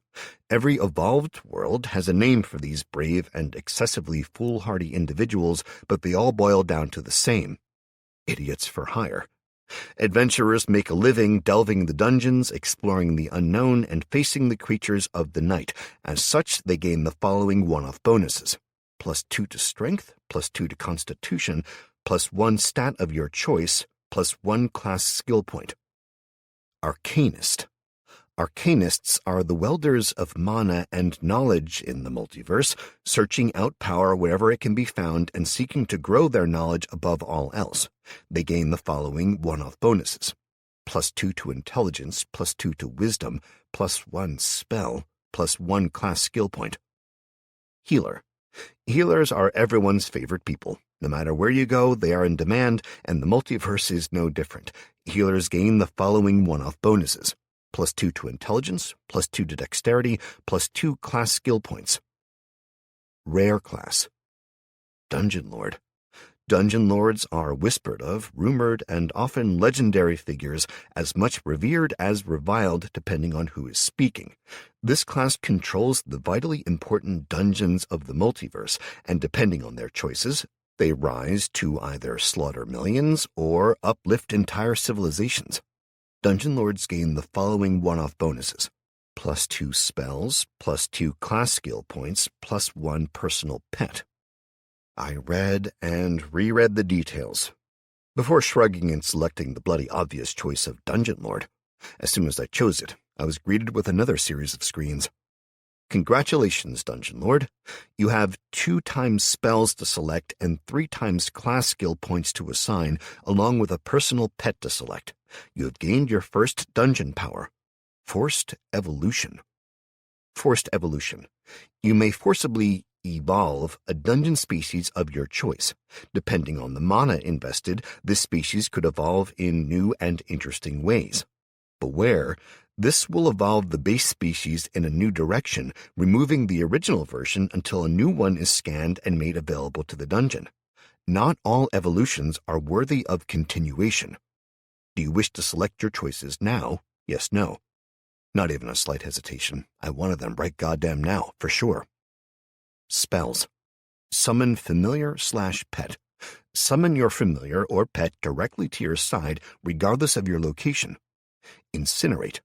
Cast a blast of terrible heat at a target, achieving up to 1,000 degrees of heat in a single location.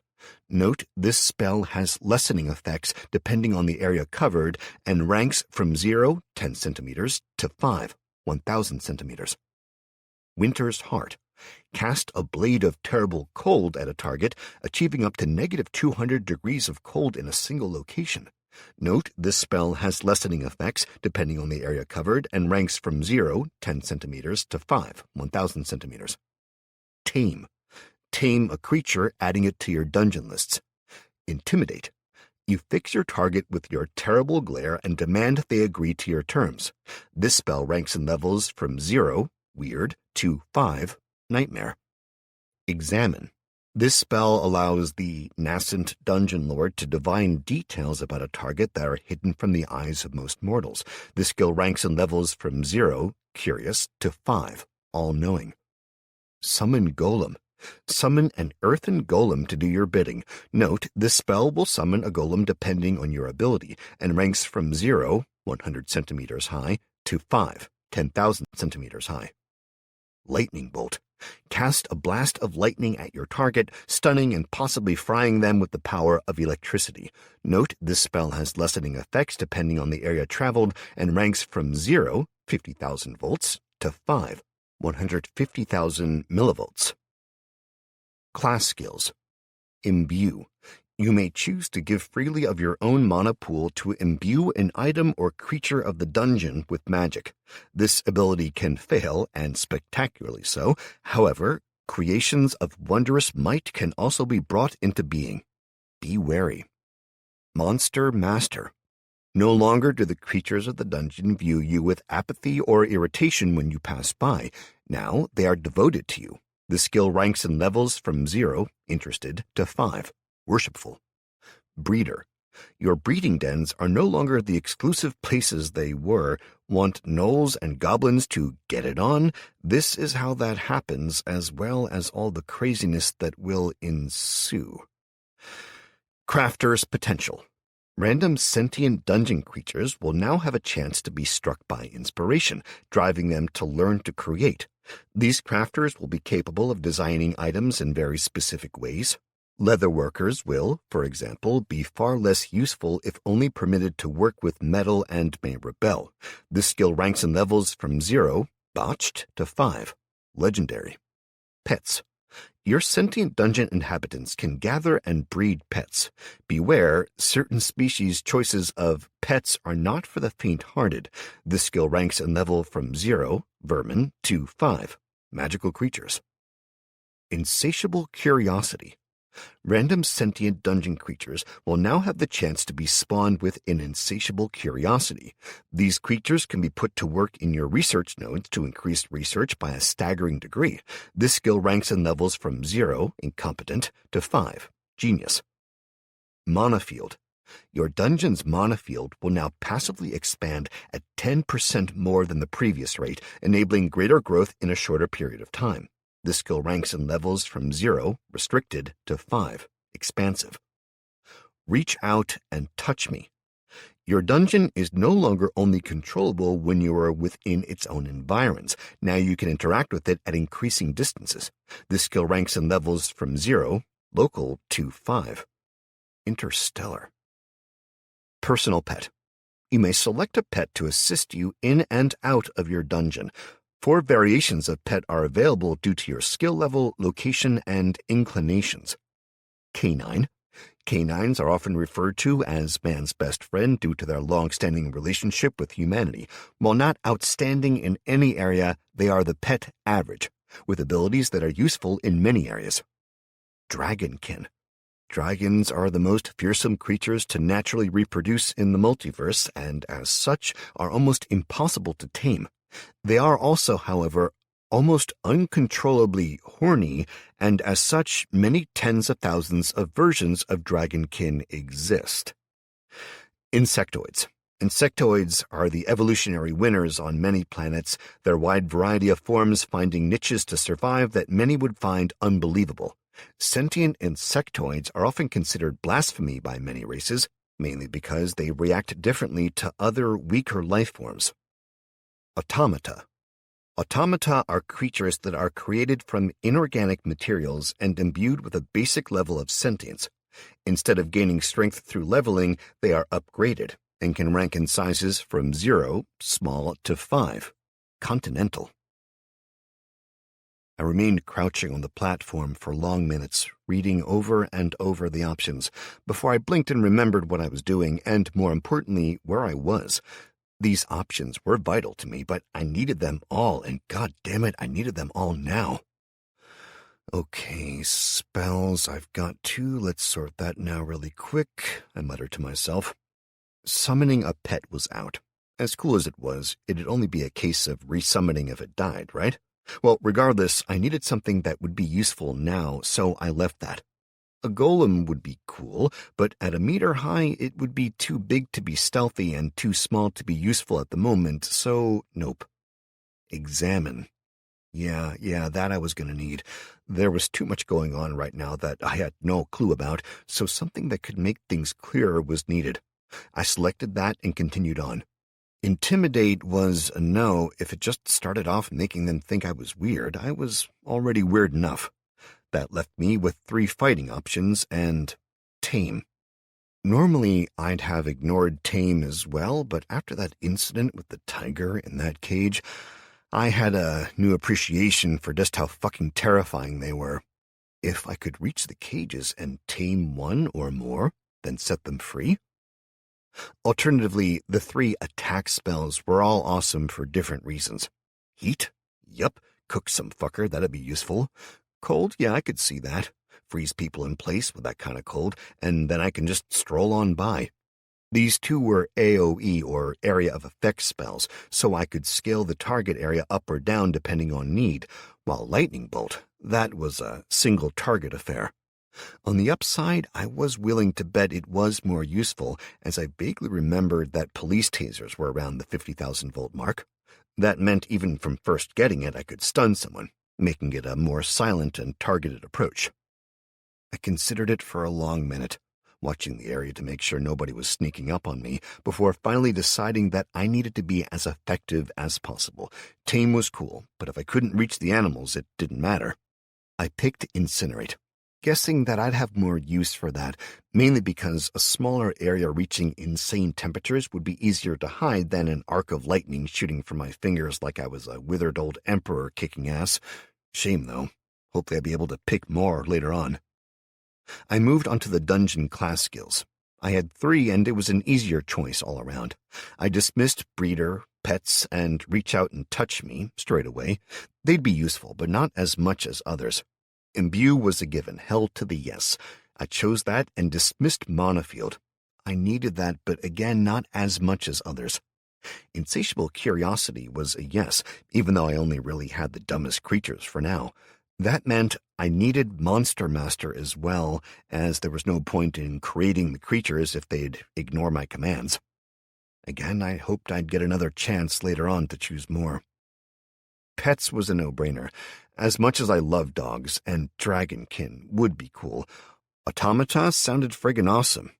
Insectoids didn't get a look in. I chose the automata and was offered the chance to disassemble something to provide the base components for my pet. Looking around, I couldn't see anything useful, so I just left the option available and dismissed the prompts for the moment, gripping the edge of the wooden barrier next to me in white-knuckled hands as a terrible burning filled my veins. The sensation passed as quickly as it had come, leaving me gasping as I sagged to all fours. I could feel the knowledge of the spells in my mind now, like I'd always known them, having only locked them away. I knew that Incinerate was simply exciting the atoms of my target, causing them to vibrate in ways new and unusual. The vibration would generate energy in the form of heat, energy that wanted to escape. All I had to do was designate the target and reach out with my mana, sinking it into the elementary particles of said target, and watch the world burn. Examine was different. While once again I sank my mana into whatever I was looking at, as it permeated the target, I would gain an insight, learning more the longer I held it.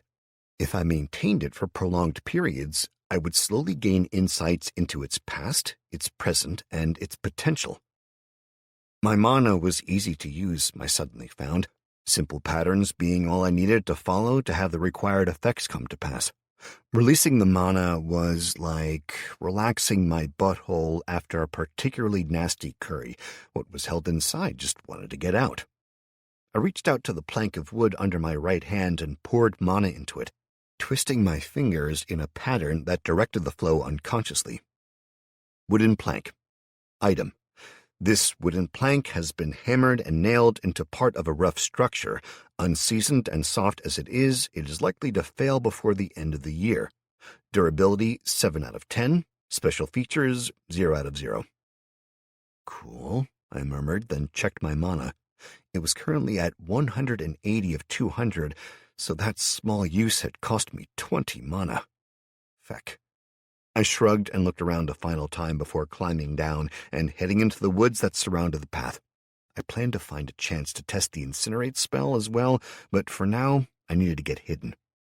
I crept through the bushes, thankful that at this time of year they were thick enough to cover me without being full of fallen leaves. I worked my way from shrub to tree to bush until I reached the edge of the small boating lake and checked the area. The park had changed dramatically from the way I'd last seen it in daylight a few months ago, and in the dark the other night I'd been unable to make anything out. The gypsies and what looked like others had set up a large tent in the middle of the main field, surrounding it with their caravans and bigger vehicles. Even now a handful of people were visible, hammering sheets of wood into rough walls to surround the impromptu structure. Even as large as their camp was, it wasn't big enough to take up the majority of the field, as the space was over 300 meters in length. As I watched, I noticed that there were another 20 or 30 people working in a fenced-off area adjacent to the camp, planting and digging. "They're setting up to grow crops," I muttered to myself, nodding in grudging admiration. The area they'd fenced in could conceivably feed hundreds, depending on what they chose to grow. For a second, I wondered if it had all been a mistake, or... Then I saw a man walking past the edge of the water, a shotgun in his hand, and a tired, bedraggled group of men following him, staggering as they went. I swore silently as I saw the state of the other men, and I set off, following them easily through the trees. The entire group was clearly physically exhausted, and judging from the way they walked, heads lowered, feet not lifting from the ground, shoulders slumped, they were mentally broken as well. We went maybe 100 meters, with me sprinting from cover when need be, before they reached a large building which I vaguely remembered had been a petting zoo or something of the sort for kids. Now it had been heavily altered, and the large cages at the back were suddenly holding people people who were clearly filthy, dispirited, and hungry. There was a canteen line, and as I continued to watch, the group I'd been following was led up, bowls were handed out, and a thin gruel portioned into each before the men were locked away in the cages. The man who'd been directing them sneered as he walked away, spitting into the cauldron of gruel as he passed, much to the laughter of another man who sat nearby. I noticed they ate from a much smaller but clearly better quality pot, and I felt my anger simmering higher. I'd not been mistaken, and my worst fears were coming true. Not only did I now know they were actively slaving, but they were also transforming the park into an armed camp. Amy's missing mother wasn't in sight, but that wasn't saying much. There were easily dozens of people in the cages, eating what I assumed was their midday meal. I'd passed areas where the trees had been cut down, where the play park was in the process of being torn up, and bowling greens had been turned into grazing greens for their horses, so I could only assume that this wasn't a short-term plan developing before my eyes. These people were here to stay, and they were clearly not going to be good for the area. I had a rifle with 3 bullets, 2 handguns with a total of 16 bullets between them, 2 swords that were deliberately blunted, and an incinerate spell, which I had no idea how much it cost to cast. Well, let's find out.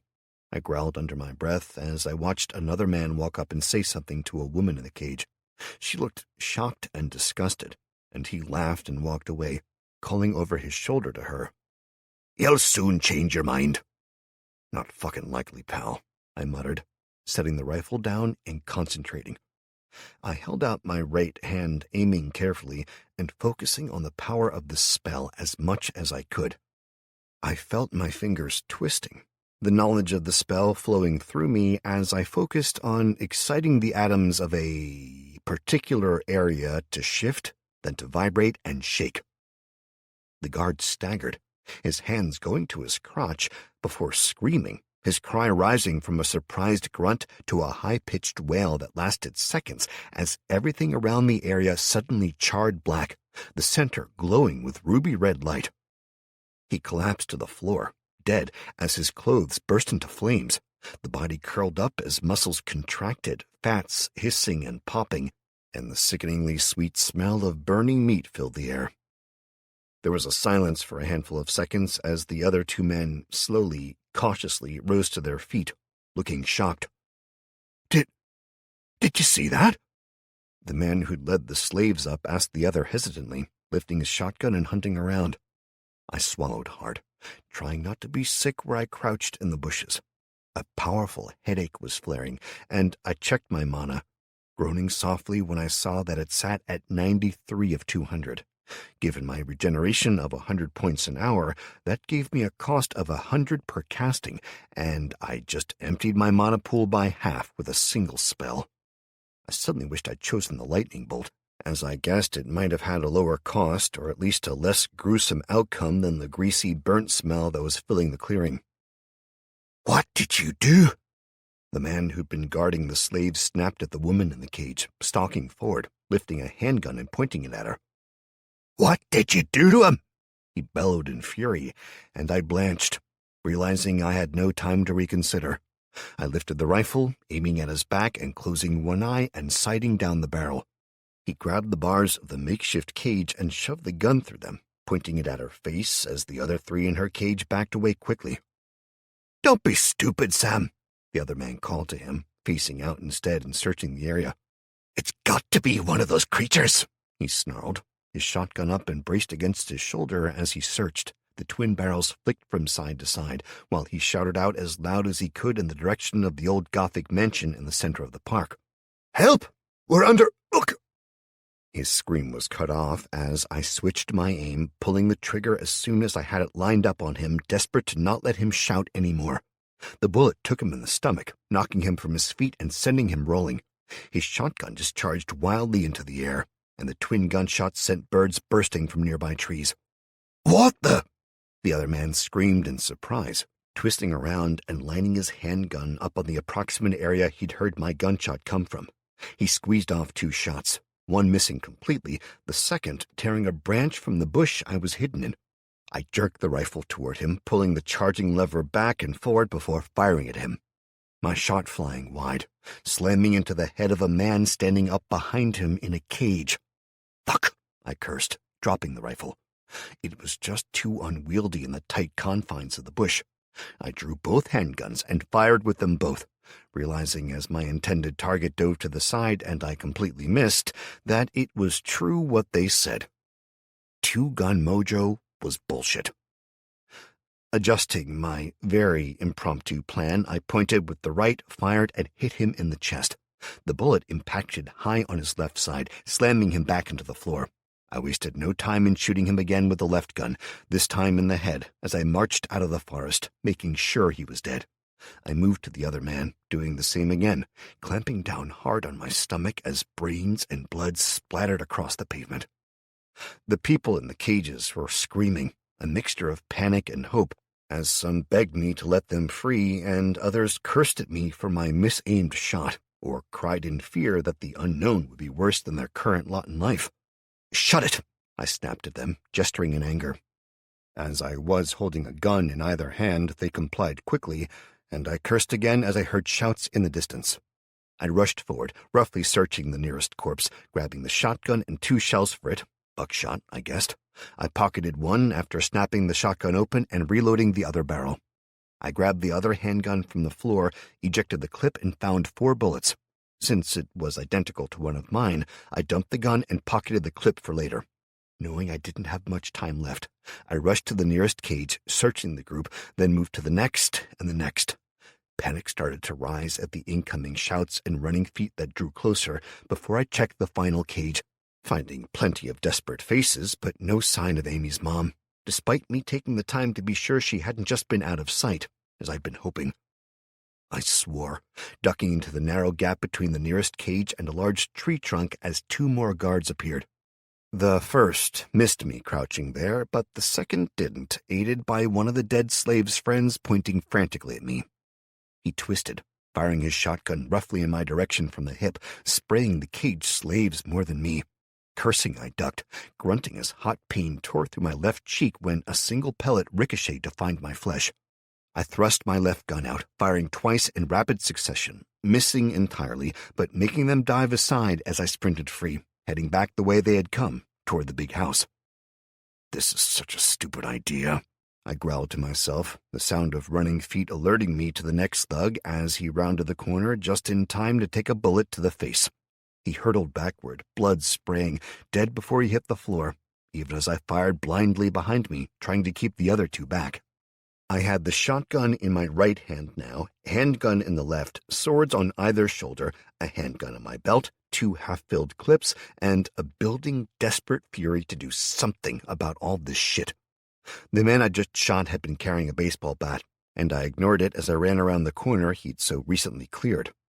I barely noticed the short, well-maintained borders of the flower beds on either side of the path leading up to the house, my attention arrested by the man standing stock-still in the middle of the path. A much more expensive and clearly better quality rifle was being aimed steadily at my face. I dove to the side. His first shot tore through the air an inch from my face, his second slamming into the hilt of my wooden sword as I hit the ground and rolled. The pommel shattered, splinters flying, but it deflected the bullet enough that the projectile hit pavement rather than me, and I rolled again, firing the shotgun one-handed in his direction. His gun was a weapon of precision death. Mine was more of to whom it may concern, as I clearly caught my finger on both triggers rather than just one. The cloud of buckshot in the left barrel sprayed outwards, while the bird shot in the right turned the air into what I imagined a tiny claymore might when triggered. The angle, distance, and my rolling saved my target from being entirely shredded, but his left leg was blown apart, sending him screaming to the floor, a 3rd bullet tearing into the trees to my left. I scrambled to my feet, dropping the shotgun and rushing forwards. I shot him in the back as he rolled on the floor, reaching for his injured leg, then ripped the rifle free of his grasping hand. Before I could search for any ammo, though, I staggered to the right, a bullet slamming into my left shoulder and spinning me around to see the other 2 had cleared the corner. 2 more bullets flew after me as I dodged, zigging and zagging, heading straight for the house, until the door opened wide and a man walked out with a second rifle similar to the one I now held pointed at my chest. "Stop right there," he snarled, and I hesitated, swearing and lowering the rifle at another man's gesture as 2 more, then 3 stepped out of the house, taking up places on a small balcony and a veranda to the right. The horse panting and low growling coming from behind me let me know that the other 2 had closed the distance as well. And my FPS experience had come to an end. Damn. Good run, though, I thought as I dropped the rifle to the floor. Chapter 17. "Just who the ever-living fuck do you think you are?" The man who I'd tentatively named Mr. Mustache in my head growled at me, punching me in the gut. I coughed and wheezed, hunching over as best I could. Blood dripped from my broken lips and nose to join the mess of blood that covered me now. I'd been dragged into the house, stripped of all my weapons and tied to a low old chair that I vaguely recognized as a period piece from the Victorian era from the one time an ex had dragged me around the building.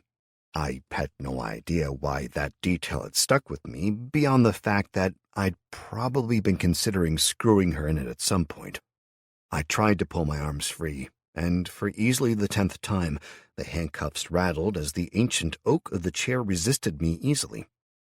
No easy escape for me this time, I knew. As the owner of possibly the most untrustworthy facial hair in the world screamed in my ear at drum-rupturing volumes again, I jerked my head back up sharply, feeling his nose crunch as he staggered backwards. "Motherfuck!" he cried, staggering back and bringing both hands to his face as the other 2 men started forward to grab me. One, seeing his friend reeling, punched me in the face, while the other swung his cricket bat at my left leg. I grunted, then screamed, as first one, then both hits landed, before being kicked in the face and falling backwards, still chained to the chair, by Mr. Mustache. My head slammed into the stone slab floor with a resounding crack, and I lost consciousness, my last sight being the incoming steel toe caps of one of the men. I came to a few minutes later when a bucket of cold water, presumably from the lake, was poured over me, and I blinked and looked around in confusion. My right eye had swollen shut, and my lips felt like a filler job had gone very, very wrong. "What?" I managed to get out before Mustache grabbed my head and yanked it back, glaring into my eyes. "You're gonna tell me everything, boy. Who you are, why you're here, all of it.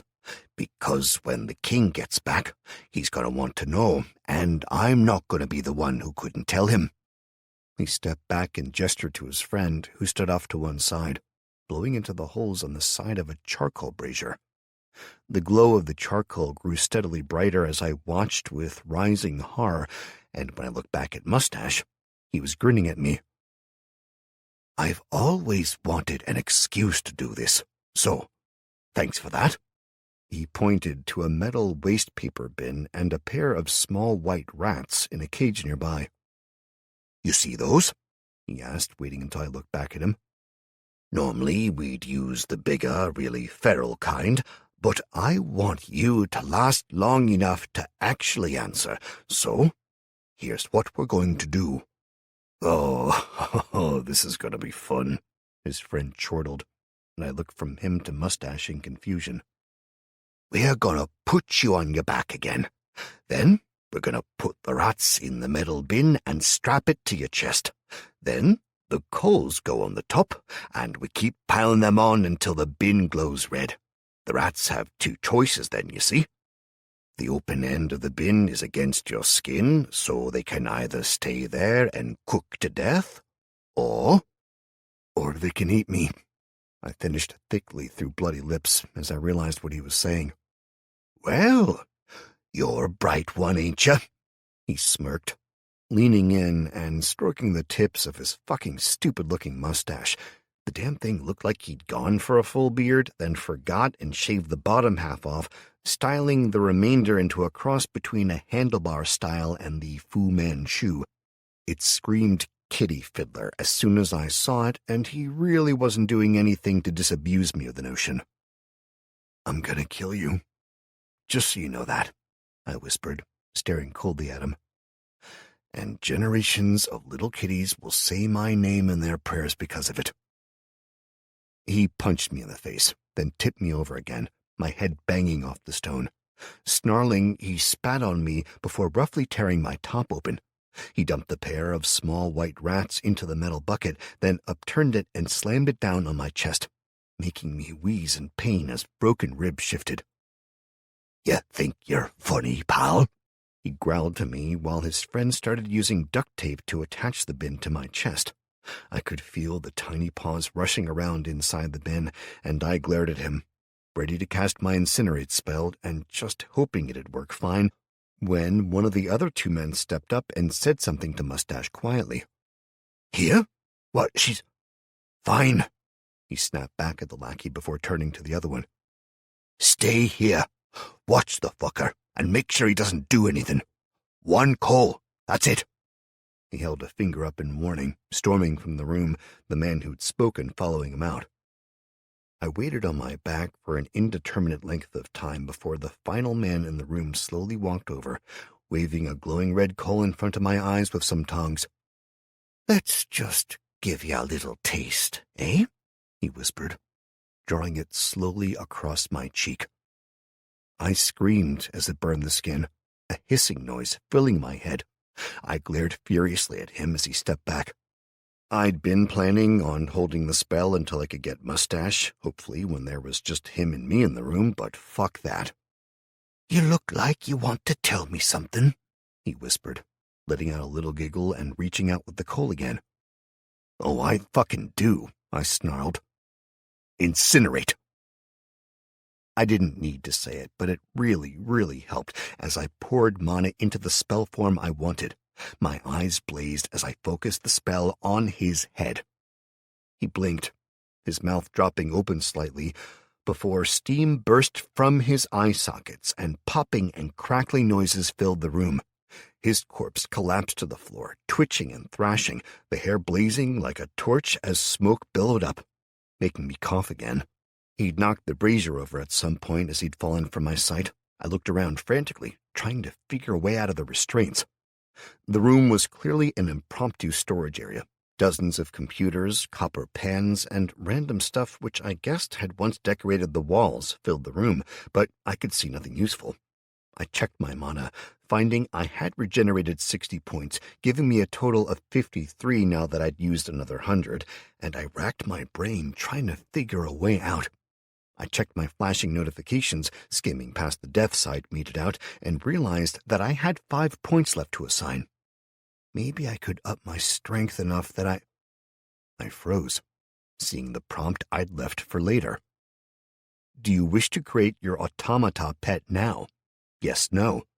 "Oh, yes, I fucking do," I whispered to myself, a feral grin spreading across my lips in the darkness.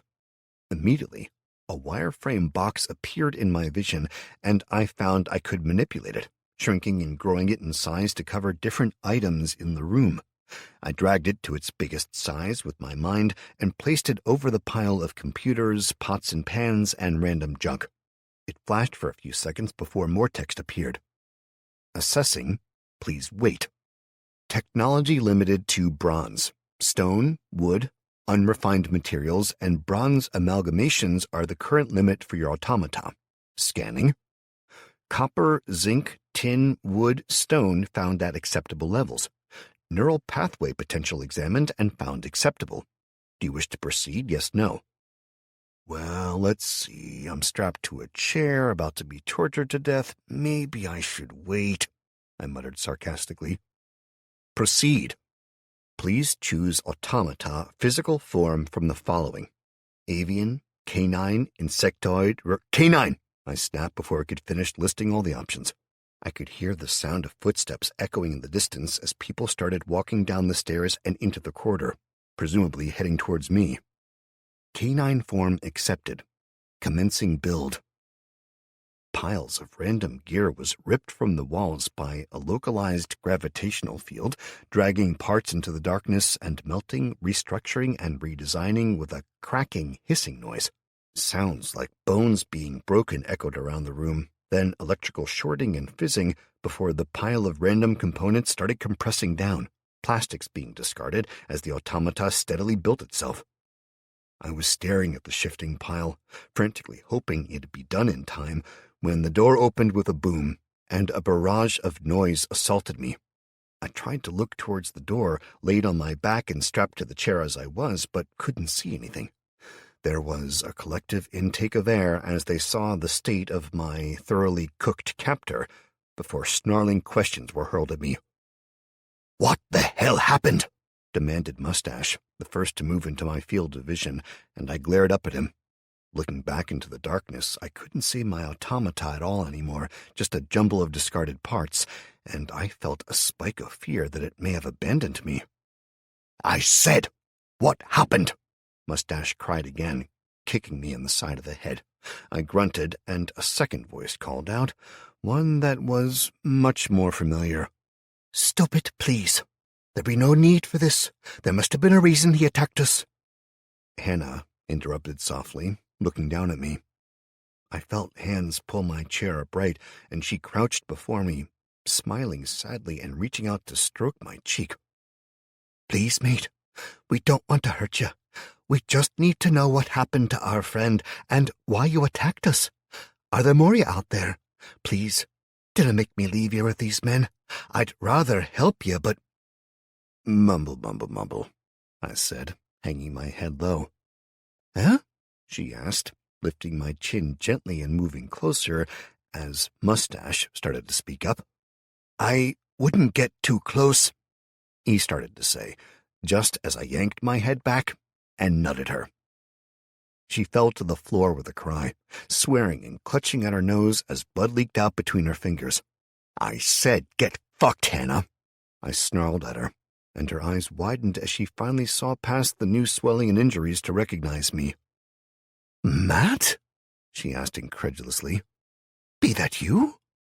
She pulled her hand back, staring at the blood on her fingers, then snorted and spat a bloody wad onto the floor before glaring at me. "Fine. So playing nice didn't work. That's all right. Nasty's more fun anyway," she snarled, hauling herself up and punching me in the face. "Now, where the fuck did you go? What are you doing here? And where's Keith?" She didn't even wait for an answer before punching me again. A light started to flash in my vision, and I selected it, grinning as I read the text that was clear as day despite the rest of my vision being blurry now. Automata construction is at 76%. Systems online. Designation? Jack, I said with a grin, thinking of a dog I'd loved as a kid. "What's that?" she asked, and I ignored her, reading the next line. Designation Jack accepted.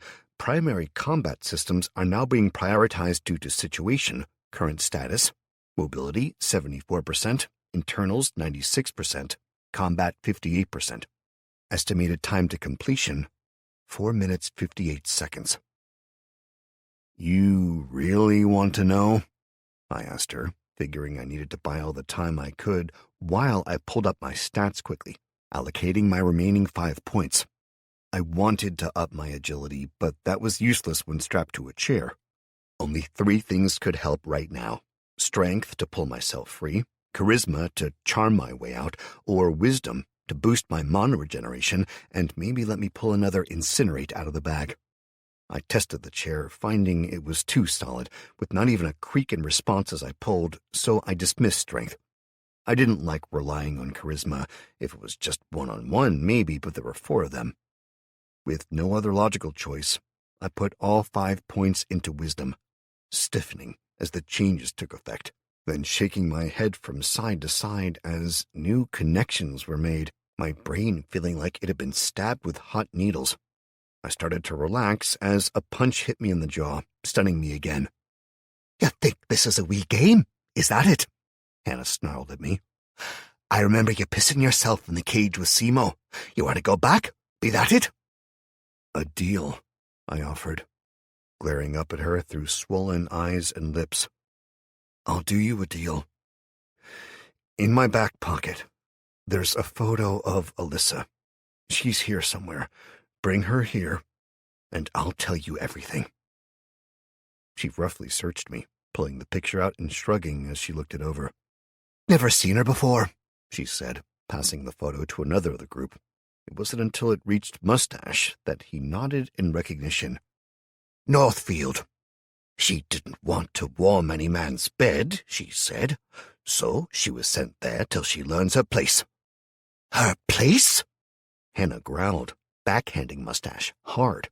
Her rings tore 3 lines in his cheek as he staggered backwards.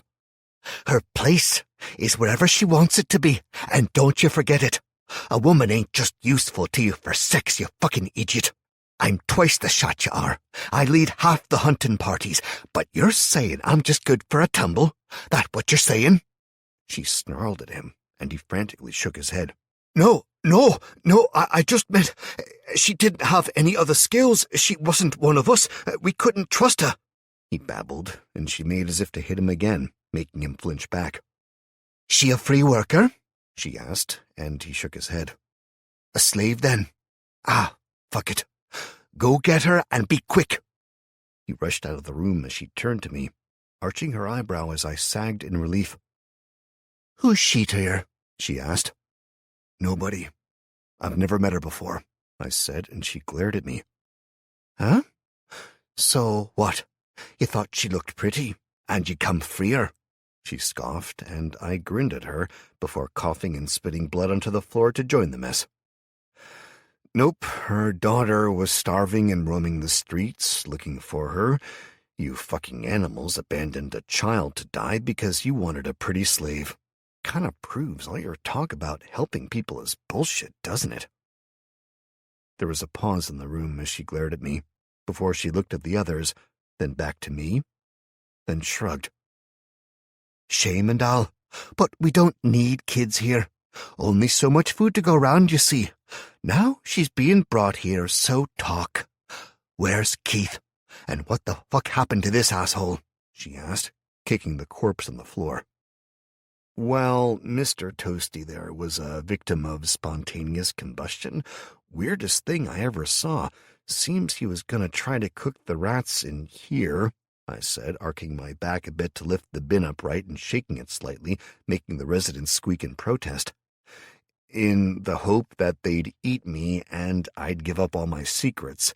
Things is, it seems the gods disapproved."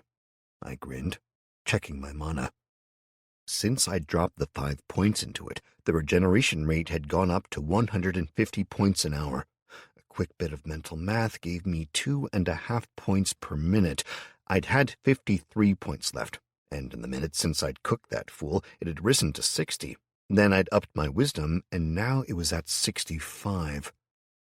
14 minutes was all I needed, and my automata, Jack, was nearly complete. I caught a faint movement in the darkness of the room behind them to the side of the door, and knew it was him. "Bullshit," Hannah said, eyeing the brazier. "So you're saying that if I try that, I'll die?" She quirked one eyebrow in question. "Oh, you'll die," I said, smiling. "Believe me on that if not anything else, Hannah. You're fucking dead meat, and so are the rest of your cock-sucking friends, but not straight away. I need to find her, after all." She smiled back at me sweetly, then reached out and placed her foot on my crotch, slowly increasing her weight as she stared into my eyes. "That's nice. Now, where the fuck is Keith?" she asked me coldly. "Bitch," I groaned, glancing up at her. "Keith's dead. So's his friend, Fatso," I grunted out, and she leaned in closer, applying more pressure. "I don't believe you," she said flatly. "Ain't no way a little pissant like yer would beat Keith in a fight." "Gun," I hissed out through gritted teeth, and she let up the pressure slightly. "I brought his gun in my pocket." She turned to scan the room, clearly not finding it anywhere, then called to one of the men she brought with her. "Steve, Go see who swiped his gear and bring it down. Tell him I want it all, not just fucking some of it, right? Aye, Hannah, give me a minute, he grumbled, turning and lumbering out the door, leaving me with only her and one companion. I checked my mana, letting out another groan when I saw it had only reached 75. I could risk it, use the examine spell, see if I could find out something useful, or save it, and maybe be able to cook one of them, intimidate the other, but I still needed 25 points, and that was 10 damn minutes. I'd lose a ball long before then, at this rate. Let's try again, all right? Hannah said grimly. So far, you've claimed you killed me favourite fuck toy, said you know naught about the crispy asshole in the corner, and I bet you got naught to say about the dead man outside either. You see why I'm thinking it's time to just off you now? Outside? Oh, you mean the incompetent assholes I shot on the way in? I hissed out, and she leaned back, releasing the pressure on my balls again so that I could speak. One of your lackeys tried to pick a fight with me, so I killed him, then more came running, and I killed them, then I got surrounded, and long story short... There was a long pause as she looked me over. Bullshit. You were shitting yourself in that cage with Simo. Ain't no way you did that. There's just no way, she said eventually, and I grinned at her. What? She asked skeptically. I killed them. Because the thing you fucking assholes seem to have forgotten is that hiding and only fighting when you outnumber someone isn't the only way. There's a better one. And that is? She asked slowly. There's two, actually. I misspoke, I said, forcing a smile. First, there's the ballsy way, the way I did that out there. I sniped your assholes, then just fucking ran at them, grabbed their guns, and used them. Think FPS. FPS? She frowned, confused. Yeah, first-person shooter. Ever wonder why the characters survive, why they kick everyone's ass? Because if you take the risks, you fucking win. You win every time until you don't, and then it doesn't matter because you're dead. Get it? You mean you just ran at him and relied on blind luck? That's a dumb shit's way of doing it. You'll die quick. Yeah, maybe. That's where option 2 comes in, but I'll only tell you that one when I see Alyssa. You'll do what I... She started to say when a sound from outside the room distracted her, and Steve walked in, a long sports bag in one hand. He set it down on a nearby table and opened it, showing her the guns inside. She moved back, finally removing all the pressure from my balls, and I let out a sigh of relief, checking the time I needed. 6 minutes more. Thank God, she liked to gloat. She rummaged through the guns until she picked up the one I'd taken from Keith, holding it up to the meager light and swearing as she saw details she clearly recognized. She checked through the rest, then pulled a clip out of her pocket and slotted it into the gun, loading it and stepping forward to face me. You really killed him? She demanded in a low growl. I really did. He was in my flat, eating my food, and he'd stolen my fairy. The fairy? She asked, confused. The thing in the crystal? You've got it? I asked her, and she snorted. I had it. Lost it in a card game. What's it worth? You better be shitting me right now, I snapped at her. Nope. Lost it 2 nights ago. Martin won it. I glared at her. And am I supposed to guess who that is? I snarled, eliciting a grin from her. The man whose friend you cook there, she said, kicking the corpse's foot before gesturing towards the door. Martin went for your girl. Ah, mustache, I said suddenly, relief filling me. Well, that's something at least. I was always going to kill the ugly bastard, so that's a relief. You're gonna kill him too, are you? How you gonna do that? She asked me, toying with the gun.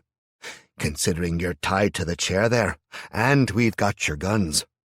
See, that's another thing you assholes don't get, I said, forcing a smile. I saw it years ago on a movie, can't remember which one it was, but it's so true it's insane. Guns?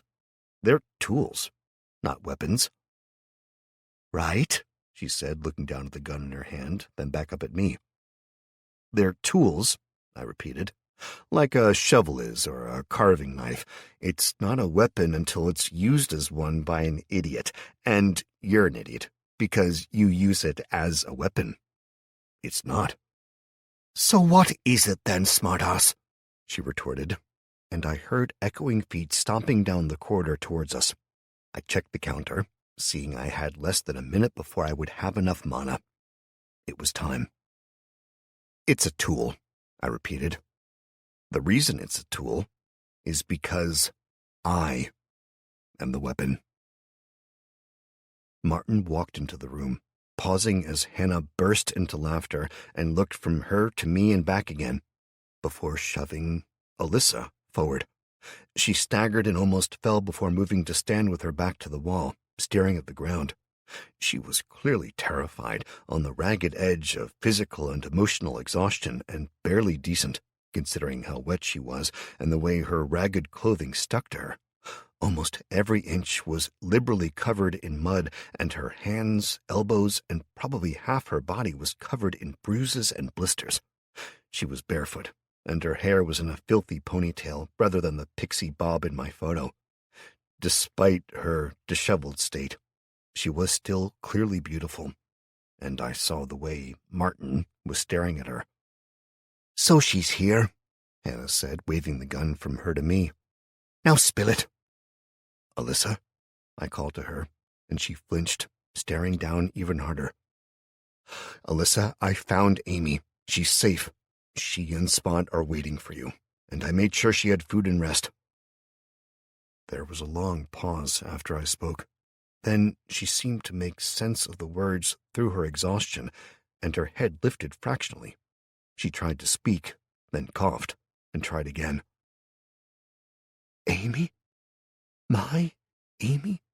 She's okay? She asked me, meeting my eyes hesitantly. She is, I insisted firmly. Now, you don't need to see this, so do me a favor. Turn around and face the wall, okay? Close your eyes and keep them closed until I say you can look. Oh, okay, she said, turning and pressing her forehead against the wall. Now what you gonna? Hannah started to say, and I glared at Martin,